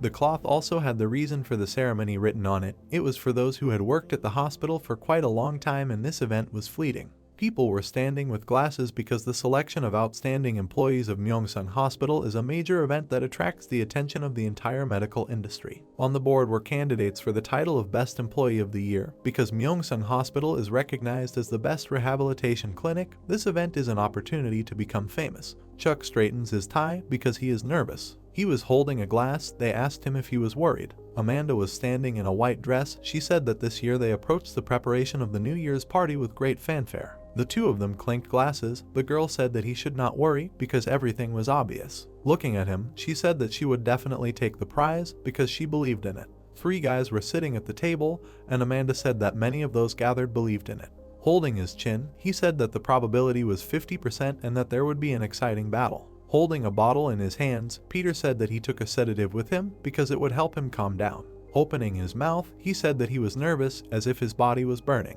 When he brought his hand to his mouth, Chuck began to laugh. Standing next to Amanda, he asked why he was so nervous. Rick was holding a glass in his hands, saying that the guy was happy. Turning around, he said that everything was predetermined, and the best employee was selected according to 2 criteria. There was a vote on the phone. The criteria were for each participant and the staff vote. Looking at the older man, Rick thinks that they took all possible measures for him to win and bribe the head of the rehabilitation medicine department. Holding the phone in his hands, he says that the head of the department does not know anything. Sitting on a chair, Rick says that we need to continue in the same spirit. 2 guys were tearing up paper because they do not like Chuck. Holding the phone in his hands, he felt a vibration. A notification came that asked to vote for Rick. Folding his hands, he thinks that the vote was rigged. Looking away, he understands that although he spent a decent amount of money, but this is not a problem because there was a reason. Holding the main character by the clothes, he thinks that he would like to see his disappointed face, and this time he will put him on his knees. Standing on the podium, he says that he wants to announce the employees. The light shines on Chuck because 2 people won. Opening his mouth, he is surprised because he does not understand how this is possible. There are 2 winners because this has never happened before. Opening his mouth, the guy says that the judging criteria have changed. The screen shows a vote for the title of Best Employee. Then they show a vote for the title of Best Patient. The man claps because this decision was made within the framework of the new policy of the head doctor of the hospital. Grinning his teeth, Rick wonders if his father planned all this from the very beginning. Looking at Rick, they tell him what is wrong with him. Looking at him, he says that he does not seem to deserve the award. His eyes narrowed with anger. Closing his eyes, Rick says that he is a hypocrite. Putting a hand on his shoulder, Chuck asks him to wait. Looking at the main character, he is told that a lot has happened between them during this time. Extending his hand, he says that he wants to get along with him. Looking at his hand, Rick asks what has come over him. Standing next to him, he says that he is extending his hand for a handshake. Looking at him suspiciously, they tell him that they want to get along. Grinning, Rick says that he speaks as if he does not know. People watch them and realize that they went to the same school. Nervously, he thinks that because of the current situation, he cannot refuse. With his mouth open, the guy says that he does not know what exactly his father said, but he should not expect his method to work. Smiling, the main character says that his father asked for a favor, namely, to become friends. Shaking hands, he says that his father does not know much. Grinning, Rick says that one day Chuck will show his true colors and take over the hospital. We are now watching them from the point of view of the audience. Peter's hand is near his face. He thought that they made up. Amanda looks at them in surprise. Shaking hands, the girl says that something strange is happening to them. Wiping tears from her eyes, the woman says that their son has become a real doctor. The girl looks at the director because there was something wrong with him. Opening his mouth, he says that his son is having a good day and can hold out for a while. Looking at him in surprise, she understands that if she leaves everything as it is, then something irreparable can happen, and at the end of the event it is better to tell the family about everything. Taking Chuck by the shoulder, he says that it is difficult for people to be around him. He remembers that he is standing with a bouquet of flowers near a girl because he likes her. The girl turns away. The guy says that he would rather protect her than have her suffer with him. Bending over the steering wheel, he says that he was going to do just that. Holding his hand near his shoulder, Rick says that everything went wrong because of him. Opening his mouth, he says that if he disappears, everything will return to normal. Devastated, he says that now everything has become clear. Removing his hand, Chuck says that the reason why it will not be possible to improve the relationship is that he does not intend to meet him halfway. Opening his mouth, he says that he feels sorry for the director, but is not going to tolerate his further antics. Closing his eyes, Rick asks what he is going to do next. Walking away from him, he says that he forgot something. Coming to the end of the scene, the guy says that this is his hospital and no matter what he does, nothing will change and will drag him through the mud until the end. The presenter says into the microphone that it is nice to look at two classmates who are being presented with an award, and the director of the hospital has prepared a speech. The woman claps because Jack is asked to get up. Approaching the stairs, the presenter says that if Rick gains experience from such a good person, he will one day become a real man. The man with the red tie smiles. Standing next to the guys, he is asked to give a speech. Everything began to darken in Jack's eyes. He says to take care. Lying on the floor, they shout at him. Starting to cry, he calls for his son. Rick opens his mouth and starts screaming. Lying in the hospital, a woman is near him. Then he turns around because she was called. A blue-haired guy comes up. The woman runs to hug him and asks what kind of misfortune came on such a significant day. Clutching his head, he says that due to overwork, there was a small hemorrhage in the brain which developed into a stroke. Covering her face with her hands, she calls him a fool. Jack lies with his eyes closed because he was asked to take care of his health. Putting her hand on his chest, she says that their daughter left them and if he leaves, what will happen to his son? Rick, looking at her, tells her not to worry because he will wake up soon. Taking out a lipstick, he says that he found it in the car. Taking it in her hands, the woman calls her grandson kind. Standing with her back to us, they ask him how this could happen to a good boy. Wiping away tears, the woman says that she needs to convene the board of directors and so she will go. His hand is squeezing a piece of paper. Grinning his teeth, he wonders why his father did this. The results of the examination were written on the paper because Jack hid his illnesses and worked himself to exhaustion.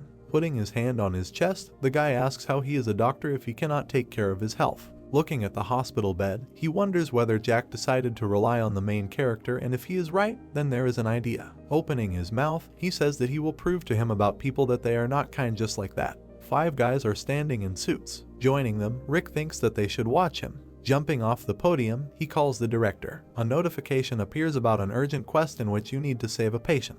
Looking at the notification, he is surprised that the quest is in such a situation. Opening his mouth, the main character understands that there is no reward. Then Rick runs up. Chuck understands that if a person in front of him is in a critical situation. Putting his hand on his chest, he asks to call the emergency room. Then he understands that he is not going to sit idly by. Sitting on the couch, he thinks that a week has passed since the incident with the director. Exhaling, Chuck thinks that there is no news. Squeezing his hand, he realizes that Jack was in serious condition and could not believe that he did not notice his problem, even though he was with him. A can of drink appears near his head. It was Amanda who was holding the can. Turning his head, he is surprised. Opening his mouth, the girl asks if he thinks about that incident. Turning his head away, he answers affirmatively because he is worried about the director. Sitting next to him, she asks him not to worry too much, otherwise he might get sick. Putting a hand on her chest, they ask her for forgiveness because lately Chuck has not shown his best side. Then they got up from the couch and decided to go. The main character thinks that if he worries, the problem will not be solved. Smiling, he understands that the director would like Chuck to do something. A guy comes into the hospital. Mary greets him. Pointing to his glasses, he asks if the head of the department is here. Chuck comes up, asking what happened. He is told that the man is looking for him. Taking her chin, she says that he is too suspicious,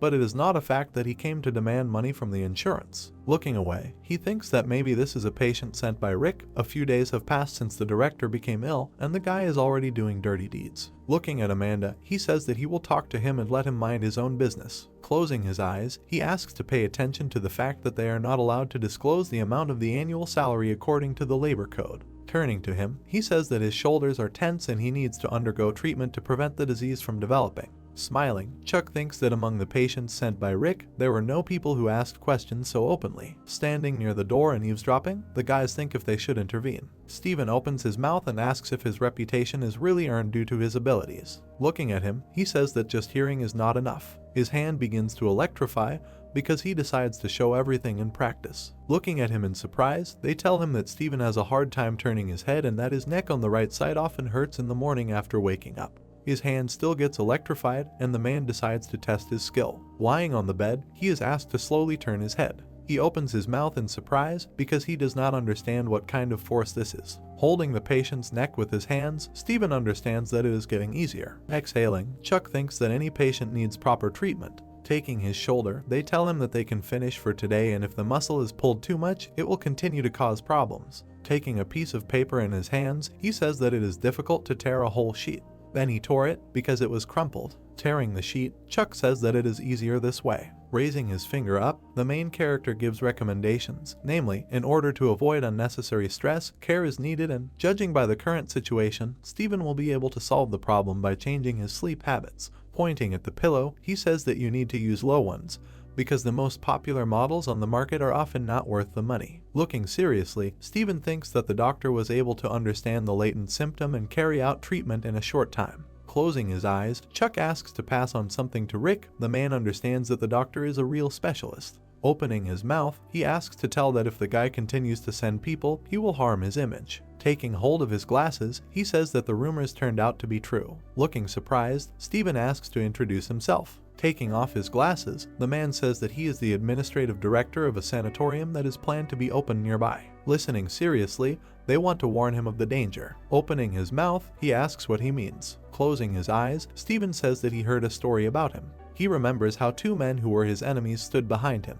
Putting his hand to his chin, he then decides to tell everything. Folding his hands, his mouth is open. Turning around, Steven realizes that the rumors are true. Leaning over, he apologizes for causing inconvenience and being rude. Taking his shoulder, the man says that the treatment is perfect. Holding out a card, he says that if problems arise or plans to change jobs, then he should contact him at any time because he wanted to offer the position of head of the rehabilitation department.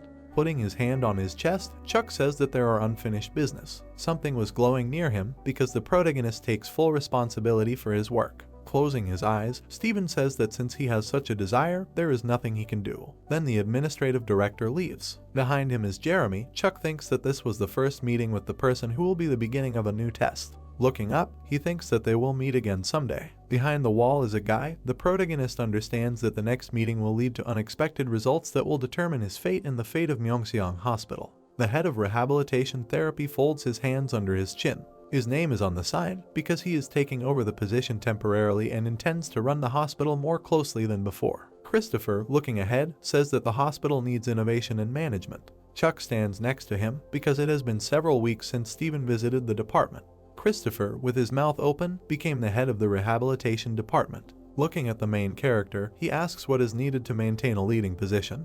He was told that he needs to be dedicated to his job, serve the people, and take care of his health. Pointing a finger at him, he says that the most important thing is money. Looking surprised, he asks again. They give him a tablet to look at the graph, which shows the period and cost of treating one patient in his department. Chuck had the least sales because he provided inexpensive treatment and completed it in a short time. Jeremy had better profits. Putting his hand on his chest, the main character says that he serves the same number of patients, and Jeremy deliberately prolongs the treatment period and therefore showed high ones. Exhaling, the man asks if he missed out on the money that Jeremy earned. Looking at him, he asks what he wants to say by this. Showing the tablet, he says that it is more profitable for the hospital for the patient to receive expensive treatment as long as possible. Closing his eyes, he starts to walk away from the director and is told that he must change the policy of providing services. Holding the door, he is told that Chuck communicated with a person in another hospital. Opening his mouth, he says that this is not true at all. Rick comes up to him, asking what happened to him. Christopher takes him by the shoulders and says that he put in a good word for him with the CEO. Putting his hand to his chin, he apologizes for calling him because they talked about the policy of working in a special department. Closing his eye, Rick was pleased to see the shameless face of a traitor who does not suspect the mercy that his father showed. He remembers Christopher, who warned him about this. Looking embarrassed, the protagonist thinks that he initially did not accept the offer, but apparently, for them this is just an excuse, and while the director is not there, they intend to do everything possible to kick him out of the hospital. Standing next to them, he says that he tolerated unfair treatment, despite the fact that he was accused, and wanted to make sure that the patient would not be harmed. Rick comes up to him. The protagonist asks if they delay treatment of patients because of money and if doctors do this. Looking at him, he asks to repeat. Opening his mouth slightly, Chuck says that he can repeat it. Opening his mouth completely, he begins to shout that they are not engaged in treatment, but in business. Pointing a finger at him, the director says that he is crossing the line. He remembers a girl with cerebral palsy, then the guys because they all came to a special room, and also a girl and a woman because they all received treatment when something hurt. Putting his hand on his chest, he says that their physical therapists work for the benefit of patients. Clutching his head, the director says that he is making a big mistake and this is a hospital, so they focus their attention on doctors, not physical therapists. Looking at them, he understands that nothing will change. Coughing, Christopher asks to behave appropriately because there will be a punishment. Closing his eyes, the main character says that he will accept any punishment. Two guys are standing near the table. Chuck understands that this place is no longer for patients. The door closed because the guy left it. A few days later, he sits with papers. The document notified the staff because he was given a disciplinary sanction. Leafing through the papers, he reads that he is prohibited from taking new patients until the hospital rules are followed. The guys who made a joint decision approached him. Raising their hands, they say that if he is fired, they will follow him. The smile on their faces disappeared because Chuck thanked him. Looking down, he says that it is wrong to make such a decision because of him and has already submitted a letter of resignation. We see the hospital that could have become a strong support for him. He was chained, or so it seemed. The chains were strong because the hospital did not allow treating patients. After breaking them, he realizes that he has no choice but to head to where other patients are waiting. Brown shoes walk along the floor. Opening the door, Adam says that they are in trouble. On the screen were appointments for a special treatment room, but all were cancelled. Looking at the phone, Rick is surprised by this. Raising his hand, he says that rumors have spread among the patients about Chuck leaving and they say that they are ready to go to another hospital if only he would treat them. Opening his mouth, he begins to scream, asking what they should do, because if this continues, the hospital's sales will plummet. Closing his eyes, Rick asks where it is seen that patients change hospitals because of a physical therapist, because this is a temporary phenomenon and it is better not to make a fuss. Looking at him, they ask him if Christopher is doing well in his new position. Gritting his teeth, he thinks that emotions are so clouding his vision that Rick does not see the whole picture that is happening in front of his nose. Leaving him, he understands that Myungsung Hospital will have no future. Standing with a backpack, he looks into the distance. Then his gaze falls on the landscape because he sees it for the last time. He remembers James, who is holding his chest. Then Tyler, because he met many people on the way. The girl is having fun because he also cured her. And also the guys who were crying with happiness. He remembers his colleagues, and there were few of them. Chuck remembers his first kiss with a girl. Amanda appears behind him, asking if they will meet. Putting her hand on her chest, she says that she wants to tell and ask a lot. Looking at him, she asks who she was to him. Turning to her, he thinks. Embracing the guy, the girl kisses him. She closes her eyes, and Chuck looks at him. Then their gazes intersect. Removing her hands, she says that this is not the end. Closing her eyes, Amanda says that she will visit him personally and let him make a decision. The protagonist listens to her because he was asked to think about what kind of relationship they have. Smiling, he says that he definitely will. He starts to leave, and they wave behind him. Turning his head, Chuck realizes that he does not know what quests await him outside this hospital. A blue notification appears. Looking at it, he understands that he is different from his old self and now there is a system and a future. The protagonist stands without his coat and also asks why this happened to him. The screen said that he needs to treat patients and earn points, then he will get a special opportunity. Stomping on the ground, he understands that he needs to cast aside his doubts and believe in himself, moving forward. Another notification pops up in front of him. The screen says that he needs to open his own physical therapy center and the reward was about a chance to declare himself to the world. Looking up, he says to wait. Standing on the street, Chuck says that he will be back soon. The hero took a step forward and thought that the moment he left Myeongseon Hospital. He grinned and added that his new life had begun. Suddenly, the protagonist froze and exclaimed in surprise. A message from the administrative director appeared, to which he asked again. The two men looked straight ahead. Chuck, sitting in front of them, heard that he was asking for forgiveness for such a sudden request for a meeting. The man held out his business card. He put his hand to his chest and said that his name was Steven. He was the director of the Dream Sanatorium. Looking straight ahead, he added that Archie was his younger brother. Frowning, the man said that he would let him get straight to the point. He had heard a rumor that he had left the hospital. The hero looked away, hearing that on the Myeongseon Hospital website, one could also see many requests to cancel visits due to his departure. Suddenly, a notification appeared in front of him. It was written about a quest. With wide eyes, the protagonist thought about how to complete the deal. Archie held out his hand and said that he was sorry for causing him trouble last time. Their sanatorium was nothing like Myeongseon Hospital, but they had done well, so they had a great reputation. He smirked and added that they had even moved to the Yonge area. Thinking that this might be their last chance, they had to get the head of the department, Chuck. The man frowned and asked what he would say.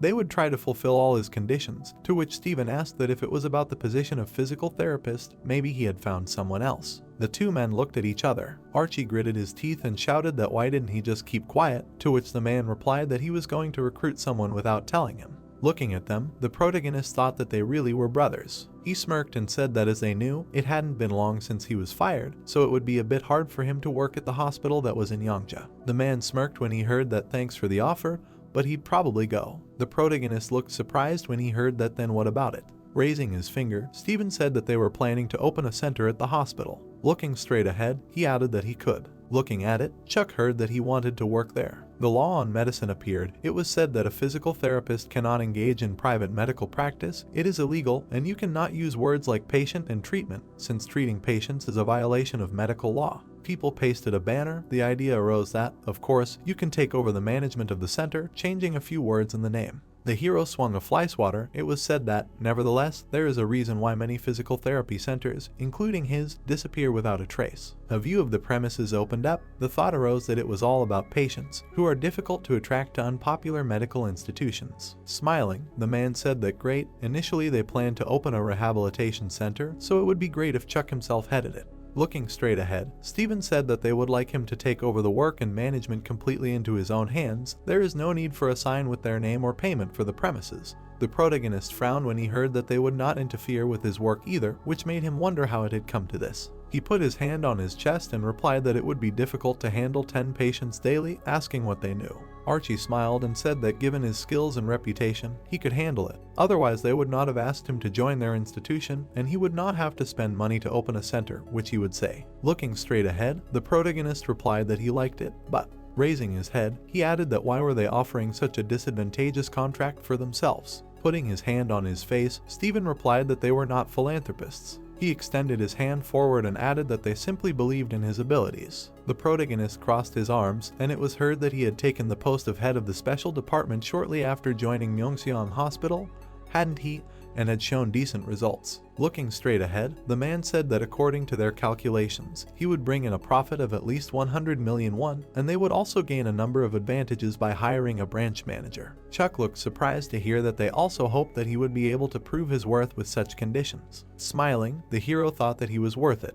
He shook the man's hand, to which the man replied that he was counting on him. A signed contract was shown. The protagonist lay on the bed and thought that 2 weeks had passed since that day, even though he had taken a break until the end of construction work. Chuck tossed a pancake and added that the anticipation of working at the center did not leave him. Sitting at the computer, he thought that even while cooking. The hero grinned and added that or playing games on the computer. Lying on his side, he said that since enough funds were allocated for the center, he would equip it to the highest standard. What date would be best to choose for the opening? Suddenly, a notification came to his phone. The protagonist looked at him in surprise. A message from the administrative director appeared. Chuck stood up abruptly. He grinned and opened his eyes wide. A view of a huge building opened up. The protagonist walked forward. Standing in front of the center, he said that the address. Looking straight ahead, the protagonist thought that this was it, a new life. He looked into the room. Chuck grinned and thought that the construction was indeed almost finished.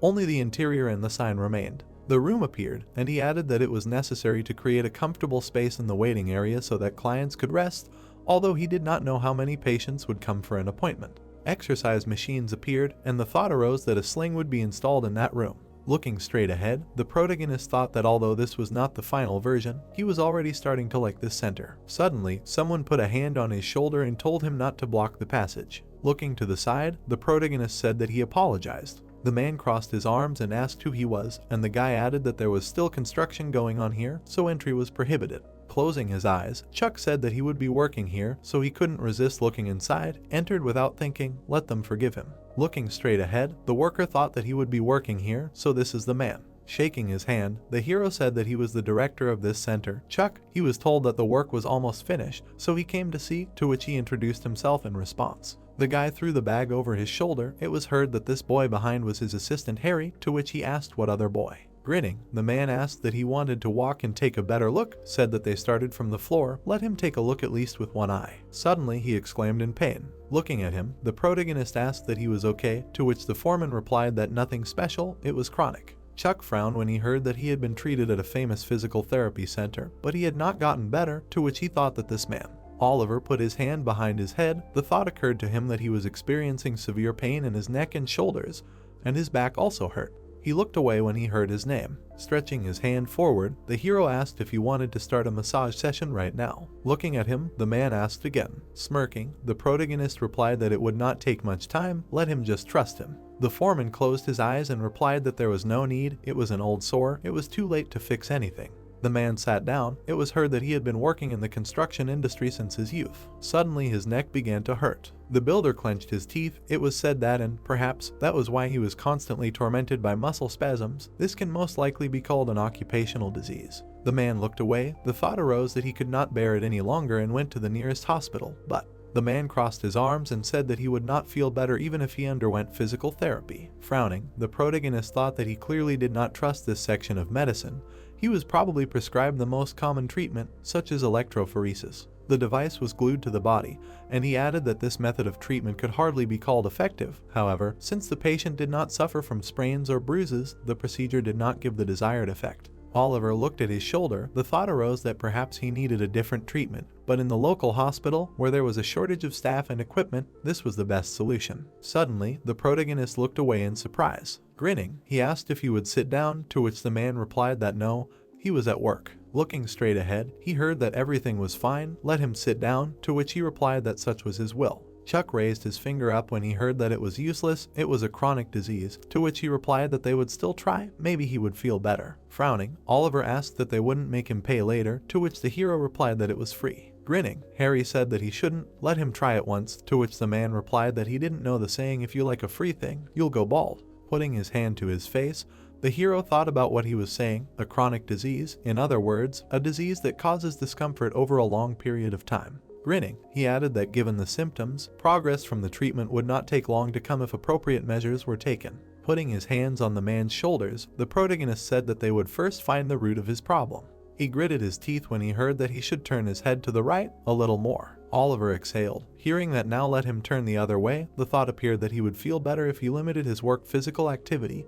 Even during lunch he could not stop. Chuck lowered his head and thought that, as expected, his head was also difficult to turn to the left side. He had already gotten used to such a cold attitude. The hero sat next to the guy. The thought appeared that he knew perfectly well that the patient was unhappy since he had already encountered this. The protagonist kneaded his neck, thinking that to some extent, such an attitude was inevitable, because many South Koreans do not trust physiotherapists. Lightning appeared around him and he added that however, the solution to the problem is painfully simple, worth 1,000 words. The man smiled. The thought appeared that it was easier to demonstrate the progress of the treatment. Oliver looked in surprise, hearing that the problem lies in the subcutaneous muscle of the neck on the right side. It is very tense. Pointing to his neck, the protagonist said that this muscle, which connects the ear to the lower back, is also known as the sternocleidomastoid muscle. The man turned his head. Hearing that, however, the muscle on the left side was very relaxed. The cervical spine was curved due to an imbalance of muscle tension on different sides. Looking up, he asked what he meant. He needed to set the bone, to which the protagonist replied that it was called a quick jerk, but it couldn't be done on the cervical spine.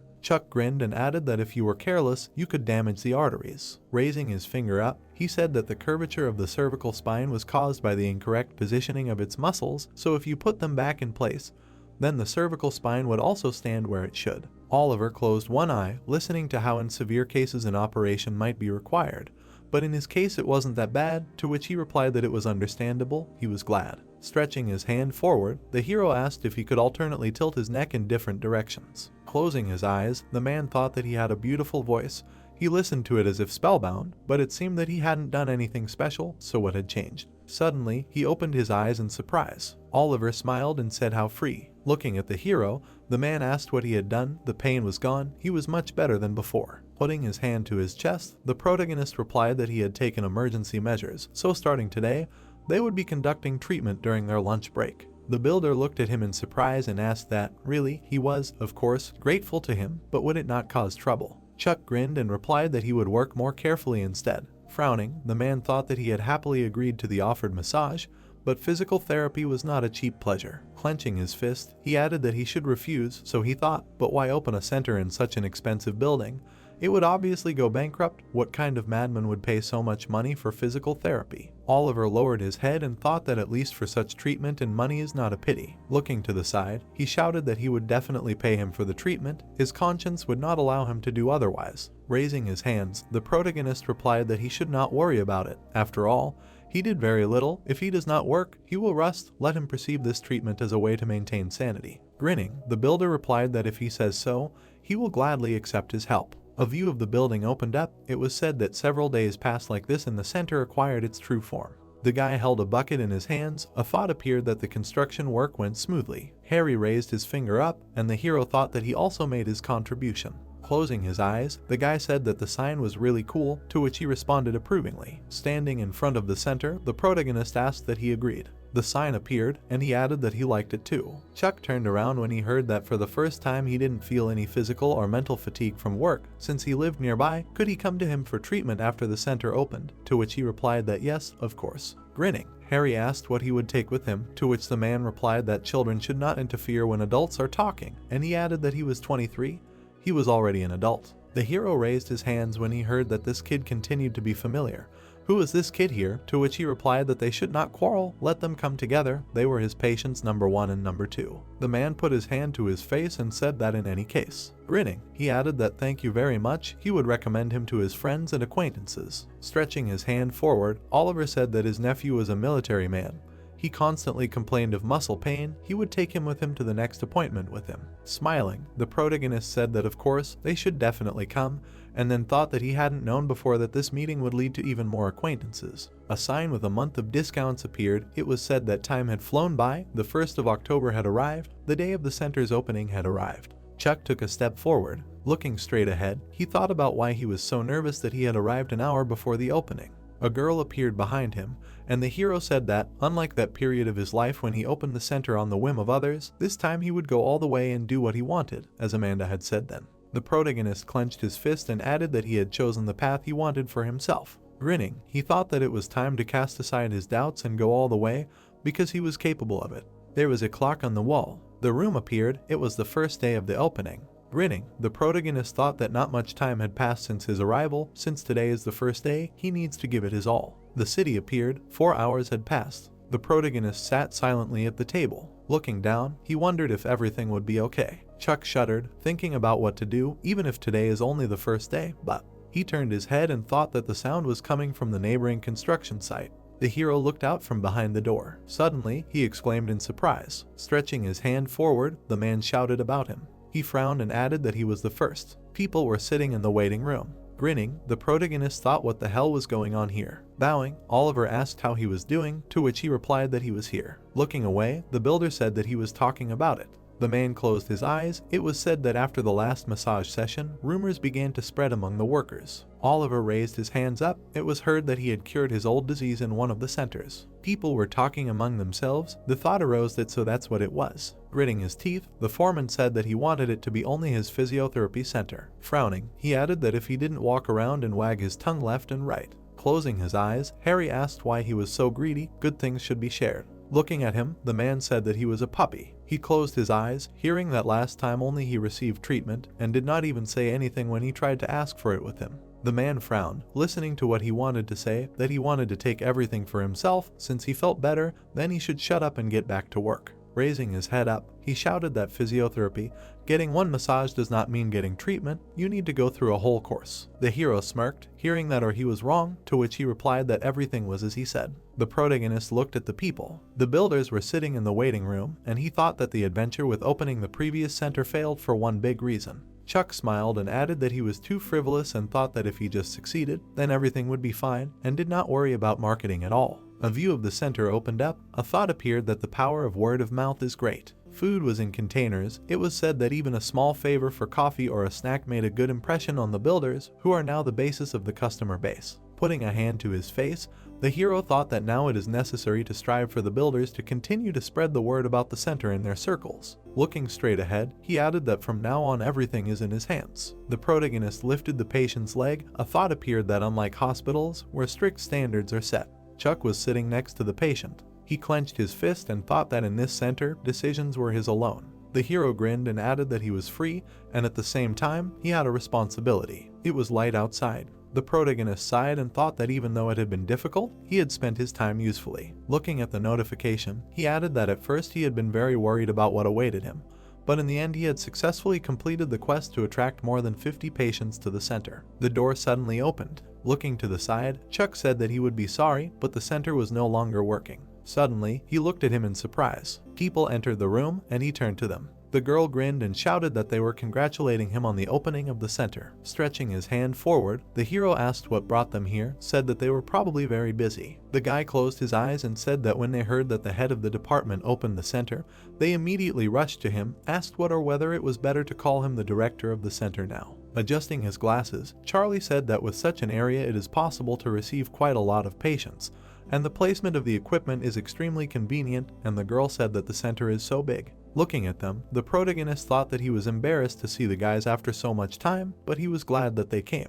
He looked surprised, hearing their conversation. Looking straight ahead, the guy asked that the center is not too big for one person. Chuck grinned and asked again what they were talking about. Hitting him on the back, Mary asked why he chose such a suspicious wording. Looking straight ahead, she said that in fact, there is a reason why they came today. The view of the center opened up. The thought came that the atmosphere in their hospital had deteriorated greatly lately. People were looking around. It was said that the number of patients was melting before their eyes. Looking surprised, the hero asked why everything was so bad and then thought what the hell happened. The girl took a step forward and said that she would tell. Looking straight ahead, she added that about the current situation in Myeongseong Hospital. The view of the hospital opened up. Treatment equipment appeared. The waiting room was empty. The guy crossed his arms and asked what he knew. The doctors stood in front of him, listening to what and why. Frowning, the doctor asked what he had gathered them today. The girl sighed and asked what he knew, that after he left, Jeremy took over the position of head of the department.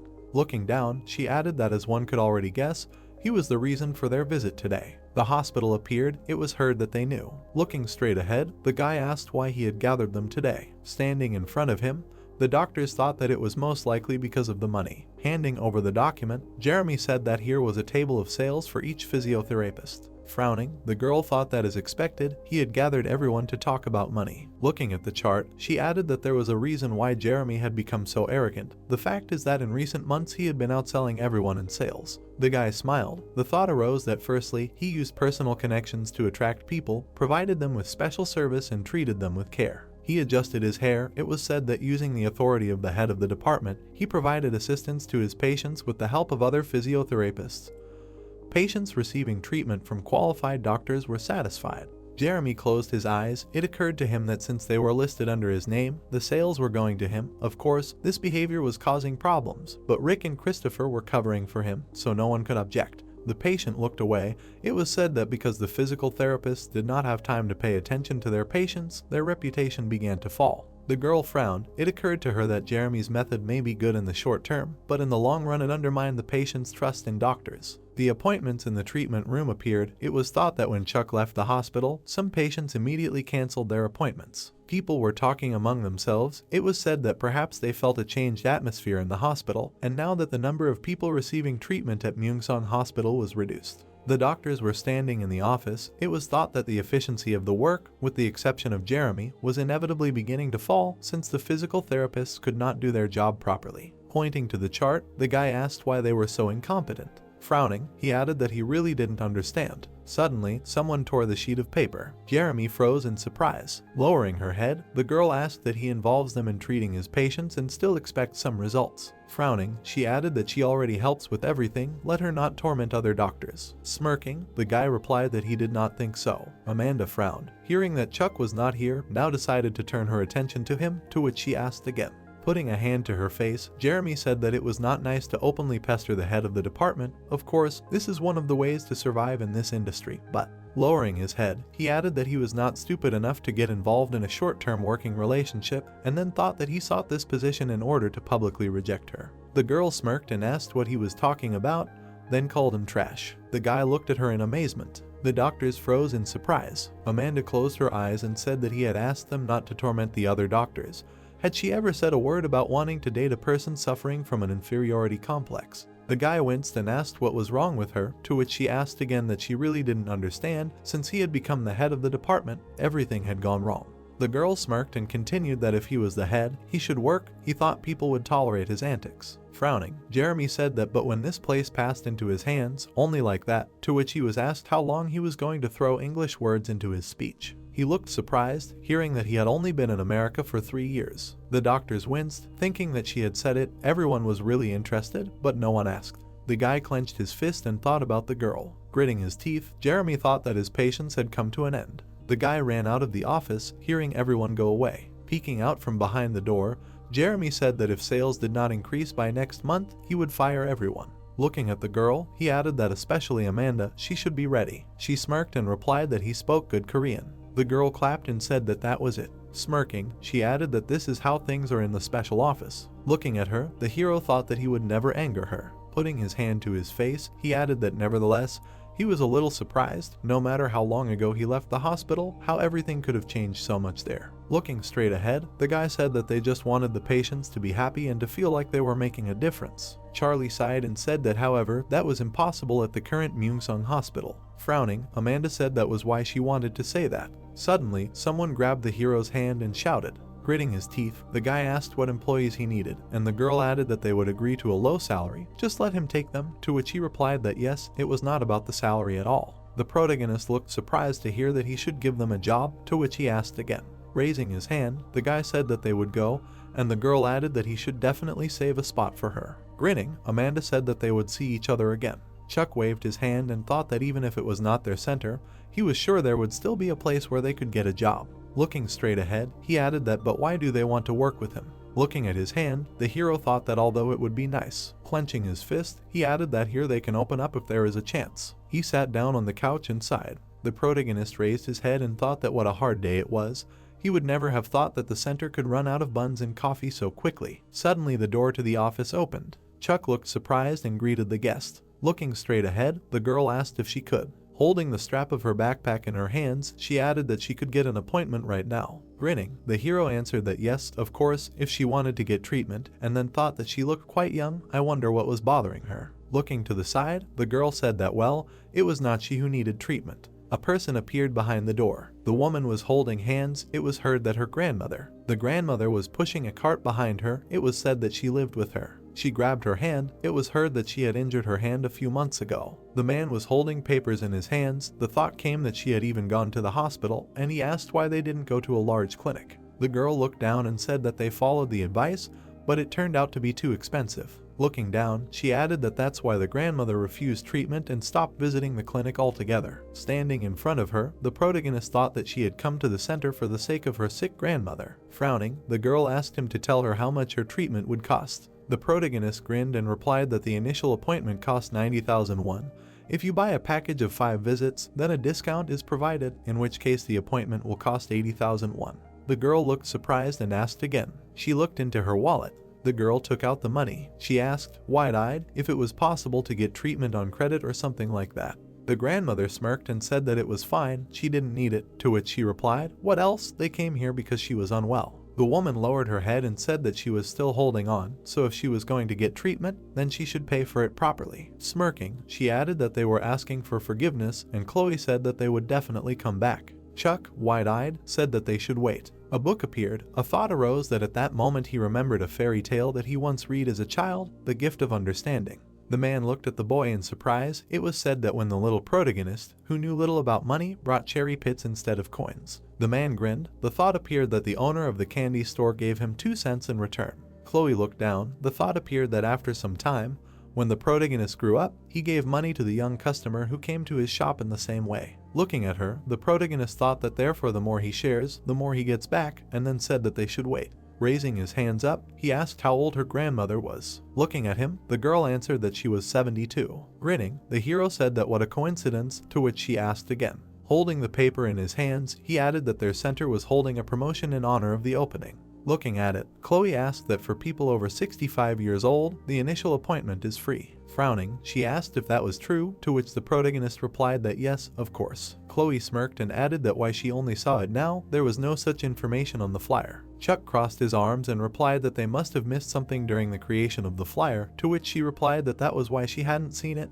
even though she had reread it several times. Smiling, the girl asked if he would examine her grandmother in that case. The hero closed his eyes and said of course. Handing over the paper, he added that he should first fill out the form. The first sheet was a personal questionnaire and the second was a health questionnaire. The woman smiled when she heard that the information would be needed for treatment, so she should fill it out carefully, to which she replied that it was good, she understood. Taking the hero's hand, she thanked him. The protagonist thought, looking at the sheets. Looking straight ahead, the patient heard that she had not written anything down because she did not know the diagnosis, to which she replied that yes, she had been told that full treatment could only be obtained at a large hospital. Looking at her, Chuck thought that it was unlikely that they were talking about a disease that could go away over time. According to them, they had sought help because the pain had recently gotten worse. Pointing to the side, he said that he should let her be examined. The hero put his hand on her shoulder and asked what she was saying. Her shoulder and arm hurt, right? To which she replied that yes, it felt like she was being cut with a knife. Looking at her, he thought that the granny was suffering from severe pain and also felt discomfort with a simple touch. The woman closed her eyes. A thought appeared that even a light touch caused the stabbing pain. Looking down, the protagonist thought that, apparently, this was complex regional pain syndrome. The guy's body was shaking. It was said that complex regional pain syndrome is a disease that has no specific treatment. They say that in severe situations, patients experience terrible pain even from a simple gust of wind. Stretching his hand forward, Chuck said that in other words, it is a disease that causes pain in various parts of the body. Since the cause of its occurrence is not clear, then it is not so easy to treat. Lowering her head, the grandmother said that it is a serious disease. She knew that it would be like this. Clenching his fist, the hero said that however, if you make an effort, you can defeat the disease. Grinning, he added that continuing to go to him, her pain will certainly pass. The woman looked surprised. Hearing that she needs to pull herself together, let her think about Chloe. Smiling, the grandmother said that they will try. Putting a hand on her shoulder, the protagonist asked what is so normal, to which she replied that yes, but. Rubbing his shoulder, he thought that the symptoms were hardly severe. The pain threshold was not as low as other cases of this disease. Ashley looked straight ahead. A thought arose that perhaps she was wondering why he was stroking her arm, although he promised not to hurt, but it was necessary for treatment. Holding a dumbbell in his hands, Chuck said that she should take a dumbbell weighing 1 kilogram and repeat after him. Looking at him, Ashley responded approvingly. She raised her eyebrows and thought that it hurt her even just to move her arm. What other dumbbells? The hero put his hand on her shoulder. A thought arose that, moreover, the only treatment she received was a simple pat on the shoulder. The girl smiled broadly. Looking straight ahead, the woman said that she would try. Holding a dumbbell in her hands, she thought that she would endure. Even if it hurt, her granddaughter worked hard to bring her here. Ashley's eyes widened and she thought she couldn't just give up. She looked at him in surprise and asked if her arm was hurting. The protagonist grinned and thought that as expected, the gate theory of pain was working. He put his hand on her shoulder. People appeared. It was said that the theory that explains the mechanism of pain sensitivity regulation using the gate mechanism in the posterior horns of the spinal cord. According to it, if you control the balance of pain and tactile sensations entering the central nervous system through the gate. People were happy. The thought appeared that the tactile information that reaches the brain first creates a feeling that the pain has decreased. The woman was holding a dumbbell in her hands. It was said that with the release of adrenaline provoked by physical activity, a person becomes less sensitive to pain than before. This is called pain control. Putting his hand to his face, the protagonist thought that treatment using electrotherapeutic devices is the most effective, but it can only be used in hospitals. He extended the woman's hand forward and added that, nevertheless, he would do everything in his power. The protagonist was kneading Ashley's hands. Grinning, the girl thanked him, to which he said goodbye. Looking straight ahead, the woman said that he should wait. Holding out the money, she added that he should take it. Raising his hands up, Chuck said that he shouldn't, to which she replied that it was a sign of gratitude. Looking down, the woman asked that he had lied about patients over the age of 65. Grinning, the hero thought that in the end he had been exposed too. Taking her hand, he said that, frankly, he felt like he got too much for what he did. Looking at him in surprise, Ashley said that but if he accepted, to which the protagonist replied that in return. Picking up the coupon, Chuck said that he wanted to give her this.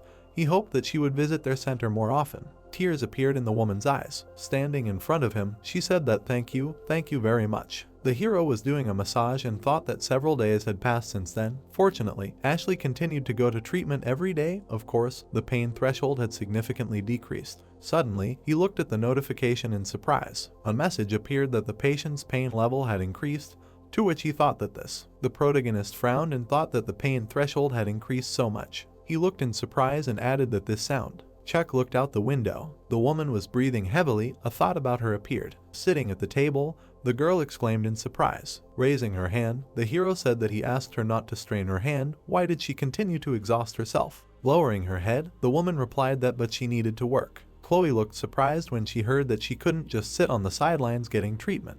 The woman was kneeling. It was said that the granddaughter's parents' business had failed, and only God knew where they were now, so she was raising the girl alone. Ashley closed her eyes and thought that it was okay if something hurt somewhere, she could grit her teeth and endure it. The girl was walking down the street. The thought occurred to her that her granddaughter needed to go to school. Chloe was eating ice cream. It was said that she should eat well and have fun with her friends. The girl was sitting at the table.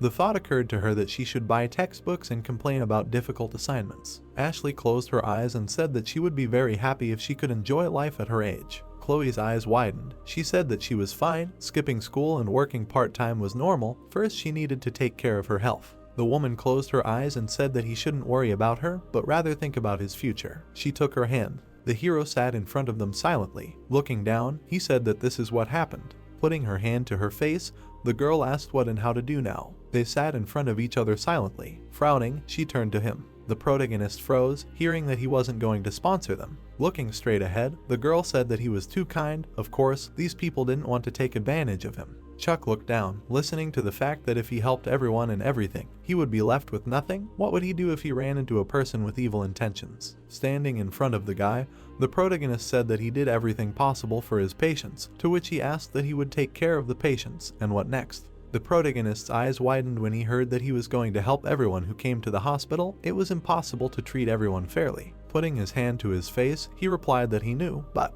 Chuck grinned and added that this was him. The girl's eyes widened and she thought that he was a decent person. She fell in love with him precisely because of this character trait. Sitting at the table, she added that in any case, he should not worry, because now the work of the entire center rests on his shoulders. The hero grinned and thanked her. A view of the community center opened up. A thought appeared that even though he said so, but walking down the street, the protagonist thought that even if he was asked not to worry, he still worried. Looking straight ahead, he added that he would help a little more. Suddenly, Chuck looked surprised. The girl was sitting at the table. She heard that it was the same. She looked surprised when she heard her name. The girl shuddered in surprise. She turned around and addressed him. The hero smirked and asked what brought her here. Putting her hand to her face, the girl replied that after hearing about what happened yesterday, she simply could not sit idly by. The protagonist looked surprised when he heard that and him. Closing his eyes, he replied that it just happened that way. Standing in front of him, she asked that he was restless. Really? Looking at them, the employee thought how she wanted to go home. A view of the treatment room opened up.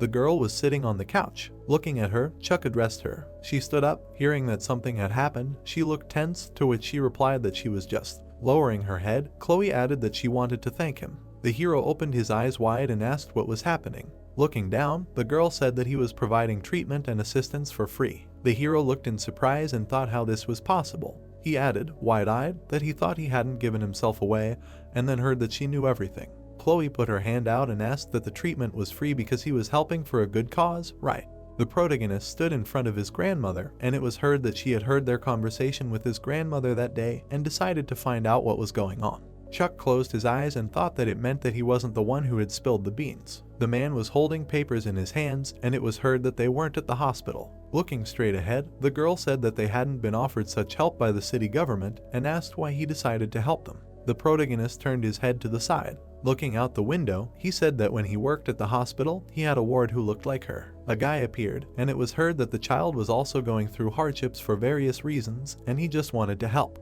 Lying on the bed, the patient asked how many levels he had completed, to which the protagonist replied that about 33.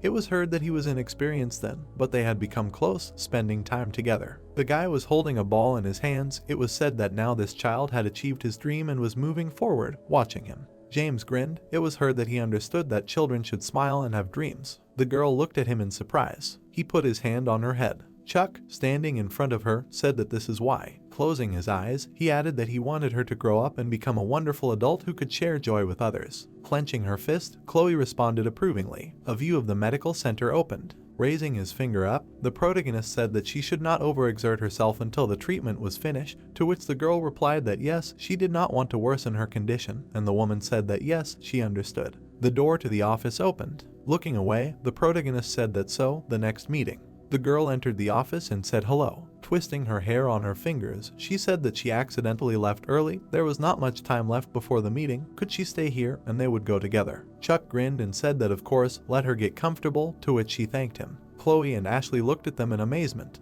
Looking straight ahead, the woman asked that the two of them were dating. The hero and the girl were burning with shame. It was heard that he should not ask such questions. Turning his head, the protagonist said that they were not dating yet, but Amanda looked surprised, hearing that he really loved her. Putting her hand to her face, Ashley said that it was so sweet. Waving her hand, she added that well, then they will not interfere, let them enjoy their time, and Chloe wished him luck. Chuck looked away, embarrassed. He froze and wondered why he said that. He really liked her, but wasn't he saying it all too suddenly? Putting his hand to his face, the hero turned to her. Amanda frowned and thought that he was about to confess. She looked angrily, hearing that what he said earlier, he probably expressed himself strangely, and she added that or not. Holding his hand to his face, the protagonist asked that it could be considered invalid. Looking away, he added that he should just give him a little time. He wanted to make a confession beautifully and correctly. The girl looked at him in amazement. Chuck turned his head and asked that then they would sort things out a little and go to dinner, to which she responded approvingly. Grinning, he added that he should wait a little. He would just lay out the papers, to which the girl replied that he should not rush, she would wait.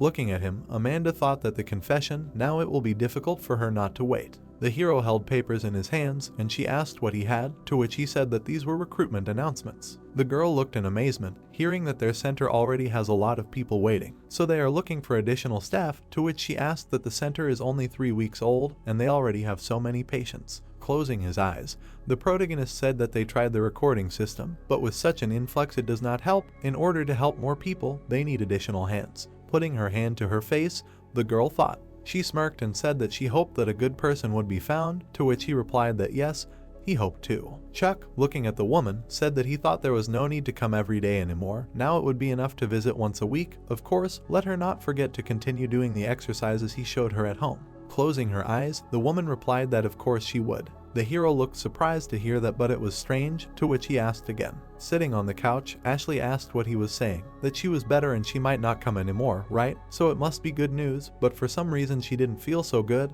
It was a mixed feeling, he knew. Looking straight ahead, the protagonist said yes, it was probably because they had gotten used to each other during the treatment.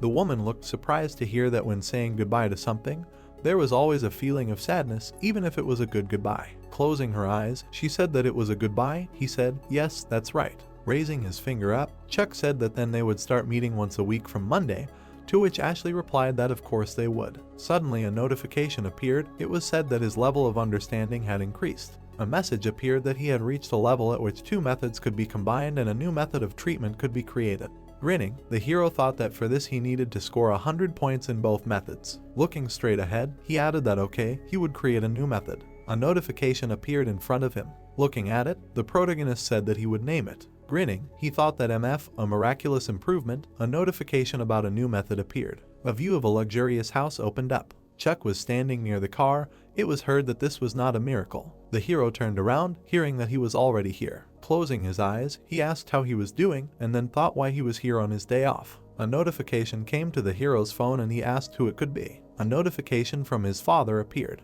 A message appeared that they would go to his uncle tomorrow. Let him be ready, he would pick him up in the morning, to which Chuck replied that for sure it was time for the funeral for his grandfather. The man waved his hand, and it occurred to him that the uncle had never even shown up for holidays like Chuseok and New Year's, but once he learned that the grandfather was entitled to a large compensation, his attitude changed. The uncle smiled broadly, and it was said that he had used the money to buy a house in Bundang and open a cafe for his son, but he continued to consider his parents' country bumpkins. Looking straight ahead, the protagonist thought that if it weren't for the day off, he would have refused. There was a lot of food on the table. Holding his chopsticks in his hands, he heard that it was a miracle. The protagonist looked at the man, and he heard that he was picking around there, and that he should eat faster, and that he was saying that he went to the hospital and earned money. The protagonist rolled his eyes, hearing that when he got married, he was already 30, and had no savings and was saving money. Putting his hand to his face, the man asked how his cousin was doing. The guy grinned and replied that he was doing well. Closing his eyes, he added that he had recently even bought a car. The uncle smiled widely and asked why he was worried about him. He worked in a cafe. Things were going well, to which the guy replied that it was nothing compared to his brother's hard work. Looking straight ahead, he added that his business should bring in something, and then thought what kind of physical therapy was this, he could earn the same amount in a cafe. The guy looked at the hero angrily. Stretching his hand forward, he thought that he didn't give a damn, and then asked how things were going at the hospital. Chuck closed his eyes and replied that well, he just opened a center in Gangnam, that's all. The man smiled and asked again that he was already covering the rent. Sitting in front of the hero, the cousin said that the previous center closed due to non-payment of rent. Shouldn't he just work at the hospital? Looking straight ahead, the protagonist said that he doesn't know, things are going well. The man looked surprised when he heard that he was fully booked for a month in advance, to which he asked again, and then thought what kind of confidence was that? People were standing near the car. The thought occurred to him that he was sure that the center would soon close. They frowned. The guy exclaimed in surprise, and the uncle asked what happened. Information about the center appeared. It sounded like it was true, even the reviews were very good. Gritting his teeth, the man asked that it was a center of wonderful therapy. Frowning, he added that he had to check everything with his own eyes. The car was driving along the road. The woman looked back and asked if he was sure that everything was okay, said that she had heard that the hospital had a pension guarantee. Raising his hands up, the hero said that everything was okay. On the contrary, the center was even better than the hospital. Sitting behind the wheel, the man said that he should leave him alone, he would figure it out himself. The woman looked surprised and turned to him. The father looked away. The guy exclaimed in surprise. He smirked slightly. The protagonist looked surprised to hear that he was doing well. He exchanged glances with his mother. Looking away, she said that she couldn't believe that her father was saying such a thing, to which he replied that he couldn't either. Chuck smirked and said that thanks for the ride, to which his mother replied that they would see each other next time. Looking at the car, the hero thought that from now on he would try even harder. Clenching his fist, he added that to spoil his parents, they had done so much for him. People were sitting in the waiting room, and the thought occurred to him that he should work hard. Looking around, the protagonist heard that there were so many people here, to which he replied that they were welcome, let them sit down and wait, and then he thought that but why were there so many people today? He smirked and said that they should sit down and wait. Chuck looked at the girl in amazement and asked again. Amanda looked at him in surprise. Raising his hand, the protagonist asked what brought her here,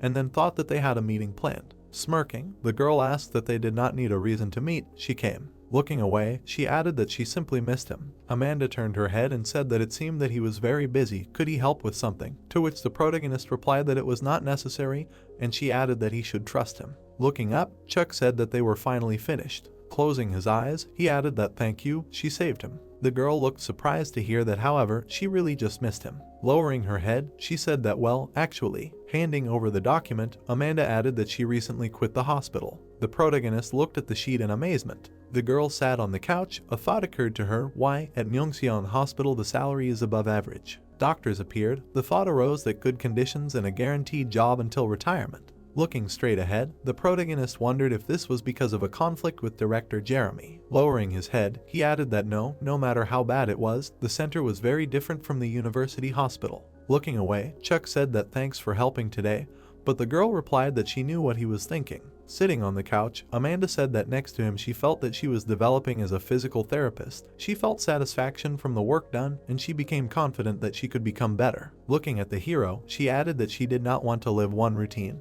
Just go to work and come home. She wanted to grow as a physical therapist shoulder to shoulder with him. Suddenly, the girl opened her eyes wide. The protagonist looked at her and said that there was a lot to learn from director Jeremy. Frowning, Amanda asked what good was it that he was a master, what would she learn if she couldn't observe? Raising her hand, she added that now was the time to take risks, so she asked him to let her learn next to him. Looking at her, Chuck said that he would be glad to have her, but the patients here were completely different from those who came to the hospital. The biggest problem was that at the moment they did not have requests for pediatric services. Smirking, the girl replied that she would bring clients, let him arrange her as a pediatric specialist, let people know. Raising his hands, the hero asked what that would work. The girl, holding her daughter's hand, asked what was the physical therapy center. Closing her eyes, Amanda said yes, that's right, welcome. Winking, she added that now it was time to get to work. Looking at her, the protagonist responded approvingly and then said that they would finish with the patients first, then close. Shaking her hand, he added that he should take care of everything.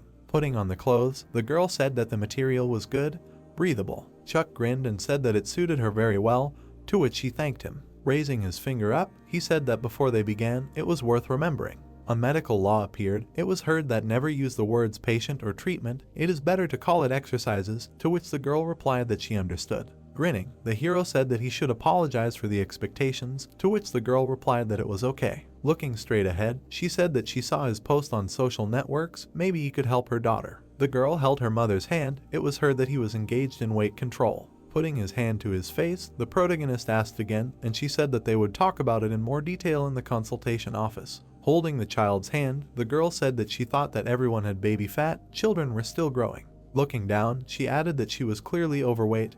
Her breathing was unstable at night, which worried her. The child smiled. It was heard that they tried swimming and walking in the evenings, but she continued to gain weight. She really did not know why this was happening. Sitting at the table, the protagonist thought that she was definitely overweight. Although the girl herself was cute, she would not immediately say that she needed treatment. Suddenly, a notification appeared in front of him. Frowning, the protagonist thought that since a quest appeared, it means. The child looked at him in bewilderment, and he added that this was more than ordinary obesity, that there was something wrong with that too. Sitting in front of the girl, Chuck asked if there had been any significant changes in her life recently.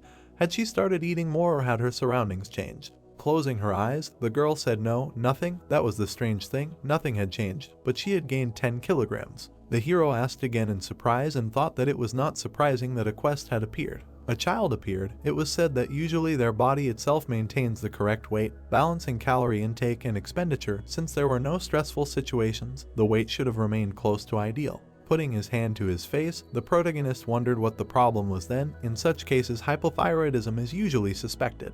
Human organs appeared. It was said that when there is not enough thyroid hormone necessary for the production of heat and energy, the body swells and the person gains weight despite the lack of appetite. Looking at the girl, Chuck asked what her daughter's name was, to which she replied that it was Mia. Raising his eyebrows, he added that Mia had problems with constipation or hair loss. Shaking her head, the girl replied that no, nothing like that.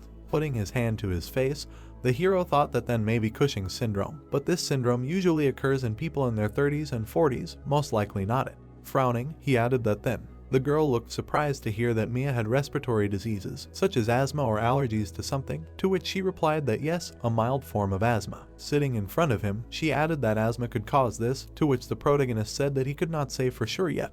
Looking straight at him, Chuck said that but there are assumptions regarding the diagnosis. With wide eyes, the girl asked what the diagnosis. Raising his hand, the hero replied that he shouldn't worry too much, asked how about a full checkup. Looking down, the girl asked again, and then said that it was good, she understood. They waved their hands at each other. Grinning, Amanda asked how it went, to which the hero replied that it was up to him. Putting his hand to his face, he thought that she didn't look pleased. He understood. She didn't really believe his words. Because he wasn't a doctor, they'd see how the next meeting went. Suddenly, they looked at each other in surprise. Grinning, the girl said hello. Looking down, she said that to be honest, after the consultation, she doubted whether to come, but it was about her daughter. She was so worried that she went the day before yesterday. She looked down and added that the hospital said it was Road syndrome. The protagonist looked at her in surprise and thought about it. The man was eating rice. It was said that Road syndrome, a syndrome caused by a disorder of the nervous system, it affects appetite.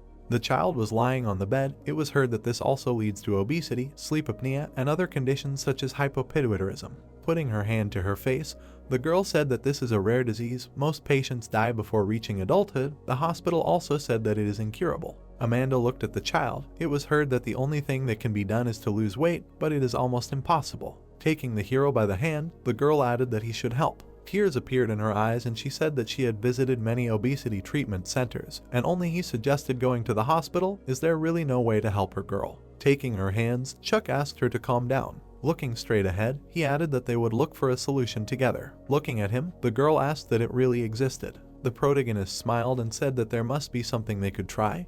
He would do his best, let him not give up, they would work together. The girl's eyes widened upon hearing this. Wiping away her tears, she thanked him. The protagonist frowned and thought that he had suspected that the problem was not simple obesity, but he did not think that such a rare disease that affects about 100,000 people worldwide would be the cause. Looking straight ahead, he added that they would first look at examples of patients with Road syndrome. Sitting at the computer, Chuck sighed. He leaned back in his chair and thought that because of the rarity of the disease. Looking up, the hero added that any information on it raises questions. It would be great to consult with someone who understands this. The protagonist's eyes widened in surprise and said that yes, that's right, Amanda once mentioned it before. The girl raised her finger and said that the hospital director had returned around the time she quit, to which he asked if that was good news. Chuck grinned and thought that since he was an authority on neurosurgery, he might know something about Road syndrome. The man picked up the phone while sitting on the bed. He grinned and asked if it was Mr. Chuck, the manager, and said that he was now the director of the center. Closing his eyes, the hero asked how he was, saying that he should have contacted him earlier, to which he replied that he was fine, handling the duties of the hospital director without problems, but more importantly,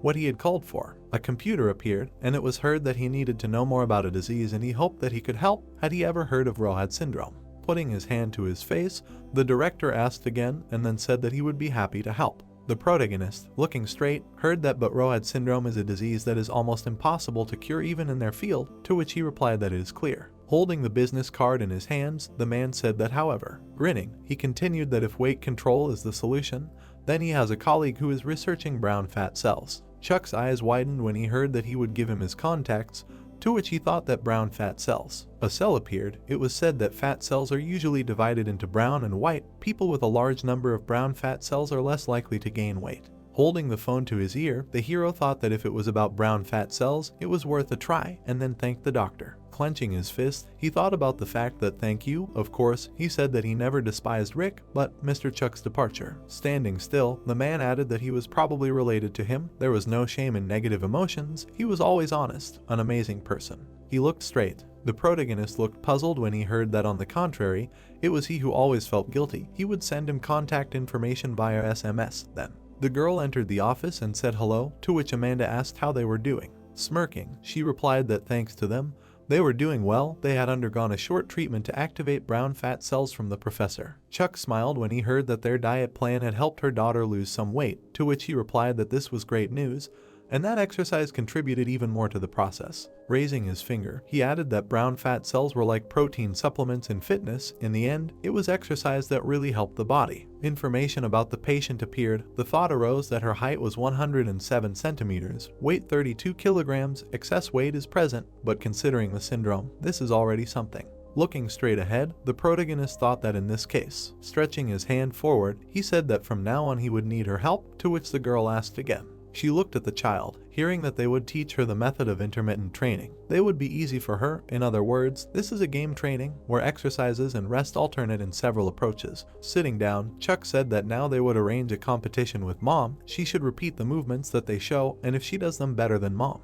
Holding a picture in his hands, he added that he would give her a prize, so let her try her best. Frowning, Mia asked what kind of prize. She said that it could not be. The hero smiled, hearing that the mecha warrior vroom vroom. Looking at him, the girl said that she had recently become very interested in cars, to which he replied that that was it. Raising his finger, the protagonist said that if Mia won the competition, he would give her a car as a prize. Standing in front of him, the girl replied that he was ready to go that far. She was embarrassed, to which he said that it was okay, it was better to give something that would really make the child happy. Grinning, Chuck asked, "Well, let's start training," to which she responded approvingly. Frowning, Mia said that she would beat her mother, to which the girl replied that she should try. Her mother was not going to lose. The child, standing in front of her mother, said that she would win. They did exercises. The child was jumping on a trampoline. She was looking at the stickers. Mia was standing on the scale. Looking at her, the mother exclaimed in surprise. The scales appeared, and she heard that her weight had increased. The girl grinned and asked if the scales were probably broken. Yes. Raising his hand, the hero replied that the scales were fine, it was natural, and that he shouldn't worry. Mia's mother looked at him in surprise and asked what natural meant.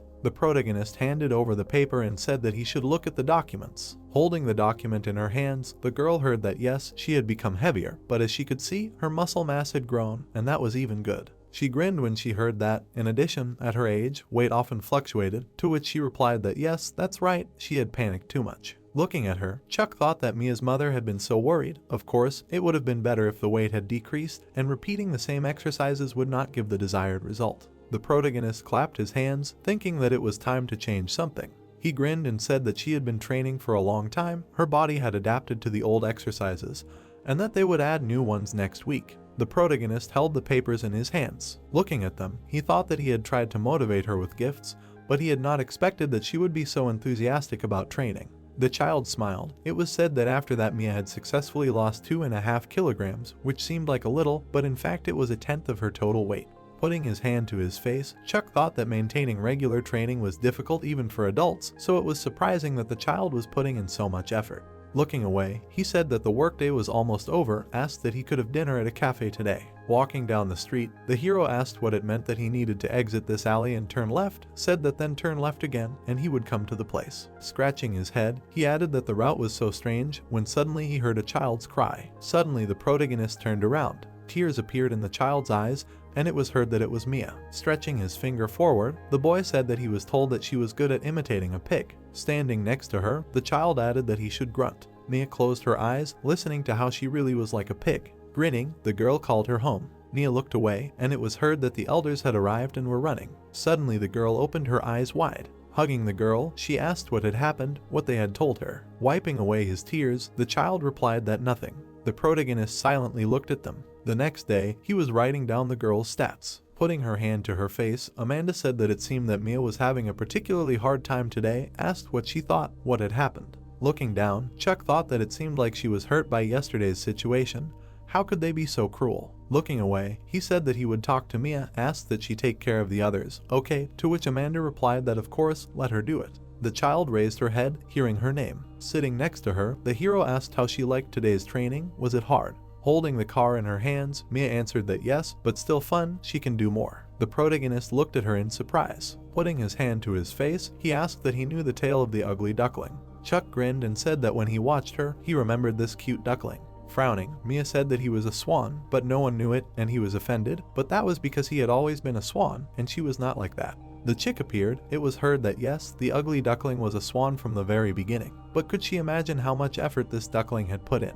The bird was hiding from the snow. It was said that in order to survive the harsh winter alone, she was sitting on the grass. It was heard that without the help of her mother and other animals, if the duckling thought that he did not care because he was a swan, he would have survived the winter. Stroking the girl on the head, the hero said that even if it was difficult now, then she should not give up and go to the end. Soon she would spread her wings and fly high. Looking down, Mia said that she would like all this to end. The girl put her hand to her face. It was heard that how she would feel if her mother got sick, if she had the same disease. Raising his hand, the protagonist said that her mother would think that she was having a hard time, that she would be sad about it, to which the girl replied that yes, very much, she would not want that. Chuck grinned and said that that was right. Instead of being sad, she was doing everything so that she could recover faster and be able to live like other children. Looking straight ahead, the girl heard that she loved her. The guy looked down. The thought occurred to him that he had seen a lot over the years of work. The child was sitting in a wheelchair. The thought occurred to him that he especially felt pain for the little patients. Clenching his fist, the hero thought that children like her were growing up too quickly.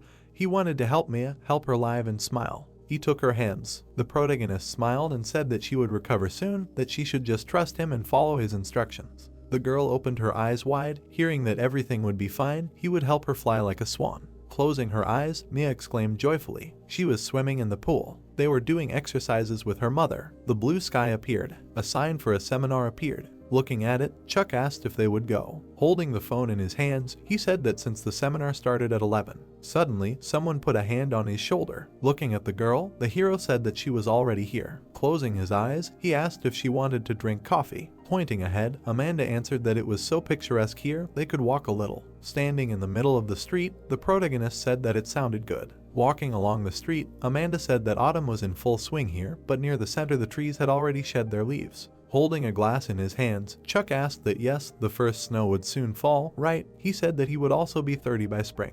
Hitting him on the back, the girl told him not to talk like that on such a beautiful day. Looking at her, the protagonist said that yes, thanks to Mia, he found himself in this wonderful hotel today. He is really glad. People were standing near the center. It was heard that but isn't it his merit? He worked so hard to help her. That's why they were invited to this seminar. The doctors looked at the documents in surprise. It was said that Mia overcame Road syndrome, a disease that was considered incurable. She was the only one who showed positive results during treatment. The entire medical community was excited, so the seminar was organized. Grinning, the protagonist said that it was all thanks to Mia's persistence.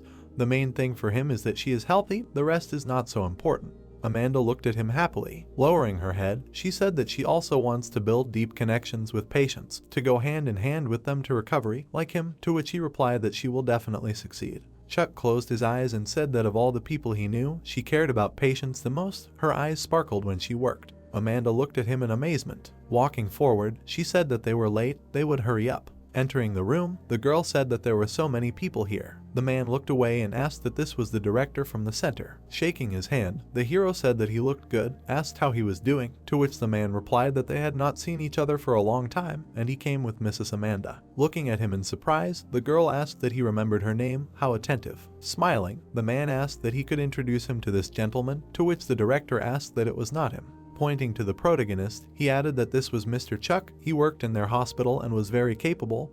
This time he even collaborated with the professor. The people looked at the hero in surprise and said that it was him, a promising talent. The man extended his hand and said that the director had told him about him. Shaking the hero's hand, he added that he was so young and already working with the professor, asked what university he graduated from, to which the protagonist replied that he graduated from C1 University. The man looked at him in surprise and asked again and thought that, frankly, this was not the same level. Smirking, he said that he knew him and asked how the professor was doing. Frowning, Chuck thought that wasn't he famous in the field of neurobiology. The professor smiled, and the thought arose that he hadn't studied the subject, so he didn't know. Did he mistake him for a doctor? Standing in front of the man, the hero said that he was sorry.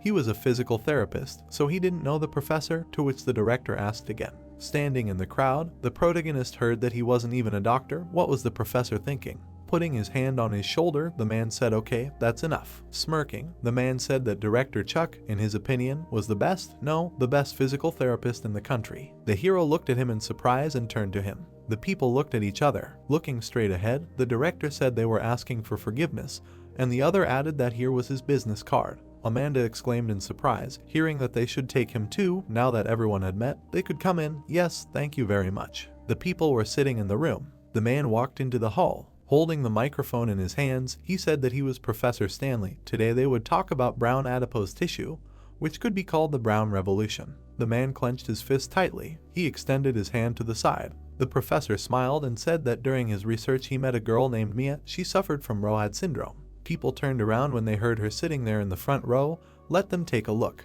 The girl was holding a baby in her arms. They heard Road syndrome. They had all heard of it. Right, Road syndrome is an extremely rare disease, and there are only about 100 cases registered in the world. It is known as difficult to treat and incurable. Standing on the stage, Stanley said that it is a terrible disease, characterized by weight gain and apnea, but fortunately, Mia's symptoms were in the early stages when they met.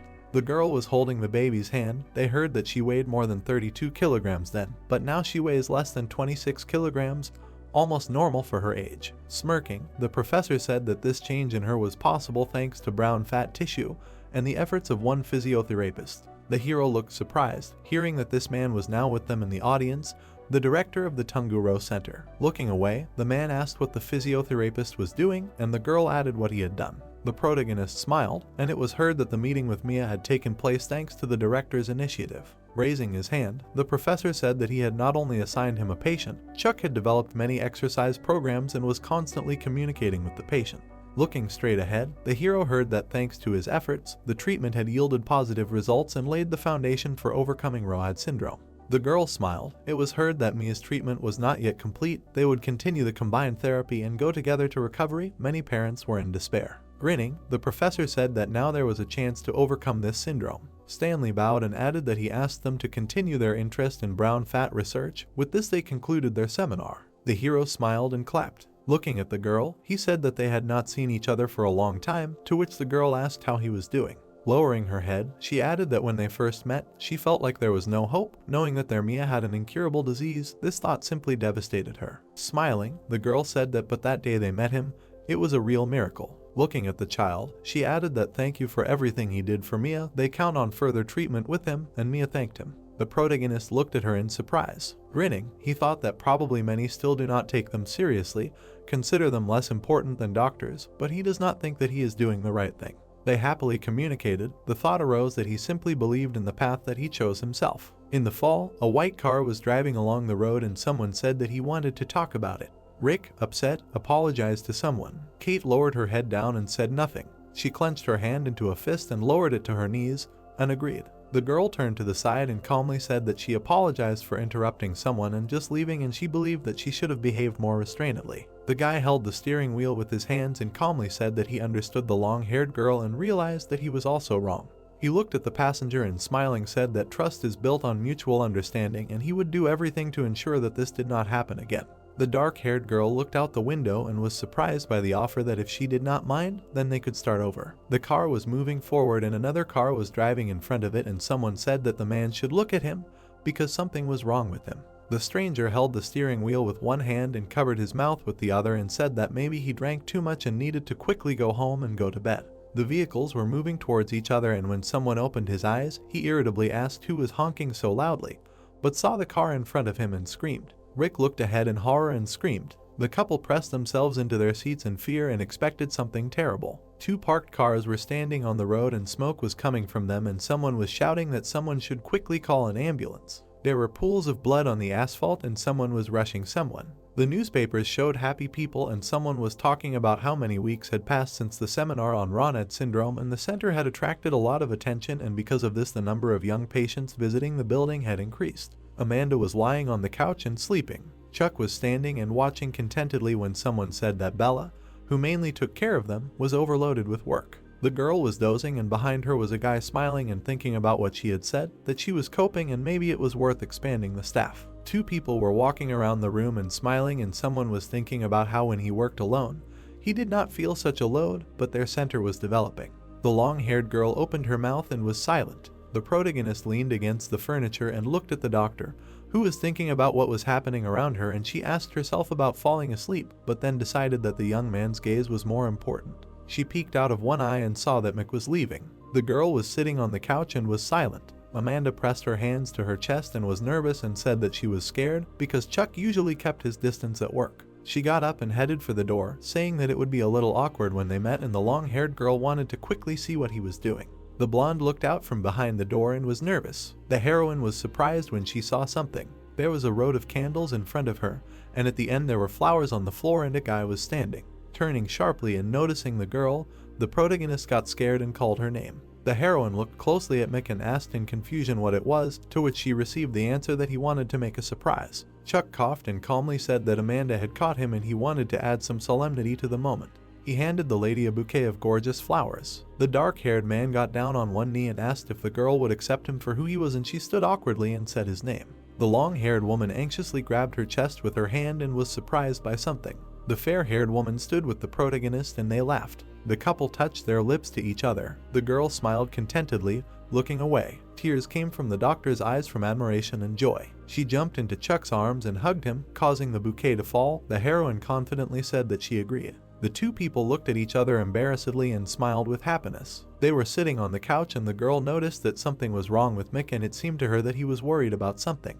The young man blushed and touched the back of his head and said that Amanda had dozed off then, but he would not say that there were any problems. The character looked away and with a smile on his face said that it had become more difficult to cope with patients together and he thought that they needed to hire new employees. The long-haired girl said with curiosity that it would definitely not hurt them. The protagonist said with shame and awkwardness that he wanted to spend more time with the girl. The blonde attacked the hero with her fists and they laughed. It started raining outside and the guy suggested ordering food and having dinner downtown. And the long-haired girl said that it was great and she would choose something, and Mick answered that he would pay. Suddenly someone's phone began to vibrate and someone said that Emma was calling him. Amanda excitedly put the device to her ear and asked what happened, and the dark-haired girl asked how she was and if she heard about what happened to Rick. The doctor heard this, got scared and nervously asked what was wrong. She fearfully lowered the phone and said the protagonist's name, and he excitedly began to ask what happened and what news about the man.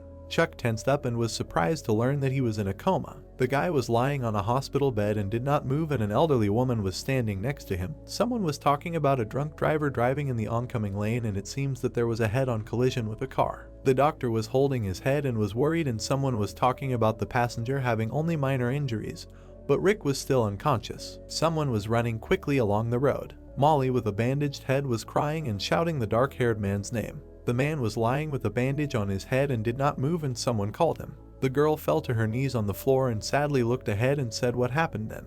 The couple was driving in a car and they were worried, and someone said that the collision was inevitable. She clenched her hands into fists and shook from fear and disappointment. The heroine and the grandmother were sitting near the bed on which the young man was lying. The dark-haired girl had tears running from her eyes and she looked at him with hope. A ring was shining brightly on the man's hand. The girl whispered his name again and a tear was running down her cheek. She took his hand and asked him to wake up. Chuck stood and looked upset, and someone called the director. Amanda looked at the protagonist worriedly and took his shaking hands and asked if he was okay, to which she received the answer that everything was fine. MC, forcing a smile on his face, said that they would hope that Rick would recover soon, and he thought that he had little in common with the man. Two guys were walking somewhere and one of them put his hand on the other's shoulder, and someone was thinking that they were not strangers to each other. The hero was sad and remembered the man in the ward and thought that even if their relationship was far from ideal, but the realization that his friend was seriously injured echoed with pain in his chest, and he hoped that everything would work out. The gray-haired man was lying on the bed and did not move, and he was in the VIP ward. He opened his eyes and looked somewhere. Next to him sat a grandmother, and behind her stood a doctor and wrote something down. Then the elderly woman asked Colin if he could hear her, to which he answered positively. People in gowns crowded around the hospital bed, and the patient realized that this was a hospital, and he thought that he had lost consciousness at the award ceremony. He clenched his hand into a fist and confidently decided that he needed to return as soon as possible, and who knows what could have happened in his absence. One of the doctors with a smile on his face held a part of the man's body, and someone said that he could not return to work immediately and needed to undergo a course of rehabilitation due to the effects of a stroke. Exhaling, he sadly thought that physiotherapy reminded him of Chuck. Colin turned to the doctor and asked contentedly if he worked at the hospital as a therapist, and the guy answered that yes, he did. Manson listened with interest to the man when he asked about the director, and he was interested in how he was doing, and the guy hesitated and began to tell. He said that the protagonist had quit a long time ago, and the confused man asked again what he had heard. The dark-haired man put his finger to his face and thought about whether it was worth telling. Two people were standing and talking about something, and someone said that he did not know all the details, but there was a rumor that the rehabilitation doctors had conspired against Mick, and that was why he left. The table shows the employees who were cancelled, and someone said that at present the number of patients and income has decreased and the hospital has a lot of problems, and they are talking about merging the special department with the rehabilitation department, but these are all rumors. Hearing these words, the man became upset. Christopher and Rick stood with their backs to each other and smiled evilly, and someone thought that it was their doing. The man stood hunched over and disappointed, thinking that he had been too careless and needed to fix everything. We are moved to the moment when the guy returned to the position of the hospital director.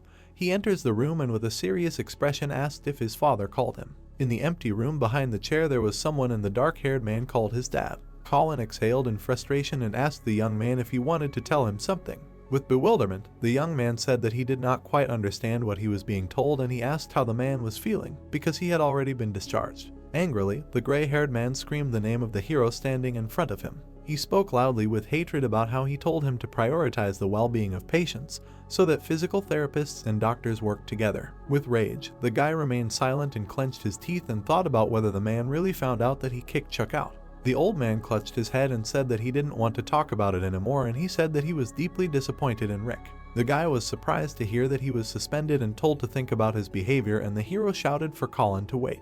The character stood upset behind the door and hung his head. He got angry and said what he did so badly. The dark-haired man walked down the hallway and heard voices from somewhere, turned around and listened with interest to what someone was saying about it, because someone was the director's son. A couple of people stood and awkwardly discussed that Rick was to blame for that incident, and the girl said that he couldn't do that to his friend, and did he really have that much free time? Someone stood and smiled and said that there is no smoke without fire, but maybe the guy was just jealous and he was always a little weird, but this was too much. A man put his hand on another's shoulder and called him. Mary looked at the group of people in surprise and did not understand what they were whispering about, and the guy with glasses said that gossiping is bad. The dark-haired man stood behind the wall and got angry, and someone said with shame that they were just, and the short-haired girl told them to go. Someone in a white coat got angry and clenched his fist, thinking that he did nothing wrong and he thinks that everything is because of someone. Rick got upset and thought about when everything went wrong and began to remember high school. A woman was sitting with children on the grass and smiling while telling something.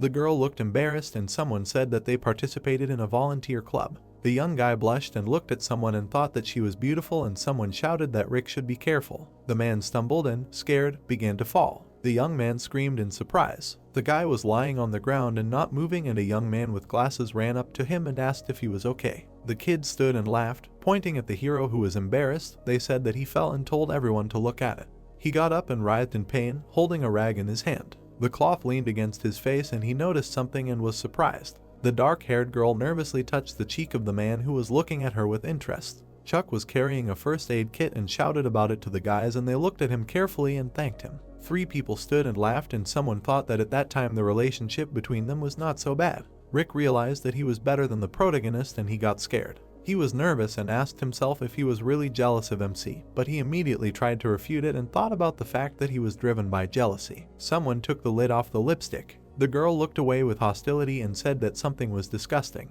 The dark-haired man looked down seriously and thought about the fact that he did not want to admit something, but he did not intend to ignore it either. It was raining outside and it was dark, and a girl was standing under the roof of the building. Kate looked at the sky with disappointment and thought about the fact that she needed to look at the weather forecast and wondered why it started raining exactly when she forgot her umbrella. Suddenly, someone extended an awning and covered the heroine from the water, and she was surprised to see this gesture. Rick stood tensely in front of the woman and asked her if they could talk. Upset, he spoke about a couple of minutes and asked to let him walk the girl home. She thought about something happening and agreed. The man sat sadly and mysteriously. Kate looked down and was silent. She put her hand on the guy's hand and thanked him for his words, and someone said that from now on. The young man smiled and said that he would try. Chuck stood thoughtfully and reflected on the fact that 2 weeks had passed since the accident.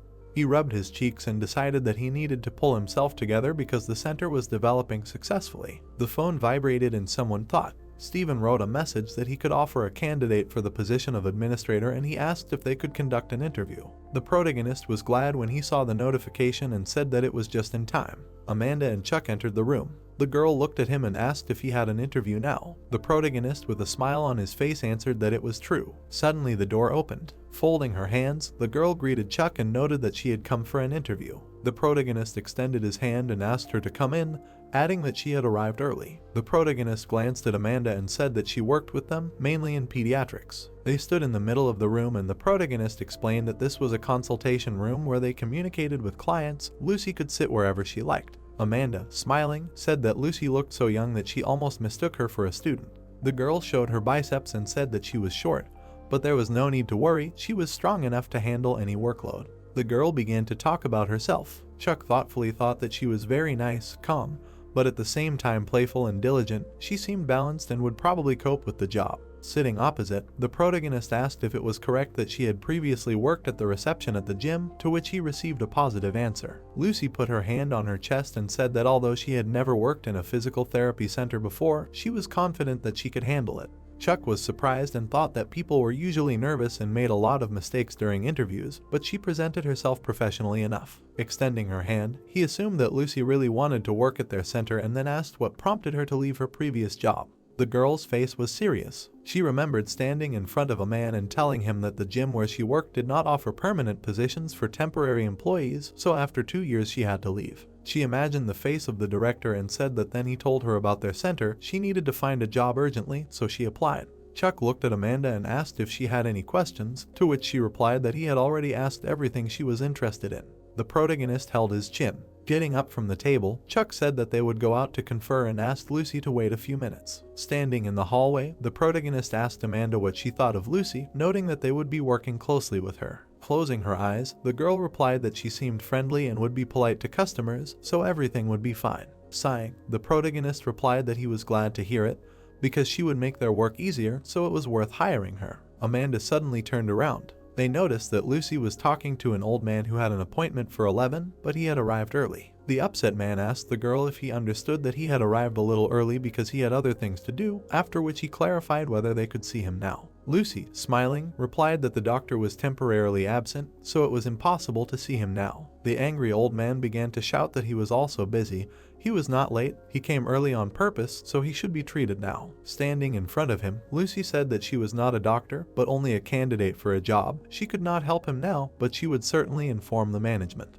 The upset old man asked if this was true, to which he received a positive answer. The tearful man asked if she was there for an interview, noting that his granddaughter was just his age. Looking away, he said that she would succeed. She was so polite and kind at such a young age. Leaving from there, the old man cried out that he was sure that the interview would go well and she would cope. Amanda and Chuck were peeping at them, and the girl noted that, as expected, she was hardworking and polite. The clients would like her. Smiling, the protagonist thought that they should have found an assistant much earlier. In any case, Amanda was happy. Sitting opposite, Chuck asked if Lucy agreed to their terms, to which she replied that everything was fine with her. Extending his hand, the protagonist asked her to stay today to study the structure of the center, and from that day on she would be paid. Raising her hand, Lucy replied that she was told that they needed someone who could start working right away, so she came prepared. Lucy tied her hair. She came to the guys and said that she read that sneakers are usually worn at the center, so she took them just in case. Folding her arms, Chuck said that he was impressed that she even came prepared. She should wear them today,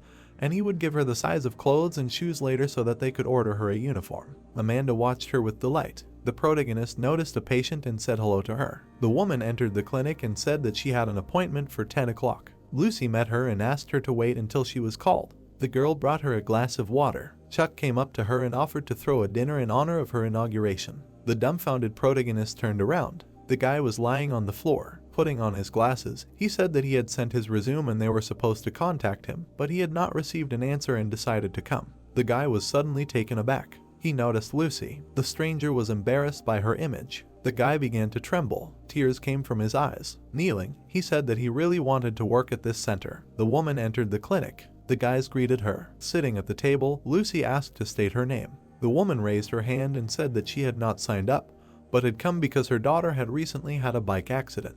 The embarrassed grandmother noted that her daughter was very worried about the consequences and she had come to buy her a membership. Lucy looked up and said that she would help her with the membership registration, after which the woman asked to make an appointment with the famous specialist. Puzzled, Lucy replied that his schedule was already full and there would be no appointments for the next 3 months. Frowning, Nate thought that Lucy was in a difficult situation and he needed to intervene. The protagonist touched his shoulder. He greeted the girl with a smile on his face. Nate, looking disappointed, thought that he was about to intervene. Chuck hugged Nate and told him that they had studied together, even worked at the same company, so they knew each other well. Embarrassed, Nate heard the protagonist give his word that he was a good specialist who could be trusted. Holding her face, the woman replied that if Chuck was so sure of him, then she agreed. Amanda was standing behind him. Lucy was sitting at the reception. Nate was treating the guy. They gathered in the hallway and the protagonist told us that now that Lucy had joined them and Nate is a therapist, the workflow at the center had improved. Amanda sighed and said that this was what it meant to be part of the team. It reminded her of the old days. She looked at Chuck and asked if that was true.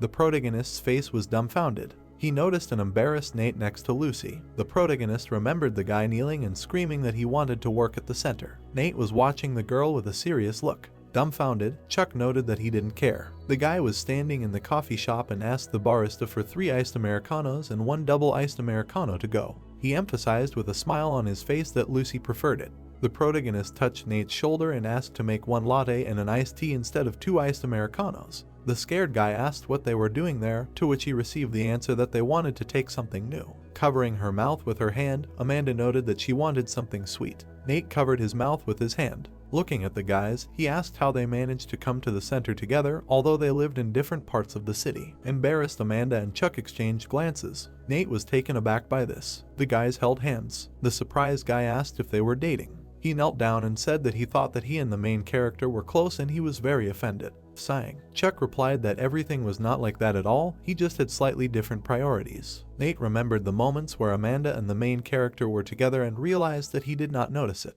Scared, Chuck looked at him and said that this was a difficult case. Amanda held the drink in her hands and assumed that he was not indifferent to Lucy, after which she asked if he had managed to communicate more closely yet. Embarrassed, Nate said that they had talked for more than 10 minutes yesterday, and Amanda replied that it was a work-related conversation, not personal. Stunned, Nate lay on the floor. Holding her chin, Amanda asked if Lucy was single, noting that they were not close enough for her to ask her such a question. Confused, Chuck replied that he did not know either, although it was important, because she could already have a boyfriend.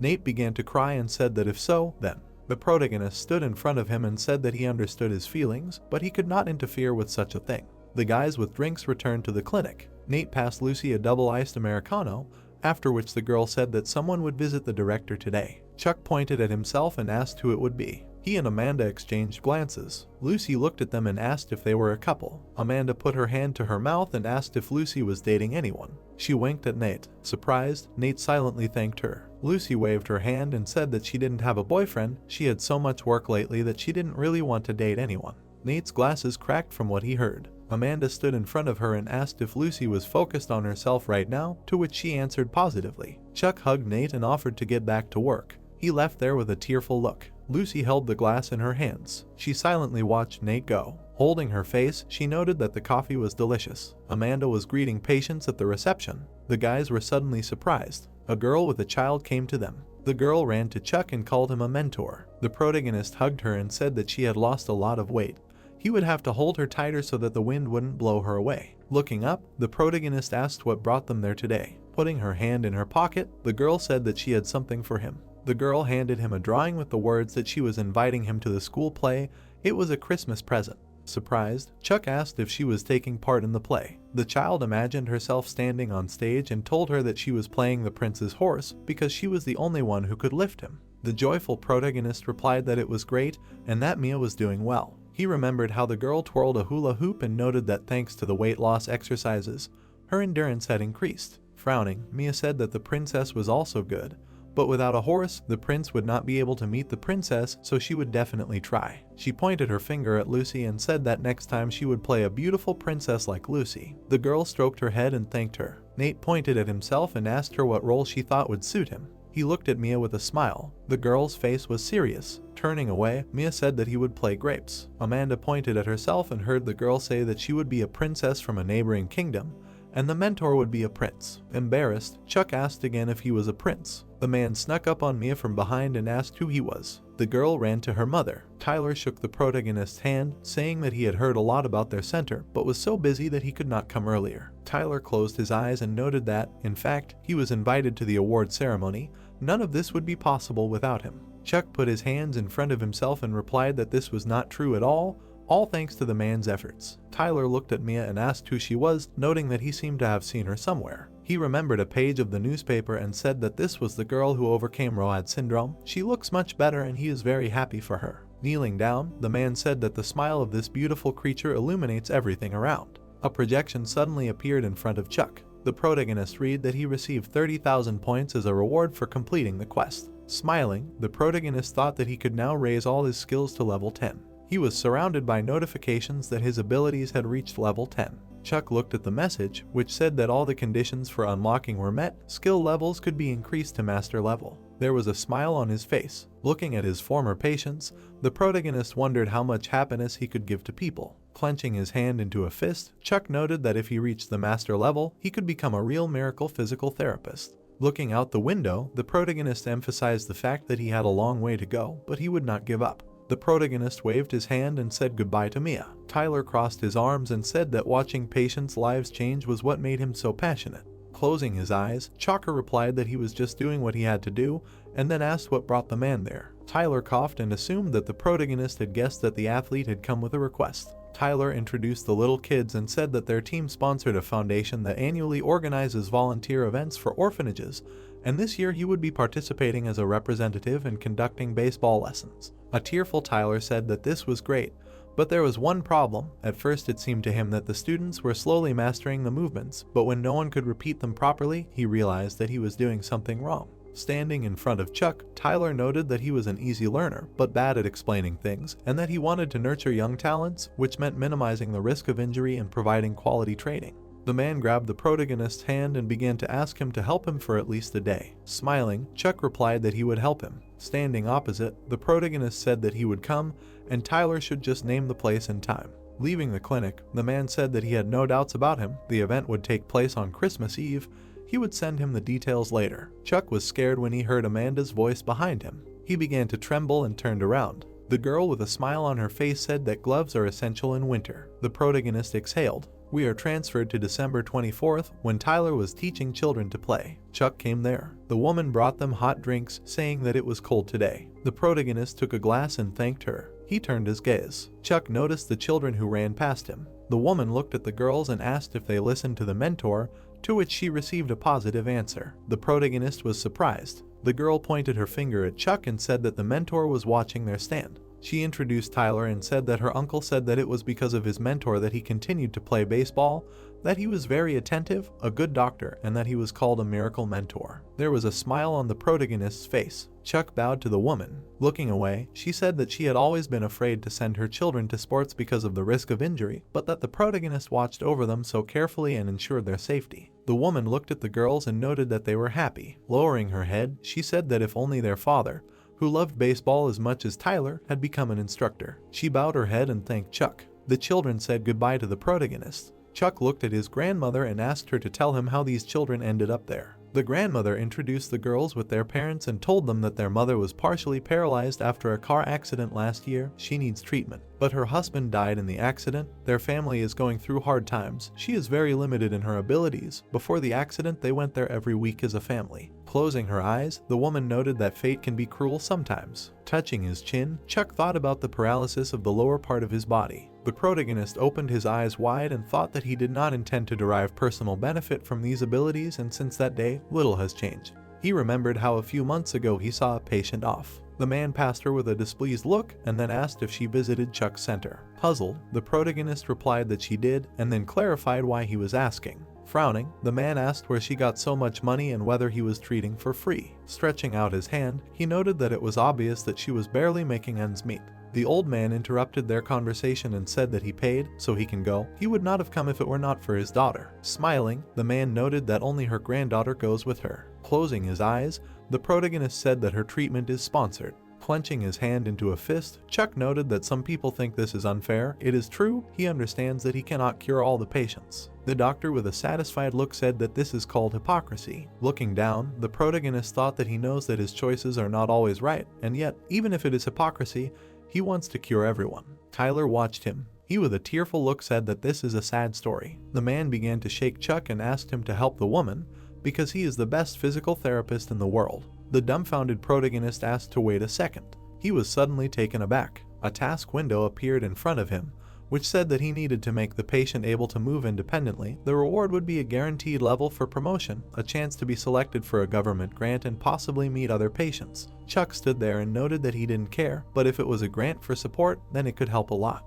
The protagonist introduced his grandmother and Brooke. The children were running down the street. Chuck crossed his arms and said that her daughter hit a home run today. He noted with a smile on his face that the children were as bright as their mother. Looking at Brooke, the protagonist asked if she was paralyzed right away, adding that he heard about the accident. Brooke remembered lying on the bed and said that after the accident she could still walk, but the pain got worse over time. Sitting in a wheelchair, she added that she was now confined to it. The doctors say that her health is generally normal, but she is still worried. There were smiles on her children's faces. A happy Brooke emphasized the fact that everything would be fine and they would cope. The protagonist approached her and asked if she wanted to visit his center, noting that he could help her. A confused Brooke heard that Chuck would not charge her. Placing his hand on his chest, the protagonist emphasized the fact that he was not offering for the money. The upset woman thanked him for the offer, adding that she could not accept his help. The girls stood in front of Brooke and asked if their mother would be able to walk again. Turning around, the eldest daughter told Brooke that Chuck was really good. Even Tyler said that it was the protagonist who helped him recover. The upset girl noted that there was no guarantee that her mother would recover and she was afraid that her mother would remain like this forever. She shed a tear when she heard the children say that she was the whole world for the children.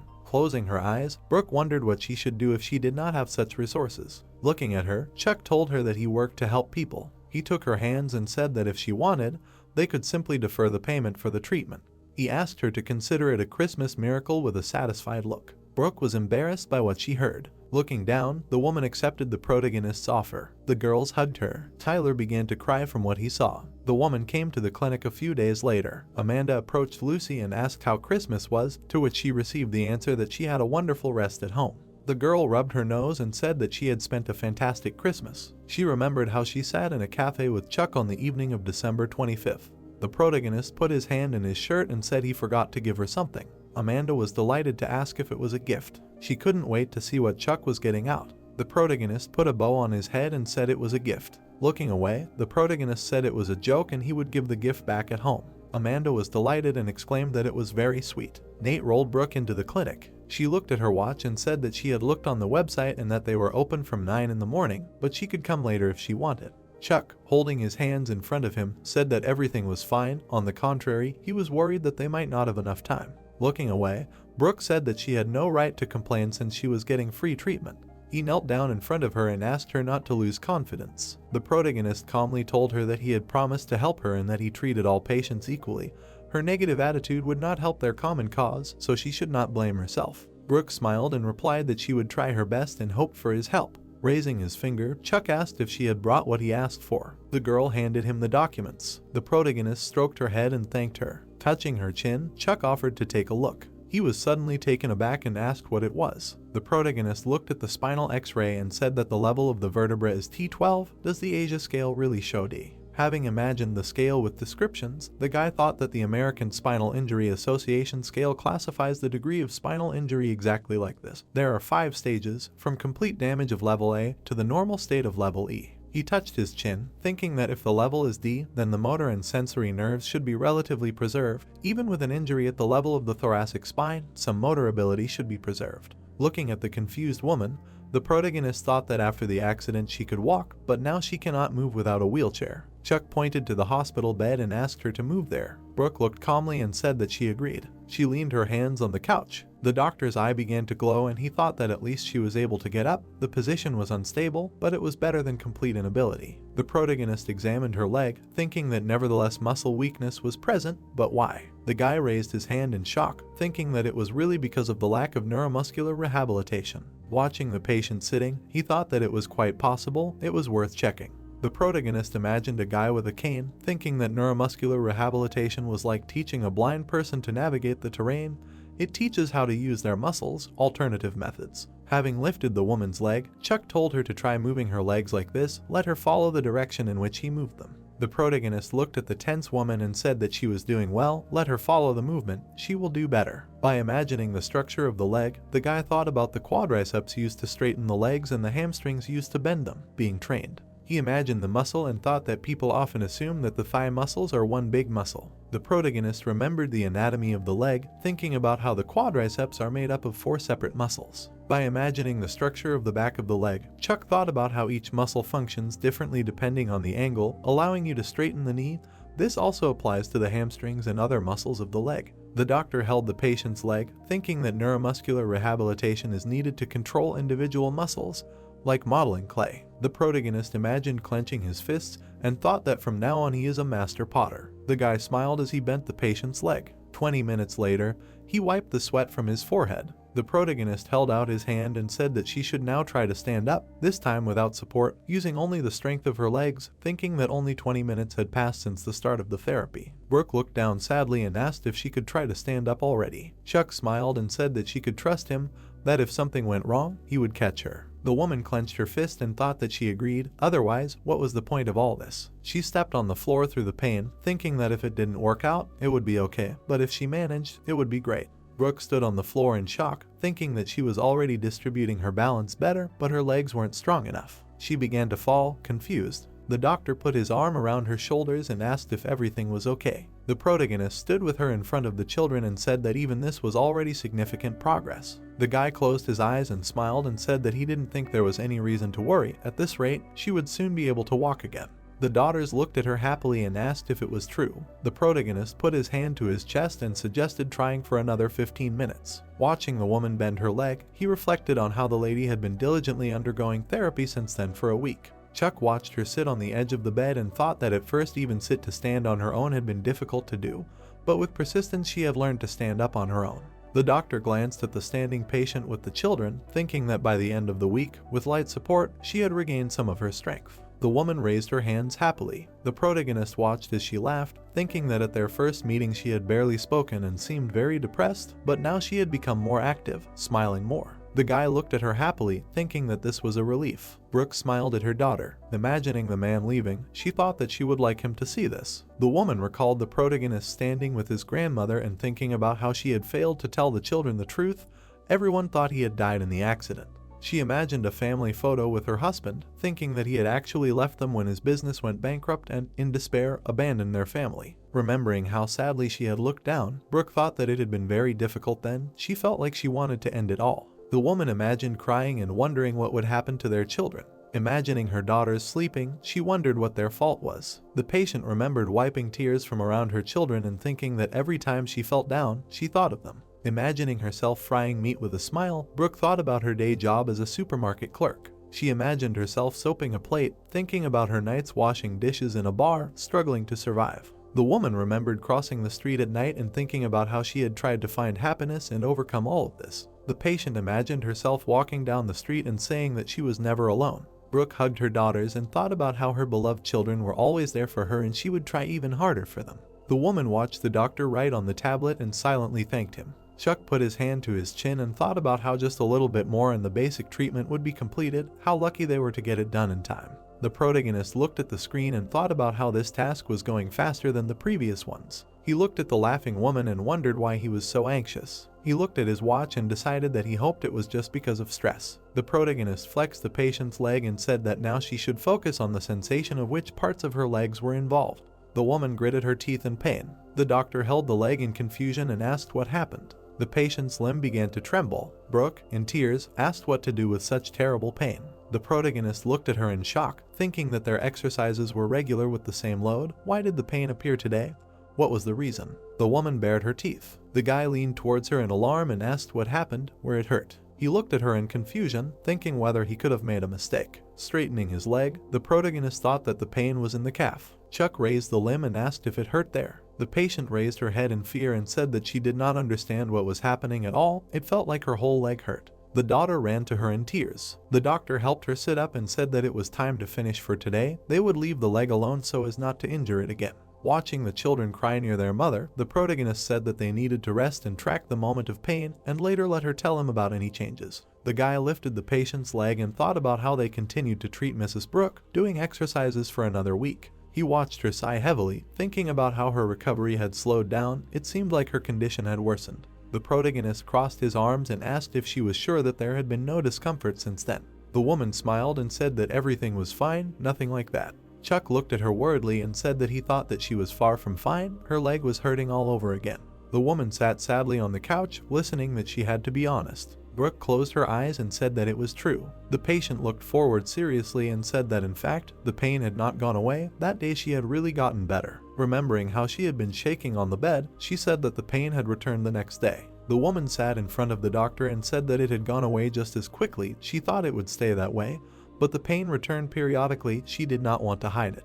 The protagonist crossed his palms and replied that there was no need to apologize. In the future, he should immediately inform him if other symptoms appeared. Stretching out his hand, the guy asked how she would describe the pain, whether the degree changed. Brooke sheepishly touched her chin, saying that it seemed to be the most painful in the calf and the leg was somehow hot. The protagonist looked desperately, thinking about what pain in the calf and the feeling of heat meant. Looking at the sitting woman, he thought about whether there was really swelling. Deep vein thrombosis can occur if a person leads a sedentary or lying lifestyle, or due to genetic factors, especially patients with spinal cord injury are at risk of blood clots. Chuck frowned and decided that he relaxed. A blood clot in the leg can cause both heat and pain. The doctor looked down seriously, thinking about the fact that it can be diagnosed with an ultrasound, CT scan, or MRI.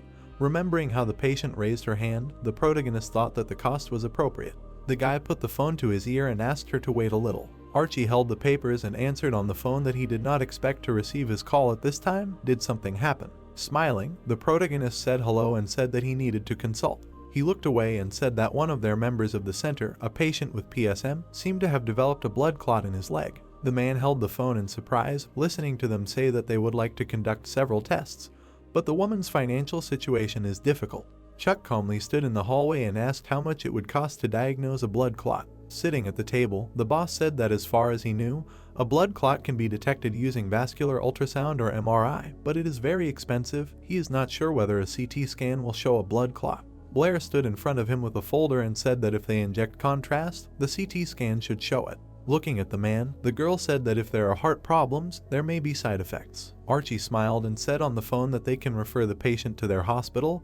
It is better to consult a doctor before deciding anything. Chuck happily stood in the hallway, listening that they will also contact a support organization to help with expenses, so he should not worry. The protagonist looked seriously and thought that the problem was solved. Now it is necessary to tell Mrs. Brooke about the blood clot. Putting her hand to her chest, the woman clarified whether she really had a blood clot. The guy imagined a blood vessel and said that this is a common complication in patients with PSM, but she has nothing to worry about. He sat in front of her at the table and said that, nevertheless, he recommends undergoing an examination at the hospital. The protagonist put his hand on his chest and said that he knows the hospital well, it is nearby, he has already agreed on everything, so he should not worry about the cost. The daughters stood in front of their mother in tears. The girl took her hand. She cried and said that everything was fine. Brooke burst into tears and said that they would go. The daughters clenched their fists joyfully. The girl waved to the doctor and shouted that they were going to the hospital. Imagining a desperate woman, Chuck thought about how the lady looked lifeless,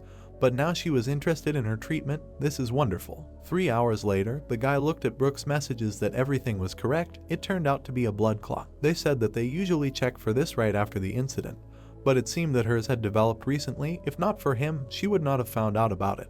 The main character looked out the window with a smile, thinking that he hoped that now the patient had a happy future, whether it was the will of fate.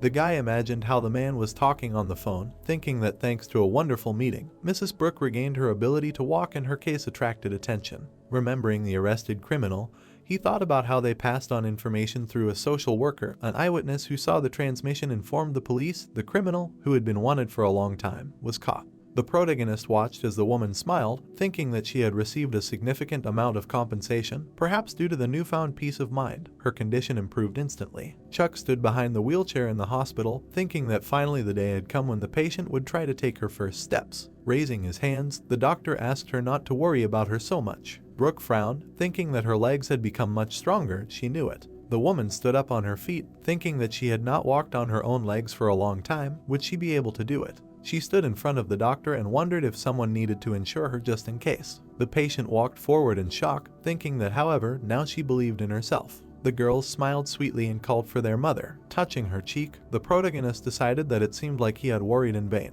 The guy watched her happily walk and thought that she had a very confident gait. Brooke sat down in the wheelchair. The protagonist leaned over to her and said that she was doing great. They would correct her posture a little and try again. The woman walked forward tensely, listening to her that she should not slouch. Looking at her legs, Chuck asked her to transfer her weight to her big toe. The patient walked happily and said that now it was much easier to walk and her legs had become much stronger. Smiling, Chuck said that judging by her gait, they would be able to finish their course by the end of the week. He pointed forward with his hand and suggested that they try walking again.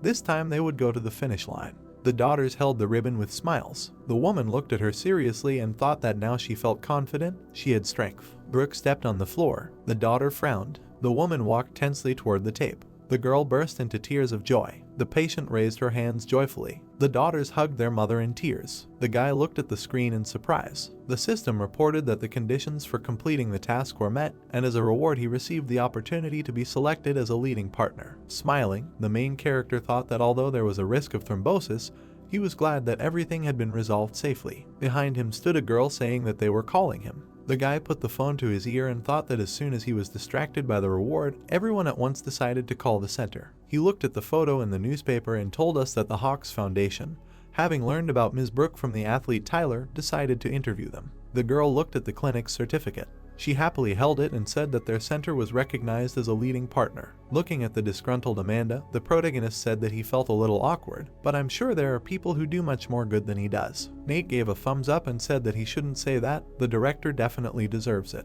The girl clenched her fists in displeasure and replied that he was right. Raising his finger, the guy asked why they didn't celebrate this event.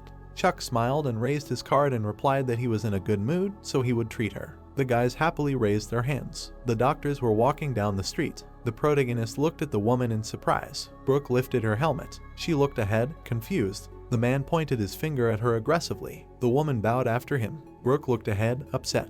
She looked at the photo of her daughters. The girls happily raised 2 fingers. The woman smiled calmly. The guy watched her leave and thought that life can be full of trials. Smiling, he thought that he hoped that Mrs. Brooke had a bright future. A few days later, the protagonist was walking through the hospital with papers. Chuck smiled and greeted his friend. Tyler was happily scratching his head and asking how he was doing. Touching his cheek, the doctor asked what brought him today. The man put his hand to his chin and answered that, frankly speaking, he needed his help again. He sat in front of the doctor at the table and said that he would not beat around the bush, he would like to ask for treatment. Taken aback, the protagonist asked if he had really gotten injured. The athlete waved his hands and answered that it was not him, but someone else. Tyler looked at the director in surprise and asked if he liked taekwondo. Imagining Eric picking up the medal, he explained that the doctor probably didn't know that he was a member of the national taekwondo team and had recently won a silver medal. The man sat sadly across from him and said that he had gotten injured in the semifinals and lost. Looking at him seriously, the athlete said that he needed to participate in the selection for the national team for the next Olympic Games, but he had not fully recovered yet.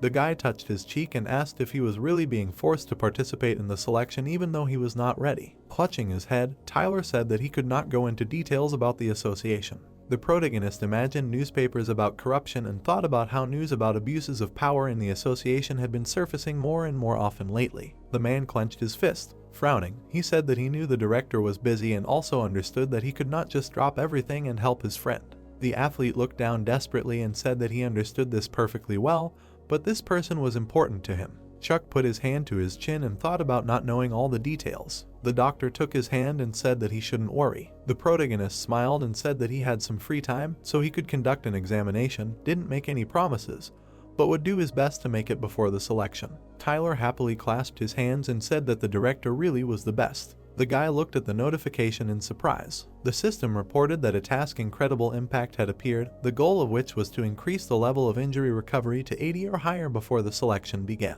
The protagonist looked carefully, wondering what kind of person this was. The guys entered the office. Chuck happily stood in front of the man and said that he had come. Pointing at the guy, Tyler said that this was his friend he was talking about. The protagonist smiled and said that he was pleased to meet him. He was very energetic, as befits an athlete. The man raised his hand above his head and said that his character did not match his appearance at all. A nice face, but if you underestimate him, you can feel sorry for him. He can swing his leg like that. Putting his hand to his chin, the doctor said that they seemed to know each other well. Hugging the guy, Tyler replied that this was his nephew, his sister's son. The doctors screamed in shock. The protagonist smiled at the athlete and said that they were just so different, it had never even occurred to him. The guys gave him a thumbs up and said that it was okay, they were often told that. Chuck looked at his phone and offered to start. Stretching out his hand, he asked the guy to walk to that door and back. Eric calmly walked forward. The guy sped up, hearing that now he had to jog. He sat on the couch in front of the doctor and thought about how he came here only because his uncle said that this doctor can be trusted, but just walking and running back and forth is unlikely to help.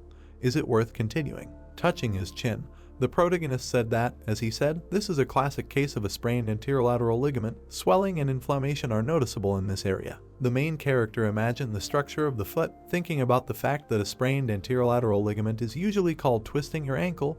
Most likely, it was the ligament that was damaged. He imagined a football player running and falling, thinking that this happens during training or with careless movements in everyday life. Putting his hand to his chin, Chuck thought about how the symptoms are common, but the problem is that the recovery is too slow. The guy remembered how Eric walked to the door and thought about his walking and running technique. The protagonist thought about the patient running, thinking that there was no visible strain on the ligament. He extended his arm and asked if the guy had ever sprained that leg before, thinking that injuries to the anterior tibial ligament often become chronic if there had been a similar incident. The guy looked at him calmly and said that he had once seriously injured his leg during training. The protagonist imagined the bones, saying that a sprained ligament does not return to its previous state. It connects the bones, but after stretching it loses elasticity. Chuck stood near the couch and said that he had already had an injury, so the current injury was worse. Grabbing his foot, the protagonist said that the left ankle moved as it should. He bent the other leg and said that the right one moved too freely. The doctor crossed his arms and said that this meant that the ligament of the right ankle was sprained. It would take several months without training to recover. Tyler frowned and asked if he was really saying they should give up the Olympics. Eric hung his head sadly. He looked at him confidently and said he would do whatever his coach said, just let him participate in the Olympics. Imagining the man shaking the doctor, Chuck thought he remembered treating him. The protagonist looked at the disgruntled guys, thinking that it was amazing how similar they were to him, just the same. He smiled and told the guy not to worry. Raising a finger, the protagonist clarified if it was true that the left foot was the main kicking leg. Eric was taken aback to hear that his balance was lost when he kicked, and after training, the pain and swelling returned. Tyler smiled and said he was right, this doctor was just amazing, and he insisted that he did not want to go to him. The doctor remembered watching a video on his phone, thinking that he had studied his injury from the footage of the games. He needed to make a treatment plan. He clasped his hands. Smiling, the protagonist said that it was time to start training. There was a tape around his leg. Eric stood calmly in front of the window. Chuck sat on the couch with the tape and asked him to slowly raise his left leg. The doctor watched as the guy raised his knee and said that everything was fine. The athlete bent his leg more strongly. Having stretched his leg up, the guy listened that he should freeze. Raising his hand with the tape, Chuck said that now he would pull on it. Eric turned around in confusion, hearing that he should maintain balance at this time. Amanda stood behind with a box and said that their client gave them cookies. Nate happily chewed on the cookie and said that he just wanted a snack, a perfect match. Turning her head, the girl offered the director to try it too. The guy looked at her and said that it seemed like they were just getting started, they would ask him later. Pointing her finger at the box, Amanda said that in that case, she would put aside a few flavors that the director liked. Nate frustratedly reached for the liver and said that he wanted one too. Eric frowned and thought that of course he had agreed to the treatment. He watched the doctor pull the tape, thinking that he hadn't thought that it just looked like twitching. Was this method really working? Tyler crossed his arms and thought that as he thought, the instructor was selfish, newbies might not understand what was happening, but he had been through this himself. The man watched Chuck pull the tape and thought that it just looked like twitching. The protagonist looked at the muscles of the guy's leg, thinking that he was now using every muscle in his right leg to maintain balance. Eric frowned and thought that the longer he did it, the harder it would be. He imagined himself pulling on a fishing rod with a fish, deciding that somehow he would endure it. The protagonist smiled and said that everything was fine, now he could put his leg down. Wiping his chin, the guy asked discontentedly if this was really a working method, if he was really not making fun of him. Chuck waved his hands with a smile and asked why he didn't try to kick as high as possible. The athlete raised one eyebrow, wondering why he was asking him about it. He couldn't refuse, so he would just do it. The guy turned his leg. Eric quickly kicked upward. He looked in surprise. Lowering his limb, the athlete thought about what was going on. The guy looked down in shock, wondering that after his injury he always felt unstable when kicking, but now everything was completely different. What happened to his leg? Looking ahead in surprise, Eric understood that after the injury his kicks became inaccurate, but now everything was completely different and no one could fully understand what was wrong with his leg. Clenching his fist, the boy realized that earlier he had to tense up a little when kicking to start wobbling. Putting his foot on the floor, Eric realized that everything was fine now. Looking ahead with fear, the hero began to think that it had gotten worse again. Approaching the hero, the coach with a smile on his face began to say that the diagnosis was similar to removing the limit. Looking ahead with displeasure, Eric wondered what the man meant by such words. With a smile on his face, the coach told the hero that as an example, he could take how he walks and carries a heavy backpack up the mountain, but after removing it, he feels how his body becomes light, like a feather. Thinking about the guy's leg, the man continued to talk about how the training had made his balance extremely sensitive, so after removing the elastic band, the guy felt better. Eric's mouth wide open in surprise, he finally understood what was going on. Putting his palms together, the trainer told the guy to strengthen his right ankle muscles along with his general balance training to compensate for the stretched ligament.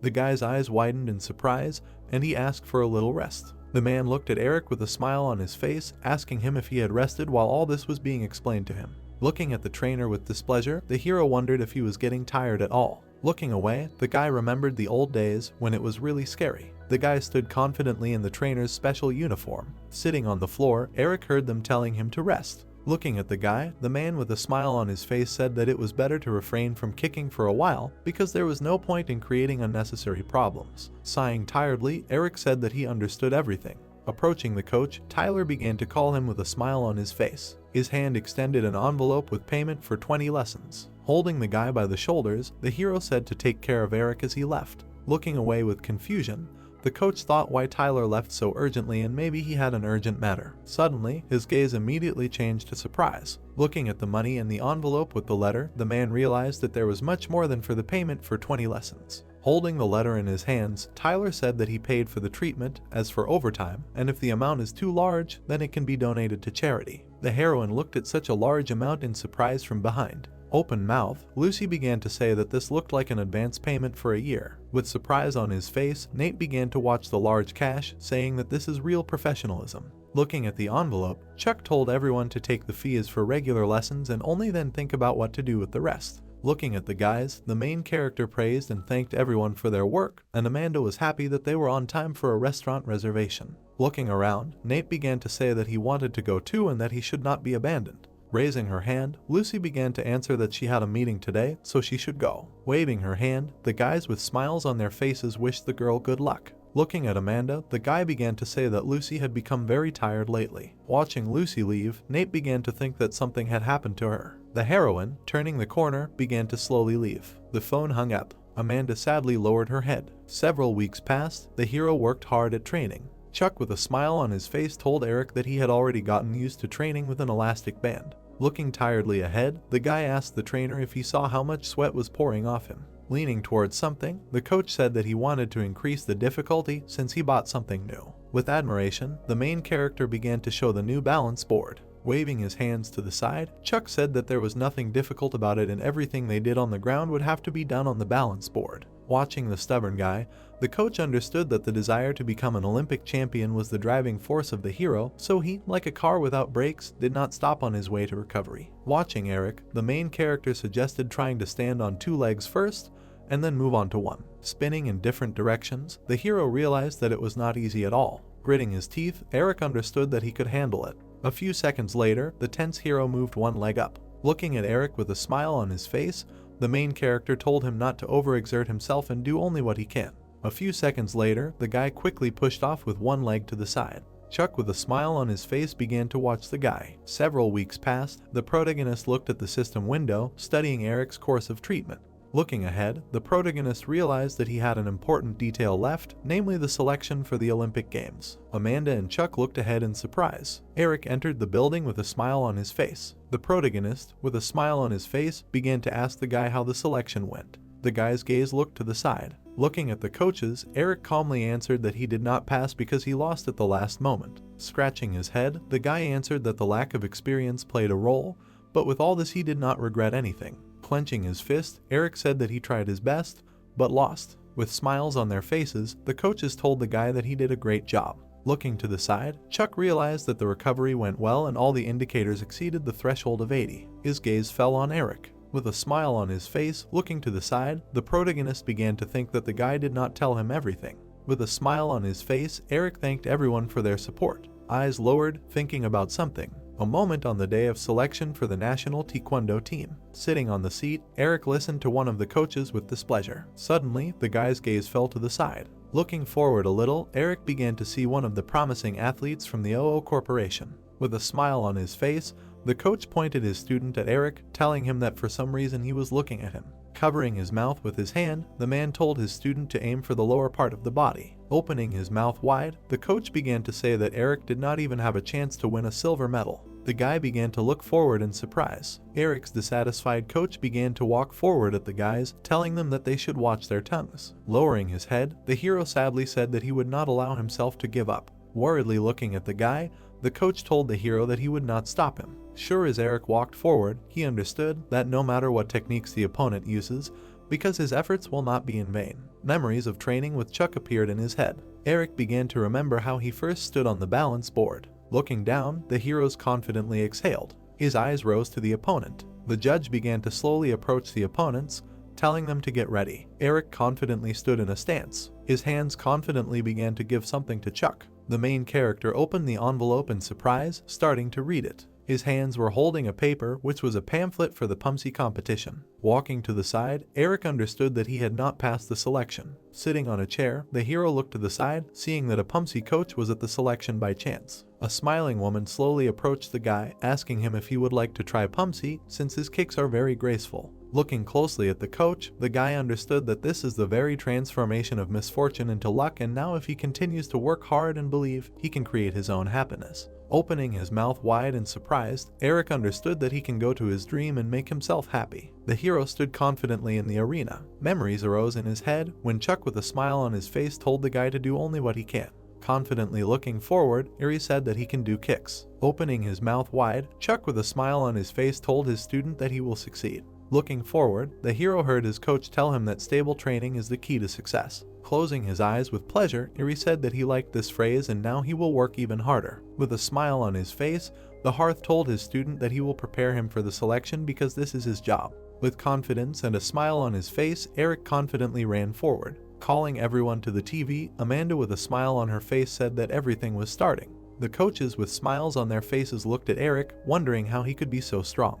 With his mouth wide open from a smile, Nate looked at the TV, telling Amanda that the day of the competition was already underway and time was flying by very quickly. With admiration, the heroine looked at Eric, saying that all the guys stayed after work to support him. Looking askance at Amanda, Nate tried to tell her something, but they were distracted by Chuck's shouts about Eric winning a bronze medal, and this bronze was confirmed. The girl looked at her partner with incomprehension, asking if he had told them anything. Coming up from behind, Chuck with tears in his eyes began to hug his friend, not letting him say anything. Looking at the phone, Amanda began to say that it was already late and they should continue this conversation tomorrow. With a smile on his face, Nate began waving at the girl, telling her to take care of herself. Watching his friend, Chuck began to sigh confidently. Holding Nate's shoulder, the protagonist asked him if he was going to eat meat. Street, restaurant. Sitting at the table, Chuck told all the employees that they had all worked hard today. The waiter approached the guys and started asking each of them what they would like to order. After a few seconds, Nate started looking forward in surprise. Amanda, as a waiter, started looking at the guys in fear, not knowing what to say. Frightened, turning her head to the side, the girl started listening to the guy who was shouting at her to bring more snacks to the third table. Nate had already opened his mouth, trying to ask something, but Amanda had already left. Holding his shoulder, Chuck told his friend that something was wrong. Looking thoughtfully to the side, the main character realized that Amanda worked here, so after her shift she came here all the time. Standing behind the restaurant, the heroine looked sadly at her phone. All the messages on her phone were filled with debts. Raising her head up, the girl began to get tired of looking up. The next day, her hands were holding 2 cups of drinks. With a smile on his face, Nate brought Amanda her favorite drink. Starting to pick up the lemonade, Amanda told the guy that she would drink it with pleasure. The tired girl rubbed her bruises under her eyes with her hands. Worried, Nate opened his eyes wide, asking the heroine why she looked so tired. A few seconds later, the glass with the drink quickly fell to the floor. Amanda, who was already unconscious, began to fall with the glass. With her mouth wide open, Nate began to scream at her restlessly. Holding the girl's head, the hero opened his mouth, asking her to wake up. Amanda stood aside. She was the second daughter in a family of 2 sons and 2 daughters. Her parents worked in a store, were constantly busy. Of the whole family, the heroine took care of her younger brothers and sisters. Entertaining her brothers and sisters, no one understood that Amanda herself also needed care, but with all this, she could not abandon the younger ones. One of the sisters began to look at the door, on which her mother began to knock. Father and mother with smiles on their faces were busy with younger brothers and sisters. Tired Amanda with a slight smile looked at her parents. One day the store began to burn. It was her parents' store. Now hard times came for the family, so Amanda had to give up her dream of becoming a barista. Watching her sad parents, the heroine understood that she loved her family. With tears in her eyes, Amanda understood that maintaining family harmony is very important. With smiles on her faces, the girl tried to work at the reception. In the rain, to make huge food orders. Looking ahead in surprise, the heroine, adjusting her waitress uniform, heard her phone begin to vibrate. A worried look looked at the phone screen in fear. All the messages on the phone were filled with money. One of Amanda's sisters needed treatment, but this required money and Amanda's father could not give it. The heroine tiredly closed her eyes. After a few seconds, her gaze looked confidently ahead. The girl's tired body lay on the hospital bed. With tears in her eyes, Amanda began to ask Lucy if she felt better. The heroine worriedly began to get up, holding her head. Gently touching her shoulder, Amanda told Lucy to rest a little more since she had fainted from overwork. Looking closely at the heroine, Amanda told the girl that she needed absolute rest. Lowering her head, Lucy said that she was sorry because most likely no one ate because of her. With a wide smile on his face, the doctor told the girl that Nate did all the work. Lucy worriedly looked at Amanda, not understanding what she was saying. Remembering the moment when the girl fell, Amanda began to say that Nate caught her and managed to call the emergency room.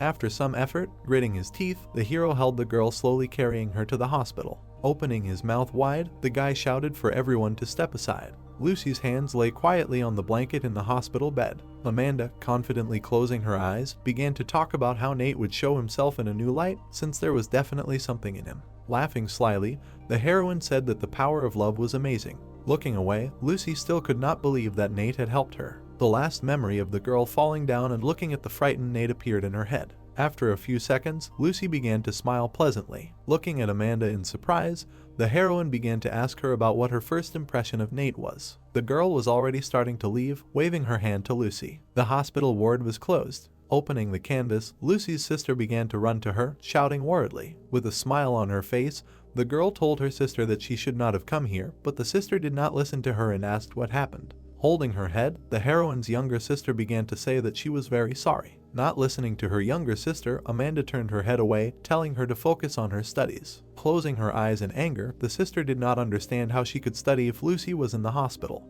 Angrily looking at the girl, the heroine asked her sister what she said. Clenching her fists, the girl began to scream loudly. With a smile on her face, Lucy asked her sister if she worked part-time in a cafe. Surprised, looking at her sister, the girl did not understand why Lucy was asking this. Holding her hand behind her ear, the heroine with a smile on her face began to say that she wanted to know if it was possible to borrow an oven in a cafe. Time passed, Lucy entered the office. Nate worriedly asked the girl about her condition. Giving the package, the heroine with a smile on her face said that she felt fine. A little embarrassed, Lucy told the guys to accept this gift since she herself made coffee and dessert. With tears of happiness, Nate tried the cookie, praising it. Loudly laughing, Lucy was happy for the children that they liked the cookie. A few seconds later, Chuck began to confidently walk towards the children. The surprised protagonist heard the girl asking him to talk to her. Standing in the office, Lucy began to tell Chuck that it was her fault, so she wanted to organize herself so as not to cause inconvenience. The protagonist closed his eyes and lowered his head.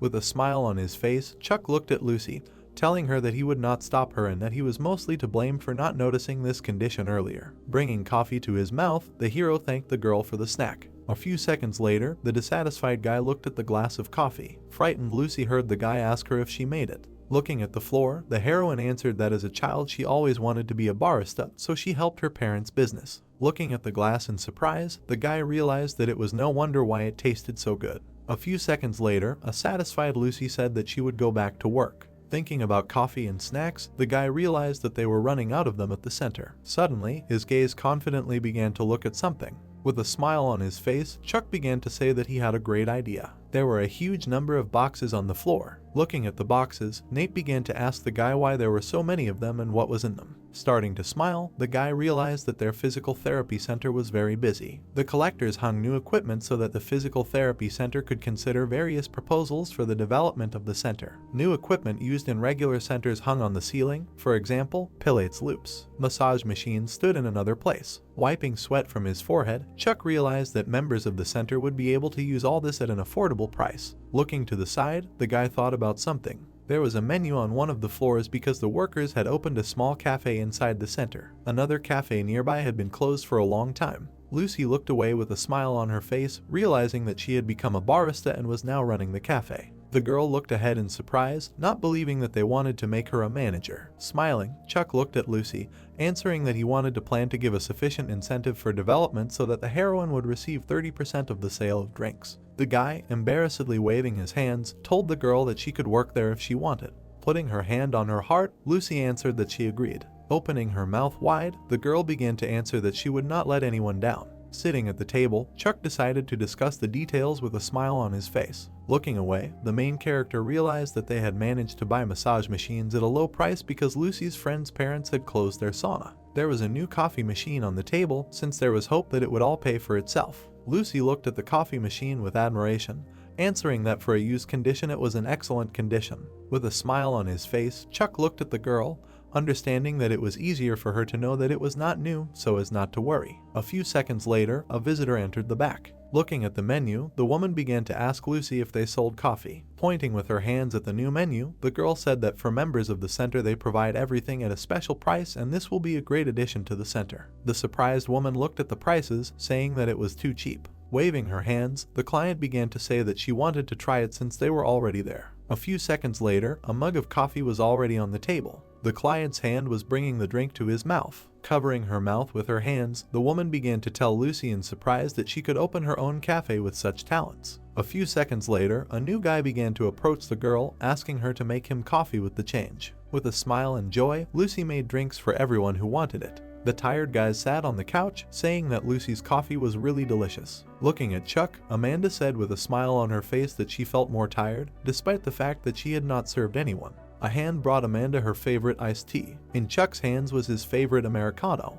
With a smile and tenderness in her eyes, Lucy brought Nate a latte. Laughing, the heroine said that today was a very busy day. Surprised, Nate looked at his latte, seeing that there was something in it. Words of gratitude were written in the mug. Covering herself with a liner, the girl thanked the guy for this day. Chuck and Amanda looked at this with smiles, thinking that this was a wonderful moment. New clients entered the hall. Oliver began to enter the guys with a stroller in his hands. The man was the leader of the team and was responsible for the interior decoration of the center. Thoughtfully looking ahead, Chuck realized that after the opening of the center, Oliver often visited it for treatment. Looking at the stroller with a man, the main character realized that now the man had a completely different reason. Touching his face, Oliver said that thanks to all of them, he was able to take care of his body, but now he brought his younger sister here. Looking at the two guys, Chuck noticed some similarities. Looking at the system window, the guy began to check the condition. Watching his sister, the hero saw that she was sitting awkwardly, but with a certain confidence, and also looked like a retired athlete with no strength in her legs. Waving his arms, Chuck told Oliver to go and fill out an application for membership and also a survey. A few seconds later, the hero began to read the papers in his hands. Reading the paper, the protagonist learned that Oliver had previously served, but was discharged due to injury. Lowering his head, the man answered that this was one case. A memory arose in his head, how a man fell during the descent and broke his spine, which affected the nerves and paralyzed the lower part of his body. Thoughtfully looking forward, Chuck asked the man if it was a descent from an airplane.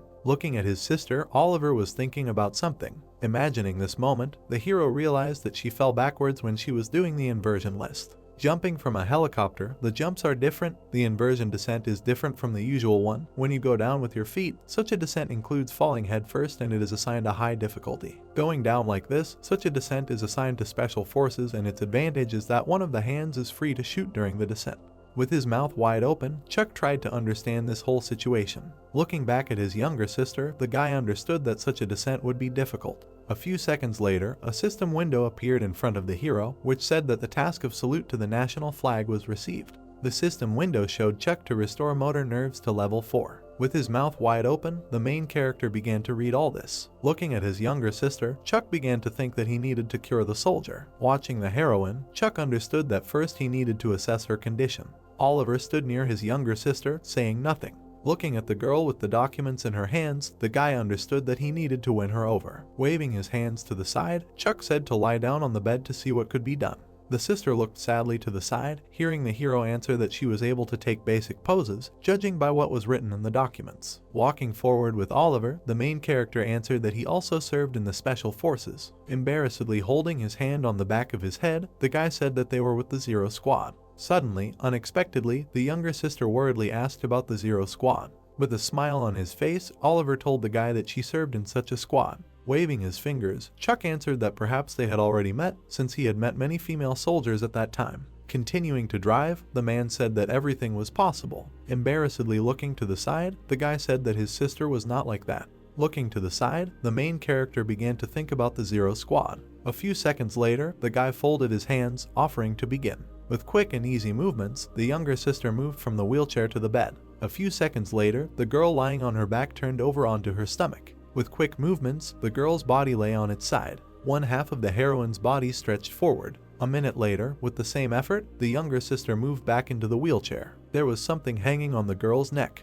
With a smile on his face, Chuck began to tell Oliver that he worked with the national team of people with disabilities, but the man himself did much better. With his mouth wide open with joy, the man replied that his sister had always been active. Thinking about his sister, Chuck said that there was a big problem with the right side. Thoughtfully holding a sheet of paper with diagnostics, the guy began to read all the information. Looking to the side, Oliver replied that they had been diagnosed recently. Approaching his sister, the guy with a smile on his face said that he would conduct a small examination. Hands began to touch the girl's calves. The guy asked her if she felt anything.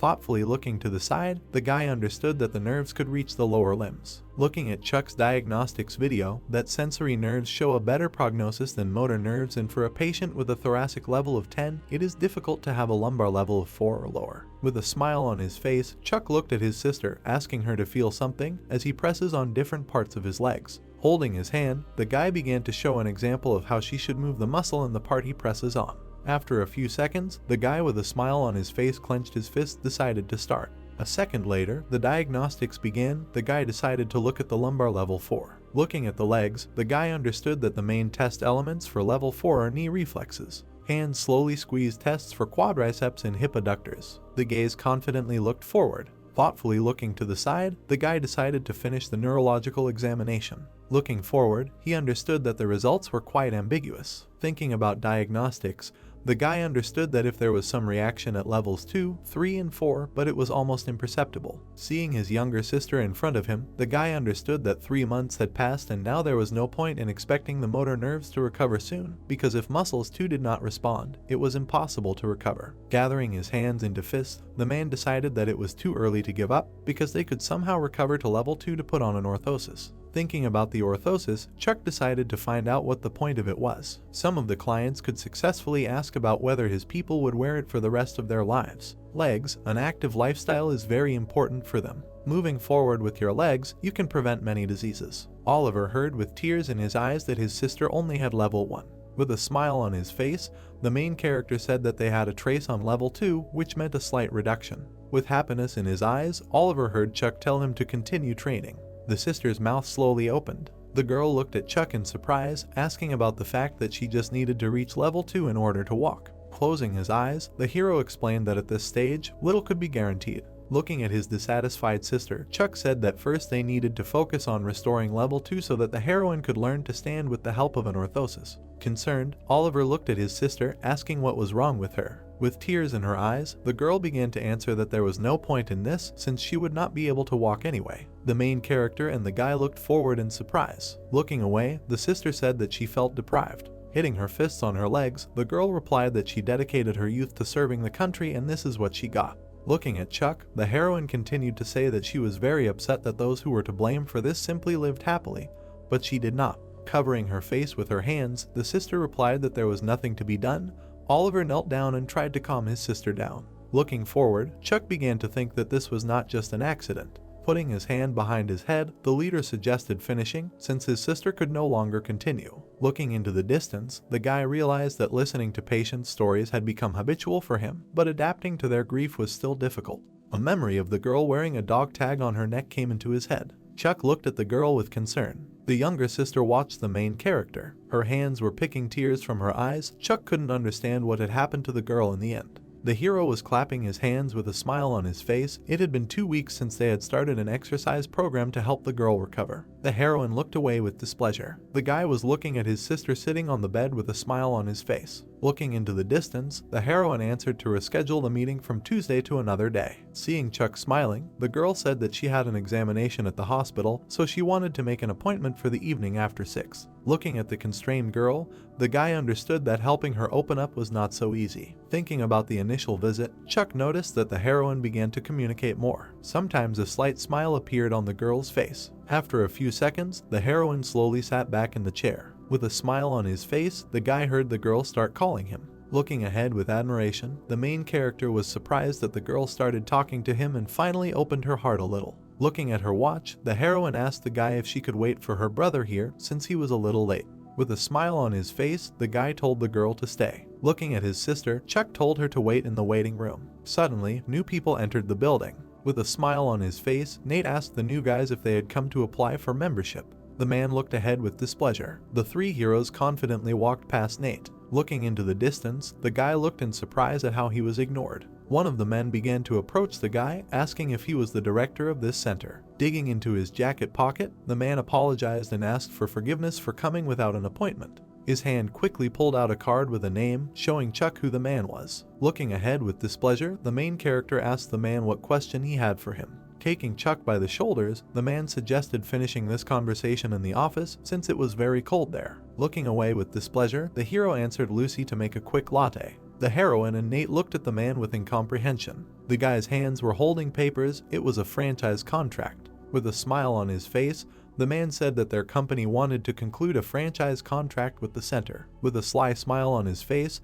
the man replied that such an opportunity could not be missed. Putting the documents back, Chuck replied that he could not accept this offer since the hero wanted the center to simply remain the center. Waving his hands forward, the man asked the hero if he had read everything to the end. A huge contract amount was written on the paper. Looking at the man, Chuck understood that this was a huge amount, but it was better not to have anything with such a person, so it was better to refuse, no matter how big this amount was. Opening his mouth wide, Chuck angrily replied that they would not betray themselves and their patients for money. The man, his mouth open in surprise, could not understand why the main character refused for such a sum. The younger sister looked in surprise at the guys crowded in the doorway. Amanda, Nate, and Lucy listened to the conversations behind the door with displeasure. Pointing his fingers at his head, the man answered that then they would open their own business center nearby, open advanced equipment, and then gather the best physical therapists. Chuck's center would not be able to work as well as before. Starting to laugh, the man asked the main character if his center could remain as good. Looking ahead displeased, Chuck said that they were starting to threaten him.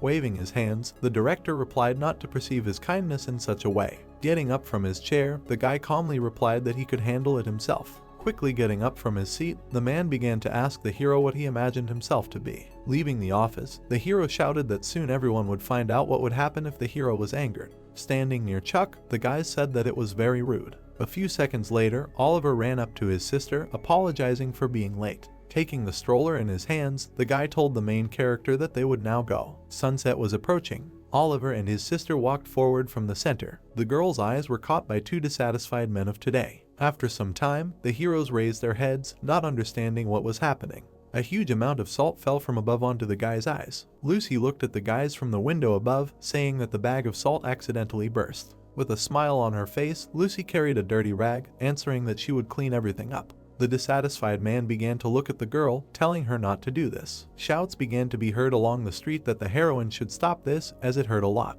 The girl's mouth immediately began to laugh. The sister laughingly asked Oliver if he saw this. The satisfied heroine looked away. Several days passed. Standing next to the girl on the bed, Chuck said that they would do an exercise in which the heroine would press her legs into the floor and move them. Starting to think about the exercise, the main character told the girl to press her legs tightly to the floor and move the upper part. With a smile on her face, the girl said that she would try to do this exercise. Putting his finger forward, the hero began to look at the heroine. Looking at his satisfied sister, Chuck was surprised that she looked happier than last week. Tuesday began. Oliver came again with a satisfied sister. Chuck, running to the girl with a smile on his face, asked her if she liked this treatment.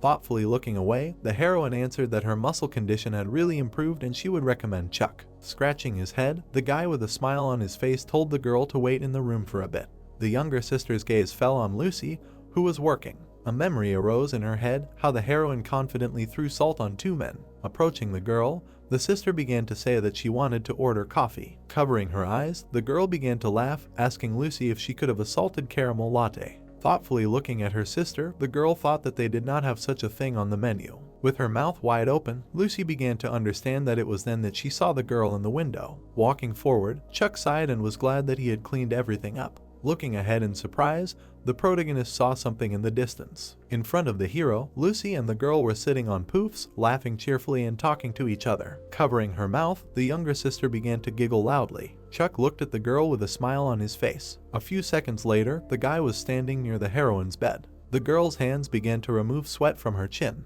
Looking at the heroine, Chuck began to shout to the girl that her condition had improved significantly. Waving his arms, the protagonist told his sister not to forget the assistive devices from the next session.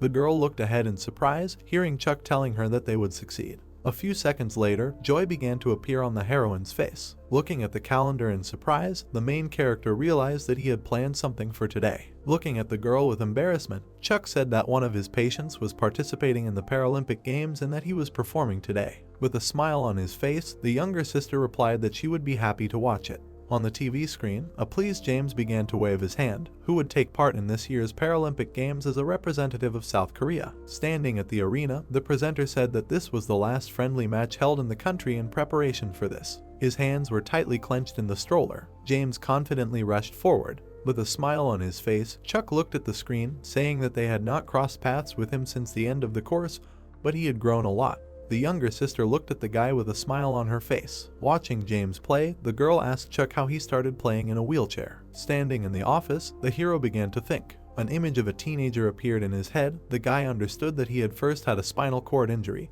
and also had damage to the second lumbar nerve as a result of an accident.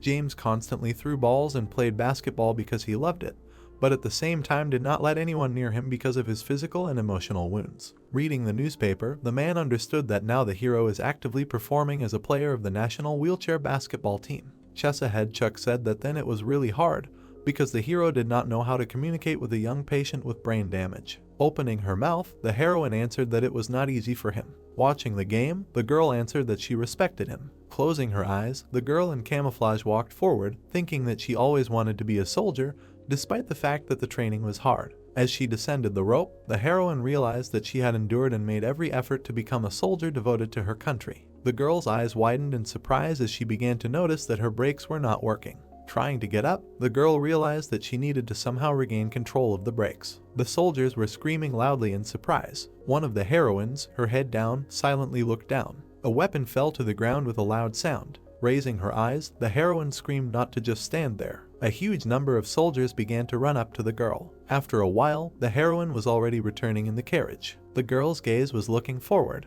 One of the younger sister's warriors was standing next to the carriage. The girl looked at her mother in fear and began to hide behind her. Her collar was covered in stars. The girl continued to sit in the carriage. Covering her face with her hands, the heroine was slowly taken to another place. With a smile on her face, the younger sister replied that she had become angry at the whole world then. With joy in his eyes, Chuck gave the girl a handkerchief. The heroine looked at it with a sad look, holding it tightly in her hands. A few seconds later, Chuck looked at the heroine in surprise, who was saying that she had a new goal. Scratching her head, the girl answered that many had found hope thanks to Chuck. All the newspapers were filled with gratitude to the guy. With a smile on her face, the girl answered that she had also set a goal with the therapist. Thinking about herself, the girl answered that as she progressed, she began to feel all the burden of this until she met Chuck. The main character began to look ahead in surprise, his eyes wide open. With tears of joy, the girl said that the guy had helped her. Pressing her fists to her chest, the heroine confidently told Chuck that she would follow his instructions and then she would be able to do it. With a smile on his face, Chuck looked at the girl, asking her about her goal. Opening her mouth wide, the heroine began to scream that she had two goals, a short-term one to learn to walk, and a long-term one to become a member of the national swimming team. With surprise in his eyes, the guy asked the girl why she chose swimming. Starting to laugh, the girl said that she always loved swimming and felt confident in the water. Holding her leg, the heroine answered that first she needed to recover. Looking sadly at the girl, Chuck understood that the likelihood that she would swim was low, and becoming a member of the national team would be even more difficult.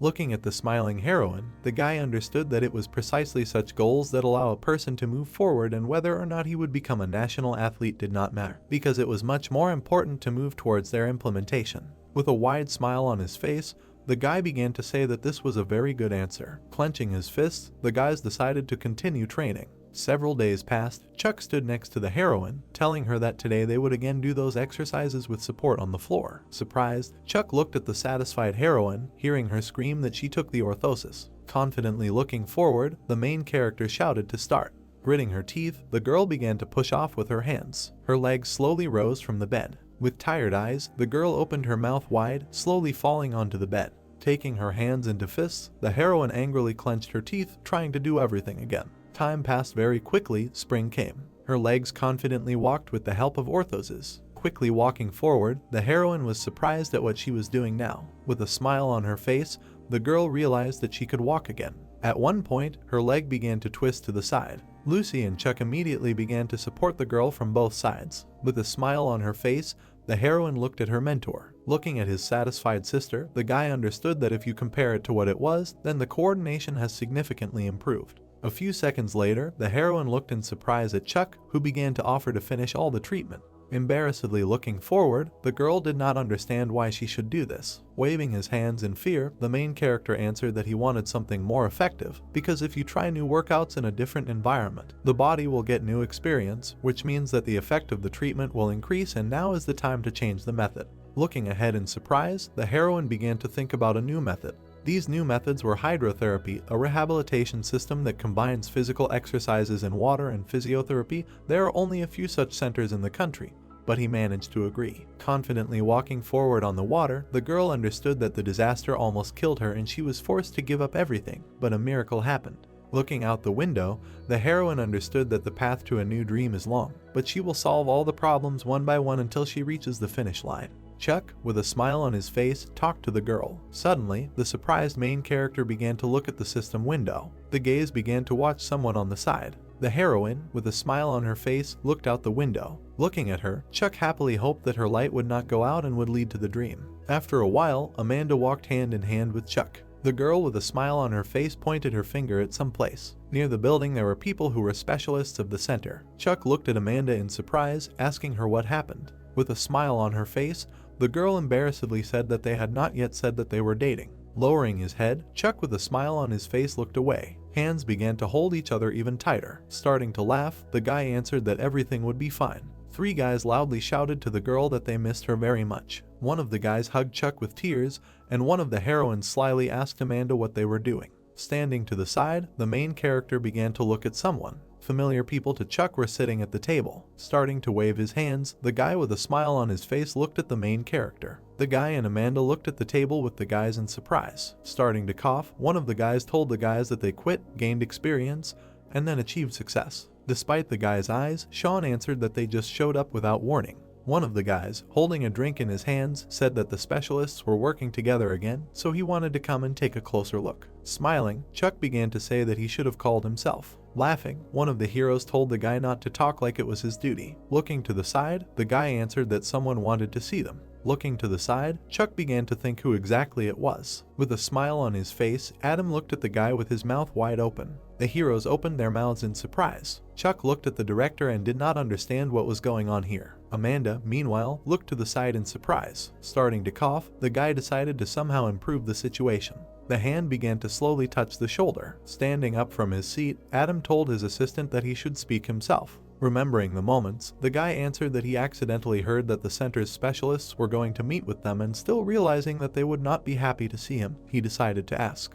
Lowering his head, the man answered that he had something to say. Chuck, pointing to himself, did not understand what he was talking about. Dissatisfied, Chuck moved to another table since the boss looked very serious. Pouring a drink, the man with a smile on his face told the guy that he hoped that he sincerely repents. Bringing a glass to the bottle, Chuck thanked the director. Lowering his head, Adam began to talk about the fact that after everything that happened, their team suffered from rehabilitation medicine. A memory arose in his head how the man loudly shouted at everyone. Standing by the offices, tired Adam began to think a lot about this. Listening to the director, Chuck looked at him, hearing how he said that now he deeply regrets. Thinking about himself, the guy could not understand why the physical therapists did this to each other. Continuing to think about Chuck, Adam could not understand for what glory he did this. The bottle continued to pour drinks. Lowering his head, the director replied that he felt disgusted with himself, so he wanted to apologize for real. The main character opened his mouth in surprise. Adam asked Chuck began to bow, bringing his sincere apologies. All the guys at the next table looked at this in surprise, with their mouths and eyes open.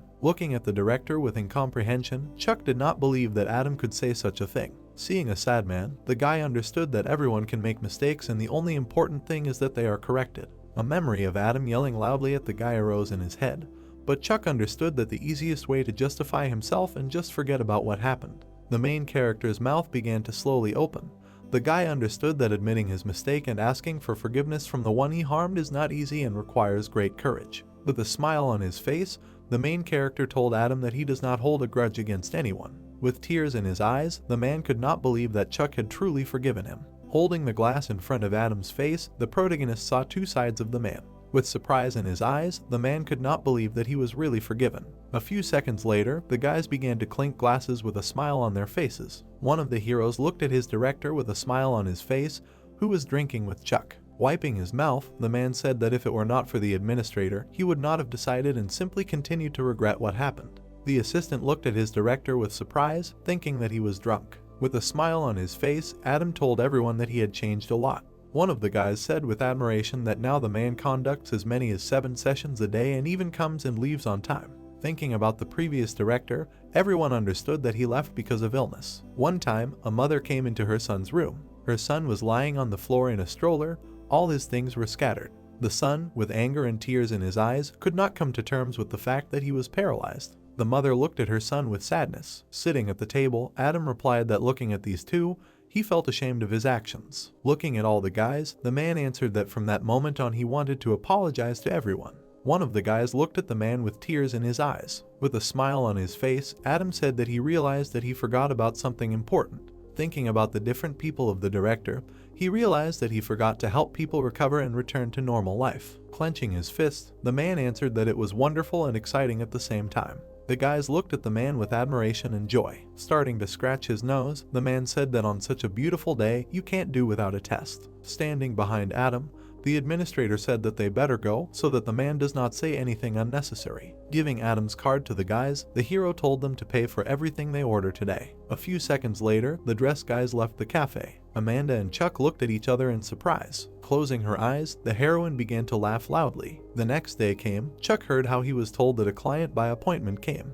Quickly getting ready, the guy began to run out of the office. The phone vibrated on the table. The disgruntled man held the phone, hearing how he was told that the subscriber was unavailable after the signal. Gritting his teeth, the guy looked at the phone, saying that he had already called several times, but the phone did not pick up. The disgruntled man, sitting on the couch, told his partner that he was the head of the center, so he would pretend to be busy. Looking at the phone at the description of the center, the guy answered that there were very good reviews and a high rating, but one of the heroes answered that these were inflated comments. Sitting on the couch, the man answered that another center closed due to bad advertising, since like father, like son. Loudly opening his mouth, the hero told his partner that he had a brilliant idea. Confidently looking forward, the hero answered that it was time to visit him and talk. A few seconds later, the guys were already in the center. Two heroes looked in surprise at the huge number of clients, wondering whether all the reviews were really inflated. Standing at the reception, Lucy asked the guys that they had come to register. The guy looked at Lucy with admiration, answering that he was Chuck's cousin.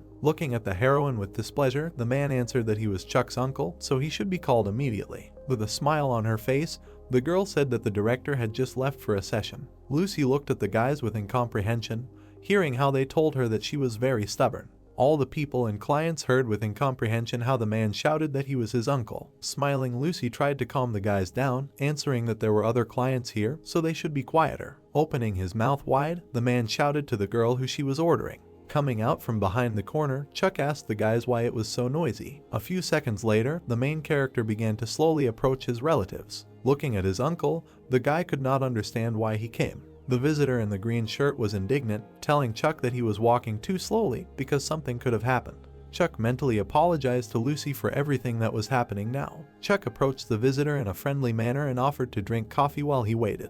After some time, the visitor was already walking with the dark-haired guy. They were holding mugs of coffee. Nate suddenly approached Lucy and asked her with concern about her well-being, to which the girl replied that she was fine. The dark-haired guy looked at this couple with hostility. He was interested in what they were talking about so nicely, so he indignantly asked why the floor in this center was so dirty. He continued to say that the center was not even cleaned properly. The man in the green shirt supported him, raising the mug of coffee to eye level and saying that there were dirty spots on it that had not been washed. Nate could no longer hide his anger and asked Lucy if the visitors were provoking them now. Meanwhile, the man had already turned his attention to the massage chairs, which looked like new and expensive equipment. He sat in one of them and was surprised that the chair did not turn on. The guy who was with him decided to ask Nate why the chair did not work. Could it be broken? Nate was also irritated by these visitors, but politely answered them that they needed to pay for the chair to work. The man in the shirt immediately exclaimed that he was the director's uncle and did he really need to pay for this? Without ceremony, the hero asked for 1,000 won, explaining that he did not have cash. Surprised by such impudence, Nate whispered to Lucy that he would throw the man out, but the girl noted that it was better to just give the man what he wanted, because that would be less of a problem. Having finished speaking, Lucy smiled mysteriously. Then the girl smiled kindly at the dark-haired guy and handed him 2 bills. Nate was perplexed, looking at what was happening.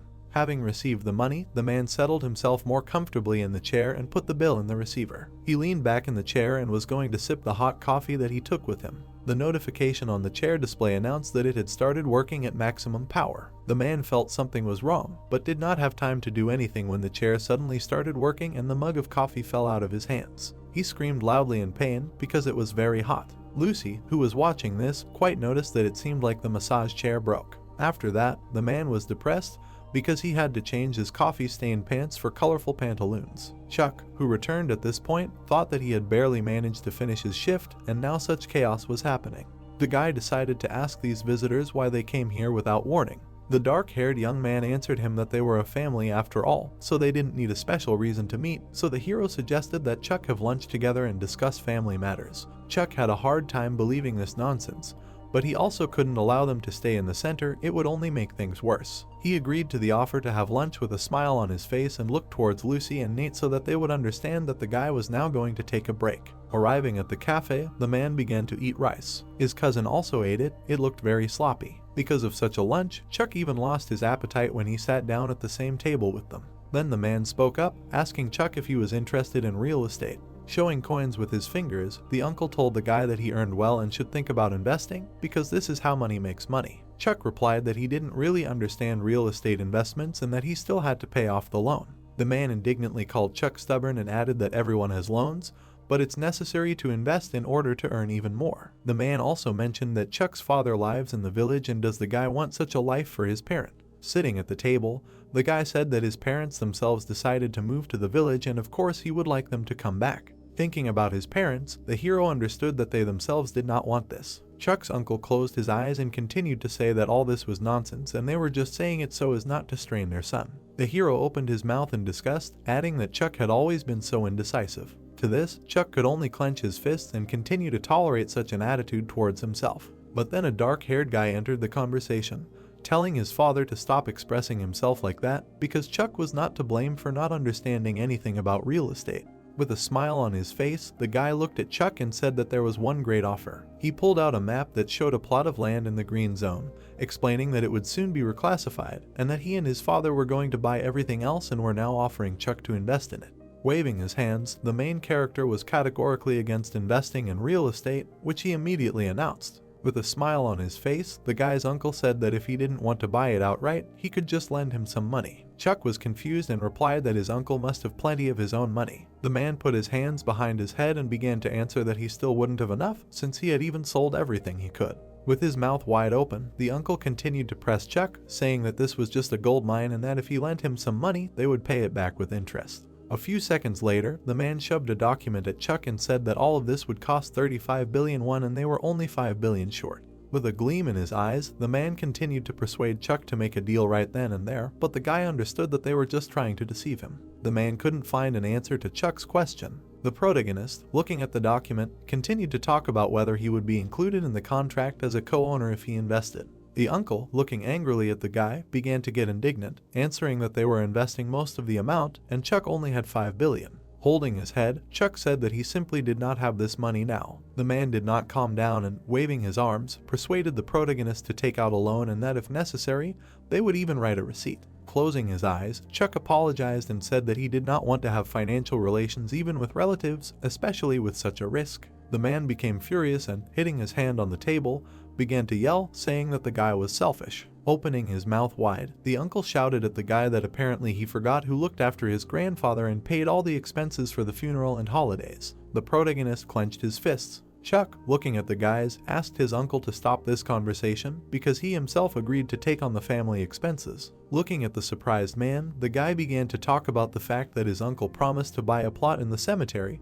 but did not do it. The uncle stood up in anger and started yelling at the guy even louder, saying that he had overstepped his bounds. Looking ahead, Chuck continued saying that it wasn't the uncle who looked after the grandfather, but the grandfather who looked after them and they lived at his expense since they themselves were incapable of anything. The man turned red with anger. Raising his hand, the cousin tried to reproach Chuck for all these words. The main character looked at his relatives with disgust and said that even in the family there are boundaries that cannot be crossed. A few seconds later, the guy stood up and simply left, not considering it necessary to continue this conversation. Already in the center, Chuck sat in his office and thought about what had happened. He was tired and depressed from this meeting with his relatives. Suddenly, there was a knock on the door and Chuck allowed the guest to enter. A small foot appeared in the doorway. Amanda entered the office. She was smiling brightly and looked friendly. The girl slowly approached the guy. Looking at Chuck with concern, the heroine told him that he had a fight with his uncle. With a smile on his face, the guy looked away, answering that something had happened between them. Looking away from Amanda, the guy did not want to tell her about such unpleasant things, dumping unnecessary worries. Looking at the heroine, the guy answered that it was a family matter and it was a little difficult for him to talk about it. Holding hands, the girl told Chuck that he was very stubborn. With a smile on her face, the heroine looked at the guy, saying that it was better to share with a person than to constantly remain silent. Looking at Amanda in surprise, the guy hoped that everything would be fine.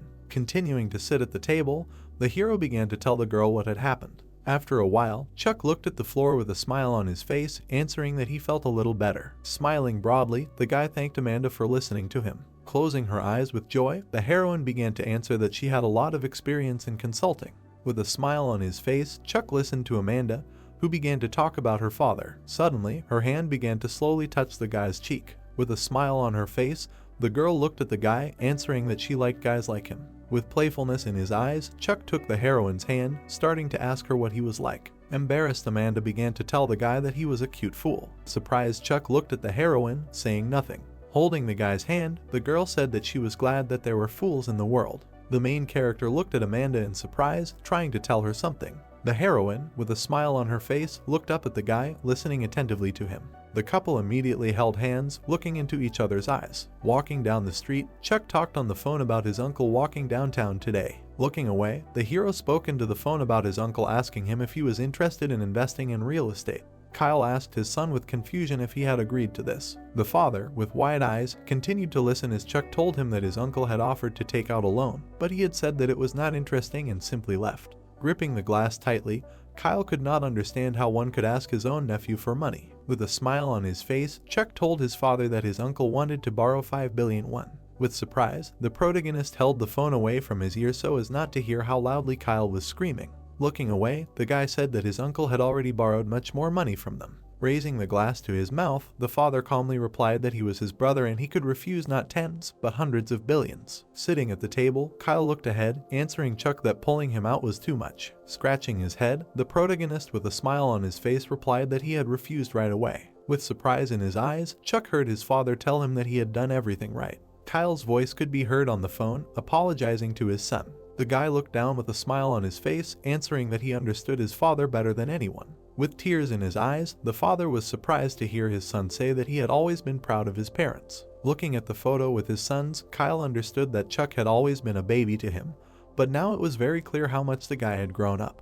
Walking down the street, the main character sadly answered that he was very tired and did not even have time to have lunch. Heading to the place, Chuck heard his father regretting that they were not close now because it would be nice to have lunch together. Reddy, standing worried, asked her husband where he was going to go and who he would leave the household to. With his mouth wide open, the guy asked the hero how he could get there after drinking if it was already very late. With a smile on his face, Chuck looked ahead, telling his parents that he would come on the weekend. The uncle sat on the couch, swinging his leg. The frightened cousin began to scream, saying that he did not know that Chuck could do such a thing. The uncle, looking ahead with displeasure, recalled the conversation with Chuck, thinking that he did not know that his brother could react like that. Looking at his son, the father said to take a loan using the house as collateral. The uncle's hand covered his son's mouth, asking him not to scream. The displeased man asked him to be quiet. With a smile on his face, the uncle began to say that after buying the land, its status as a protected area would be immediately removed and then it would be much easier to repay the debt. Pointing his finger at his son, the man said that a woman should not interfere in this, so their mother should not find out about anything.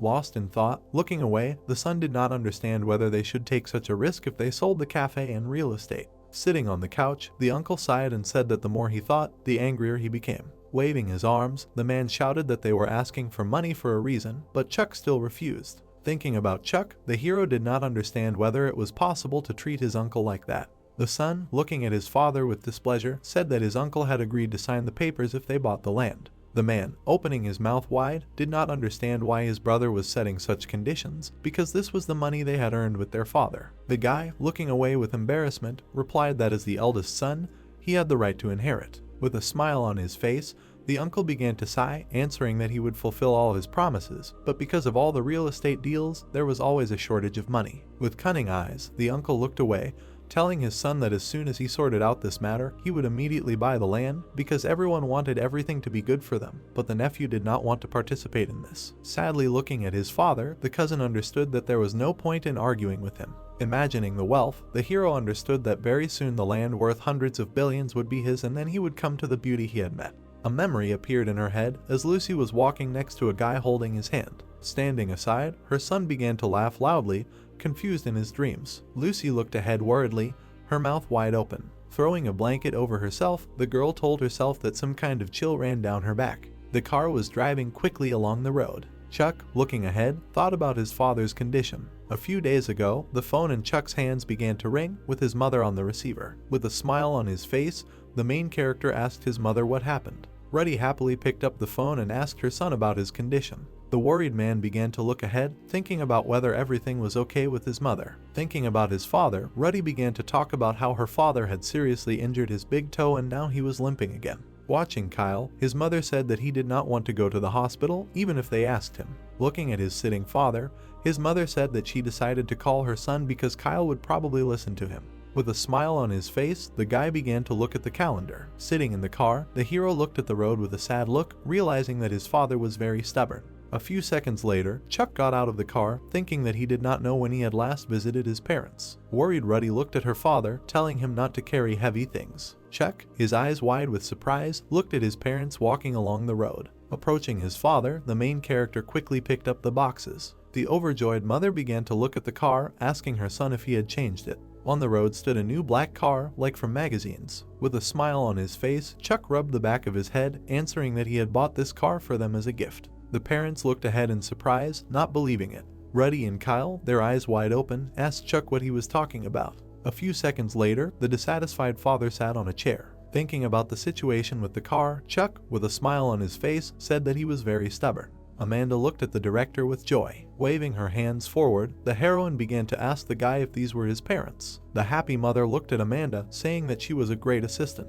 The heroes looked at each other with smiles on their faces. Closing her eyes from happiness, Amanda told Ruddy that she had heard about the woman from the director. With surprise in her eyes, Mom heard the heroine answer that Chuck told about them, although they did not even know. Looking at the side, Ruddy understood that the guy was not one of those who talk about family. Chuck looked at Mom with incomprehension, answering that he did not like her look. Holding Ruddy's shoulders, the main character persuaded Mom to sit aside since they needed to get ready for closing. A few seconds later, the parents were sitting in their seats, dissatisfied. Smiling, Lucy held a tray with drinks in her hands, offering them to the parents. Starting to drink the drink, Ruddy answered that Lucy was a very well-mannered girl. Smiling, Nate approached the heroine, giving her the compressor. Looking at the guy, Lucy began to glow with happiness. Watching the guys, Ruddy began to think if they were dating. A few seconds later, Mom noticed her son and Amanda standing next to each other. The smiling heroine asked the director if they had any changes in the program. Looking down, the guy answered that they had just started. With happiness in her eyes, Ruddy noticed that they were looking at each other with love, and this could mean that they were dating. Waving his hand to the guys, Chuck told everyone that they would see each other next week. The surprised guy began to look away. The contented parents stood next to Chuck, waiting for his answer. With a smile on her face, Ruddy looked at her son, answering that she would be glad to have such a daughter-in-law. Looking at her father, Mom asked him if this was true. Starting to laugh, Kyle calmly told Chuck that it was true. Poking her finger at her son, Mom asked him to improve their relationship with her. Waving her hands, Ruddy began to dream, saying that brave men take the most beautiful women. Closing his eyes, Chuck showed his hand with a ring, answering that he was already in a relationship with a girl. The surprised parents looked at their son, asking him why he was silent before. Carrying a package to his parents, the guy with a smile on his face said that the girl would like to meet them, but the arrival was too unexpected, so she decided to postpone. In the package was a gift from Amanda. Embarrassed, the guy began to tell his parents that their relationship was just developing, so they had to keep it all a secret. Holding her son's hand, Ruddy answered that she was glad that their son met such a wonderful person. Closing his eyes, the main character began to laugh. Looking away, Chuck began to say that this was just the beginning and there was still a lot to do. Lost in thought, Ruddy looked at her son, asking him what he dreamed about. Looking at his hand, the hero thought about what he dreamed about. One of his hands firmly formed a fist. Looking confidently at his parents, Chuck said that he wanted physical therapy to become a full-fledged medical discipline and for all physical therapists to be able to work independently. Closing his eyes, the guy with a smile on his face answered that he would like to open a clinic named after him. Kyle looked at his son in surprise. The man looked at Chuck with distrust, asking him if it was possible to do this. With his mouth wide open, the protagonist heard his father answer that it might be too risky. With his arms crossed over his chest, the guy calmly answered that he was also against allowing all therapists to open clinics. With a smile on his face, the guy decided to take another exam, which only therapists with a certain amount of experience could pass. Thinking about this, the hero answered that such a practice exists in the medical field. Thinking about the guy understood that only those who passed could open their own clinics. Waving his arms, Chuck asked his father if society would accept this fact. Looking closely at his son, Kyle answered that it would clearly not be easy. A memory arose in his head of how the man asked him to simply stick a band-aid on him.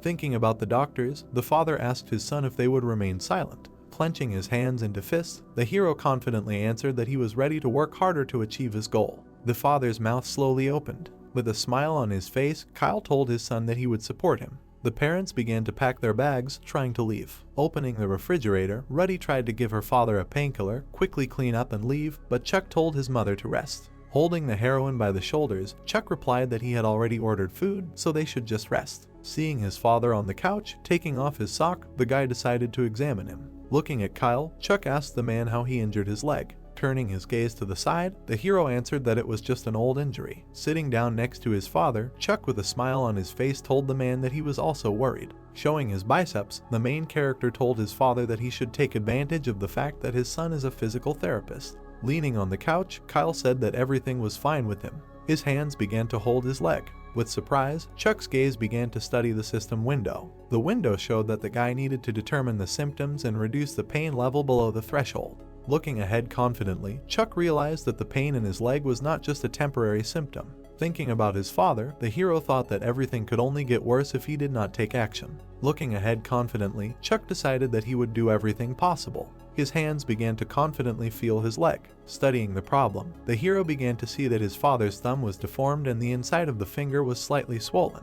Looking at Kyle with fear, Chuck asked him if the big toe was deformed because of an injury. Looking away, Kyle answered that he had not injured it lately. His fingers felt his leg. Chuck began to notice that the finger was swollen. Looking ahead carefully, the hero realized that resting here made no sense. Scratching his head, Chuck decided to approach this from a different angle, starting to think about what could cause pain in his big toe. His head began to persistently think about what could cause pain, especially on the inside. Starting to think, Chuck remembered that his father liked to drink and he also liked salty things. Looking ahead confidently, Chuck began to think that it was gout. Remembering the symptoms, the protagonist understood that gout is a condition in which a high level of uric acid in the body is caused by poor nutrition and alcohol consumption. All this leads to inflammation and pain in the limbs. Looking ahead confidently, Chuck understood that according to the symptoms, this is it, but he is not sure yet. Holding Kyle's hands, the hero answered that he needs to go to the hospital in the morning for diagnostics and immediately go to the center. Opening his mouth wide, the son asked his father if he understood for sure. The next day, the phone began to vibrate.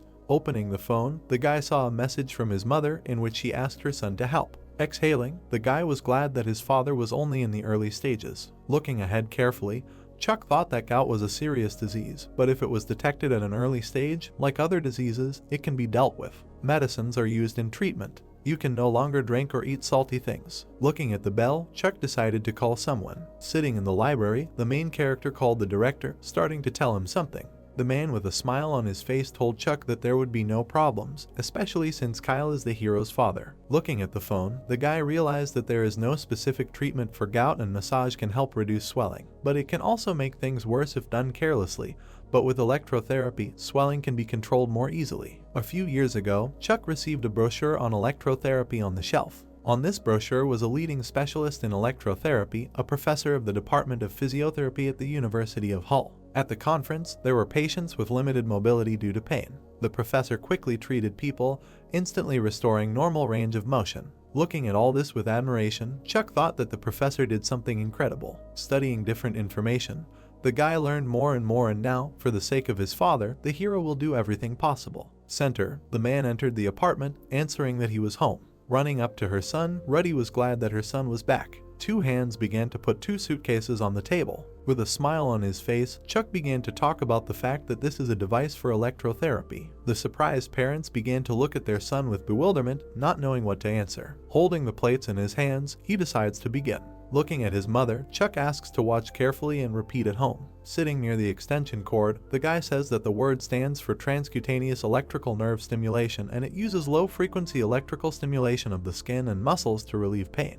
In the image, we see a device that has 2 electrodes and 4 plates. The current flows from the positive plate in the center to the negative plates on the sides, providing electrical stimulation of the body. Having installed the plates on the leg, the main character says that they are usually fixed with belts for treatment, but plans to use another method. Then he wets them with water to moisten the plates to ensure good conductivity. The starting point is drawn on the leg, because one negative plate should be placed on the damaged area and the other on the starting point of the deep peroneal nerve, which controls the inner side of the large ring. Holding the object in his hands, he thinks that the positive plate will move dynamically, adjusting the points and time of electrical stimulation. Attaching it to his leg, Chuck says that unlike conventional electrotherapy, where they were fixed in one place for 15 minutes, this method works differently. I learned about this at one of the conferences because many therapists used it incorrectly. Holding a microphone, she asks if it is possible to fix the device itself. The device is shown that did not have such a mechanism. Raising her finger up, she says that the object is not designed to be fixed in one place. The guy fixed the plates on the patient,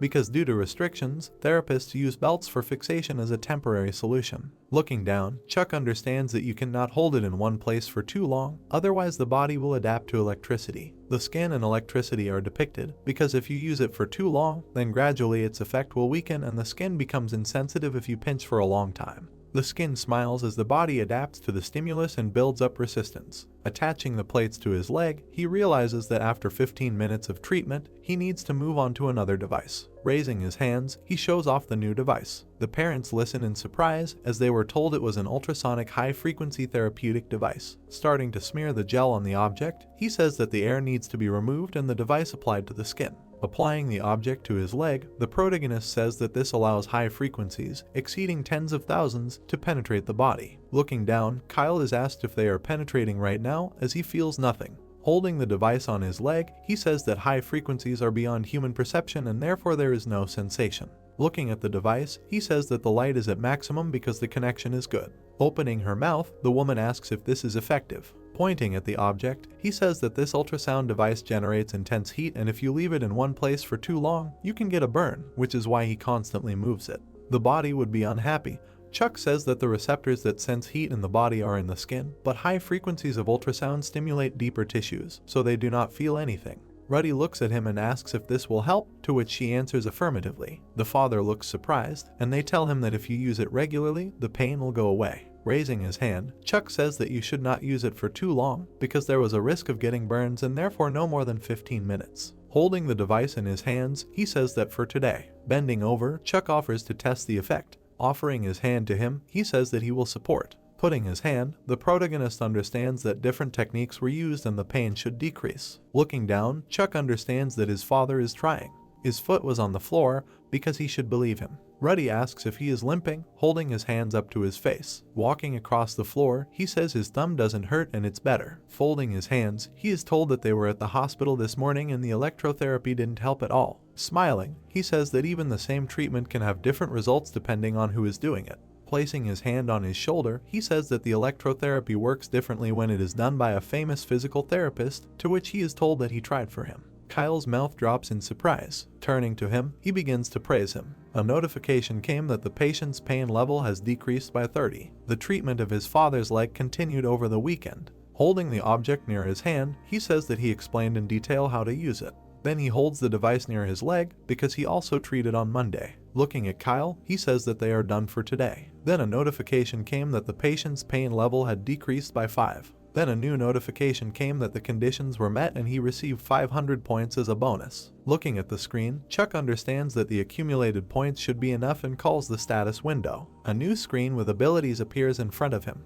Then he looks at the confirmation ticket where one level remained. When he brings his finger, the protagonist understands that if he uses the confirmation ticket for the magic eye, he will be able to increase the level of both the magic face and muscles with the remaining points. Then he pokes his finger because he does not want to put it off. Screens appear near him. After that, a notification comes that all skill levels have reached the maximum. A notification came that the system will disappear. The protagonist looks at this in surprise. Opening his mouth, he tries to call the system. Everything around him turns gray because the screen does not appear. Standing with his back to us, Chuck wonders if the system has disappeared. Ruddy is behind him, asking what happened to him. Looking down, he thinks what will happen to him. His eyes look into the distance. He lies on the bed, covered with a blanket. Then Chuck gets up from it. Looking at his hand, he tries to call the system. Nothing appears, which is why he is simply silent. Sitting at a chair, the protagonist is shaking. Biting his nail, he thinks if he can cope without a system. Amanda comes to him, saying that the patient is waiting.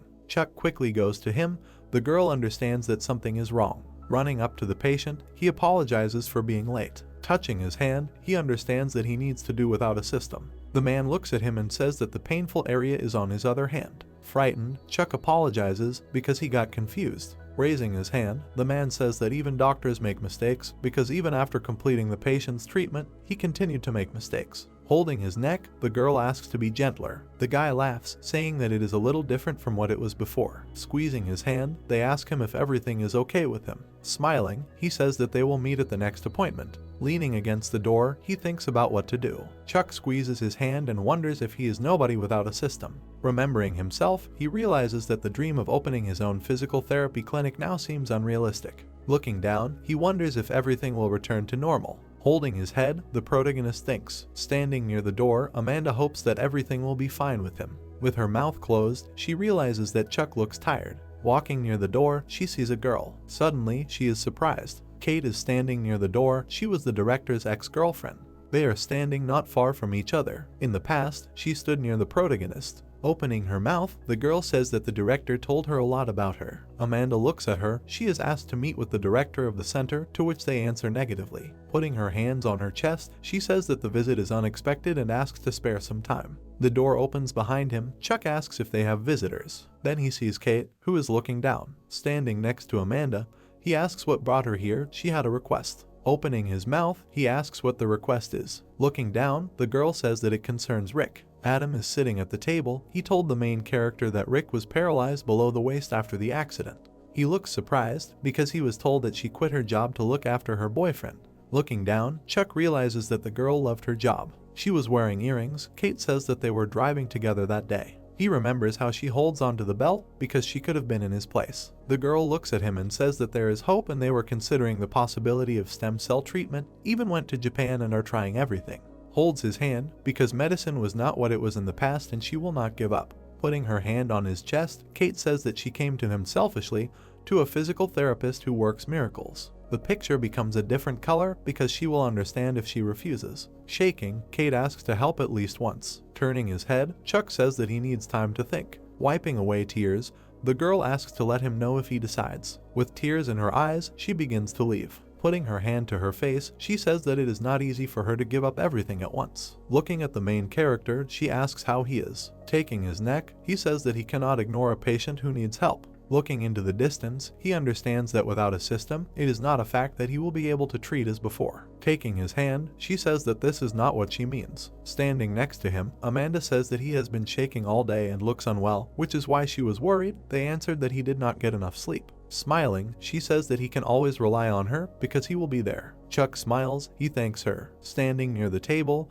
the girl says that there is something for him. Giving him an envelope, Amanda says that these are letters from patients from the hospital after his departure and the employees of the special department collected for him. The man is standing with the girl. In the letter he wrote that he is doing well and walks with his wife, enjoying life, and also had a daughter. Tyler is holding a bat. In the letter he writes that he is in Japan for spring training and there were no injuries because he is focused on career growth. The parents are holding their daughter. On a piece of paper they write that the girl is adapting to kindergarten and is looking forward to each morning. The guys are reading a book because he passed the exam and works in a special school and the father is fine. Looking into the distance, he writes that he is still in his place and can come. James holds the ball and writes in the letter that he got into the national team and played abroad. Tears poured onto the sheet of paper. The last letter was written there. Amanda took him by the shoulder because he was shaking, told him not to cry. Smiling, he understands that all this is not thanks to the system because a lot of effort was put in. He remembers how he sat with the girl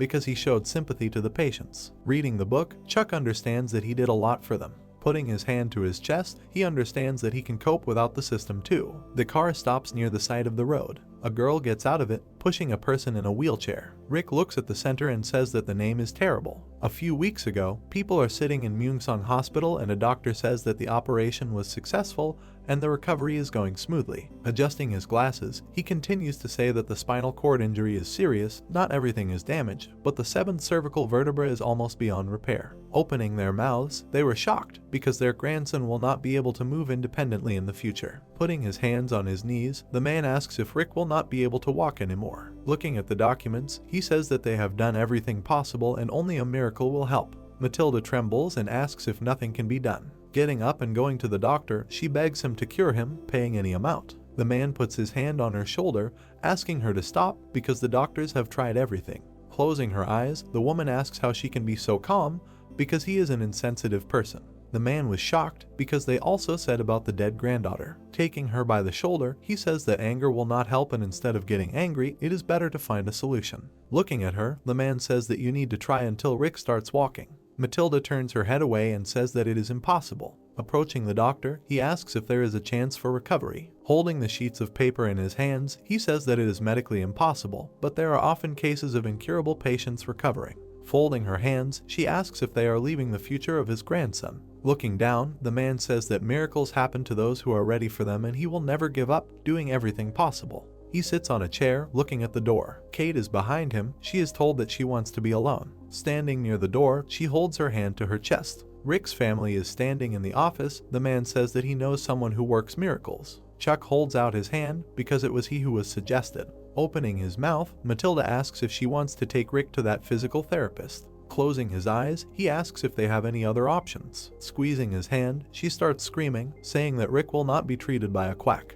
Kate comes in to see them. She says that she agrees with physical therapy. Squeezing his hand, she says that Rick will not go there himself. Looking down, she says that it is her fault for the discord between them. The girls are surprised because the guy looks different without glasses. Nate puts his hand on his head and thanks. Amanda comes up to him and asks if he wants to impress Lucy. Looking at her, she asks if it suits him. Opening her mouth, she says that it is very. His heart burst out of his chest, but he himself is glad that he took them off. Someone comes in behind them. The guy turns around and greets the visitor. Kate carries the guy, greeting everyone. Looking embarrassed, Nate asks if he can let them in. The protagonist leaves the office. Rick looks at him in surprise. There are bags under his eyes. Looking down, he asks why. Squeezing her hand, they ask her if it was her idea. Looking displeased, he asks that if he is such a master, then he can do everything.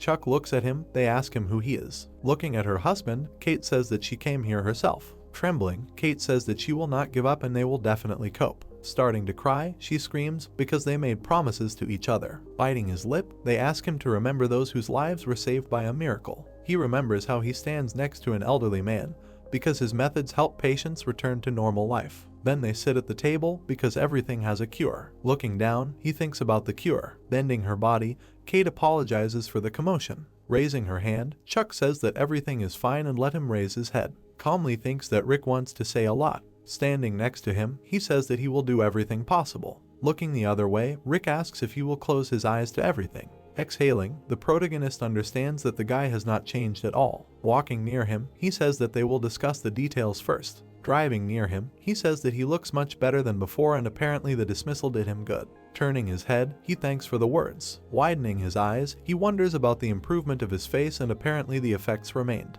Sheets flew past him because the system disappeared, but the accumulated knowledge remained and he could accurately assess the patient's condition. Looking at his hand, Chuck understands that the feeling from the skills remained the same. Squeezing it, the protagonist understands that only the system window has disappeared, although he thought that his abilities had also disappeared. Rick grumbles. Chuck understands that he can probably cure him on his own. Looking at the protagonist, he asks what he will do with him. He looks at the documents. His hand is near his chin. The diagnosis is written on the sheet and is also functional. Chuck understands that everything has been sorted out. Remembering his past colleagues, he understands that they are people with experience. Leafing through the papers, the guy thinks that he has spasticity and an ASIA-B scale at the lumbar level and has seen something like this somewhere before. He remembers James because he had the same symptoms. The guy plays basketball because he was cured, although there were difficulties. Then he remembers Ashley, whose hand he holds because he believes in his own strength. He holds Brooke's leg to fix it. Kate puts her hand on Rick's shoulder because this time everything will be different. Looking at the guy, he says that the motor nerves are at the lumbar level and the sensory nerves are up to L4, which is why there was hope. Rick's eyes widened. He was told that if he tried, it might work. Showing the bed, he decides to start examining. After that, Rick quickly moves to the bed. After that, he sits on it. His leg begins to shake. Chuck opens his mouth and asks if it was a spasm. Opening his mouth, Rick asks if it is true. Then he puts his hand on his leg. Squeezing his hand, Kate asks if this is a good sign. Standing next to her, the protagonist says that spasms do not always mean the restoration of motor nerves, but for them it is important. He remembers how his leg was shaking, because sometimes such spasms are considered a good sign, although the movement is involuntary. Looking at the doctor, he believes that the probability of restoration of motor systems is high. Amanda came up from behind. The protagonist decides to stretch his leg. The girl turns to Kate, asking if she wants to wait outside over a cup of tea, to which she answers affirmatively. The white door closes. Holding the knee, they are silent. Opening his mouth, Chuck asks why he joined the volunteer club and is it because of Kate. Looking at him, he wonders. Turning his head, he says that he did not know her until he joined the club. Looking at the patient, he asks again why. Eyes widened because Rick reacts strangely. Exhaling, he asks if he has to say it. Folding his arms, the guy says that he can think as he wants. Looking away, he says that he joined the volunteer club because of his mother. He remembers how his mother was lying on the bed because she was seriously ill. Then he strokes the child's head because he thought that if he helps those in need, his mother will recover. The door to the ward is open. Rick is standing next to it. Then he runs up to it. Closing it behind him, he looks at his mother because he believed. The main character looks at the patient and understands that he is telling such a thing for the first time. Exhaling, Rick says that it would be great if the plan worked. Squinting, he says that perhaps his life would have turned out differently. Looking calmly, he understands that what he experienced at a young age was a shock for him. Putting his hand on his hip, Chuck decides to move on to the next one because the muscles are already stretched enough. Putting his hand to his mouth, he asks if Kate is working, to which he is asked to stop teasing. Folding his hands, he decides to check the level of motor skills, and if there is time, they will strengthen the corresponding muscles. Decides to find out how much strength is left in the lumbar levels. Holding his leg with his hands, he asks if he feels the touch and let him try to move it, looking forward. Looking forward, Rick tries with all his might. Holding his leg, he praises him. Opening his mouth, Chuck asks harder. Closing his eye, the guy tries with all his might to feel the muscles and move them. Holding his leg, the protagonist understands that he knows where to press and how to explain. He remembers how he communicates with patients, because when the system disappeared, it seemed that he had lost everything. Because of anxiety, he made mistakes. Leaning on the bed, Rick tries, because Chuck is confident in his actions and the patient follows him. Smiling, he understands that the one in whom you need to believe unconditionally is Chuck. The guy is sitting in a chair, trying to catch his breath. He praises him with his hand to his chin. He opens his mouth and asks how he likes his methods. Rick turns away and replies that he is not sure yet, but he would not call it a failure either. He folds his arms and looks at the guy because he was silent. Lucy comes in and asks if he is finished, to which she answers in the affirmative. Looking at his phone, he is told that the next client is waiting. Waving his hand, Chuck says that they will meet at the next appointment. The girl holds the sheets of paper and asks if the man is here. Raising his hand, he begins to get up from the couch. Rick is attracted by him because he has heard his name somewhere. Kate is standing next to her husband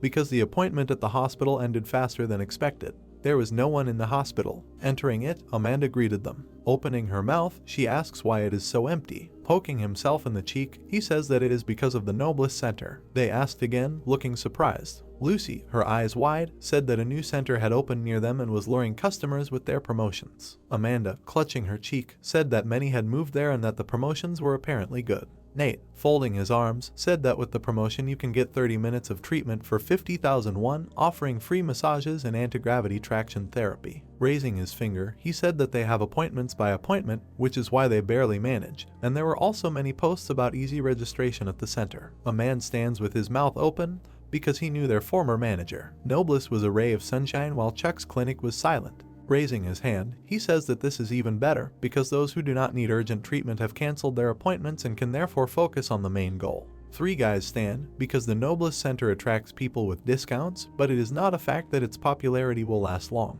Squeezing his hand, he says that the therapist's skills are important and that the clients will definitely come back. Amanda, closing her eyes, agreed with the director because ultimately it is the skills that matter. Putting her hand on her chest, she asks if they can practice in their free time. Touching his cheek, he says that the schedule is currently confused. Everyone started looking at Rick and he asks what's wrong. Displeased, he asks if they are going to suggest something ridiculous. Putting his hands to his face, he asks if they will start now. The guys tearfully beg not to start. Rick, holding his head, agrees. Amanda and the guy wrote down what they said because there was more time due to competitors. The girl holds the boy's hand because the quality of the procedures has improved. Near Nate, a woman raised her finger up because customer satisfaction has increased. Amanda writes quickly because she wanted a better solution. The main character smiles because she wanted to feel better near him. Nate, who did not like something, walks behind him. The guy greets someone with his mouth open. Suddenly, his eyes widened. Rick's entire family was standing there. Chuck looked at the woman because he didn't understand who she was. Matilda folded her arms because she was the chairman of Myungsung Hospital.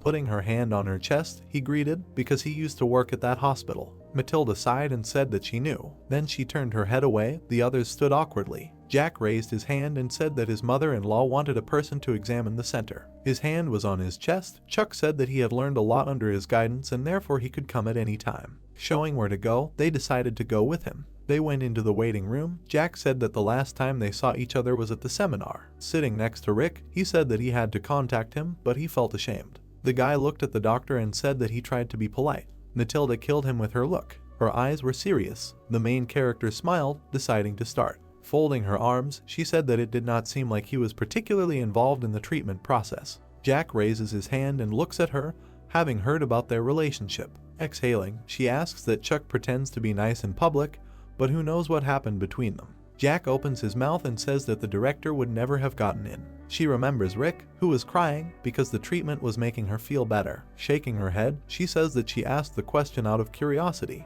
Getting up from her chair, she is told that this is too much. Rick opens his mouth and asks her to stop. Looking down, he says that this is a problem between him and Chuck. Rick closes his eyes and says that he should have explained everything right away and then apologizes for dragging it out for so long. Squeezing his hands, the guy says that he was too ashamed to apologize to him and it was so unpleasant that he avoided it. She remembers how Chuck smiles because he knew that he would not neglect a patient because of feelings and he is ashamed, but that is why he asked for treatment.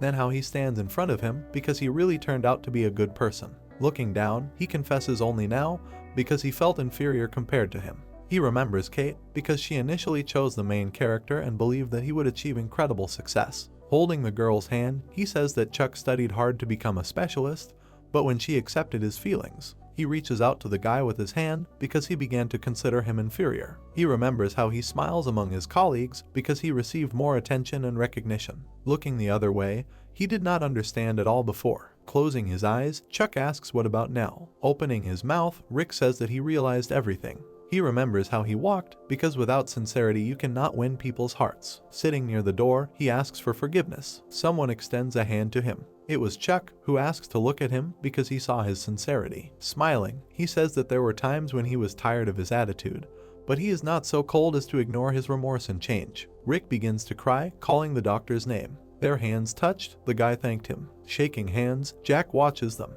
Closing his eye, the mother-in-law is told that it is time to go home. Holding his girlfriend's hand, he says that this is his treatment. Their hands touched. Leaning on the table, Matilda asks not to be upset. Looking at her, Rick says not to be offended because he could not be under her supervision forever. Holding his hand near her chest, she is told to live her own life. Taking her by the shoulders, he asks her to go. Taking his hands away, she asks if Jack has forgotten what happened to his wife because he regretted it. Rick sits behind her, saying that it is not his fault. He remembers how he stood next to her bed, because they could be blamed because she inherited the disease and childbirth only weakened the body. The father listens to him because his son used to blame. Both look at the guy. He asked her to stop blaming his dad. The mother-in-law begins to shake and cry. Matilda, with tears in her eyes, begins to leave. Putting his hand on her chest, he asks for forgiveness. Jack interrupts him. Looking in the other direction, they are told that they will meet another time. Putting his hand on her shoulder, he says that he can go his own way. He remembers how his mother and Rick talked and that he should not worry. They look at the phone for directions to their destination. Holding the phone in his hands, he understands that further to the right. Opening his mouth, Carl is surprised. The building says the Nobles Center. On the other side is the Tunguro Center. Approaching Nobles, it says that massages are free while waiting. Then he goes into the center where people are standing. Looking around, he understands that there are many people wanting to because of the advertising and decides to sign up. The girl covers her nose because she smells of sweat. Taking his t-shirt, the man thinks that he probably smells bad after training. He needs to sign up and leave. Opening the door, the worker asks why people are making so much noise. Looking at the counter, he understands who the smell is from and there was no place for such things. Approaching him, the worker says that other clients are unpleasant to the smell and let him go. Smiling, Carl apologizes because he was at training and will simply sign up and leave. Angrily looking, he asks him to leave. Turning his head, the man thinks that he shouldn't have gone for the advertising ploy. He stands near another center and decides to go inside. He went inside because he wants to quickly sign up and leave. Lucy looks at the client and asks him to fill out a form. Then they hand him the documents. He looks at him with embarrassment because there was a completely different attitude towards clients and decides not to disturb them. The girl opens her mouth and says that the director will be free soon and if the schedule allows, he could go to a consultation. Smiling, Carl decides to agree. Chuck appears next to him. Looking surprised, the man asks how old he is, to which he receives the answer that he is 30. Exhaling, Carl thinks that apparently he should have waited in another center. He is surprised because they guess that he is left-handed. Looking at his bag, they tell him that he plays tennis and the injury to his right hand usually occurs when falling and leaning on the ground. Holding his hand, Chuck asks how long ago he received the injury. He is told that he fell today. Looking at his hand, Carl says that since then his arm and hand have been numb and feel like tingling. Taking his chin, Chuck says that it is too early to draw final conclusions, but there may be damage to the peripheral nerves. Pointing to his hand, he says that every disease has a cause and in his case it is possible that he received an injury. Taking him by the shoulder, the protagonist says that the peripheral nerves in the wrist come from the upper nerves and if they start treatment, then from them. With glasses on, he thinks about the doctor's words. Folding his hands, he is asked to visit the hospital before starting treatment. Getting up from the chair, Carl says that it is time for him to go. Leaving the office, they thank him for the visit and that they will see each other at the next appointment. Standing on the street, Carl understands that he had no expectations, but the center is different from the hyped one. He remembers the look and seriousness of the director. Imitating his eyes, the man understands that he likes him. Then he goes to the car. Having got into it, he decides to go home. Smiling, he takes the phone. In the correspondence, he writes to the university professor asking about Chuck because he studied at his faculty. Carl begins to smile and also exhales, deciding to remember the center. The guys are standing near the entrance. A man comes into them. Opening his mouth, he asks if they can conduct sessions at home. Looking surprised, Chuck wonders if there are any more complaints. Grabbing his neck, the man explains that this is not for him, but wants to examine his mother. He remembers her lying on the bed because 2 years ago she had a stroke and was in rehabilitation. Raising his finger, the main character says that he finishes work late. He was wearing a blue tie. Carl asks at least during the day because he lives nearby and will pay as much as they ask. Chuck raises his hand and asks if he is the director of Sevon University. They ask him how he found out. Yesterday evening, the main character is sitting on the bed. Someone called him. Listening to the conversation, he says that it was a professor. He looks the other way because she calls him a doctor, which makes him feel strange. The girl asks him if he was involved in the treatment of the rector. Surprised, Chuck asks again. They answer that he was satisfied. Holding the phone, telling him that this is a great opportunity and when else will a famous person visit the center. Standing next to each other, the protagonist explains that he received a call from a professor of the physical therapy department at Suwon University. Holding his head, the man says that he asked not to say anything because he did not want to impose himself. Standing embarrassed, he was surprised to learn that Carl is the rector but does not want to create connections just because of this. With a hand to his chin, they ask him how about compensation in millions of won. The guy seemed to be shot after these words. Holding his head, he thinks that recently their center has been operating at a loss and did not expect such an offer. An angel stands on his shoulder and says that the center has several events planned for 3 months and is at risk of going bankrupt. A demon stands on his other shoulder and says that it is necessary to pay salaries to employees. The protagonist is completely shocked, then agrees to the offer. On Monday, he put on a green sweater. The driver points to the car, asking him to sit down. Exchanging glances with Carl, he understands what it means to be the second generation. The man gets out of the car, standing on the ground. The protagonist looks up and asks if they have arrived. Carl comes up to him and says that his mother runs this place. The two of them walk. The man says that she has booked one of the center's rooms for today and has often used this place for previous procedures. Looking confused, Chuck wonders if they really went for it. Carl starts knocking on the door, telling his mother that he has arrived. His mother is lying on the bed with a girl next to her. The woman smiles, and Carl explains that this is his mother. Bending over, Chuck says his name and where he came from. Selena smiles, but remains silent. Opening his mouth, Carl explains that his relative does not like to talk because his speech is impaired, then asks not to worry because she did not feel hostility towards him. Taking his hand, the man asks him to take care of her and if he helps, then arrange a professorship or higher. Surprised, he asks not to joke like that. Holding his hand, Carl says he is not joking. Looking at him, Chuck understands that he is not ready to accept this. Waving his hands, he asks to discuss it later and first assess the patient's condition. A girl comes up to him and gives him a card with information about her health. Taking it in his hands, he thanks her. Squinting, he realizes that she is 62 years old and her name is Selena. Turning the page, the protagonist sees that she has been diagnosed with quadriplegia due to a stroke. He remembers the image of a person because this disease was known as tetraplegia, in which the motor limbs are paralyzed. Closing his eyes, he understands that the woman has undergone treatment, but the muscles of the paralyzed limbs have weakened. Opening his mouth, he says that tetraplegia can vary in severity and in special cases even the respiratory muscles can be paralyzed. Extending his hand, he decides to begin treatment. Selena listens to him. She is asked to answer as much as possible because constant communication will improve diction and help to get more accurate answers. The woman closes her eyes and agrees. Carl stands behind her, realizing that most therapists would struggle to get a word out of her, but she feels comfortable with him. Looking at the papers, he says that based on the condition of her muscles, the strength in her limbs has decreased, then asks if she has any difficulty coughing or breathing. Opening her mouth, Selena tries to say that coughing is difficult and hard. Coming up to her, she says that if she cures her cough, it will be easier to breathe. Raising his hand, he decides to start with strengthening the respiratory muscles and trunk. An assistant stands next to her. Chuck will help with breathing and teach her the right method. Bending her knees, the protagonist asks her to relax her arms. Looking at the woman, he asks if he can gently place his hand on her stomach. Selena answers in the affirmative. He places his hand and tells her to inhale on the first count and exhale on the second, and he will guide her with his hand. The woman looks at him because they asked if this was her first experience, because the exercise is important.